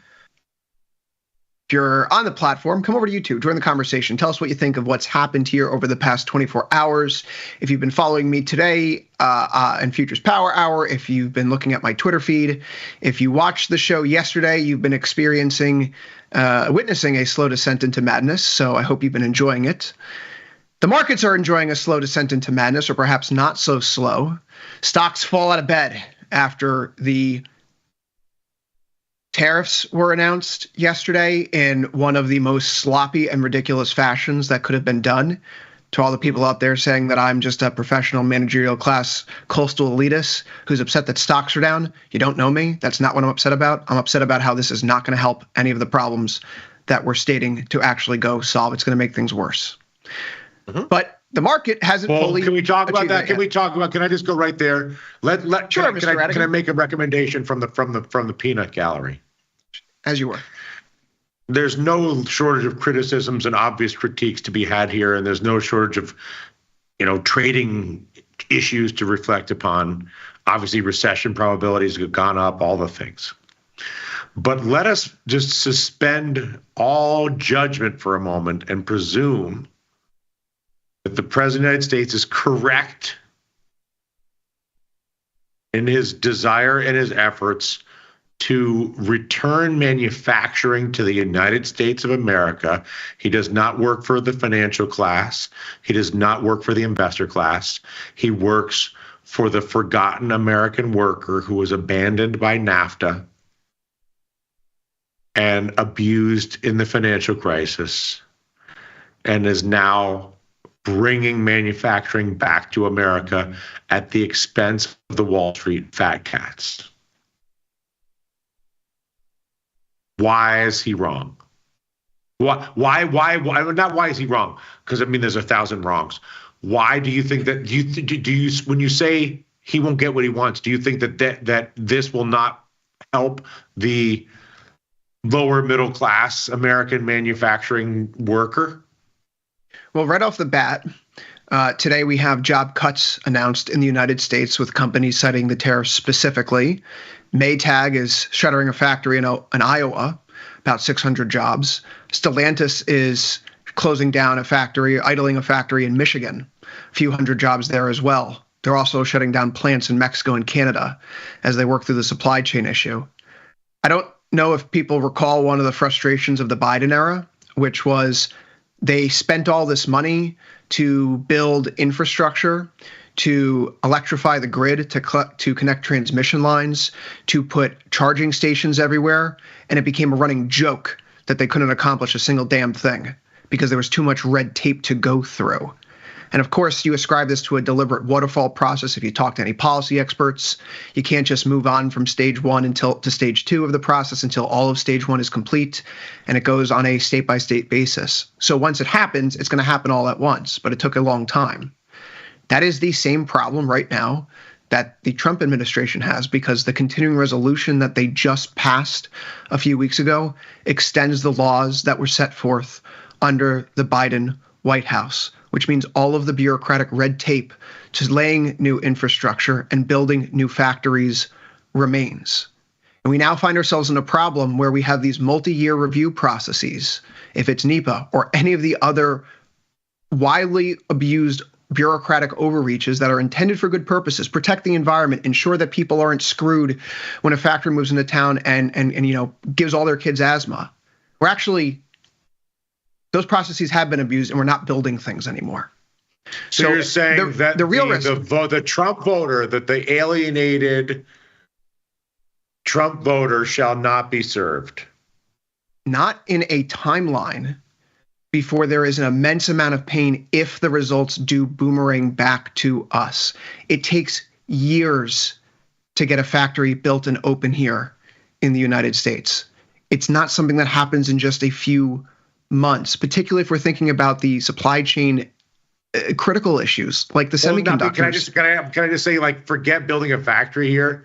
No, forget it. But just yes, obviously all the obvious issues with building a factory here. Now I'm going to argue against myself here, but whatever. I'm just exploring. I'm just trying to find some path somewhere for somebody. I have a path here. There is a way to do this. Doing it in There's a way to do what? There's a way to do what? Reshore manufacturing jobs. Okay. And it means an entire overhaul of the entire tax code. It's not an interesting topic. I've joked here before. I get a copy of the tax code every year from my mother because she's a tax attorney, and that's not a joke. I get a 50-pound bag of pistachios and the tax code because we do white elephant. I'm like Atticus Finch getting paid out here. All right. We need to change our tax code to a destination-based taxation system. All right. I spoke about this on Futures Power Hour earlier. One of the core arguments for destination-based tax, especially when paired with something like a border adjustment tax, is that it can incentivize the reshoring of manufacturing. Under our current system, the U.S. producers are facing a double whammy. Their goods are taxed when they're sold domestically, but imports competing with them often enter the country without equivalent taxation, especially if they come from countries with VAT systems that rebate taxes on their exports. So that creates a structural disadvantage for American-made products. A destination-based system flips that script. Why? U.S. exports aren't taxed, so American-made goods are more competitive abroad, and imports are taxed at the point of sale, making foreign-made goods less artificially cheap in the U.S. And so those incentives shift there. If you're a manufacturer deciding where to produce, a destination-based system removes the tax-related penalty from making goods in the U.S. It rewards domestic production because you're no longer competing against untaxed imports. It's not the silver bullet solution. You have to think about labor costs, regulation, supply chains, but this helps tilt the field back towards neutrality. And with a destination-based tax system in place with some sort of balancing equation, like if I could have a plant here in America or have it in Vietnam, if I want to have it in Vietnam, the taxes will need to be geared in a way that accounting for, transportation, security, warehousing, et cetera, overseas, it would just make sense to pay American workers to do it here at home. You have to level some of this logic the field. is in the reciprocal tariffs, by the way. If you look at the reciprocal, kind of in there. It's kind of. If you look at it, right, the tariffs on South American countries are all at the floor of 10%. Right. The tariffs on Southeast Asian countries and China are much higher. It does seem like there is a thread here that says we're going to move manufacturing from China somewhere. And where we want you to reshore is the Western Hemisphere, because the new Monroe Doctrine is the operative sort of way of thinking. And that's not a bad goal in and of itself. In fact, it makes quite a lot of sense and sort of factors in with the idea that when you renegotiate the USMCA, which is the whole kerfuffle with Mexico and Canada, if you look at the history, first Trump administration would tear up NAFTA, say it's the worst agreement ever, then sign the USMCA, which is nearly identical to NAFTA, but a little bit broader. So we end up with more free trade, not less. Now look at what's happened here. New tariffs on Mexico and Canada, except everything that's in the USMCA is exempt. What's the incentive there? Make a bigger USMCA, more things are exempt. Again, more free trade, not less. The building of a kind of Monroe Doctrine, we are the Western Hemisphere house and no one shall come into the house, that, and we want to reshore everything here within our immediate sphere, all of that is here. The problem with all of this, to put it very simply, and I think, Chris, this is where you're going, but in my mind, it's like third grade logic. There are more people that use steel than make steel. This is what we learned in the first round of these tariffs in Trump 1.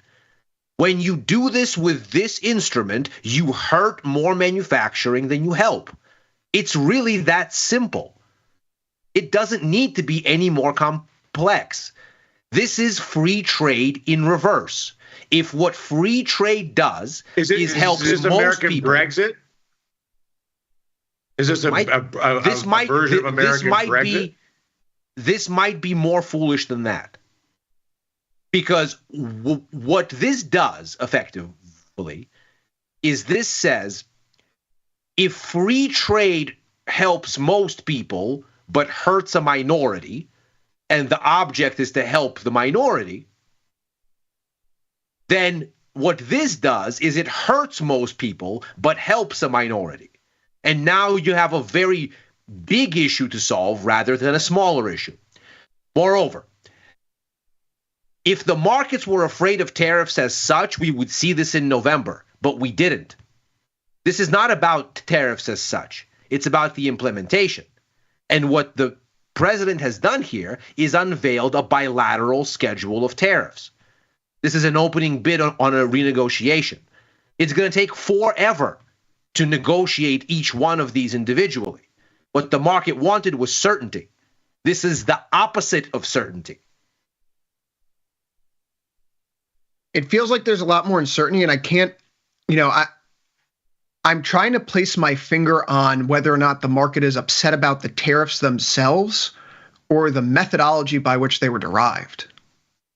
Because when people were looking at the tariffs, when Trump was up there with his, little whiteboard yesterday, his chart, people were wondering, where are these levels coming from? And this really begs the question, or how are they approaching this in any sort of rational way of thinking at all? Again, I've had plenty of complaints about it. Just check my Twitter feed. I don't need to air them out here. But it completely ignores our service exports to the rest of the world as part of these calculations, right? When we're making stuff and selling it abroad, people are going to complain. It needs to be more than bits. It needs to be atoms too. We have to have real tangible things, not just software. But all these calculations are done from cherry-picked data that kind of don't line up with any sort of conventional or unconventional thinking about how to approach trade. And all of our allied nations, all of our friends around the world who we do significant business with are saying, like, none of this makes sense. Like, we have to protest this at the WTO, as Japan said, or we're going to just hit them back because we can't argue or deal with this right now, right? We're not. Is this a negotiating tactic? Lutnick is out with a bunch of different things today, our favorite cabinet member here on Overtime. Let's look at some select quotes. No chance Trump will back off tariffs. Negotiating is talking. No talking, just doing. Trump will stand firm. The way that countries can get this to stop is to stop exploiting us. It says if the dollar's cheaper, you have to say all these things. Export, but we don't have. Otherwise, it's not the cudgel that you want it to be. There can't be a negotiation if people think you're not serious. Right. And Mark Carney, though, today says the integration that Canada has with the U.S. over the past 80 years is officially over. Right. So realpolitik. That's his pitch to get elected. To voters. I mean, to get obviously elected. That's not real. That's his pitch to get elected, which means he's not going to back off that rhetoric either for the next little while. No. Sounds like that the market is still thinking that this is going to be walked back sometime soon. It's not enough. I mean, that was the next place I was going, was like, is the market's response today actually still a heavily discounted perception of the actual probability of the real implementation of actual tariffs? In other words, if these tariffs were really the numbers that were thrown around, would not the market be down more?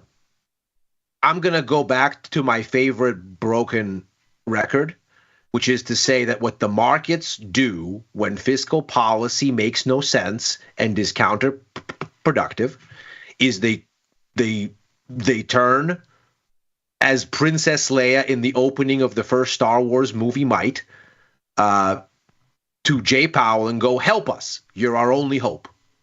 The Fed is our only hope. Give us the cheap money that will be the shock absorber to all of this.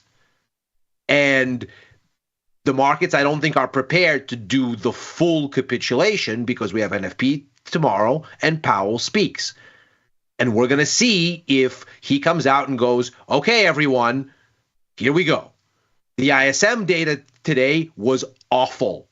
It showed the U.S. service sector basically ground to a standstill. So, and by the way, the worst part of it was a collapse in employment within the service sector. New orders stand still, okay, people are unsure. The price structure high, okay, we've known that for a while. Employment is actively shrinking in both the service sector and manufacturing at speeds we haven't seen in a very long time. And that's maybe going to show up in NFP tomorrow. We'll see. NFP might be a little lagged. But to the extent that the numbers give the Fed clearance to act and Powell comes out and says, okay, it's go time, the markets, I think, are prepared to kind of greet that. But if Powell comes out tomorrow and says something on the order of, well, we told you already, we're waiting to see what these tariffs actually do. We have our assumptions, but we need to see what's what, and basically sounds wishy-washy and doesn't have a sense of urgency, well, then buckle up. Dylan, when you look around the market today, you see everything growth related is slammed. Oil killed. I am so annoyed at oil. I got short. I got shaken out of my short. Now I'm looking at this. I'm like, what? Damn it. It's down over 7%. I would have been swimming in oil short winnings. But what Instead, if Wall Street is right that loss. really this is still Trump drama, and that this is a buy the dip? How about the other version of this, which is that none of these tariffs will actually get implemented.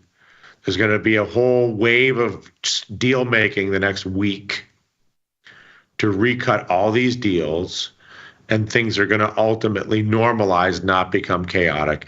That the if Trump Powell administration comes out tomorrow and does the Draghi, I can see that. Would you buy oil? Would you buy Tesla? Not. Would you buy the Russell? Would you buy the I would Nasdaq? get out of my shorts.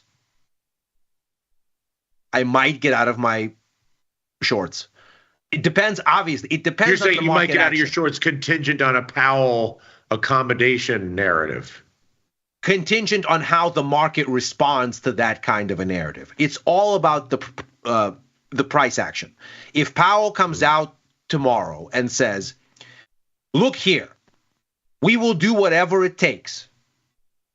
We have all the monetary ammunition we could possibly imagine. Rates are high. We've been doing QT for a while. We'll turn this car right around. We'll give you a bunch of cuts. We'll give you a bunch of QE. We're not going to do it right now, but just so we're all clear, our finger is on the trigger and we're ready to pull.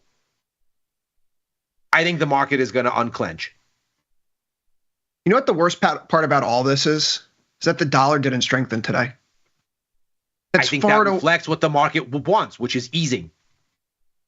I see it reflects a group of people overseas selling their equities, taking their U.S. dollar denominated capital, converting it back to their home currency. That is surely a part of it. And that just scares the hell out of me. That's not what we should be doing. Surely a part of it. That's what's happening, man. That's what's happening, brother. That is what is happening. Because I mean, European indexes are down also. Solid. It's not like this money is going into European assets or APAC assets. Everything is down today because obviously a trade war is bad all around. But to the extent that U.S. markets have outperformed and international investors are pulling capital out of it and repatriating it into home currencies, that is almost certainly a part of this dollar sell-off. But so is what's happening in ZT. Just take a look at the front end of the curve. The markets have priced in 88 basis points in cuts this year. They're basically front-loading everything the Fed said is going to happen through the end of next year for this year. Markets want cuts. Markets want cuts. Only reason the markets don't get cuts is inflation, right? Well, that's the whole reason. All of the major forecasters came out today and said we're projecting inflation returning back towards COVID peaks and growth falling off anywhere between 1% and 3% in the second half of the year. That's kind of like the median point. Look at break-even rates. They're up. And yeah, inflation break-even rates have gone up today. I hope that isn't true. I just hope that's not true. If Powell comes out tomorrow and says, it's a difficult balance, the risks to our mandate, and it doesn't sound like he's got his firefighter hat on, then what we're seeing today is a light prelude. Maybe that's what causes bonds to pull back in. Obviously, they had a very good day today, gapping open higher, holding up there for most of the session, although 119 and 20 right now. Maybe that's what causes bonds to pull back. That Powell says, like, we got to see how it plays out. Our hands are tied. Isn't that the risk here? That we don't have stepping stones to get from point A to point B, that we're doing this overnight? I mean, the speed with which this change is happening, I think, is so noteworthy. Jim Bianco, who is very open-minded about giving the Trump administration a lot of leeway here with what they're trying to accomplish. He has not been critical to the degree that I have, the three of us have, right? He's certainly not in Tom's. He's probably more in Victor's way of thinking about this. This is the chart that he shared yesterday, talking about just a shock to the system. Jim Bianco of Bianco Research. This is where our tariffs rate are, and this is how quickly they're shooting up to levels that we literally haven't seen since the 1910s. This is in excess of Smoot-Hawley and the Great Depression, right? This is a shock. This is a supply shock to the system. This is a self-induced shock to the system.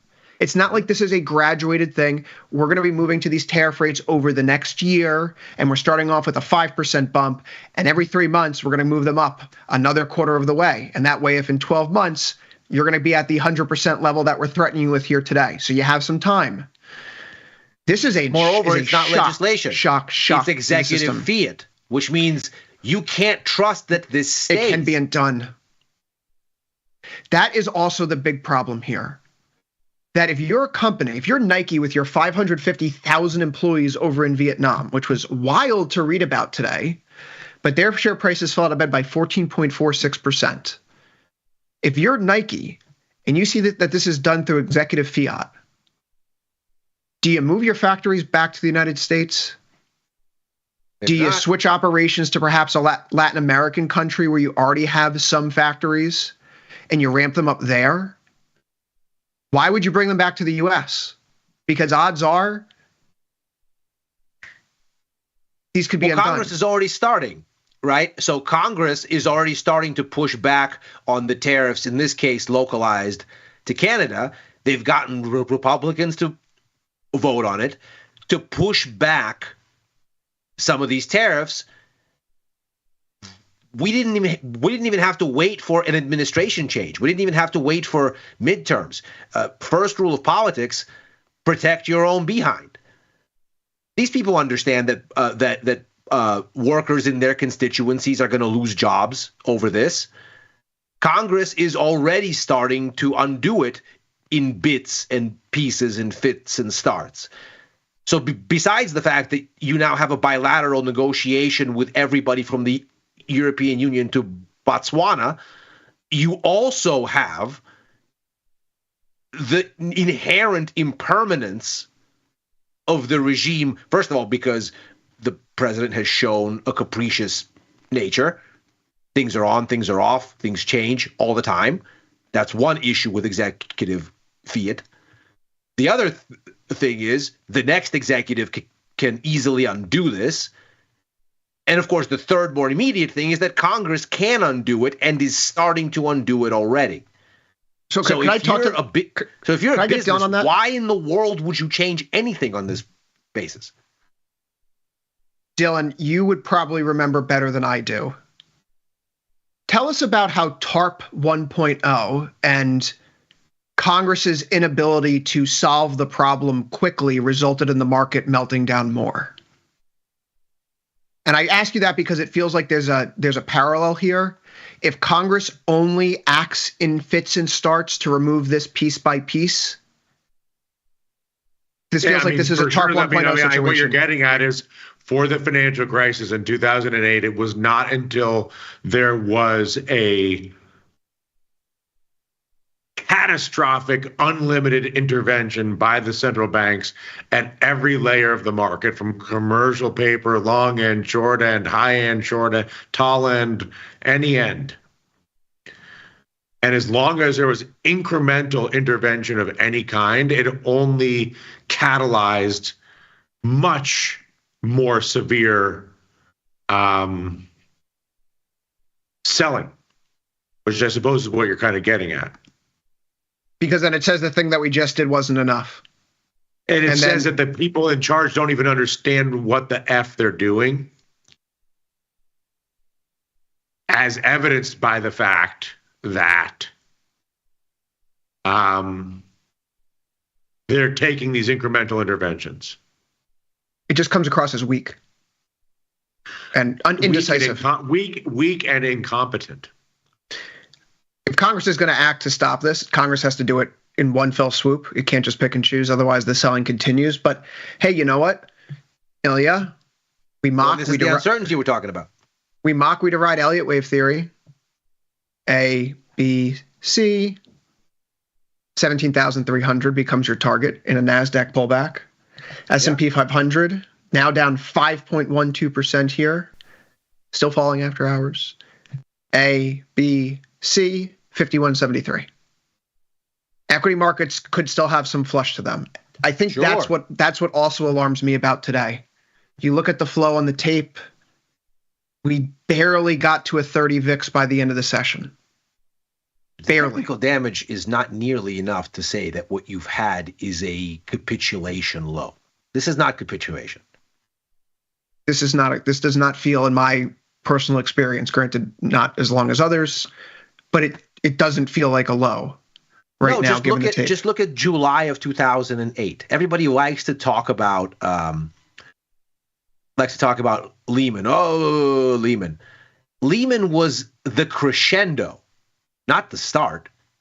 We felt more, by the way, on Lehman Monday than we felt more today than we did on Lehman Monday, if that is of any interest to anyone. And that was just beginning of a process that ultimately was the crescendo. And we didn't really bottom until February, March of 2009.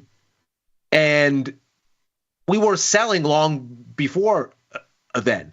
Go to something like a mid-July of 2008, and what you find is that the process is just warming up at that point. The euro, for example, peaks out on a test of 160, and then it's mid-July that the markets go, the world is ending, cash out everything, and the dollar starts rallying. Months before Lehman.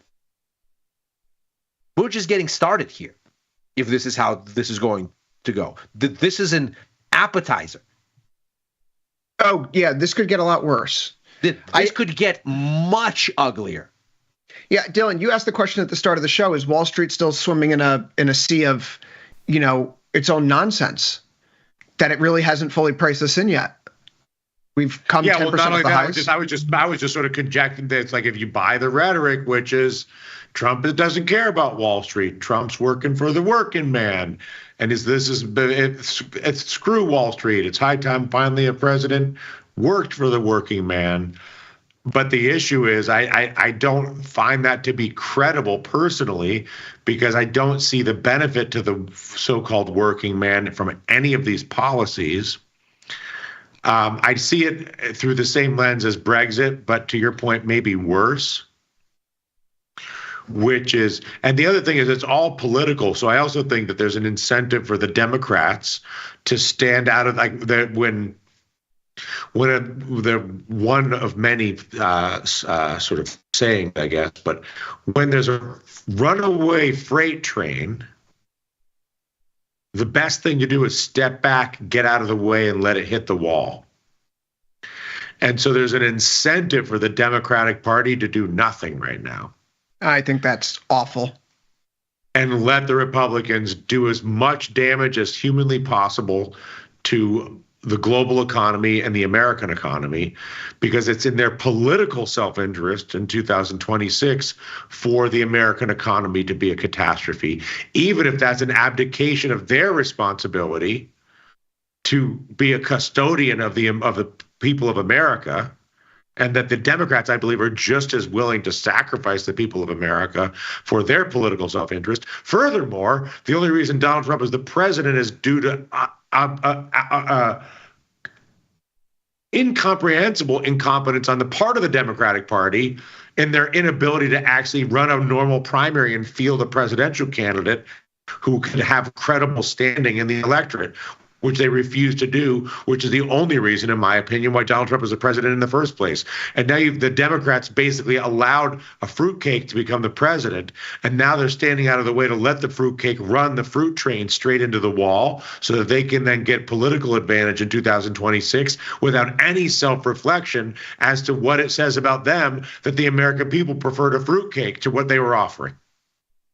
Let's go to the great book, Geopolitical Alpha by Marco Papish, where he talks about this really great concept called the will of the median voter. And what he talks about is this idea that even in non-democratic countries, leaders, lest they want pitchforks and torches on their doorstep, have to kowtow to some extent to public opinion. They have to give people at least the appearance that they're doing the thing that the people want. We obviously see that not just in the US, but internationally. There has been a backlash against globalization. There has been a backlash against immigration policies.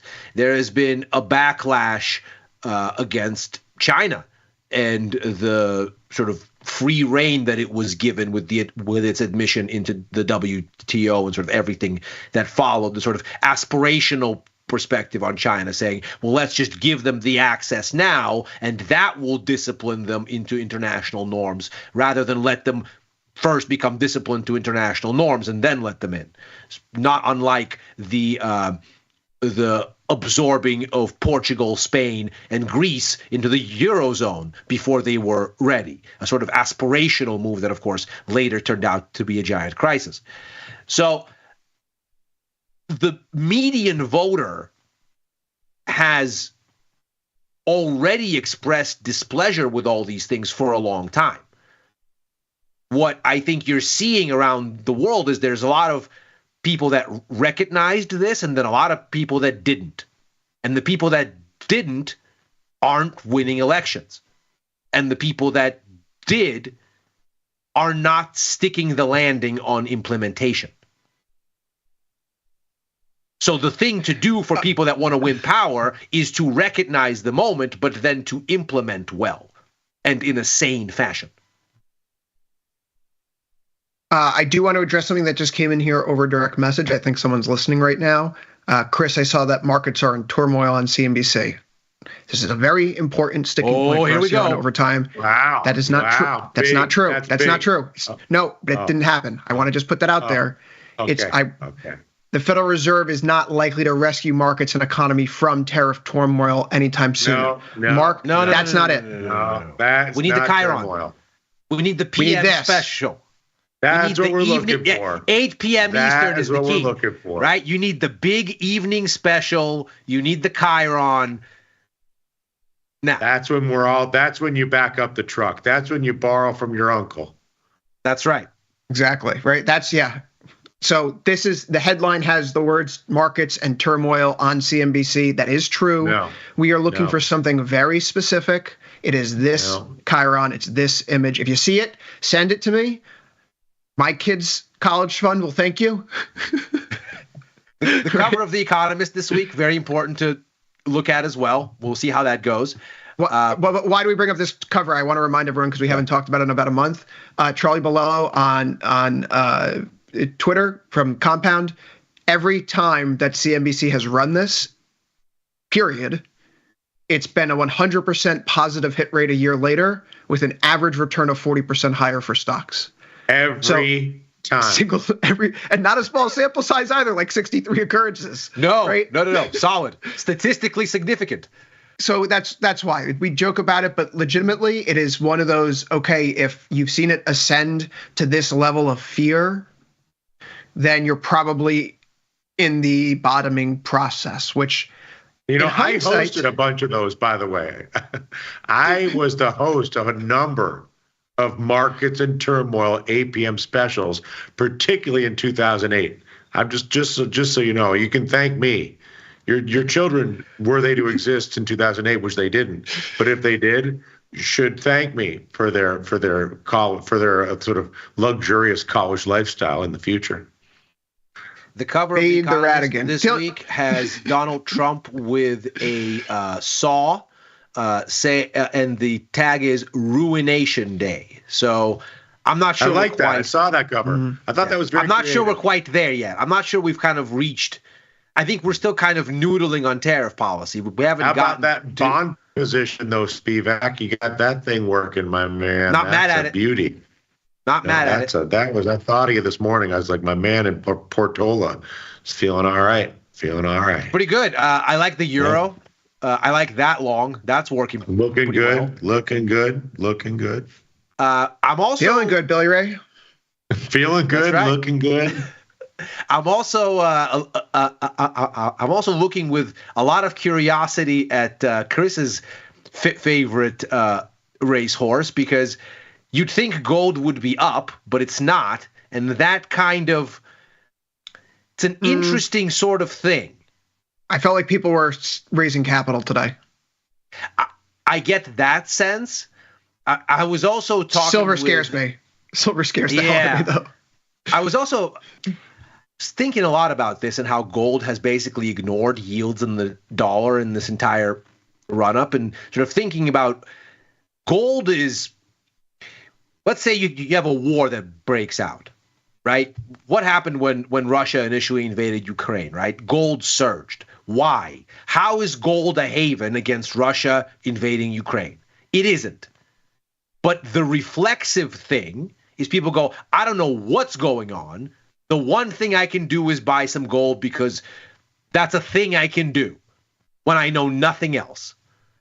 So if you look at then the rally in gold in the context of the tariffs, you go, well, this is like, this is a warlike response. And so now that the invasion has ostensibly occurred, you've had the reciprocal tariff announcement, you see the damage, the uncertainty of just whether the invasion would or wouldn't occur is ebbing out of it. And people go, okay, now we know that the release valve is the Fed and the dollar is going to get shellacked because yields are lower. Okay, we have a playbook here. And the playbook is chaos. If you don't have the playbook, you buy gold.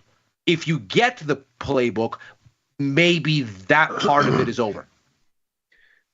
So today's action obviously has a very defensive tone here, as you know, can only speak from ourselves. This is more market commentary than strategy, but you know, the AI power names are really helping here, guys. That was one of the insulation points today in this market. EXC and Duke breaking out. We talk about power demand going up and potentially straining our relationships with everyone else in the world. Will power companies, because we can no longer blend power in from like Ontario, for example, would that be something that helps domestic power providers? I would think so. It gives them a more monopolistic position. So EXC here is continuing to surge. Earlier this week, we talked about putting a position on in Duke, which was the double bull, short the put spread and long the call spread at the same time. And that now seems to be breaking out after today. So these are the winners right now. I mean, that's really what you have to think. If you're thinking about a market where you're looking for some long delta opportunities, it's not necessarily going right to tech, which is trying to catch a falling knife. It's looking at what worked well today, what didn't really have that significant of a pullback in today's session. And if you have spikes in volatility in those areas, you probably can start operating on the long delta side in those individual equities. They're not going to be the sexy names, although, you know, Philip Morris, yeah, I think all of us could go for a cigarette after today. Like, this is, you know, a company where you have a 109.3 IVR, 10.6 million shares traded today, and it's breaking out to a new all-time high. So if you're looking to sell a put spread in stocks, you have to kind of pick and choose where you do it right now. And do we think in a world where, you know, there's this much stress in people's lives and the prospect of higher unemployment rates in the short term, which legitimately, maybe the tariffs work out and cause all this reshoring and all this is for nothing. In 3 years, 5 years from now, we can look back and say, hey, that was a lot of pain, but it was worth the gain.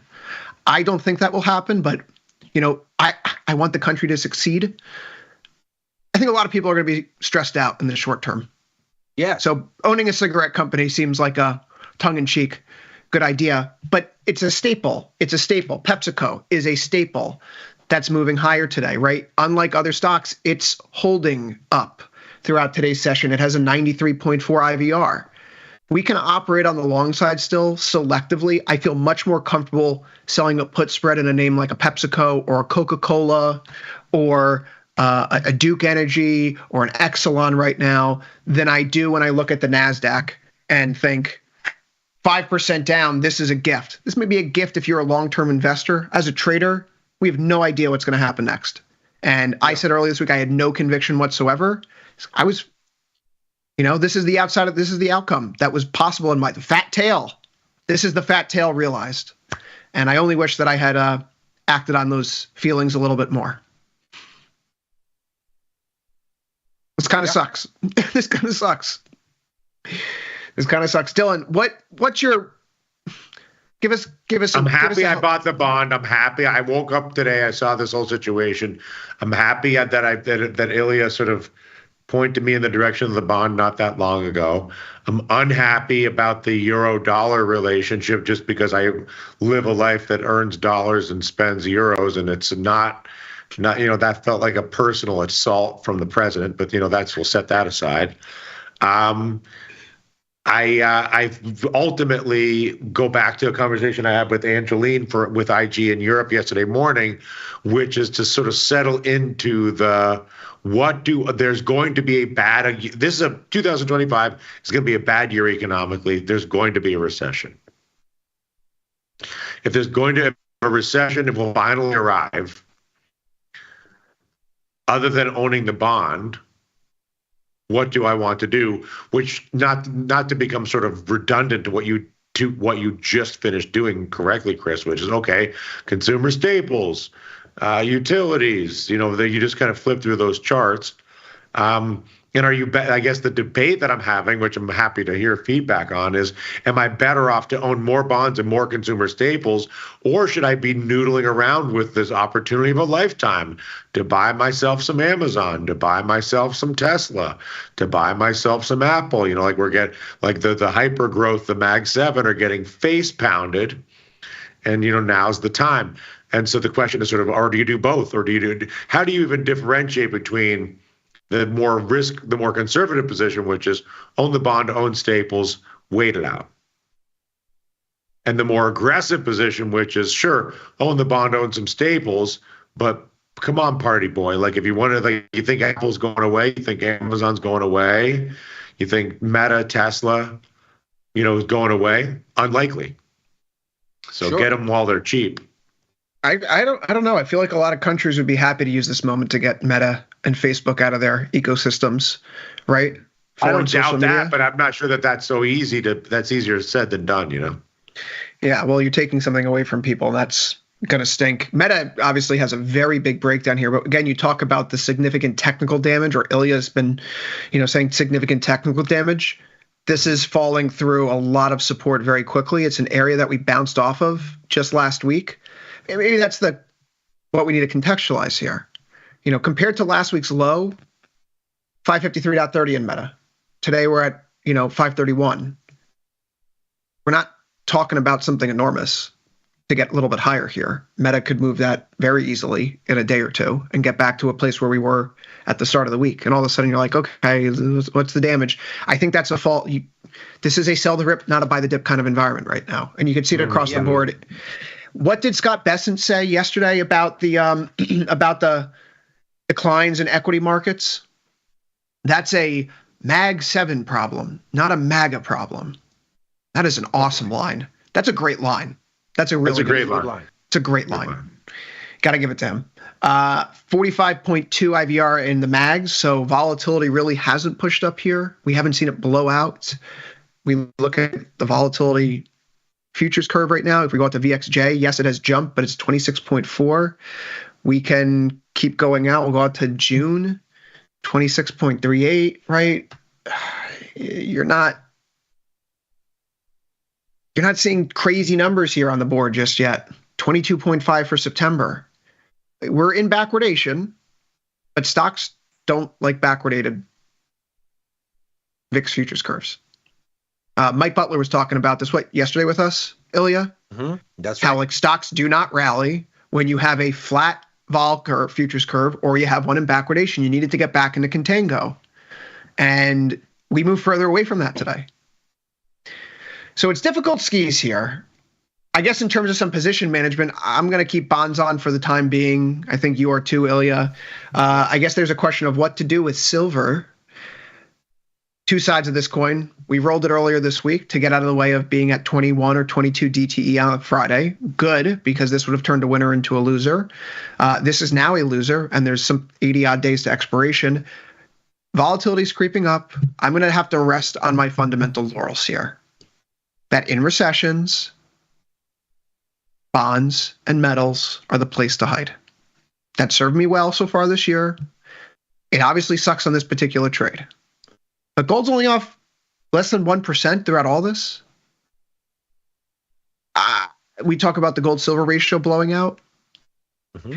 If we drop below the swing low that we had at the end of February, because we haven't cleared the March low yet, if we clear that out, then I'll just take the loss and go back to the drawing board on this particular small. It's eating dirt. It's eating dirt. I couldn't get filled on copper today either. But the long term here is if you're looking at the SI N5 contract, Ilya, you prefer your horizontal lines more than your diagonal ones. If we get down below $31.67, I'll cut it because right now it's basically at max loss. So what the hell? Might as well have it. See if we get a little bit of a bounce back. This didn't work. This didn't work for me today. Obviously, buying that 5,800 call for Friday's expiry didn't work for me yesterday. And crude oil, my geopolitical kicker, this one didn't work for either of us. But I actually want to add one more layer. We talk about connecting dots for what's happening in the Middle East right now. Yes.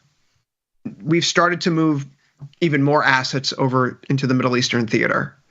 In recent days, there was, if you guys follow OSINT, or I think his name is OSINT Defender on Twitter, he pointed out earlier in today's session, and I'm not speaking to this anything other than the fact that this guy tends to tweet a lot of military stuff, news, yada, yada, yada. He was talking about today how not only do we have carrier strike groups that are moving and relocating into the Middle Eastern region, we're going to have 2 aircraft carriers overlapping there. We also see that the Pentagon has ordered the relocation of at least 2 Patriot surface-to-air missile batteries and one of our THAAD systems, the Terminal High Altitude Area Defense System, to be moved from where? Asia into the Middle East. I'm going to roll down. I didn't do it yet. I wanted to see where we settle. I'm going to roll down the call spread that I purchased earlier as my geopolitical war hedge. I think it's a lot more appealing. I want it to be $5, $7 above where we were trading just a few days ago. So I'm going to roll this back down to like 72. But I'm feeling like, given all of the chaos that we're seeing right now in the news and some of these military assets being moved around, maybe it's posturing. But now there's 3 points of interest here. Threats over the weekend to bomb Iran, moving planes and bombers, B-52s, to Diego Garcia, moving a strike carrier group to overlap with another one's presence in the region, and now we're moving one of our THAAD systems and Patriot battery systems out of Asia into the Middle East. This is a buildup that's happening. Yeah. I'm gonna. You're saying Trump's gonna bomb Iran? I think that Israel is gonna bomb Iran. Just like Israel in the 1980s bombed the Osirak reactor when Saddam was still ruling Iraq. They just went in overnight and just completely wiped out Iraq's nuclear weapons development facilities. And obviously lots of hand-wringing, blah, blah, blah, but it was done with the U.S.'s blessing. I think that's a very credible threat on the table. Absolutely. And one thing to keep in mind, all of those shenanigans last year where Iran shoots some missiles and Israel shoots some missiles, the Iranian ones didn't really do anything in the grand scheme of things. The Israeli strikes significantly deteriorated Iran's air defenses. If there were a window to say, we're going to launch these strikes and Iranian defenses are not up to snuff to repel it, this is the weakest they've been in a decade plus. So very credible to think that this might be something that has some sort of legs onto it, especially since the posturing politically in Israel seems to be to extend broader and to do more, not less. Interestingly, all of a sudden there's strikes in Syria. All of a sudden there's strikes elsewhere. It's almost as if, and The Economist made this point, I thought, very eloquently. They said before, Israel had the U.S. to come and tell them when to stop fighting, when the battle is won and you can settle back. We don't have that here. So this could be, they might just decide, you know what, we're going to get it while the getting is good. And if that means overextension, we'll worry about that later. But I think you're right. I think very credible to think that they might opt to escalate.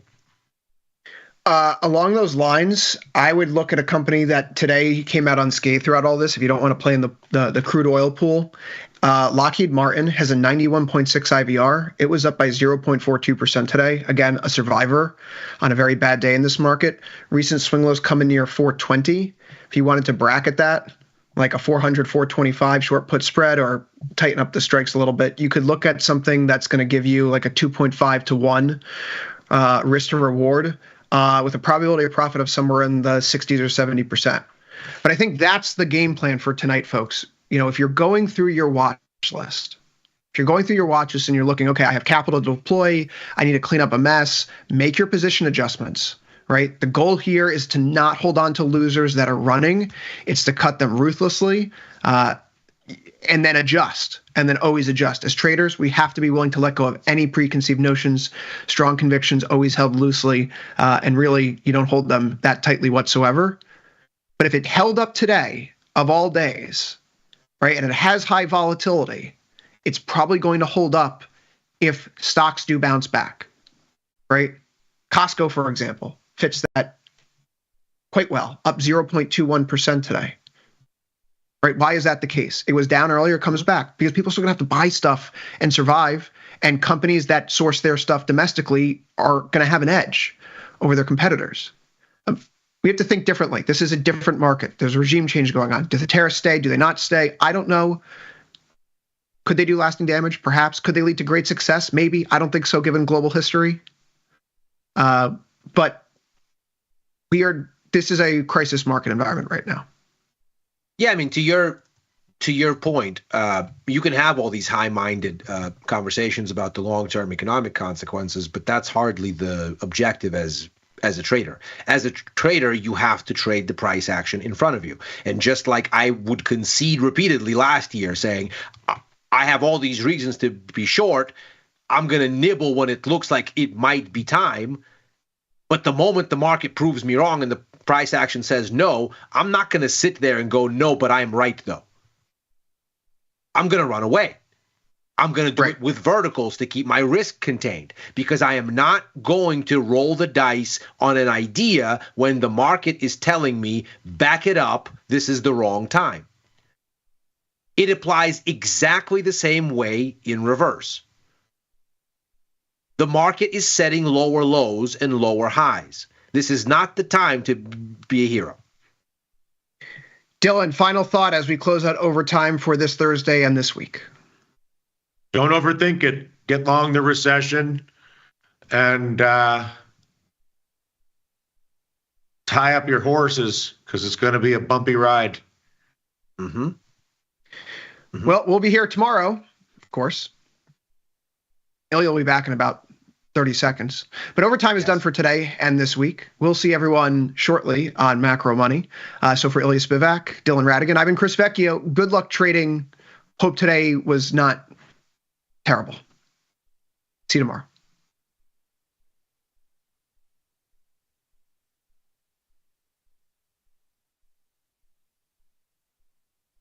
Okay, well, this is me. Thank you so much for tonight. I've never been to the Hard Rock Cafe before. That was really fun. Bow, bow. Okay, well, This is a song for the broken hearted. Bow, bow. Okay. Hey. All right. Why don't we get up there and you can lay some hands on me, and I'll see if you're slippery when wet. That's really inappropriate for a second. I want to lay you down on a bed of roses and send you off to Slumber Town in a blaze of glory. No, don't say things like that because my boyfriend was an aerial artist and he used to do things like that. I might be Monday now, but someday I'll be Saturday night. You give life a bad name. Whoa, shake it up just like bad medicine. Bad medicine is what I need.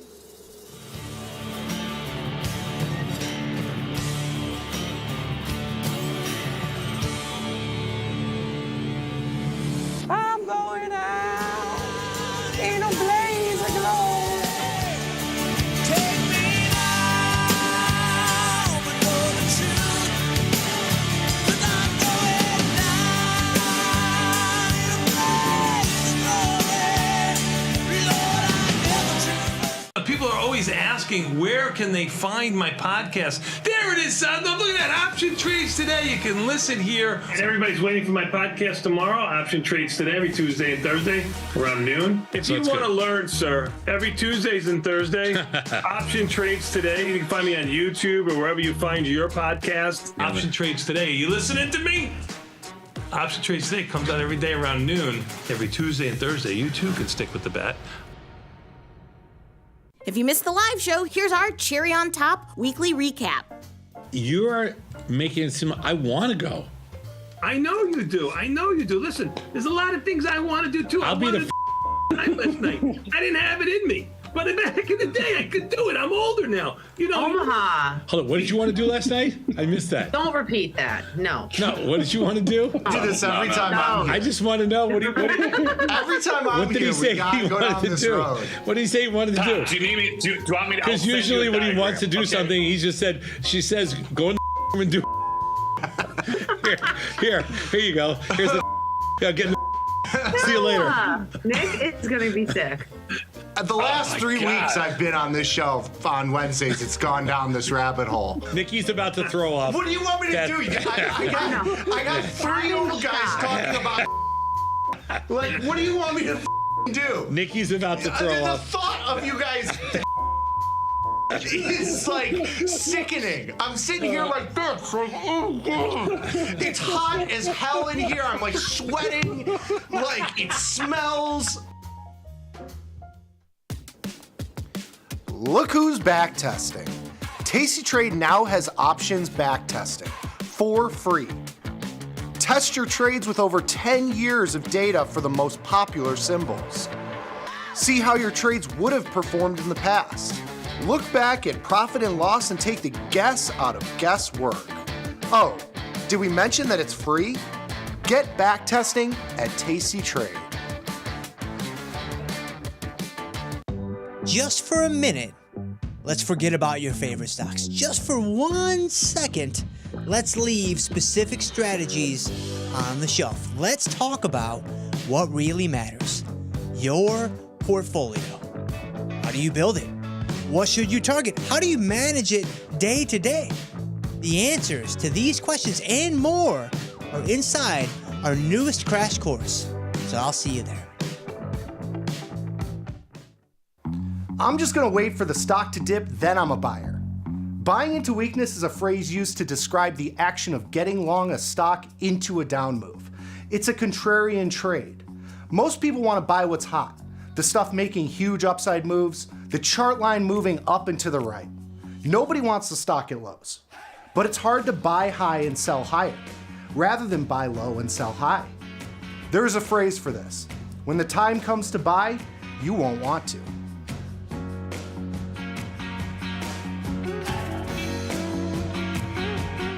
The beauty of Thinkorswim was that we were different. From the name to the front end technology was clearly what we wanted as traders. Second time around, I think we did a better job.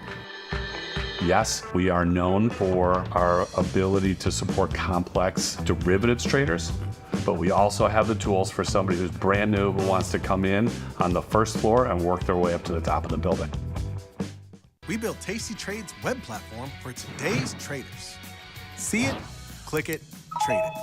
Research with fundamentals, endless forecasts, and more.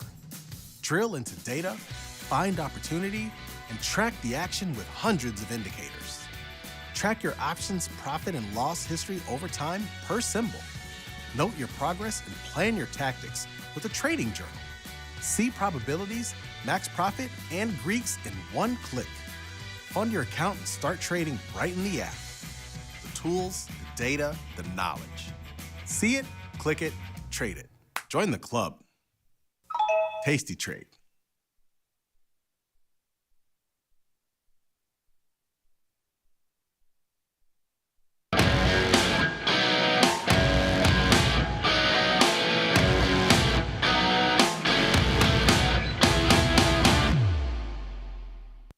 Liberation Day has come and gone, and it seems like the net impact so far has been to liberate stock indexes from some of their lofty valuations. It is an absolute bloodbath out here on Wall Street and across the broader markets. And of course, what we are going to try to unpack here is what comes next and how this develops with still more heavy-duty event risk on the calendar.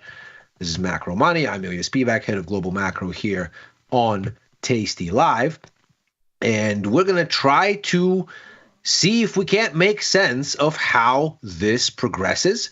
We'll start, of course, with a look at what has occurred here, why it occurred, then see if everybody's favorite savior, Fed Chair Jerome Powell, can talk the markets out of outright pandemonium.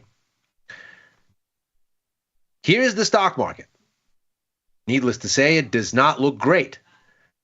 The S&P 500 craters, and this is not unlike things we are seeing in other indexes. The NASDAQ looks very similar to this. These are both indices that are recording the lowest levels in 6 months, essentially back to September here. And if we look at the Russell, the small cap index, that's down to the lowest in a year. The flip side there, we have on the bonds a rally, as one might expect. It's concentrated at the short end. This, of course, the long end, and we can see that we're still scraping around the highs, but clearly back into a rapid advance here. And the story is, as we've described it a lot here on Macro Money, the sort of implementation of the new U.S. administration's trade policy and the effect that it's having, the chilling influence it's having on economic activity.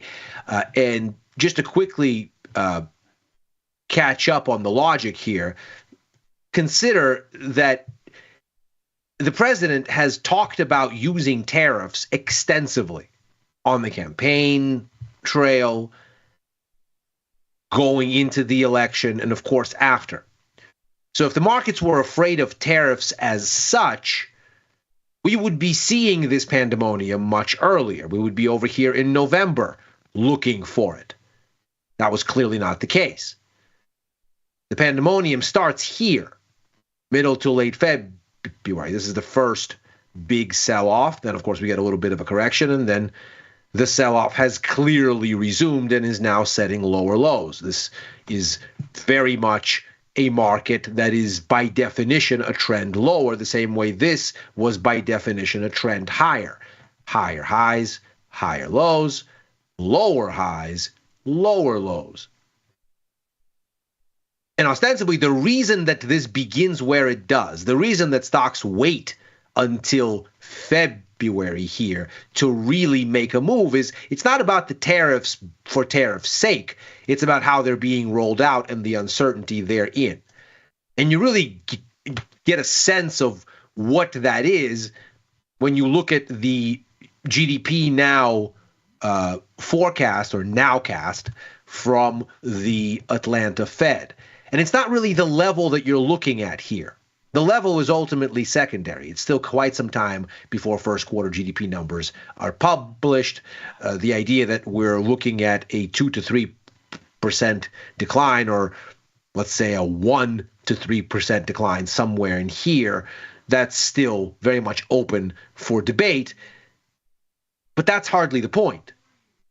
This is a nowcast that is updated multiple times a week, usually. Anytime you get a big piece of economic data, sometimes it's updated daily if that data is coming at a faster cadence. What this tells you is the tone of that data and the extent to which the real economy is actually suffering around this uncertainty. So what you're seeing here is, of course, the woeful PMI numbers, the scary consumer confidence numbers, on and on and on and on and on. And the sum total is, it's not that the tariffs are philosophically good or philosophically bad. It's not that economic theory on them is right or it's wrong. It's not that the president is incorrect or correct in implementing them this or that way.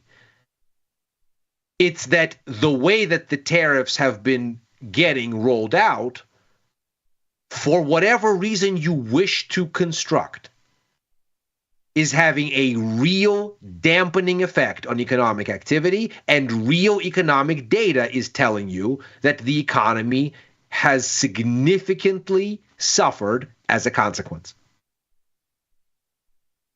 Why was this Liberation Day announcement then so damaging? Well, what we got was this schedule of tariffs. And never mind what the rates are. The reality is that there are these rates bilaterally for a whole host of countries. And what this then sounds like in its inherent construction, and the market sold off overnight as soon as they heard this, is that there is a baseline tariff rate of 10%. And if the markets had it left just there, they probably would be up today, because that would imbue them with certainty. Companies would know how to adjust investing decisions, hiring decisions, supply chain arrangements. But no, what we have here are individual tariff rates that are ostensibly an opening bid on bilateral negotiations, country by country. Moreover, these rates are done by executive order, which first of all means that Congress could overturn this entire situation, and in fact, they've started doing that piecemeal. There was already action done to reverse some of the tariffs on Canada. Moreover, whoever the next executive is could just, by executive order, cancel them. And if you are a business that needs to make the plans that you need to, let's say, reshore manufacturing, because now there's a heavy tariff on Asia and not one on South America, broadly speaking. We'll notice there's a lot of preference here for South America. They only see the 10% base tariff for the most part, whereas China and Southeast Asia and Asia more broadly sees larger tariffs. So there seems to be a thread here to move manufacturing both onshore and closer, so to near shore. But if you're going to do that, that's a long-term process that takes years. Are you going to have the certainty to do that if the next executive can simply say, I don't like it, and cancel it? Well, maybe not. How long will these negotiations take bilaterally? A long time, most likely. Some months at least. Do you then have certainty with what the regime is going to be to make all those business decisions that you need to make? Probably not.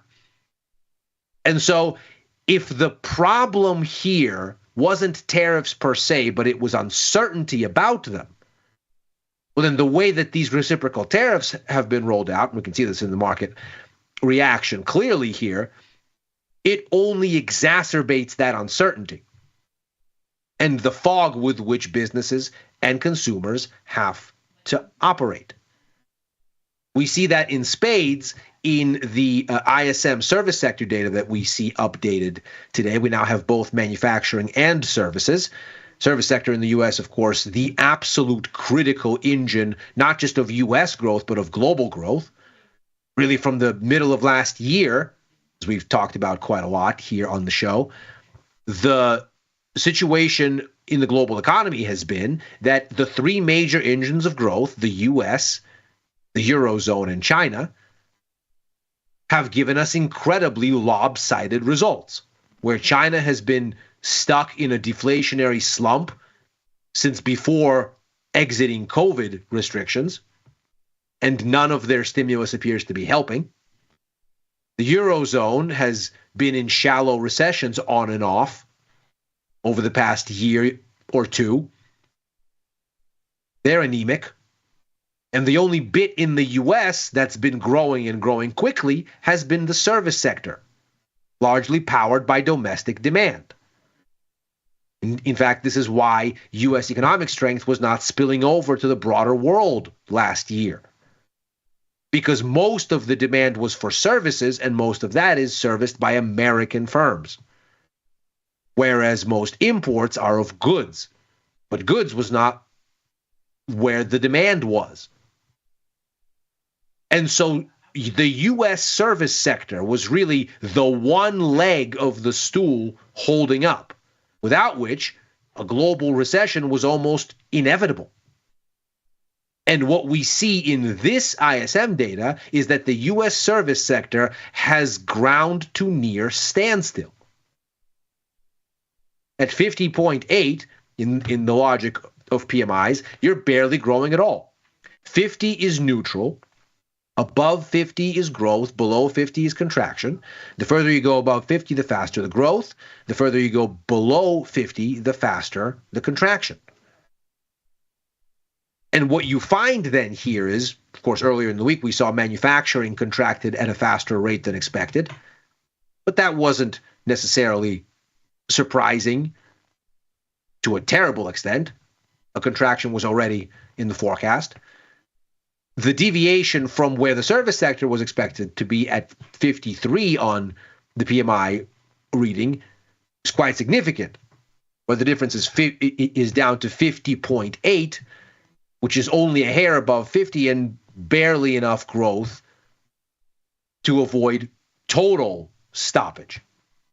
Moreover, if we look at the details of the report, we can see very troubling things indeed. New orders growth basically stalled, right down to 50. Employment shrinking rapidly. Here, we're in contraction territory at the fastest rate since the beginning of last year. Meanwhile, the price structure still very much points to rapid rise in input costs. And of course, when earlier in the week, we were taking a look at the manufacturing side of this equation. This is ostensibly where the tariffs hit the most directly because, of course, tariffs primarily are aimed at the goods side of the ledger, since, again, this is what the U.S. tends to be an importer of. If we take a look at what's going on there, of course, the cost structure is even more ominous. But here, too, new orders are outright contracting, as is employment. And so the damage to the economy is quite real, even though the tariffs are just being implemented, though, of course, the tariffs already in place already exceed those that were set up in the entirety of the first Trump administration, and that's before these reciprocal tariffs are announced. Now, from the market's perspective, it seems clear that the administration is impervious to market discipline, at least for now. The soundbite from Commerce Secretary Howard Lutnick was that the stock market sell-off is a problem for the Max 7, not a problem for MAGA. I think that sort of captures the mood in the administration. And so from the market's perspective, then, where to look for a release valve is in monetary policy. Not unlike what happened in the wake of the '08 financial crisis, where in the U.S. you had this protracted fight over government spending, and there was really no big fiscal impulse. And so monetary policy had to go through all of these rounds of QE because that's what was the relief of last resort. And the markets are seemingly thinking that's what's going to happen here. We have, at this point, added almost a full rate cut to the overall Fed outlook. We can see, of course, most recently the Fed updated its summary of economic projections and endorsed the view they had back in December, where they're looking for 50 basis points this year from 4.4 to 3.9, and then 50 basis points next year from 3.9 to 3.4. That's a total of 100 basis points, or 1 percentage point in cuts. The markets are already north of that in terms of the cut tally. We're out to 119, so we're already out to 5 cuts, and pretty much 6 basis points shy.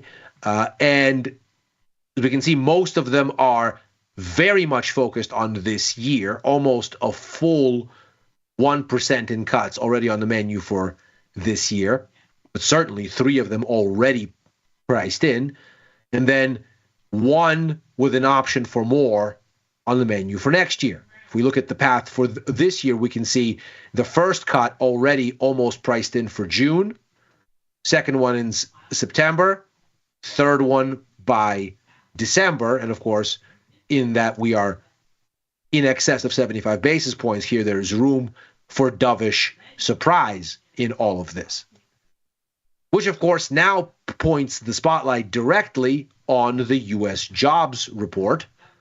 Expectations here are the economy added 128,000 jobs, while the unemployment rate went up to 4.2%.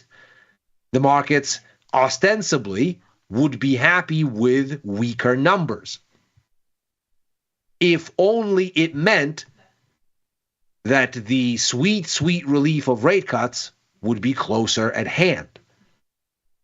But whether it is or it isn't, we'll get an almost instant clarification, because a mere handful of hours, 3 hours after this data comes out, and whatever comes out in it, Chair Powell is due to speak on the economic outlook.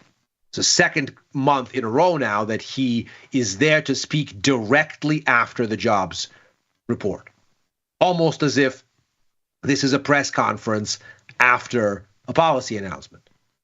It is already, by the way, interesting that the Fed feels the need to comment on critical market moving data on the day of, to let the markets know how to interpret this through the Fed's lens. It sort of speaks to how tenuous the environment is.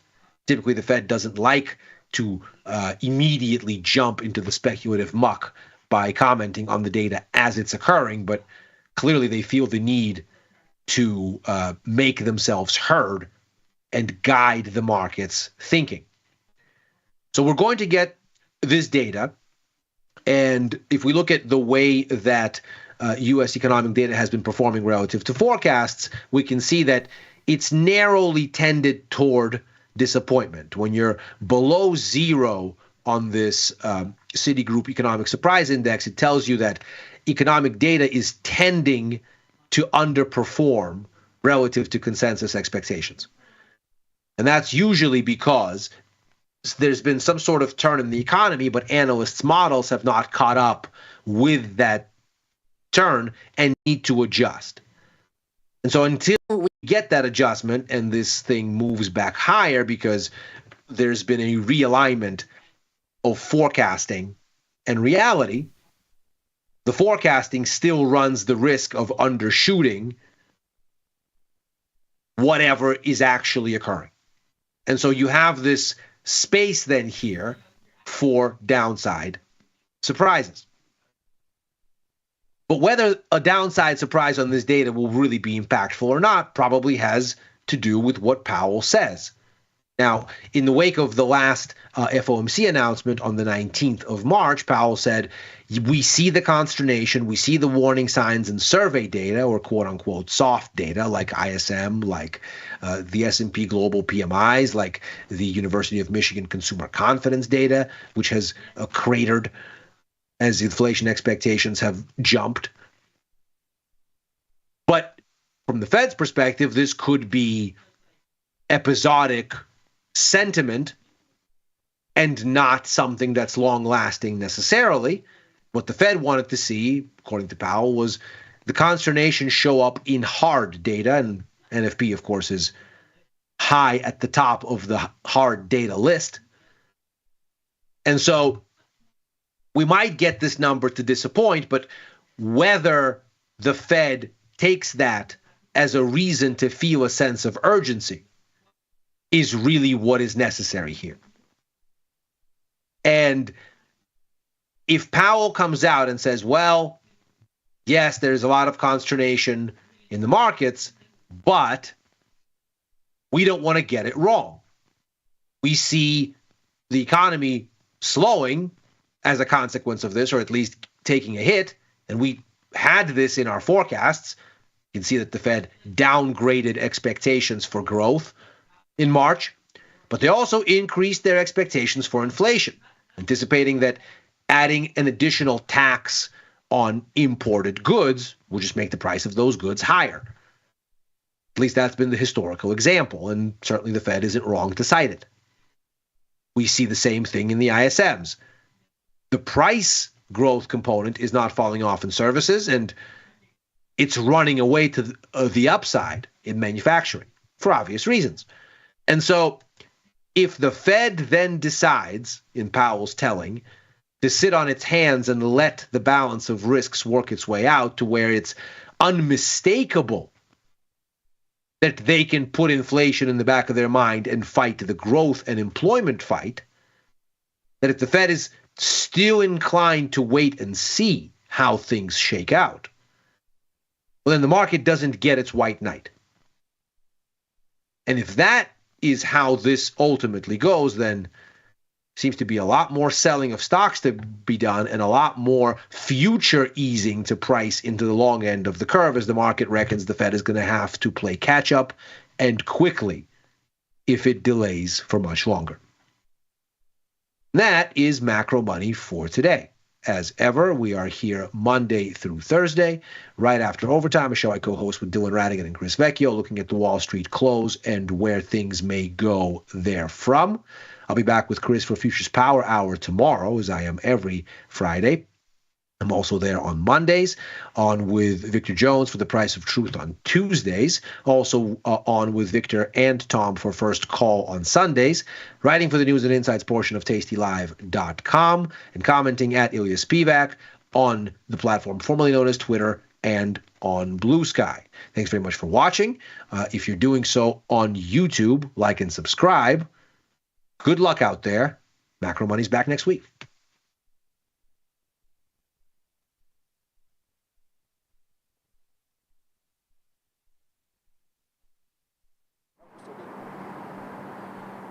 All right, yeah, I'll talk to you. There she is. Good, you found the place. Good, you're not stupid.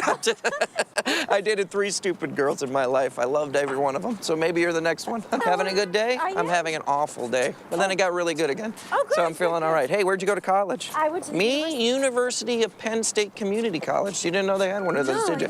Yep, the Fighting Rams. Oh. I'm one of the Rams now. Do you have any sexual fantasies? Excuse me? I do. My parents are watching. They're sitting on a rainbow. I'm a half man, half giraffe, and I'm dressed like Brett Favre. What does that mean? I don't know. Yeah, talking about it gets me pretty hot, though. Uh-oh, there it is. His pants just got tighter. I'm a vampire. Can you believe that? Does that make me more mysterious and attractive? What? Uh-oh, watch yourself. We don't want to get hit by a car. My brother did that once. He can't talk now. Oh my God, I'm not serious. Yeah, pretty serious. Are we getting serious? I think so. How many kids do I want? 5? 11? First meal. Here we go. That was rude. This is on you. So much time is flying by. Yeah. You're very funny. Oh, thank you. Does anybody ever tell you that? Yeah. Well, you're not that funny, so don't worry about it. That's interesting. Not a big fan of Sam's anymore. But now you know everything about me. I feel like I'm opening up so much. God, I'm scared. This thing's moving so fast. Yeah. Oh, wow. I haven't cried like this in a long time. Are these tears? Uh-oh, here we are. Front door. Big first kiss moment. Oh.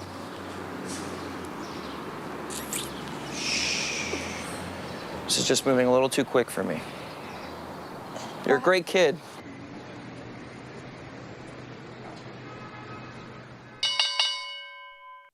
Crypto is better when it's tasty.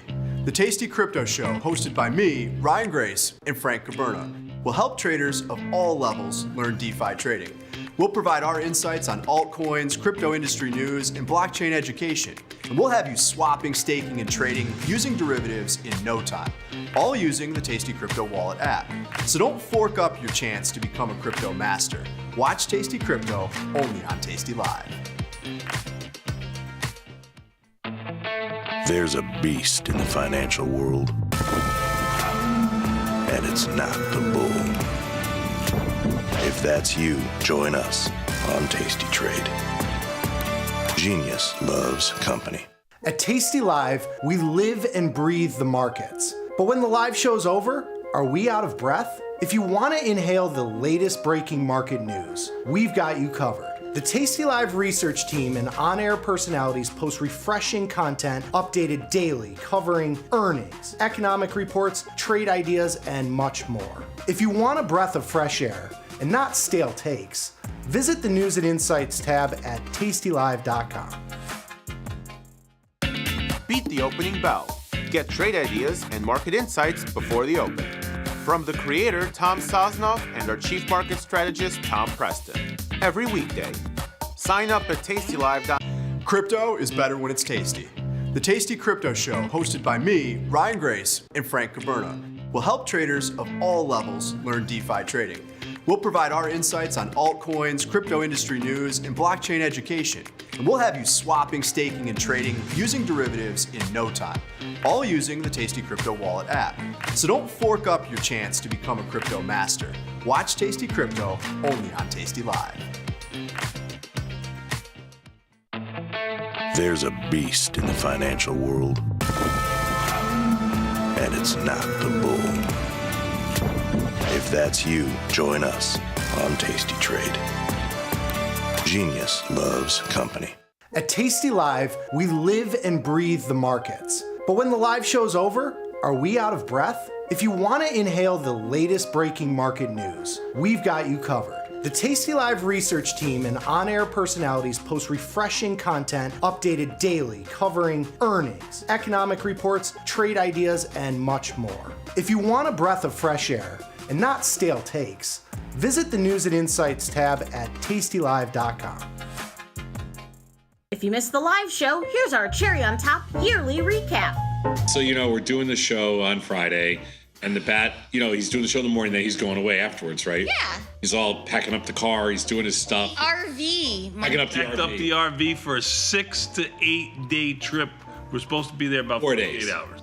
I bet him $20, and I said, you'll be in a hotel by either the first night or second night. Oh, and then I vociferously stood up for you. Of course you did. You should have, because that was the smart move. I appreciate you. You're Yeah. Saturday morning, I look at my phone, and it says Venmo, $20. I almost had to pay him $40 because there was a little stipulation. If we didn't sleep there one night at all, I'd have to double the bet. I almost had to send him $40. What happened? See what happened? Here, what happened was we're driving up there. It's absolutely beautiful. It's like sunny as can be. You were tweeting pictures. Oh, yeah, it was Like a beautiful. girl It was on beautiful. Instagram, you're like, I'm here in the woods. Absolutely beautiful. Absolutely beautiful. Amazing. It was gorgeous. We were gonna make a slight right-hand turn. We got about 10 miles to go, and up ahead there's like this dark cloud, and it's raining. It started getting muddy, and dogs are getting all muddy. Wife's having a little problem. Bugs are everywhere from the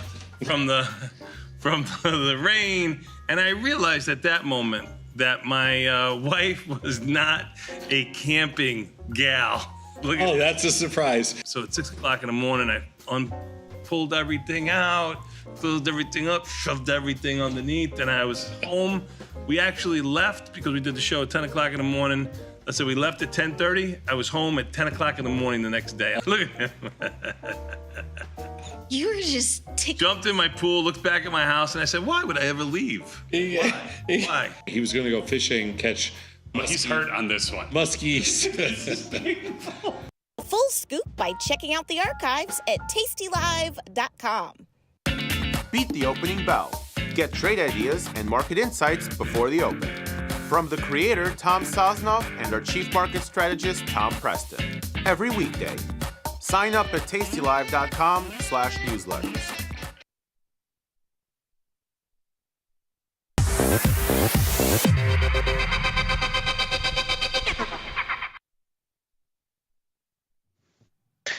What is going on, everybody, and welcome back after an extremely volatile market after hours yesterday. We got some things to get into, but before we do that, Gus, how are we doing, brother? We're holding up? Yeah, holding up is about how I would put it. It was a rough day for me today, rough day for everybody, but I'm just doing what I did last time. I thought we found the bottom and picking up some shares, and just gonna wait it out. Playing pretty risk averse, but I'm just choosing to view this as a discount, and sometimes you gotta take one on the chin. That's what happened today. I think what differentiates good traders from great traders is your ability to tolerate losses, especially in times of market-wide downturn. I mean, it's like, think about what makes somebody a badass. Like when you think about a badass trader, what makes them that way? It's that they're like, I lost 20K, whatever, I'll get it back. 20K this morning, nothing to a guy like me. So that's what I'm trying to do. I'm crying internally though. So it's a mixed bag. It's like that meme. It's that meme, but it really is being able to be calm and make thoughtful decisions through chaos, especially during now.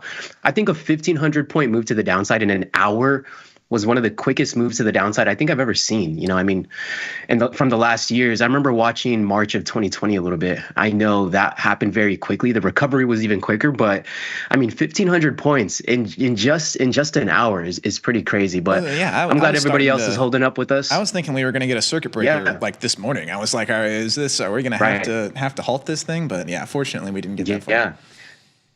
We even made lower lows today. Just as a cherry on top. So I know tomorrow we have NFP, some type those binary events, which will bring more volatility to the market. So I'm interested to see where volatility is going to be. I know yesterday Dr. Jim was making a joke. Watch VIX open up like 0.47% after the move today. And I thought that was funny. But we're getting more volatility. I'm excited for the segment we're going to get into today. I hope everybody else is doing well, been managing their positions. I think a move like yesterday definitely is going to make you make you think deeply about how you're going to manage some of these positions. I know I got out of some of mine, but we'll circle back around to that. But today, risk and reward, the 7 deadly stocks. What is the 7 deadly stocks? What does that even mean, guys? It's like a play on the 7 deadly sins. I was throwing it around like greed and lust and all that good stuff. I love it. Yeah. Anyway, our segment for today, we're going to be talking about the 7 deadly stocks. This is 7 stocks you absolutely should not own for all intents and purposes, and this is reinforced by Wall Street. This is not just based on our thinking, where we have nice quotes from Wall Street to reinforce all of these opinions. There's a lot of stocks that analysts have been shouting about for some years now that people shouldn't be buying, and lots of people still do, especially the last one on this list I found to be incredibly surprising. So excited to get into it. I love it. So these are the stocks analysts consistently say to avoid: missed earnings, weak growth, the whole list. So let's get into it. Let's do it. Macy's number 1. Throwback to Macy's. It reminds me of JCPenney. That's what I think of right away. But we got Macy's as number 1, guys. Yeah, Macy's, number one. It's, Macy's has been struggling. They got macro struggles adapting to the world of e-commerce, first bullet point, and that's a big one. You see, companies that have successfully adapted, like a Walmart, they have successfully adapted to the world of e-commerce. You have to be able to hang with Amazon, basically, is the way that the world works now. If you can't hang with Amazon, you're going to fall by the wayside. In the micro, store closures, declining revenue. They have fewer and fewer stores every year these days. They also, and this was hilarious and didn't get talked about enough, I don't think. In November 2024, they noticed just suddenly that $132 million to $154 million in delivery expenses had been intentionally concealed. It was one employee who acted alone, and they weren't able to find any evidence of personal or financial gain for that employee. And so Macy's just threw their hands in the air and said, we don't know why he was doing this. And I think that man was a scapegoat, because there's no way $150 million goes unreported. And it's just one individual acting alone who gained nothing from it. So found that to be quite odd. Last point, when's the last time you went to Macy's? You yourself. I don't know the last time I walked into Macy's. That's a great question. Yeah. Like, it's been a while. It used to be a thing when I was a kid, back to school shopping. Like, Macy's is one of the places you would hit, get some clothes. But yeah, I don't know the last time I went to Macy's. It's been a while. I know those brick and mortar stores have been struggling for a while. I went to a JCPenney's. I know slightly off of Macy's, but I think it's its cousin. I went to a JCPenney, I think maybe four. Yeah, Kohl's is definitely in there with Sears, but Sears went bye-bye. But JCPenney, I remember going in there. It was just completely dead. I do remember for my homecoming dance in high school, I remember picking up my stuff from JCPenney's. Like, I remember JCPenney's being all reliable, getting some dress pants, some nice shoes, a dress button-up shirt, whatever it is. But it's in the same boat as Macy's. You mentioned Amazon and Walmart. Do you think those? I know we're not talking about those right now, but quickly, Macy's struggled to adapt to the e-commerce space, right? And it's almost like Walmart's doing a great job of adapting to the e-commerce space. It almost feels like those companies are now at the point where they're almost too big to fail. It's like, as long as they're adapting with the times, they're going to see success. But it was funny when you mentioned that. That's what I thought of. But been a while since we've been to Macy's, to answer your first question, Gus. Yeah, you're I mean, and that's the thing, is it's all just about staying with the times. Everybody is too big to fail until the times catch up to them. AOL was too big to fail at one point, but you got to be able to think quick on your feet. Macy's hasn't done a great job of it. Next slide here, we have this is TD Cowen has had this thing rated at market perform. Also, sidebar, we have got to standardize the rating system. Analyst companies of the world, if you can hear me, analyst companies of the world, fix this system. We need one consistent set of ratings, because I'm tired of market perform and neutral and market average. You guys are just pulling things out to say the same thing. Anyway, TD Cowen has had this rated as market perform for the last year, lowered their price target multiple times in that time frame. They have concerns about the broader retail environment, which, as you mentioned, Errol, retail stores are struggling bad right now and have been for some time, ever since the advent of Amazon, full circle. JP Morgan downgraded it to neutral last month. They lowered the price target by over 25% last month, cited highly mixed performance in 2024. I think that's a kind way to say they kind of sucked in 2024. And Citi also downgraded and slashed their price target by more than 25% last month. They cited decelerating comparable sales, issues with navigating external uncertainties. And by navigating external uncertainties, they mean getting on the internet. And decelerating comparable sales, they're slowing down. This is a bad look for Macy's. This is a stock that I've been bearish on for I don't know how long. They just keep on closing these things. And as we're going to get into with a lot of these companies, there's just better things you could own. There's just better things that you could own in this exact same retail, even if you want to get into the retail clothing space specifically. So Macy's is our first one. Yeah. All right, second one, we have Kraft Heinz, a little bit different, kind of in the same ballpark as those companies you kind of known of kind of growing up, that you grew up with. This has a market cap of $36.3 billion. Year-to-date performance really not as bad in comparison to the rest of the options that we have here, Gus, but a negative 2.3% on the year. Things could be worse.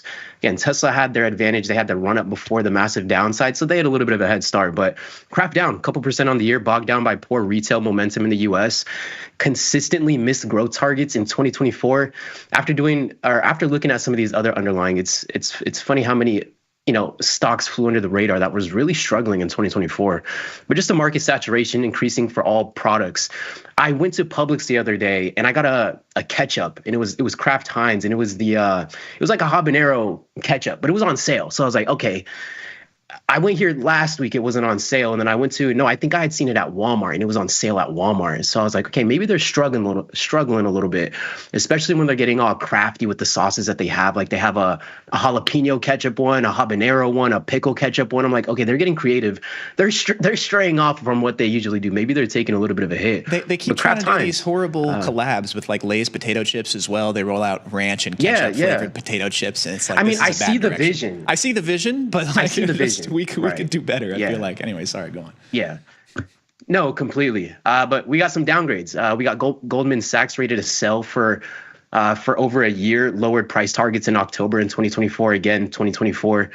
Piper Sandler, overweight ratings for 6 months, needs for visibility, confidence, and better U.S. retail momentum. So that's slow and just U.S. retail momentum.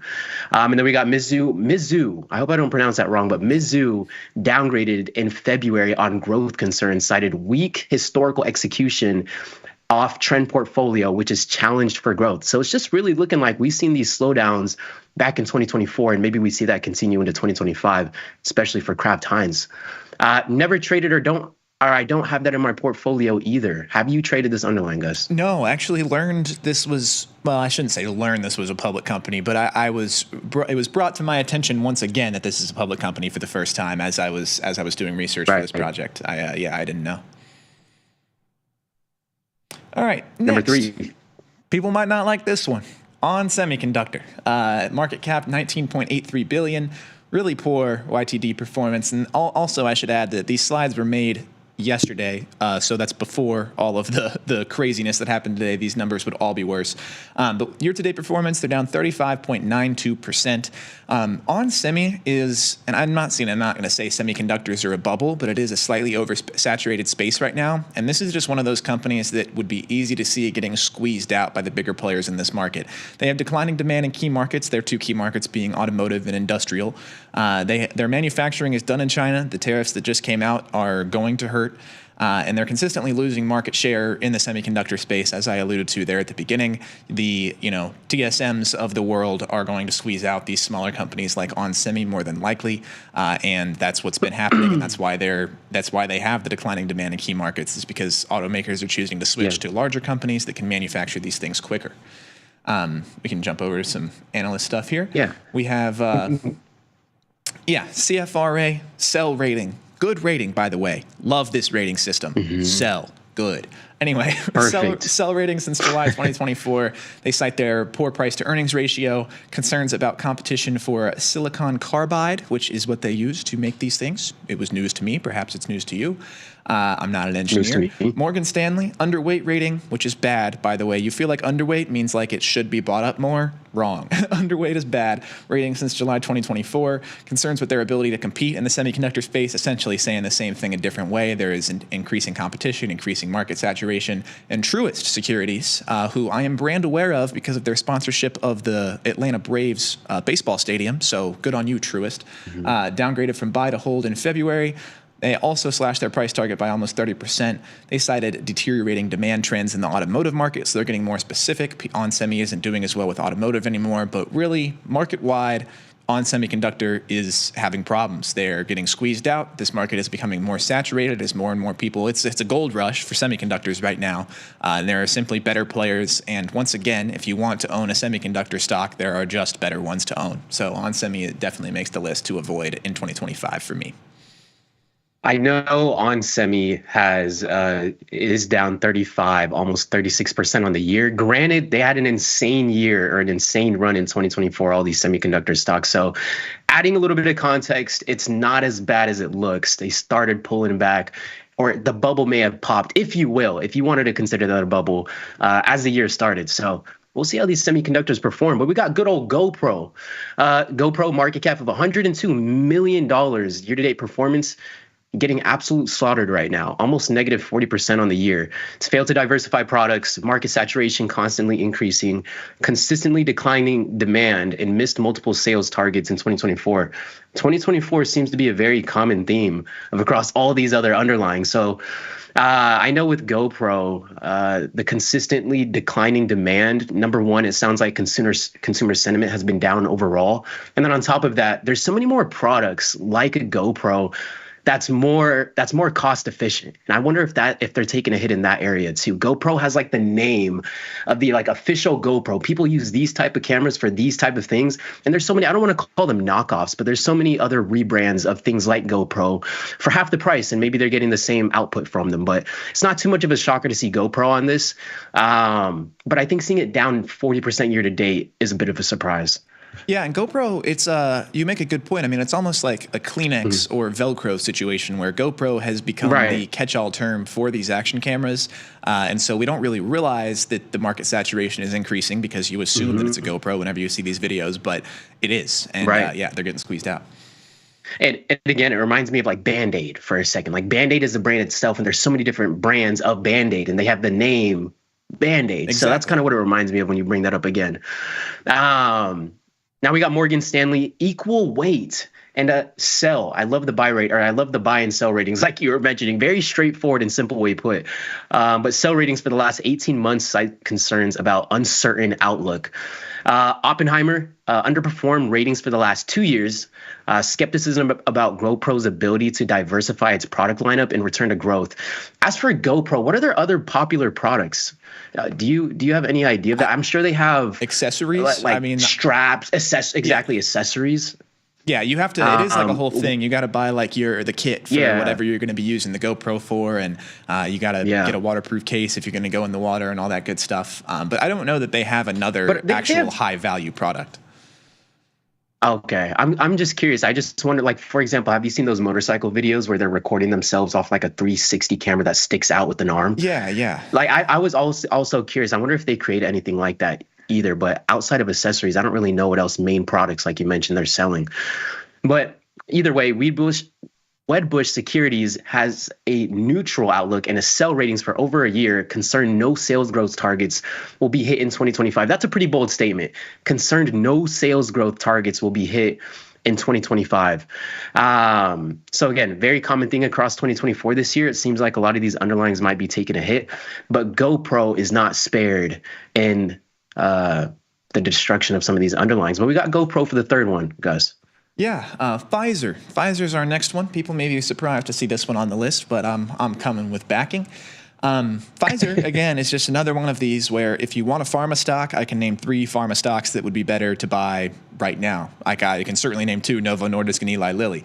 Pfizer is just sort of in a weird place in the market right now. They were really thriving on their COVID-19 products. Obviously, that was when the name Pfizer kind of became a household name, was when they were rolling out the vaccine. I think that they were first to market with the vaccine, if I'm not mistaken.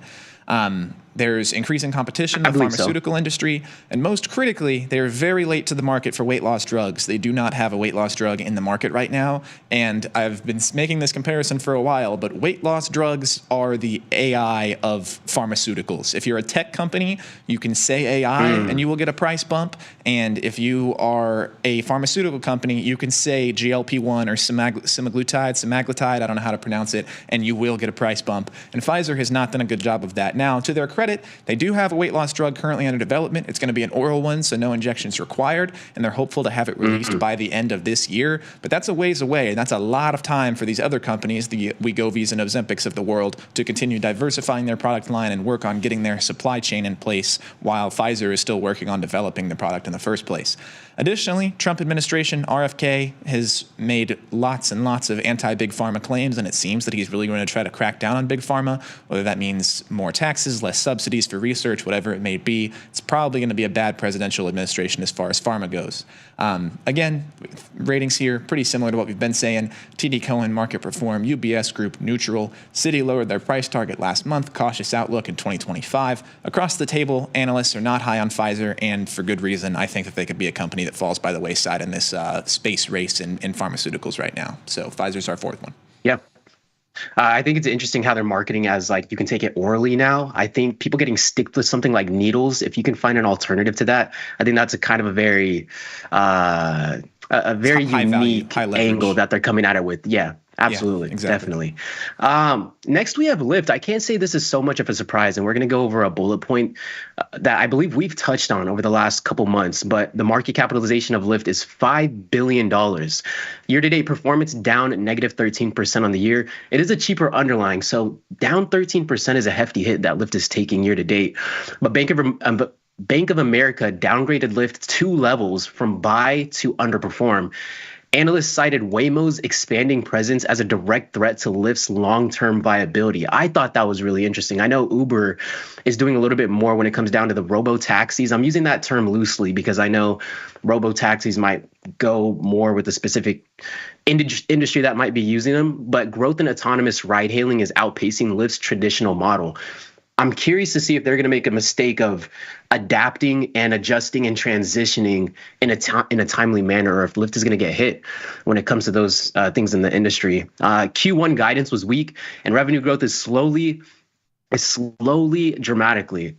Despite being a household name, Lyft is losing market share to Uber, not a surprise, and struggling with profitability. Not a surprise again. I was bringing up to Dr. Jim again a couple months ago.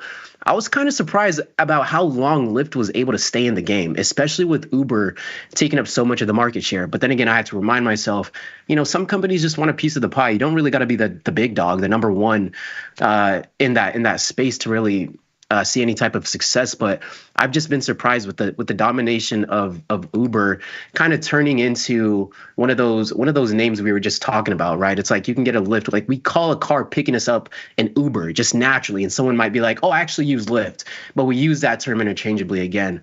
But Bank of America Securities downgraded Lyft from a buy to underperform, reducing the price target from $17.50 to $10.50, almost chopping it in half.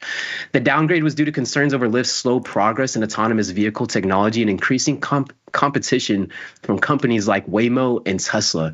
I think if you have Tesla in your back pocket when it comes down to electric vehicles, number one, and self-driving, and if you're a service like Uber or Lyft and you can have Tesla in your back pocket, they might push you over the edge to be leading in that space too. So I think Lyft is definitely at a disadvantage because they're not going to have any of those partnerships on lock. So we'll see how the space develops overall. But Lyft is taking a beating.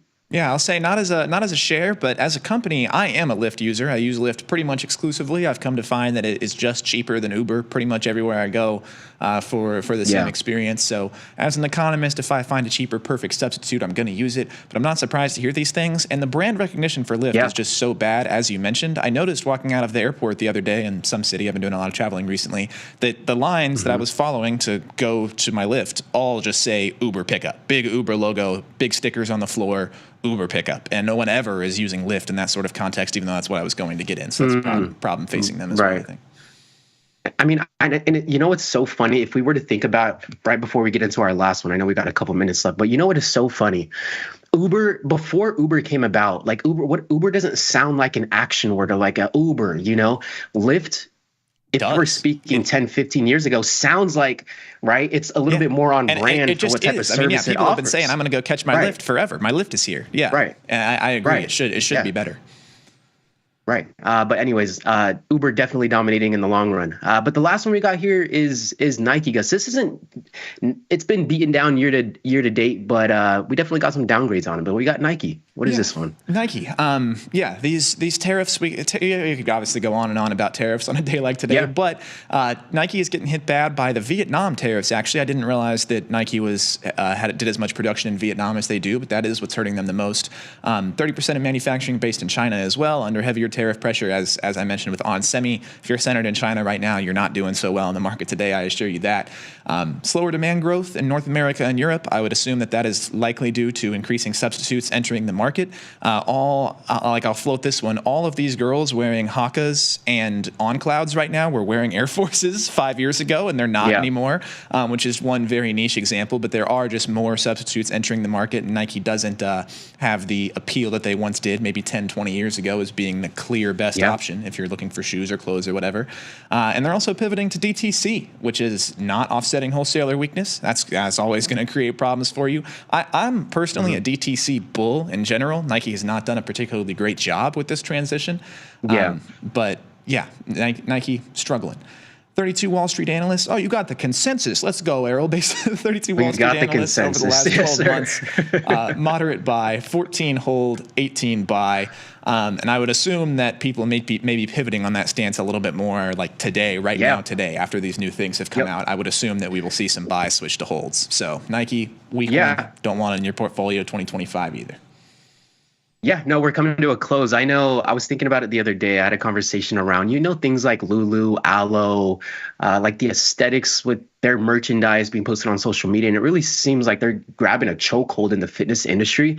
And I remember Nike Pros were so popular. Like those back in the day, 5 to 10 years ago, were like the A1 fitness gear that you can find. And now I see a lot of consumers choosing branding that is a little bit more simplistic, like an Aloe, right? The fonts and the branding isn't as aggressive. Yeah, Viore on some of the and fitness Lulu, products. all of them. Right, yeah. absolutely. They're clean. Yeah, clean and simple. And it sounds like, Nike Pros and the Nike, like all of those fitness. Nike Elite socks, bro. The fitness Nike Elite wear. socks in 2014, bro. Don't get me with Sperry's? With the bro. Sperry's. Nike, the double layer Nike Elite socks, the $23 pair with the Sperry's. Oh, yeah, not that was the double heat. layer, That was bro. heat in 2014. With the cargo shorts? Yeah, bro. Pop some that Chief goes crazy. Keef on the radio and throw on the Nike Elites, Oh, bro. you're chilling.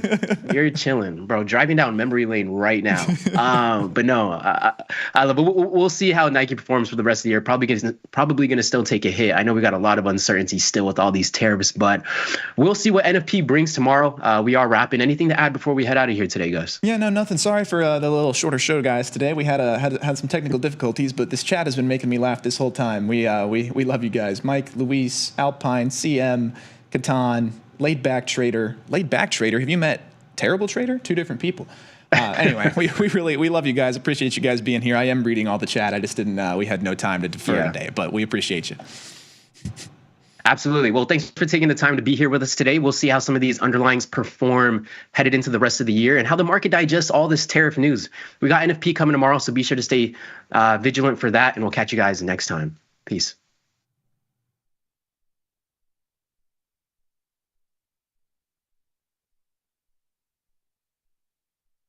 If you missed the live show, here's our cherry on top weekly recap. I had the what do you call the hot girls dinner? Oh, you had girl dinner. Cheese plate? No. Popcorn and wine. Crackers? I went snorkeling. You went snorkeling? But I said the last time I went snorkeling. And the fact that you've ever been snorkeling is pretty amazing. That it also implies a future time that you will be snorkeling, right? Not because you didn't say the only time I went snorkeling. You said the last. The last time. It kind of has the implication. What did you say? The fact that I've ever been snorkeling is amazing? Yeah. Why? Because she studies physics and it's not supposed to work. It just doesn't, yeah. Wait, you're going to Vegas? I am going to Vegas, yeah. Ooh, for what? For just funsies? For my birthday. Oh, wait, I didn't know it was your birthday this weekend? Yeah. Oh, happy birthday. Thank you. I didn't know you were an Aries. I am an Aries. Yeah, that kind of tracks. Something. What is your sign? I'm an Aquarius. Aquarius? I'm an Aquarius, yeah. Tom's a Pisces. Pisces. Yeah. That makes a lot of sense. It does. Yeah. It really does. It kind of tracks. I don't even know what that means. Sure. Whatever. I think it means you like fish. What happened, girl, during last call? I lost my You want to talk about it? I lost my beret. You didn't lose it. I found it. So you got... I'm thinking of getting rid of it. Oh, new look? I'm thinking of the new look. You should do a faux hawk. Oh. What is I think you nailed it, Vanessa. I don't know. No. Cornrows. I could see rocking some cornrows. Yes, cornrows. I think you should go to Flavortown and just get the Guy Fieri spikes. Boom. Platinum tips. Platinum, yep. Is it true? Did you skip the beret yesterday? On the clothes. Oh, it looked like it looked like a decrepit old grandmother. It was so gross. It's like that old monster from Tales from the Crypt.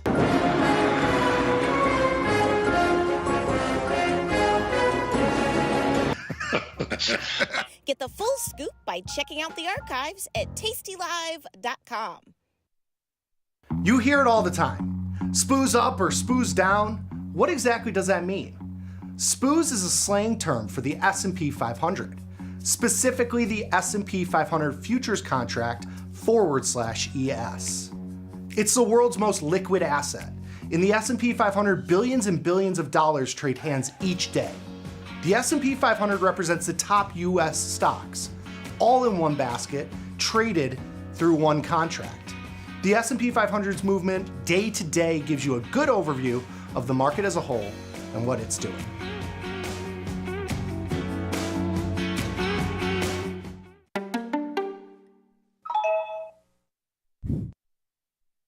One of the things that was most intriguing about the financial space to us. It's just that there wasn't a lot of vision. There wasn't a lot of innovation. After almost 20 years of open outcry standing in the pit trading, I felt like all the markets were moving to electronic trading. I saw the writing on the wall, and I wanted to be first. Building the best technology in the world for traders was one of the coolest things anybody could ever do. I loved every second of it. Thinkorswim will always be my baby, but this one, it's different. We built ours literally from scratch. It's a much thinner, it's a faster, it's a slicker application. Everything's on one page. So you're always looking at the core page and then bouncing around from there to get to whatever you want to get to. We're here to support whatever you're looking to do. We have the tools that you need to be a successful trader. Calling all traders. Are you using tastylive mechanics and enjoying awesome results? Are you an up-and-coming options savant? We're looking for you. For over a decade, tastylive has shared the most inspiring stories of traders teaching themselves a new skill, using probabilities and experiencing new levels of success. If you think your trading journey should be shared with Tasty Nation, we'd love to hear from you. We are always on the lookout for the next class of rising stars. Email us at risingstars@tastylive.com if you'd like a chance to share your trading journey and inspire others. Got the need for speed? No problem! At Tasty Trade, you can turn smart ideas into real trades with just a few clicks. Wow, that's fast. Tasty Trade, make your move.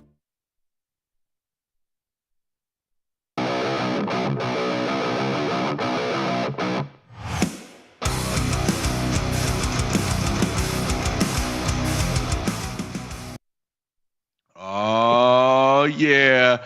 It's Thursday, the day after Liberation Day, April 3rd, a little after 5 p.m. Central Time, the best time. You know what that means. It's time for Tasty Live's evening show, a little podcast, a little podcast called The Price of Truth, the show where we like to explore the incentives that govern our world, and good God, did they give us some incentives to chew on, and good God, do we have a new world order trying to govern? More on that in just a bit. We should probably say what's up to the people. Shout out to everybody watching on tastylive.com, as well as all you degenerates who can't take your eyes off the screen and you're watching inside the Tasty Trade mobile or desktop application. If you don't already have both, go get them.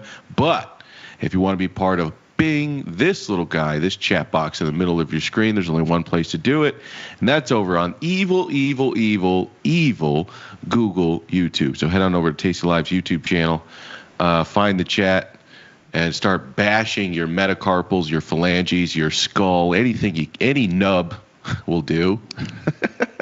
And type in random ass characters, and we can spoof the Google algorithm into getting us in front of as many people as possible. I would shout out the whole chat, but I'm contractually obligated to say something that might be interpreted as something of substance, so I will not. I'll just tip my cap to all of you. We've got a special guest on this Thursday following Liberation Day. The one, the only, the incomparable Mr. Josh Fabian. Josh, how are you, man? What's going on? So you bring me out when hell and damnation take over. Like, yeah, how did you get through all of it, Josh? I'm like, this is the end, so we might as well throw this guy a bone, give him some more airtime. Everybody's drinking at this point. Everybody's looking for salvation. Like, yeah, I'll bring Josh on now. Yeah, this is an intervention. Josh, have you accepted Jesus Christ as your Lord and Savior? I am in trouble. What's going on, everybody? I wanted to have you on, Josh. A lot of people, I'm sure, know you, but just in case they don't, you're a producer here. You really come up with a lot of the topics that drive a lot of some of the outperforming segments here at Tasty. Some of the fan favorite segments, you come up with the topics that Tom and I will talk about on Hear Me Out. You come up with the topics for truth or skepticism. You do a lot more, but I'm just saying, I want people to know, if you get upset at the content or the political leanings in one way, shape, or another. This is the guy to direct all your anger to. I was about to thank you for the compliment, but at the same time, I was reading. I'm like, nah, there's something coming here. Come on, you know me better than that, man.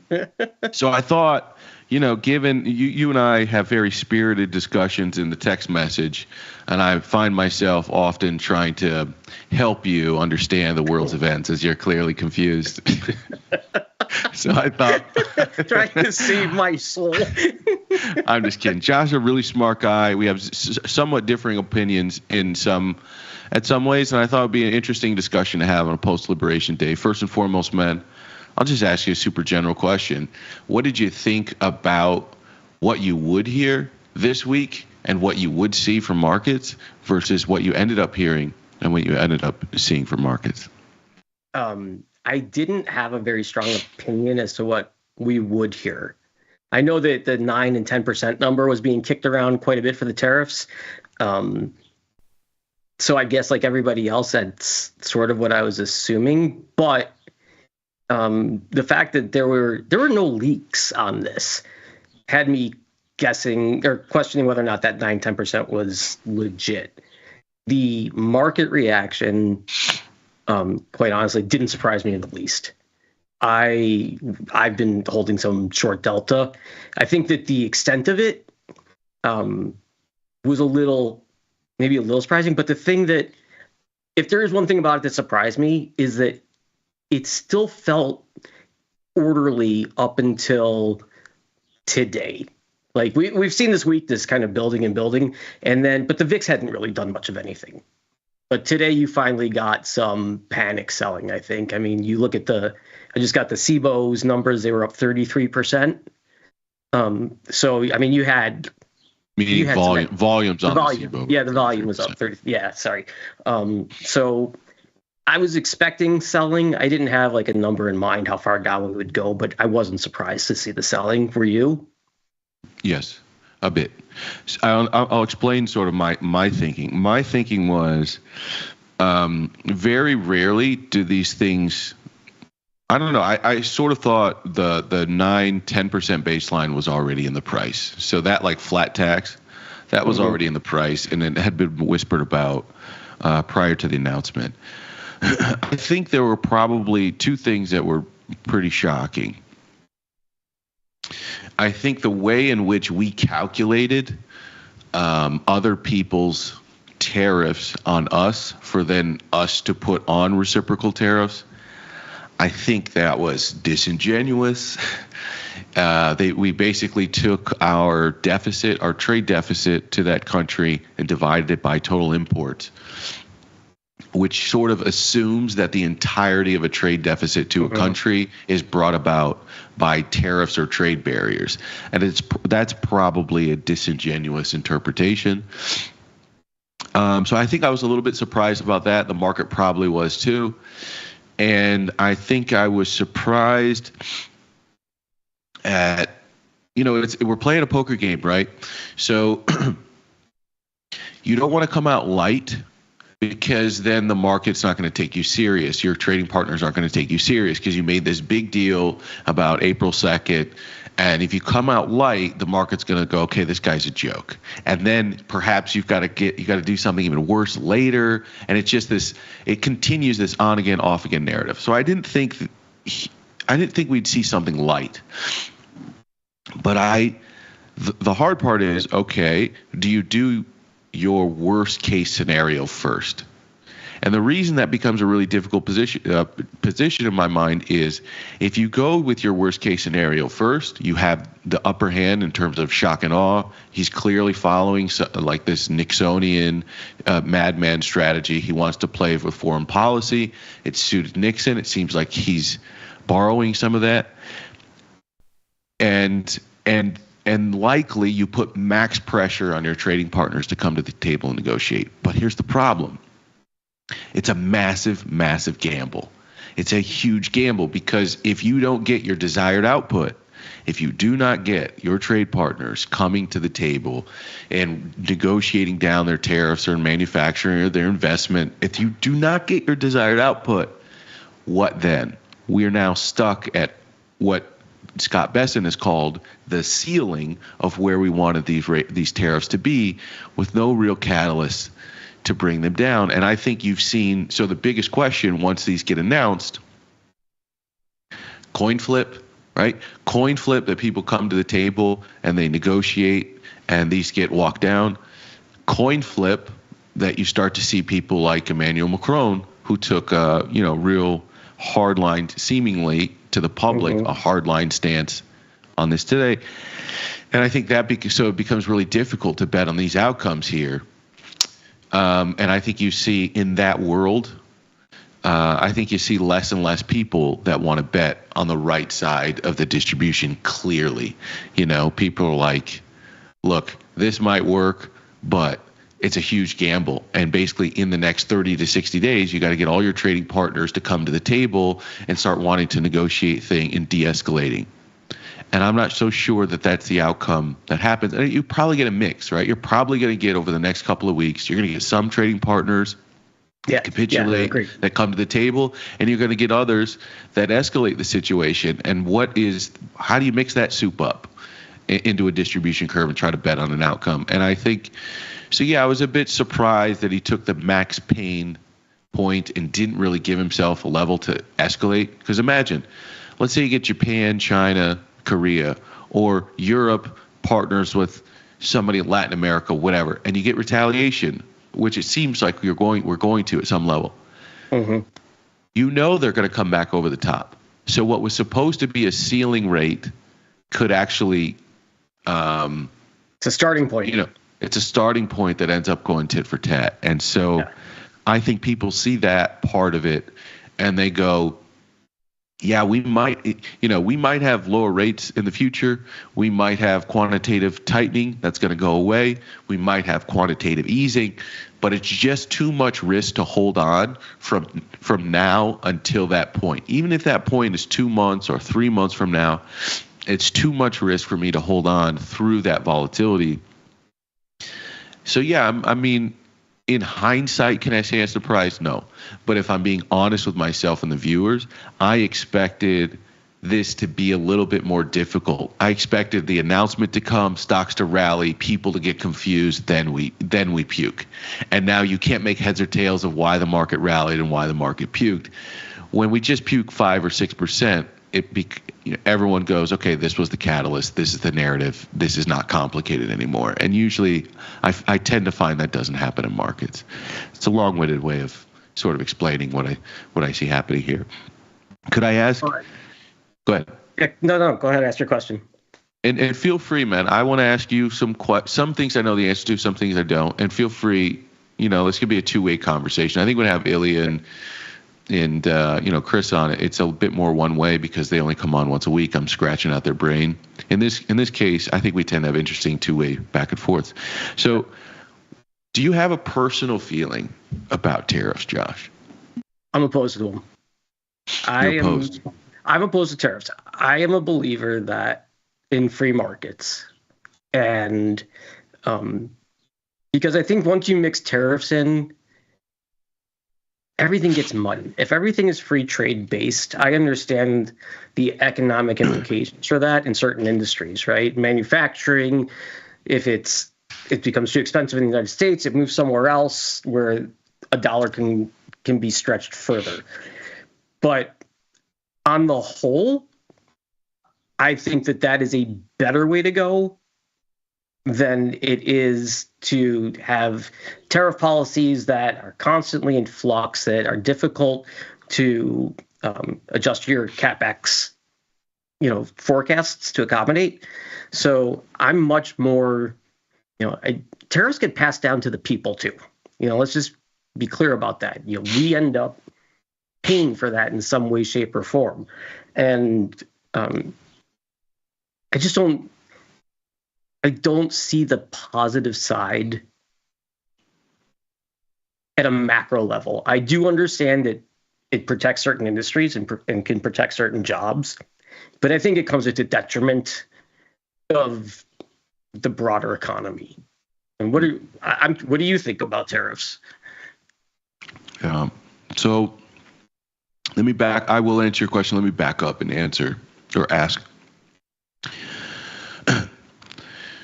what are your feelings about the existing state of wealth inequality in America and whether something should be done about it? That's maybe a better way to start, and then we can go into your feelings on tariffs, whether it's the right approach, whether it's the wrong approach.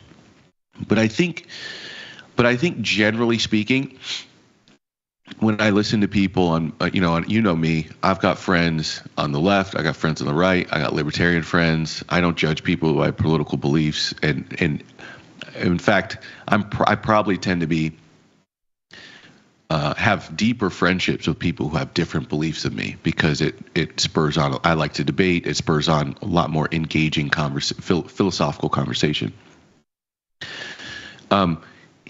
I find that people's willingness to be open to the idea of tariffs, it stems from their sense of urgency to fix what they believe is a broken economy, to fix what they believe is sliding American primacy. And so I think there is a group in America who sort of feel like you got to take the good with the bad. Has the country experienced some downsides to globalization? Yes. Has the country experienced some upside to globalization? The answer is yes. And they would say globalization effectively is an inevitability of the competition game of capitalism that we're effectively in, and trying to undo it is like trying to go back in time and saying, let's stop using cars, let's go back to horses. And so those people would say that, the current state of the economy, it's a feature, not a bug. We're in a competition, and you're going to get a collection of resources, but there's no real sense of urgency to fix a problem. And then there's a different group who I think feel a sense of urgency to fix what is broken wealth inequality in the country, and honestly globally. So what is your feeling on that core part, core question? It's a great question. I think that income inequality in this country is at a breaking point, quite honestly. And I think you're seeing that in politics. It's spilling over. It has become so wide. I mean, you can go back, pretty much it starts around 1980-ish when tax policies started changing. We went to more of a trickle down experiment, and you have this situation now where a very small minority owns a very large majority of assets in this country. And in fact, and you and I talked on the phone earlier today, I would say that today's action in the market, most people don't even really care because they're not in it. It's become unaffordable. So I think that, yes, we have a serious income inequality issue that needs addressing. I don't think that you can do that. I don't think that, let me rephrase that. I would not start to address that with tariffs. I think that is, I don't think that's the biggest problem. And to what you were saying about how people see these things as like, it's a quick way to fix things. If they think there's this imbalance in economies, I don't think that's what's driving these tariffs. I don't think that was Trump's thinking, and I'm going to base that on my personal conversation with him a long time ago, where he felt we were being ripped off by Japan, and it wasn't in income inequality. The guy was massively wealthy. It was like this perception of losing. Somehow we were losing. So I don't think the tariffs were designed to address the income inequality as much as in his mind it was about winning and losing. And I think if you want to address income inequality, which I think has to be done, you start with taxes. I think that's the first place you start. Okay. What's interesting, you're the second person in a row to say that. And my only question Chris Vecchio said it yesterday. Oh, okay. But my only question to most of those people was why weren't you shouting from the rooftops for the last 4 years to fix this problem through taxation? Why did Joe Biden announce a wealth tax on March of 2022 and the market puked 20% after he said he was going to take 20% from wealthy people? Mm-hmm. And then it sat on the shelf, never to be talked about again. No, it was like there's never a sense of urgency to fix the problem until there's inertia.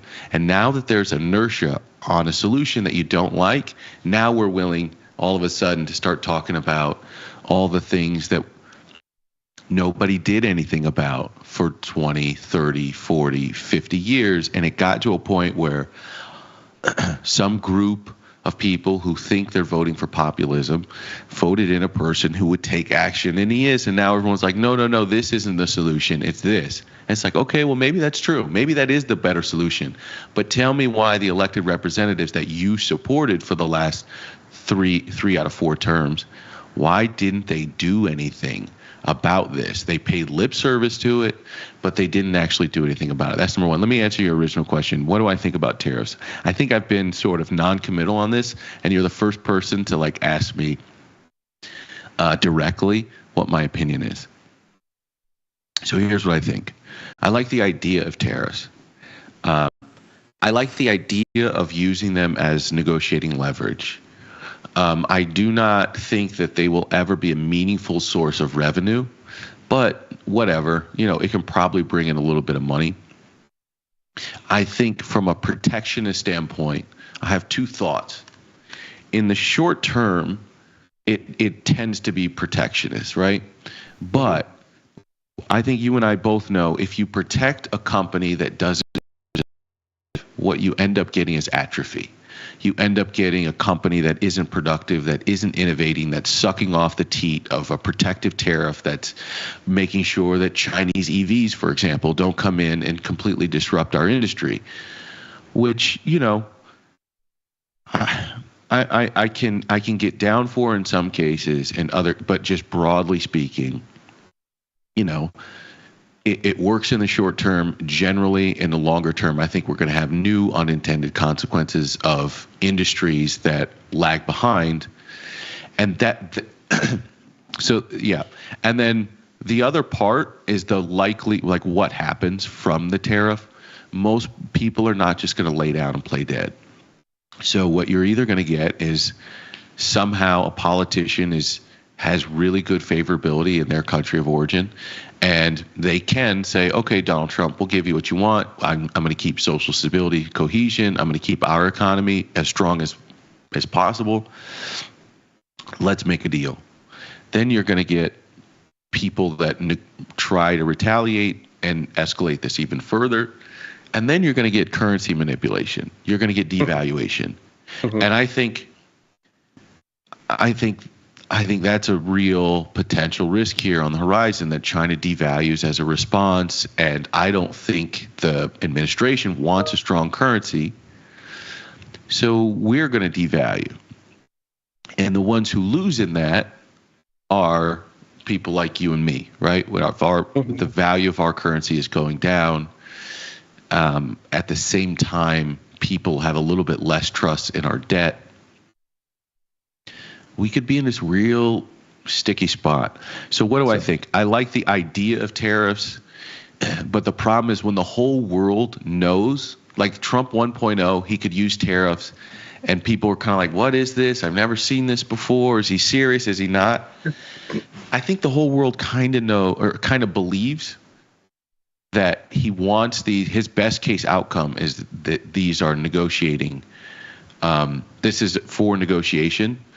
And his best case scenario is he gets favorable trade terms and then he removes the tariffs.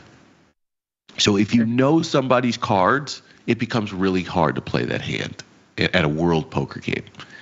And so I like the idea, but I think the reality is we're going to end up implementing these things for longer than people expect.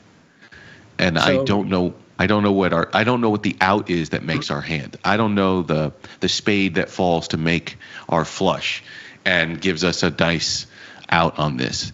And I think that's the difficult part here. I like the idea of tariffs. Yeah. I like the inertia of trying to fix a broken problem. I like the idea. I like the idea of creating manufacturing jobs for low skilled work. I don't know. I can't tell you why, if you were going to build a bunch of factories in 2025 that has, let's say, a 3 to 5 year runway, I don't know why you wouldn't build a highly autonomous factory versus one that people sort of romanticize, like the ones in the 1980s with a bunch of union workers who are doing all these manual tasks. I don't see that happening. I do think we get a bunch of new manufacturing plants. I don't see the world in which we put back, we change the 61% labor force participation rate to 75% or something like this, Yeah. So there's three things, and if you keep going on, I'm going to completely forget all three of them. Right now, okay. I'm struggling to hold on. First, to your comment about who I voted for and them not doing anything. Listen, for as long as I can recall, I have said that there's an income inequality issue that needs to be addressed. That the politicians didn't do anything about it. I can't control that. I can vote for somebody else, but the other options that were available to me had too many things I disagreed with. And so I completely agree that they dropped the ball on this and that we should have addressed this a long time ago. There's no question about this. And it's still going to need addressing, and tariffs isn't going to solve it. So it's still going to need addressing. So that's the first thing. The second thing, to your point about how are people going to play this, in the unintended consequences, I think that, and you're already seeing this, you're seeing some crazy geopolitical alliances starting to take place. I mean, you have, who was it? It was China, South Korea, Japan. And Japan. Like we're making, if you want to say that we're bringing the world together and creating these relationships that otherwise wouldn't have existed, I guess that's the glass half full side of it. But you are kind of you're realigning these strategic relationships. And I can't say that that's bad necessarily. And I can't say it's good. I don't know where it's going to lead. I just know that, I don't think anybody saw that. I don't think anyone had that on their bingo card. Yeah. And so I'm down. Go ahead. Well, the last thing is to your point about, if you're going to build a factory, and this morning you and I were talking, and the way that I view this is that, we started as an agrarian economy. The Industrial Revolution came around and farmers were going to be left behind. Then you had this technology revolution that came that started to take the jobs away from the manufacturing sector. And we've moved into, the economy, in my opinion, it evolves. And the unique aspect of the United States is that we become the tip of the spear for how things are going to evolve. So, we spearheaded the Industrial Revolution. The internet was, I'm not going to say that, we invented it, because there were places around the world that participated in that, but we were certainly at the forefront of that. And I think that we are moving into that next phase, whatever that may be, whether it's a services economy, whether it's, call it whatever you want. I don't know exactly what it will be. But if you're going to build a factory and you want to bring manufacturing jobs here, to me, that is trying to take a step backwards, because it's just not an efficient use of capital. If you're going to use United States labor, that's going to cost more than you could get that labor in Vietnam, I think you're holding yourself, you're implementing almost this artificial friction.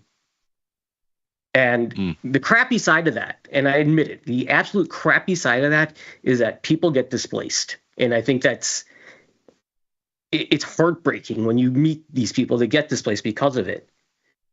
But I also, at the same time, think that that's just the nature of evolution, of economic evolution. Yeah. Now, tear me apart. No, because there's an element of truth to what you're saying. I think about money as claims on future resources, and the person, like in the olden, in our earliest, we were very, primitive creatures. It's the biggest, the strongest, the most lethal, gets to have the most claims on more resources. As you grow more civilized, you obey the laws of the land. It's who can acquire the most amount of claims on future resources, which is a different mechanism. It's capitalism. To win Darwinism, you have to be good at capitalism, and you don't just have to be the biggest and the strongest anymore. So there's an element to the Darwinistic aspect, the evolution that you talked about, which I think is in some way true. But then there's a flip side. The flip side is it's easy to take that approach that you just took if you're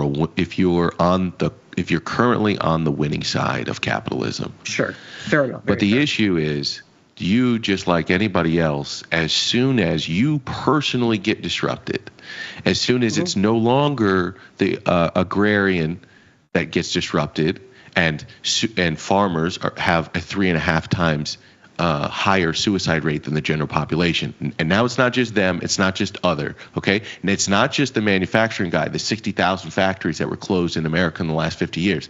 It's not them anymore, and the unions go down from 20% of the workforce down to 6%. It's not them. Now it's guys like you, right? Guys like me who, with the power of technology, because technology always and everywhere is threatening the lowest skilled worker, right? It's threatening to automate. And now you're at a point where higher skilled service jobs are at risk. And I can promise you, man, if you want to play that Darwinism game, you're doing that only because there is a group below you.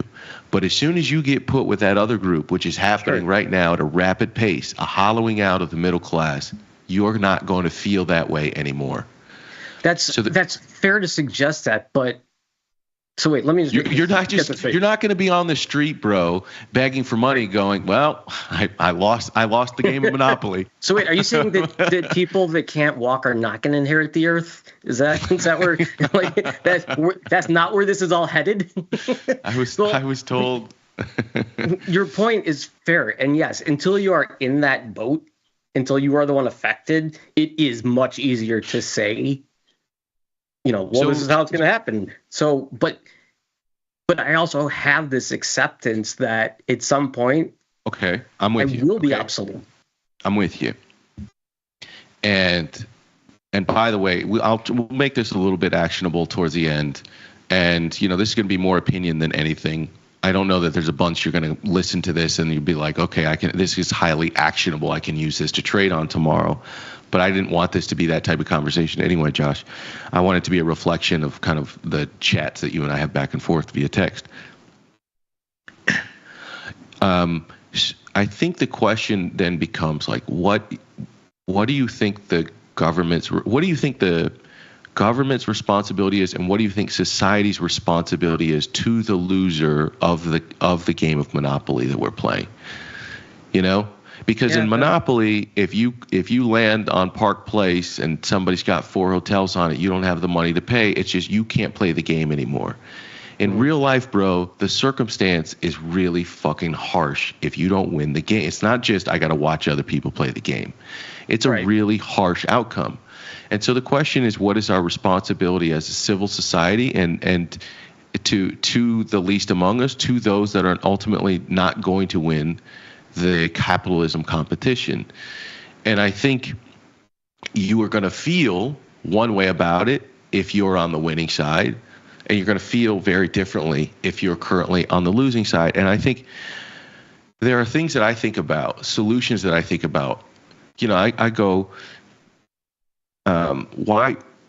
My problem with the wealth tax is I feel it's just going to get redistributed to a consulting lobbying class in Washington, D.C., and it's not actually going to get to the people. I paid some of the highest property taxes and income taxes in all the country in Chicago, Illinois. And I'm looking around going, where the fuck is this money going? Yeah. Why is the school system horrific? Why is crime horrific? Why is the environmental standards? Why is our drinking water in certain neighborhoods horrific? I couldn't understand. I'm paying all this money. Where is it going? And I think so. Just taxing people more, in my personal opinion, is not going to really solve the problem. And so I think you actually have to put the money. I'm down with the wealth tax. I'm down with taking that money and going, we're 4 million. So estimates are 4 million to 7 million homes short in the United States. Mm-hmm. Why can't we have this grand plan? We implement a wealth tax. We come up with incentives for builders in this country that will get tax incentives or kickbacks to create 1 million incremental homes over the next 4 years. Okay, so it's not, we build about 1.5 million, it's 1.4 million homes a year, but we are 4 to 7 million short. So if we got 4 additional in the spare capacity, by the way, if you go look up the statistics, there are estimates that we could be building 1 to 2 million more homes per year. We're just not, for various reasons, regulation, whatever the case may be. Mm-hmm. So if we have a massive wealth tax, you put that money toward, you don't let our federal government spend it. You put it as a tax incentive for real builders to come in, hire people in the real economy, pay them living wages. So workers get paid, people go to work. We actually solve a real problem in the economy, which is a shortage of homes, and you're building affordable homes. So something at like $150,000 to $200,000 price point, where people aren't mortgaging their entire lives and living as indentured servants, writing these big ass mortgages to banks and rich people that keep them as indentured servants their whole lives. If we do something like this, some big grand plan that's a mix of like corporate and government cooperation, but not the government giving straight handouts to all their best friends, you create an incentive structure for builders, and you get paid only if you solve the problem. And then if you meet the mark in 4 years, the wealth tax is expired. Because we never do this as a country. We never expire something. And here's what happens. If you tell rich people that they got to pay a percentage of their wealth, do you think that government program is going to be bloated, or do you think it's going to be ultra efficient? And do you think it's going to accomplish the task in 4 years so rich people can stop paying this wealth tax? So you create an incentive to end the program. Like, I don't understand why we get caught. I mean, I'm not saying that's a great plan. I'm sure you can pick it apart. But, like, we get caught in talking about, in my personal opinion, the same dumb stuff back and forth. Should we tax more? Should we tax less? If we tax more, it disincentivizes rich people. It's like we get caught in this same stupid loop where we can't break out of it. And why don't we just think about other solutions? Where's the other camp? 100%. So my daughter, when she graduated college, was a teacher, and she taught for 2 years, and it didn't work for her, so she got out. But I was always like, I asked the question, like, why don't teachers and Ford, Chevy, one of those, if you commit to teaching for X number of years, you're going to get a car, like, work with the government to set up the system so that, teachers don't make enough money to begin with. Okay. Arguably the most important people in our society are educators. So why don't we have some sort of incentive system like you're talking about right now that, hey, you teach in a public school system, and here's the incentive for that. A car, more affordable housing. We have programs in place for veterans to get, better mortgages, so we certainly have the capacity and the understanding of how to do things like this, but why are we not applying it into places that desperately need it? I mean, you're talking about the Chicago public school system. It's a disaster because they don't attract the best of the best, because it's just such a difficult job. It doesn't pay. So why don't we have some sort of system in place, to your point, that says, hey, listen, you go work for CPS for 5 years and, your car's on us. And then you give that tax break to Ford or Chevy or whomever you want to work with. I don't care.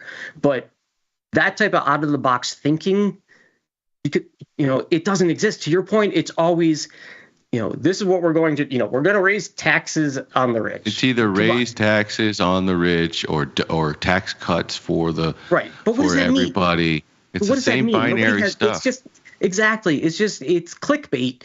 It's great political campaign lines.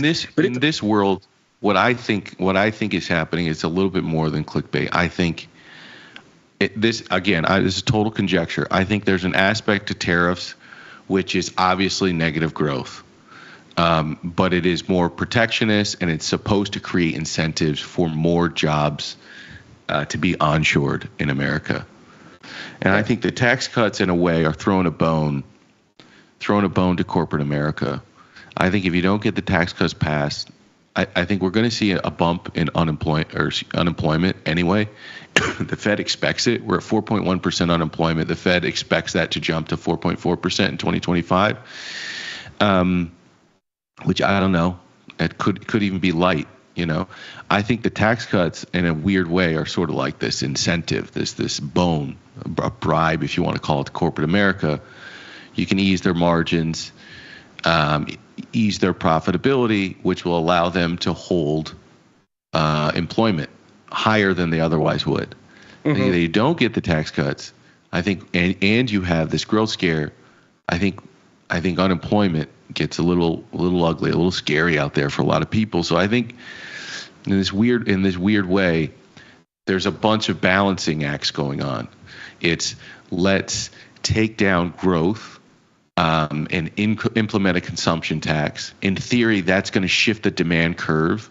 Even though it's going to shift we're going to have a one-time price shift higher. In theory, the demand is sort of already elastic there. Like, we're already losing. People can't afford to buy more expensive stuff than they are right now. So they're going to, if they haven't changed their behavior already, they're likely going to. And that's what a recession is. It's a wide-scale change in behavior of the consumer to slow down. And I think the most likely outcome here is that you cannot have cost push inflation too much. You can't push any of this stuff down to the consumer. So I think what ends up likely happening is you get a massive change in the demand curve and people shift down. So at that same time, that's negative to, if you're a CEO of a company, that's negative to your projection. But in sympathy to that, you're going to get a lower borrowing cost. So the implied curve is the Fed's going to cut by 3 times, and who knows, depending on how ugly this gets, it could be more than 3 times. Your borrowing costs go down, so that's a positive. You can go back and forth. The tax cuts are something that land on the positive side with corporate America. You can't just go upending everything and not throw bones to corporate America and think everybody's going to keep their job. It's not going to happen. Like, this is all a trade-off between capital and labor. And if you want to go hard at a strategy that you think is going to benefit labor, capital's going, hey, I got you elected, my guy. What about us? And I think that the tax cuts are basically the offset. It's the bribe, it's the payoff money. I agree with you. And back to your initial question, how do you asked, as I'm paraphrasing, how would I fix this? I do think you have to start with fixing the tax code. I really, really, really think that is the place you have to begin. I mean, it's so skewed and so repressive that, and I'm not just talking about corporations, I'm talking about individuals as well, that you're never going to, it's a structural problem. And we're never going to fix a structural problem unless we make structural changes. So, you can raise taxes, you can lower taxes, you do all these little things. Like they're kind of micro policies, right? They last as long as an administration lasts, and that's about it. But I think that you have to be able to say, hey, listen, the tax code is it's such a disaster. I mean, it's so complicated on top of that. We need to figure out a way to structure it so that it makes sense, so that we don't end up leaving people so far behind. Because, am I going to, we're not talking about how I might become antiquated at some point, and your point was, at some point. Listen, the grains of sand are running really thin. We're way past that point in no return. You're on borrowed time, brother. Yeah, I'm sitting here right now in so much pain. I went to the gym earlier and I just looked at a weight and it hurt. But how do you keep people from becoming left out? Well, you can't let them fall so far behind to begin with, so that if you do lose your job, if your job does become replaced by AI. I mean, that's easy to say now, but that's not a solution. But it's what we have to do moving forward. We have to say, listen, this problem will never go away if we don't address it. It's just going to keep getting bigger and bigger and bigger. So I agree with the whole tax reform thing, but I go back to the incentives. So the only again, the people who say this generally were proponents of a different political candidate in 2024. And what I say to them is, if this is so important now, if you're advocating for all these solutions now, why didn't the candidate you support say anything about this stuff? Why were they talking about price controls on food? Why were they where was the big idea of the tax reform and the citizens and overturning Citizens United and the doing the wealth tax? Where were, it was like this group of people, again, if you think everything's fine, if you think status quo works, you offer incrementalism. That's kind of like what the Labor Party is doing over in Europe. You offer just sensible next steps. And if you believe that we're at a real point of urgency, sensibility to a majority of the public is going, look at the price of everything in my world. Look, I'm looking at the news. It seems absolutely insane. We're on the verge of World War III. Look at the job prospects out there, right? It's 61% labor force employment. Look, and you want me to be, you're offering sensibilism? You're offering just a little bit of change inside the margin? How is that a recipe for success? And that's what I didn't get. People judge me all the time, like, oh, you voted for this. Like, they think they're so goddamn clever, all these people. Oh, you voted for this. No, I voted for inertia. I voted for a move away from status quo, and I was only offered that inertia in one candidate, like it or love it. And the other side was offering, just saying nothing. It was a bunch of, they were in handcuffs by their Wall Street donors. They could not offer labor anything they wanted because they got all their blood money from Wall Street donations.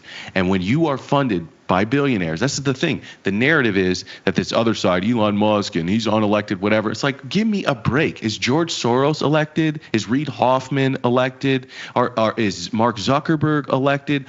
All this money comes from somewhere to get these people elected. Those are not grassroots donations, people. So if we've got a problem, where was the sense of urgency to resolve this problem before we're barreling into tariffs and causing trade wars with the other people? Now I hear a bunch of people like you going, this isn't the right way to fix it. We should be doing this. And it's like, well, why didn't you say that? I think you're mischaracterizing my position. 5 months ago. I think you're mischaracterizing my position. My position in the election was that I did not think she was a good candidate, but I thought he was a worse candidate. And like you said, you wanted to vote for inertia, and he was the only one offering that. I can understand that. Okay, that is a logical response that I can understand. My view on it was that I saw him as potentially dangerous. I'll just use that word for lack of a better word. That is why I voted for her and not him.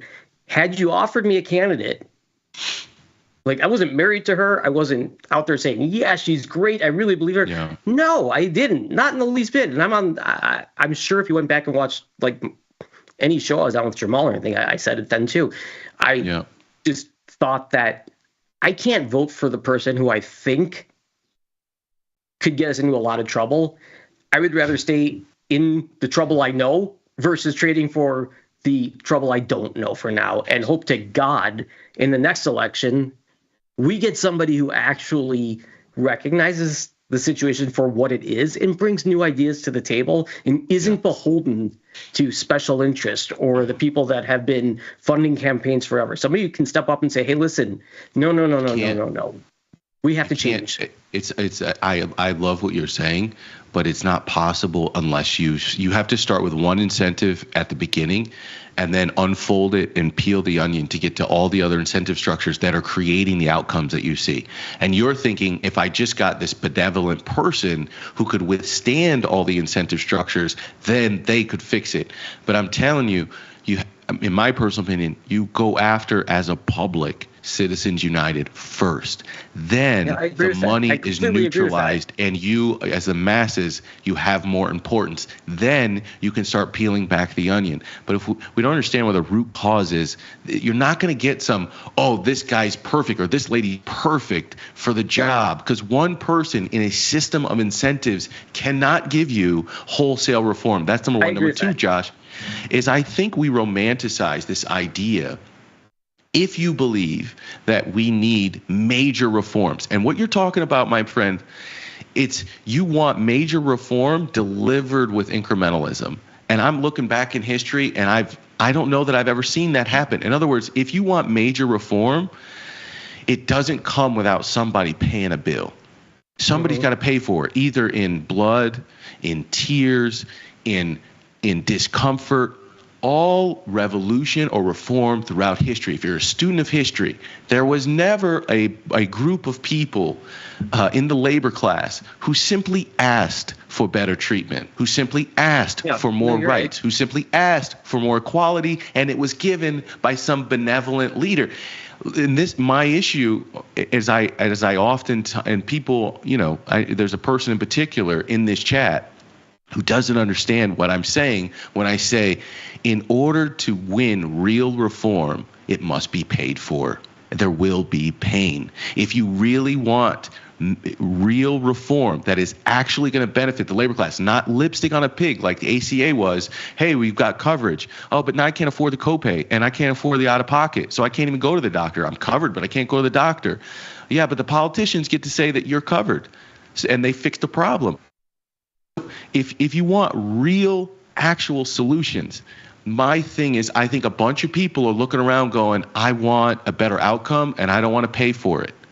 I want exactly what I have now, the same level of comfort that I have now, and I don't want to sit at a counter. I don't want to have to walk as they did in the Montgomery bus boycotts. I don't want to have to fight in a revolution. I just want better, and I kind of want somebody to give it to me. And I cannot find a point in history where that was true.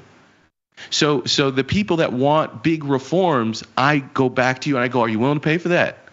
Because right now, in a weird way, capital is paying for the potential of redistributing this to more manufacturing jobs. We're paying for it. If we built 5 million homes in this country, Josh, what do you think more supply in this country is going to do to existing homeowners' equity? It's going to take from them. So the point is, for real solutions, people are going to have to pay. Somebody's got to pay for this.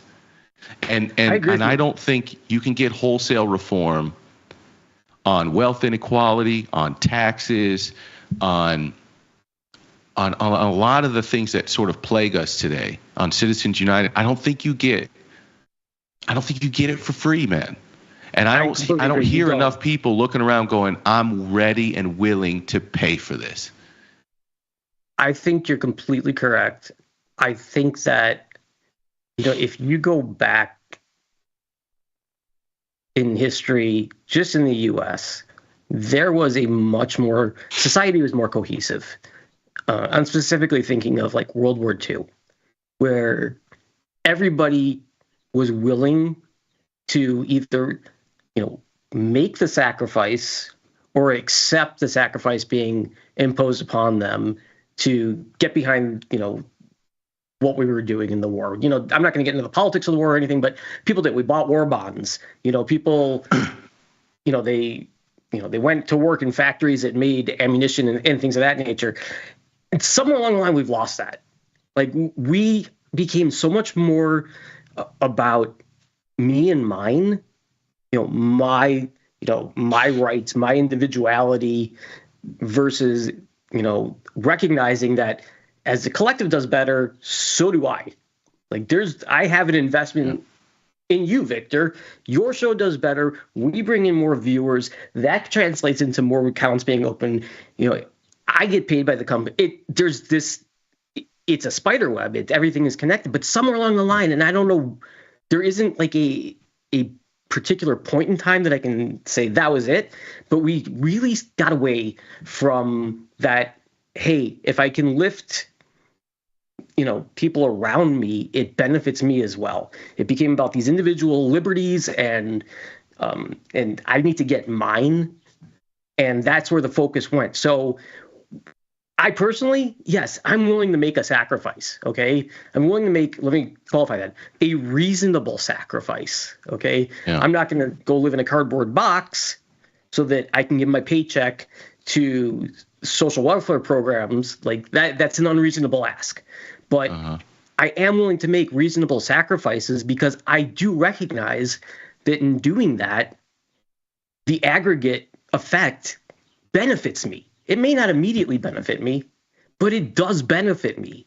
If more people are able to buy things, and I'm putting this at a very basic level, then that means we can sell more things, right? It's just, it's this individual focus on just, I got to get mine, that I for the life of me, and I consider myself fairly well informed. I can't find that point in history where all of a sudden we fell off that cliff. Like, I don't know if it was Kennedy assassination or. Go ahead. Probably the start of a slippery slope. Can I ask you, when you hear the word nationalist, given what you just said, when you hear the word nationalist, does it have a positive or negative connotation? It has a negative connotation. It's been hijacked.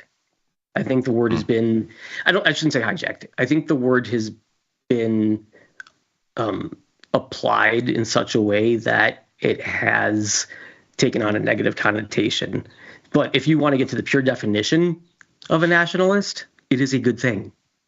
Like, what's interesting is it's the same with liberals. Like, being a liberal means that you change your mind as new information is available. That's what being a liberal is.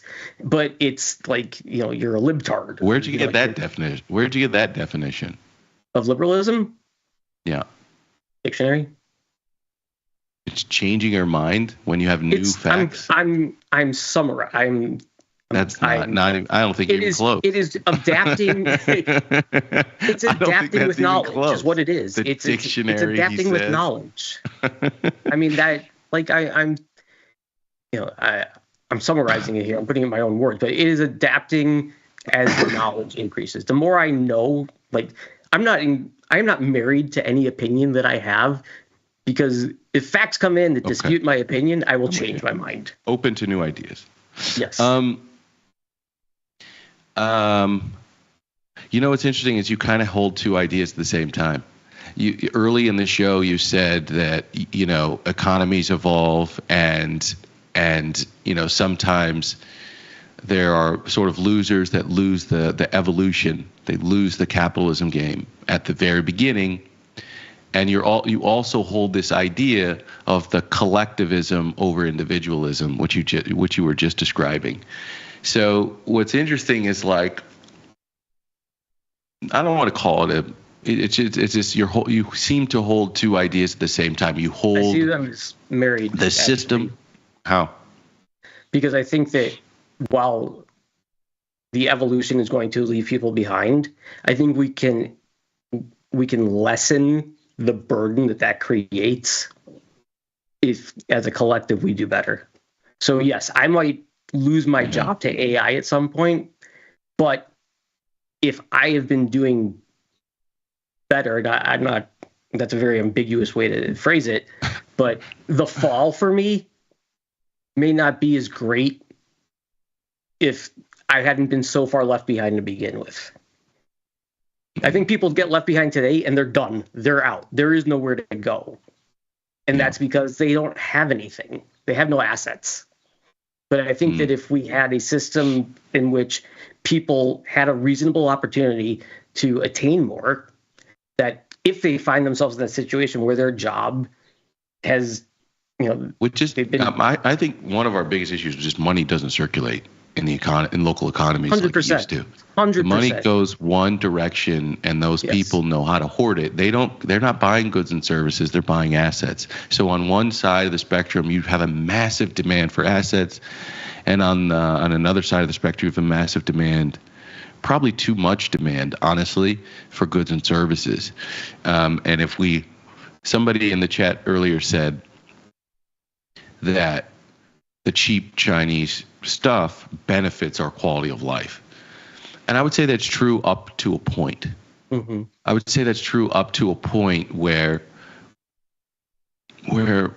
Americans are saddling themselves with trillions of dollars of credit card debt, where we have buy now, pay later solutions on burritos and pizza.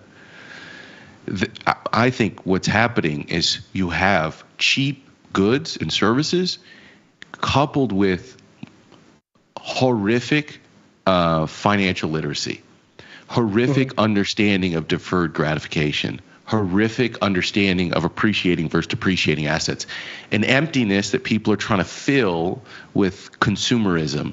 And you can only I think anyone that saying that money can't make you happy, I don't know, give you a lot of choices. But I think what the core of that saying is that you can't buy your way to some sense of happiness. No matter what you buy, you still get you're still an individual searching for some sense of self-realization. Sure. And, a tricycle is not going to make you feel good. You know what I'm saying? Well, me personally, no. I do look at what's the point of this? It's just mean. No, but your point is right. So it's money. Like, I grew up in a comfortable environment, and then I went through a period where I was dirt poor. And money doesn't buy happiness. Hey. It makes life easier in a lot of respects. It's just one less thing to worry about. But it's, but when you're buying on debt, on credit cards, and you're racking up debt, and now you're spending, the bulk of your paycheck to make the interest payment on cheap Chinese crap. Well, you shouldn't feel good about that. Well, here's the way I would amend the saying money can make you comfortable, stuff can't make you happy. Yeah, I agree. So, with you on that. Yeah. And the way to get money is to acquire less stuff and more assets that appreciate over time. But people are trying to buy the stuff, they go into debt, and we spend, many people spend their entire lives never in the black. Yeah.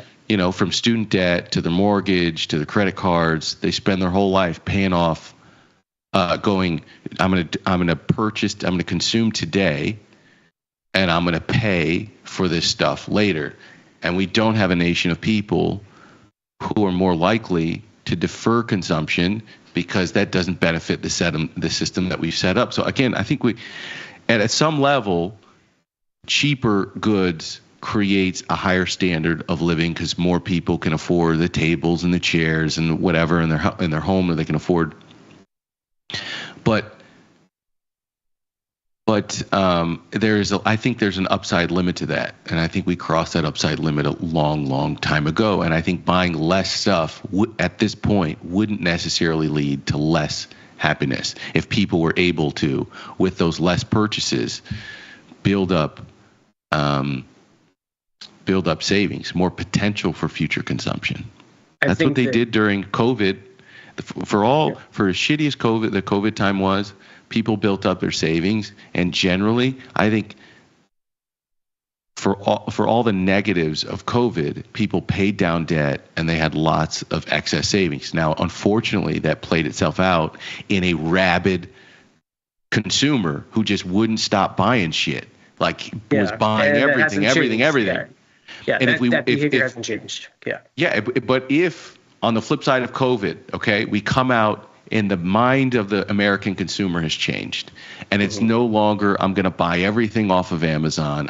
Whatever it is, it doesn't matter. Ship it to my house. It'll be here tomorrow. If the mind of the consumer had shifted after paying down debt and building up savings, you got a very different reaction. But that's not our nature right now. I think that this ties back to what I was saying earlier about, I think a lot of what drives us to buy things to try and make ourselves happy is related to the fact that, community isn't what it once was. Like when I grew up, there were neighborhood block parties. I played with the kid, I came home and I went out and I played with the kids in the neighborhood. Now we've become a much more isolationist society. You come home, you play on your PlayStation, your iPad, whatever. There isn't this let's get together and do things. And I think that the effect that has had is that we buy things to supplement or to replace, that sense of community that was once so popular. I mean, there were block parties all the time, and I knew everybody, and you did things, but now it's like, I don't even and I'm guilty of it. I don't even know my neighbor's name. Okay. I've been living across from them for 8 years and I don't know their names, and I feel crappy about that. But it's like, I don't, that doesn't surprise me at all. That is kind of on brand for me, I guess. Totally on brand. I don't even know how I end up on this show with you. Who are you? You 100% are the get off my lawn neighbor. No, but I'm not. I enjoyed those things, but I do think that as we've become more isolated as individuals, we've turned to buying things and trying to replace, community. Instead of going out and playing with them. Yeah, it's just with consumption. I agree. Yeah, I'll replace my friends with cheap Chinese goods off of Temu or whatever.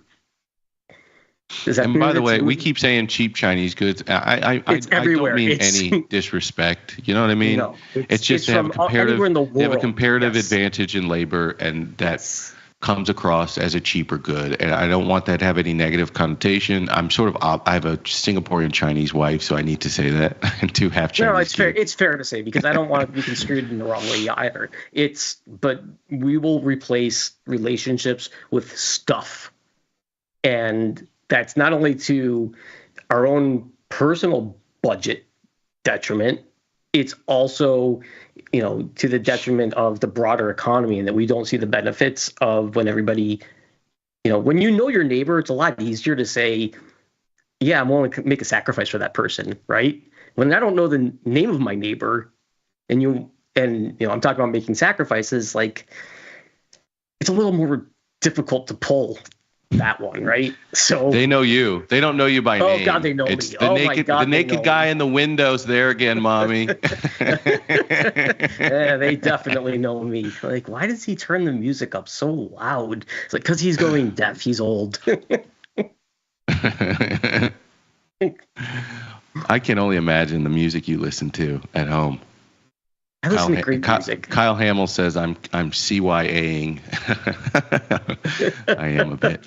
All right. I think we solved the world's problems today. It's interesting.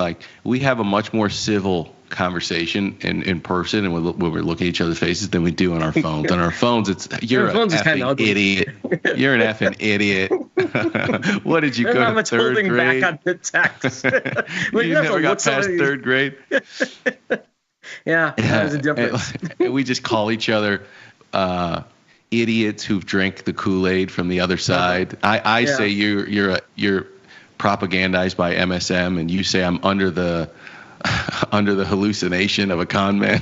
We just go back. The only person who doesn't change is Tom.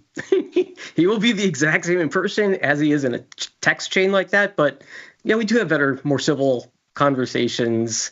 And actually listen to what you say in person, whereas with your texts, I'm just that's too long to read. I need AI to summarize your text for me. You've been replaced. There you go. Give me 3 points from his long text.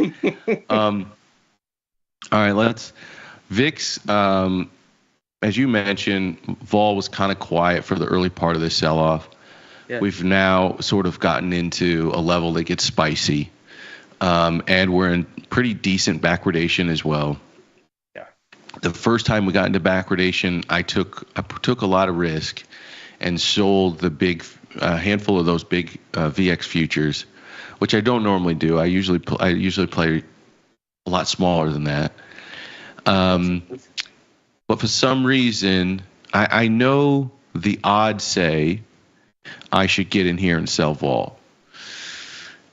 But I also know backwardations can last a long period of time. I think in 2008 it was something more than 60 days, 60 plus days.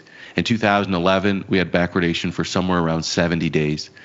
So getting into deep backwardation on day 2 with, I think, what is likely going to be a very complicated 30 or 60 days. Mm-hmm.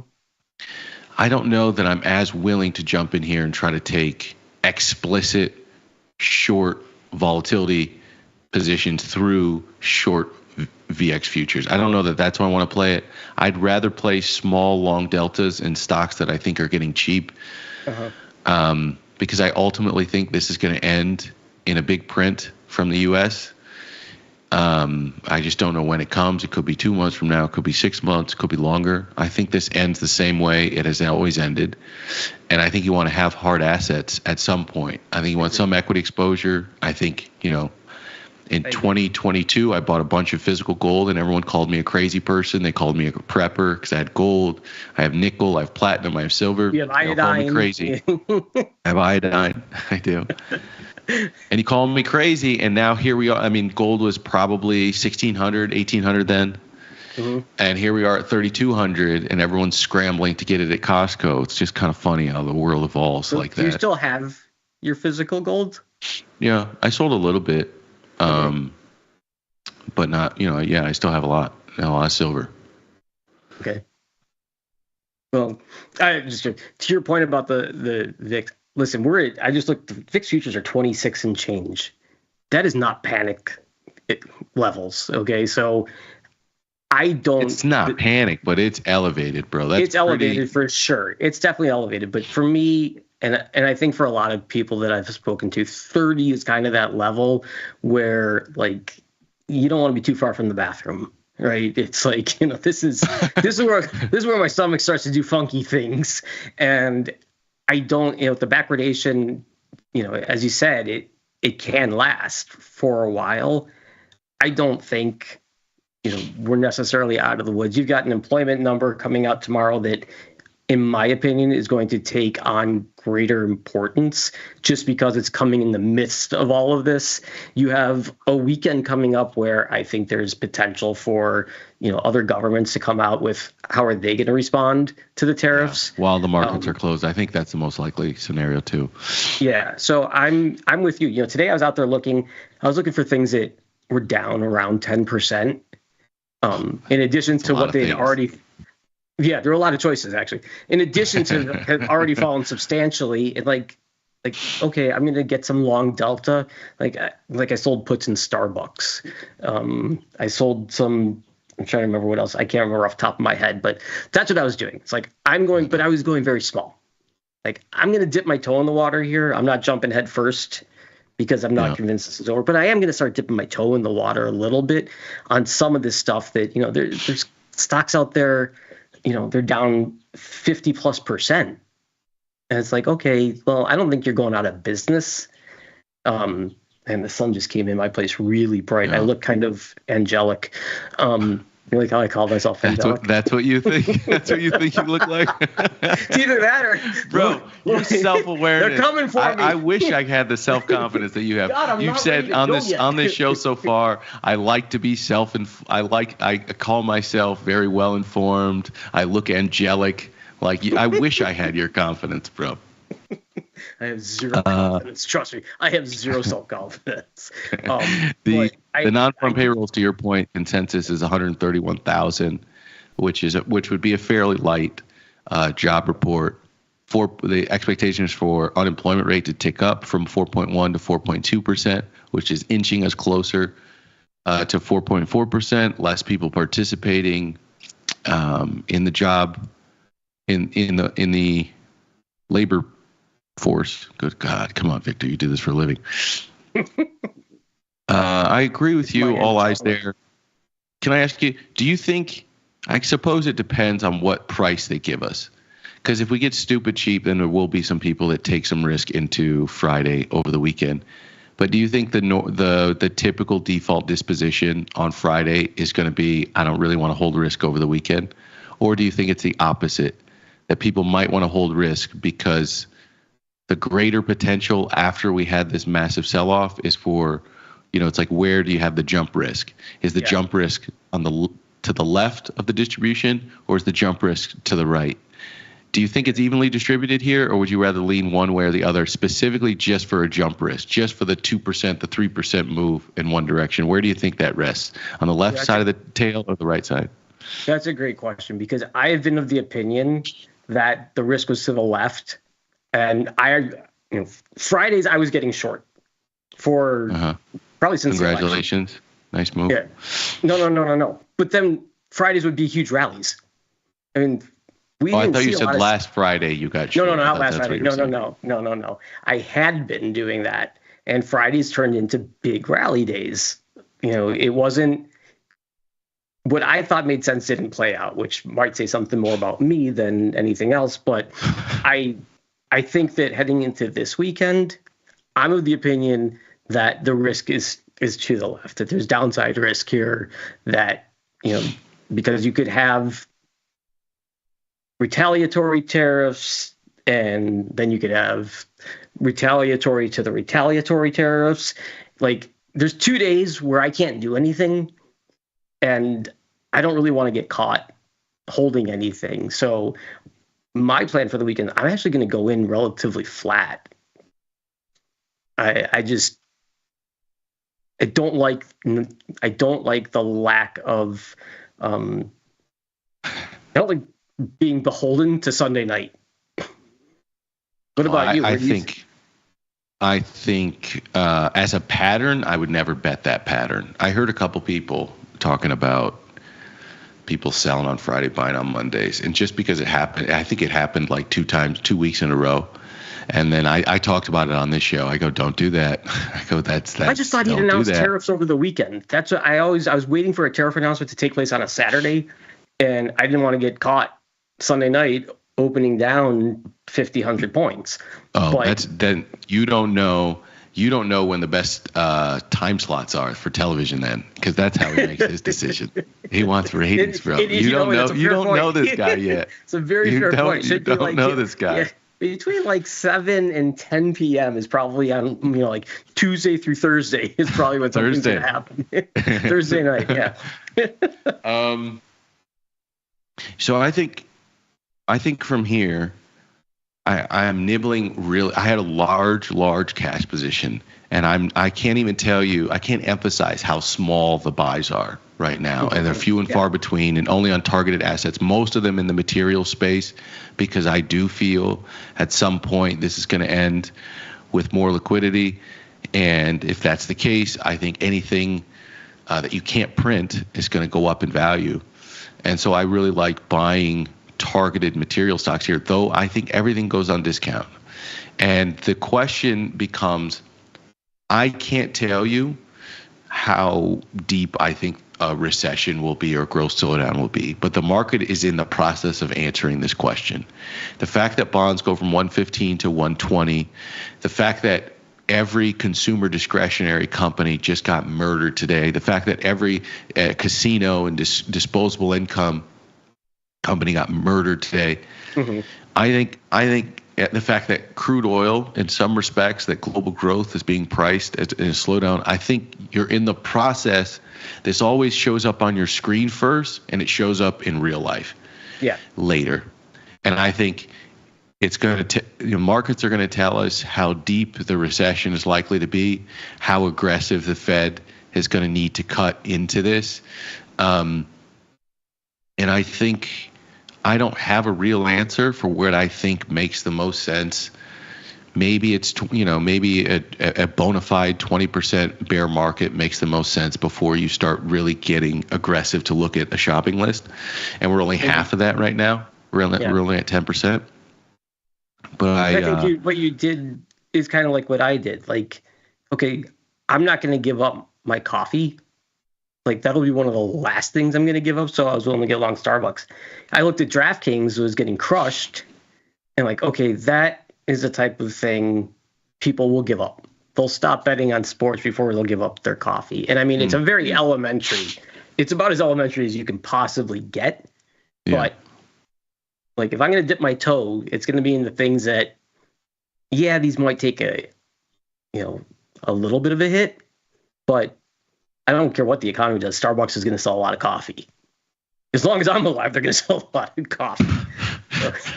But DraftKings, like, okay, do I have to bet the Final Four this weekend? If I'm really worried, no, I don't. I could take the money in my DraftKings account and move it over to buy more coffee, or whatever. What are they putting in your coffee? But I don't understand how. I kind of get what you're saying, but I also think everything's relative. If you were telling me you were long Starbucks and then short something against it, then I sort of understand what you'd be playing is the Starbucks outperformance relative to some other thing.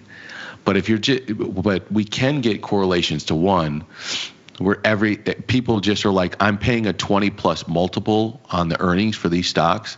And even if I feel like the earnings might stay stable or grow, I don't want to be paying 20 times in this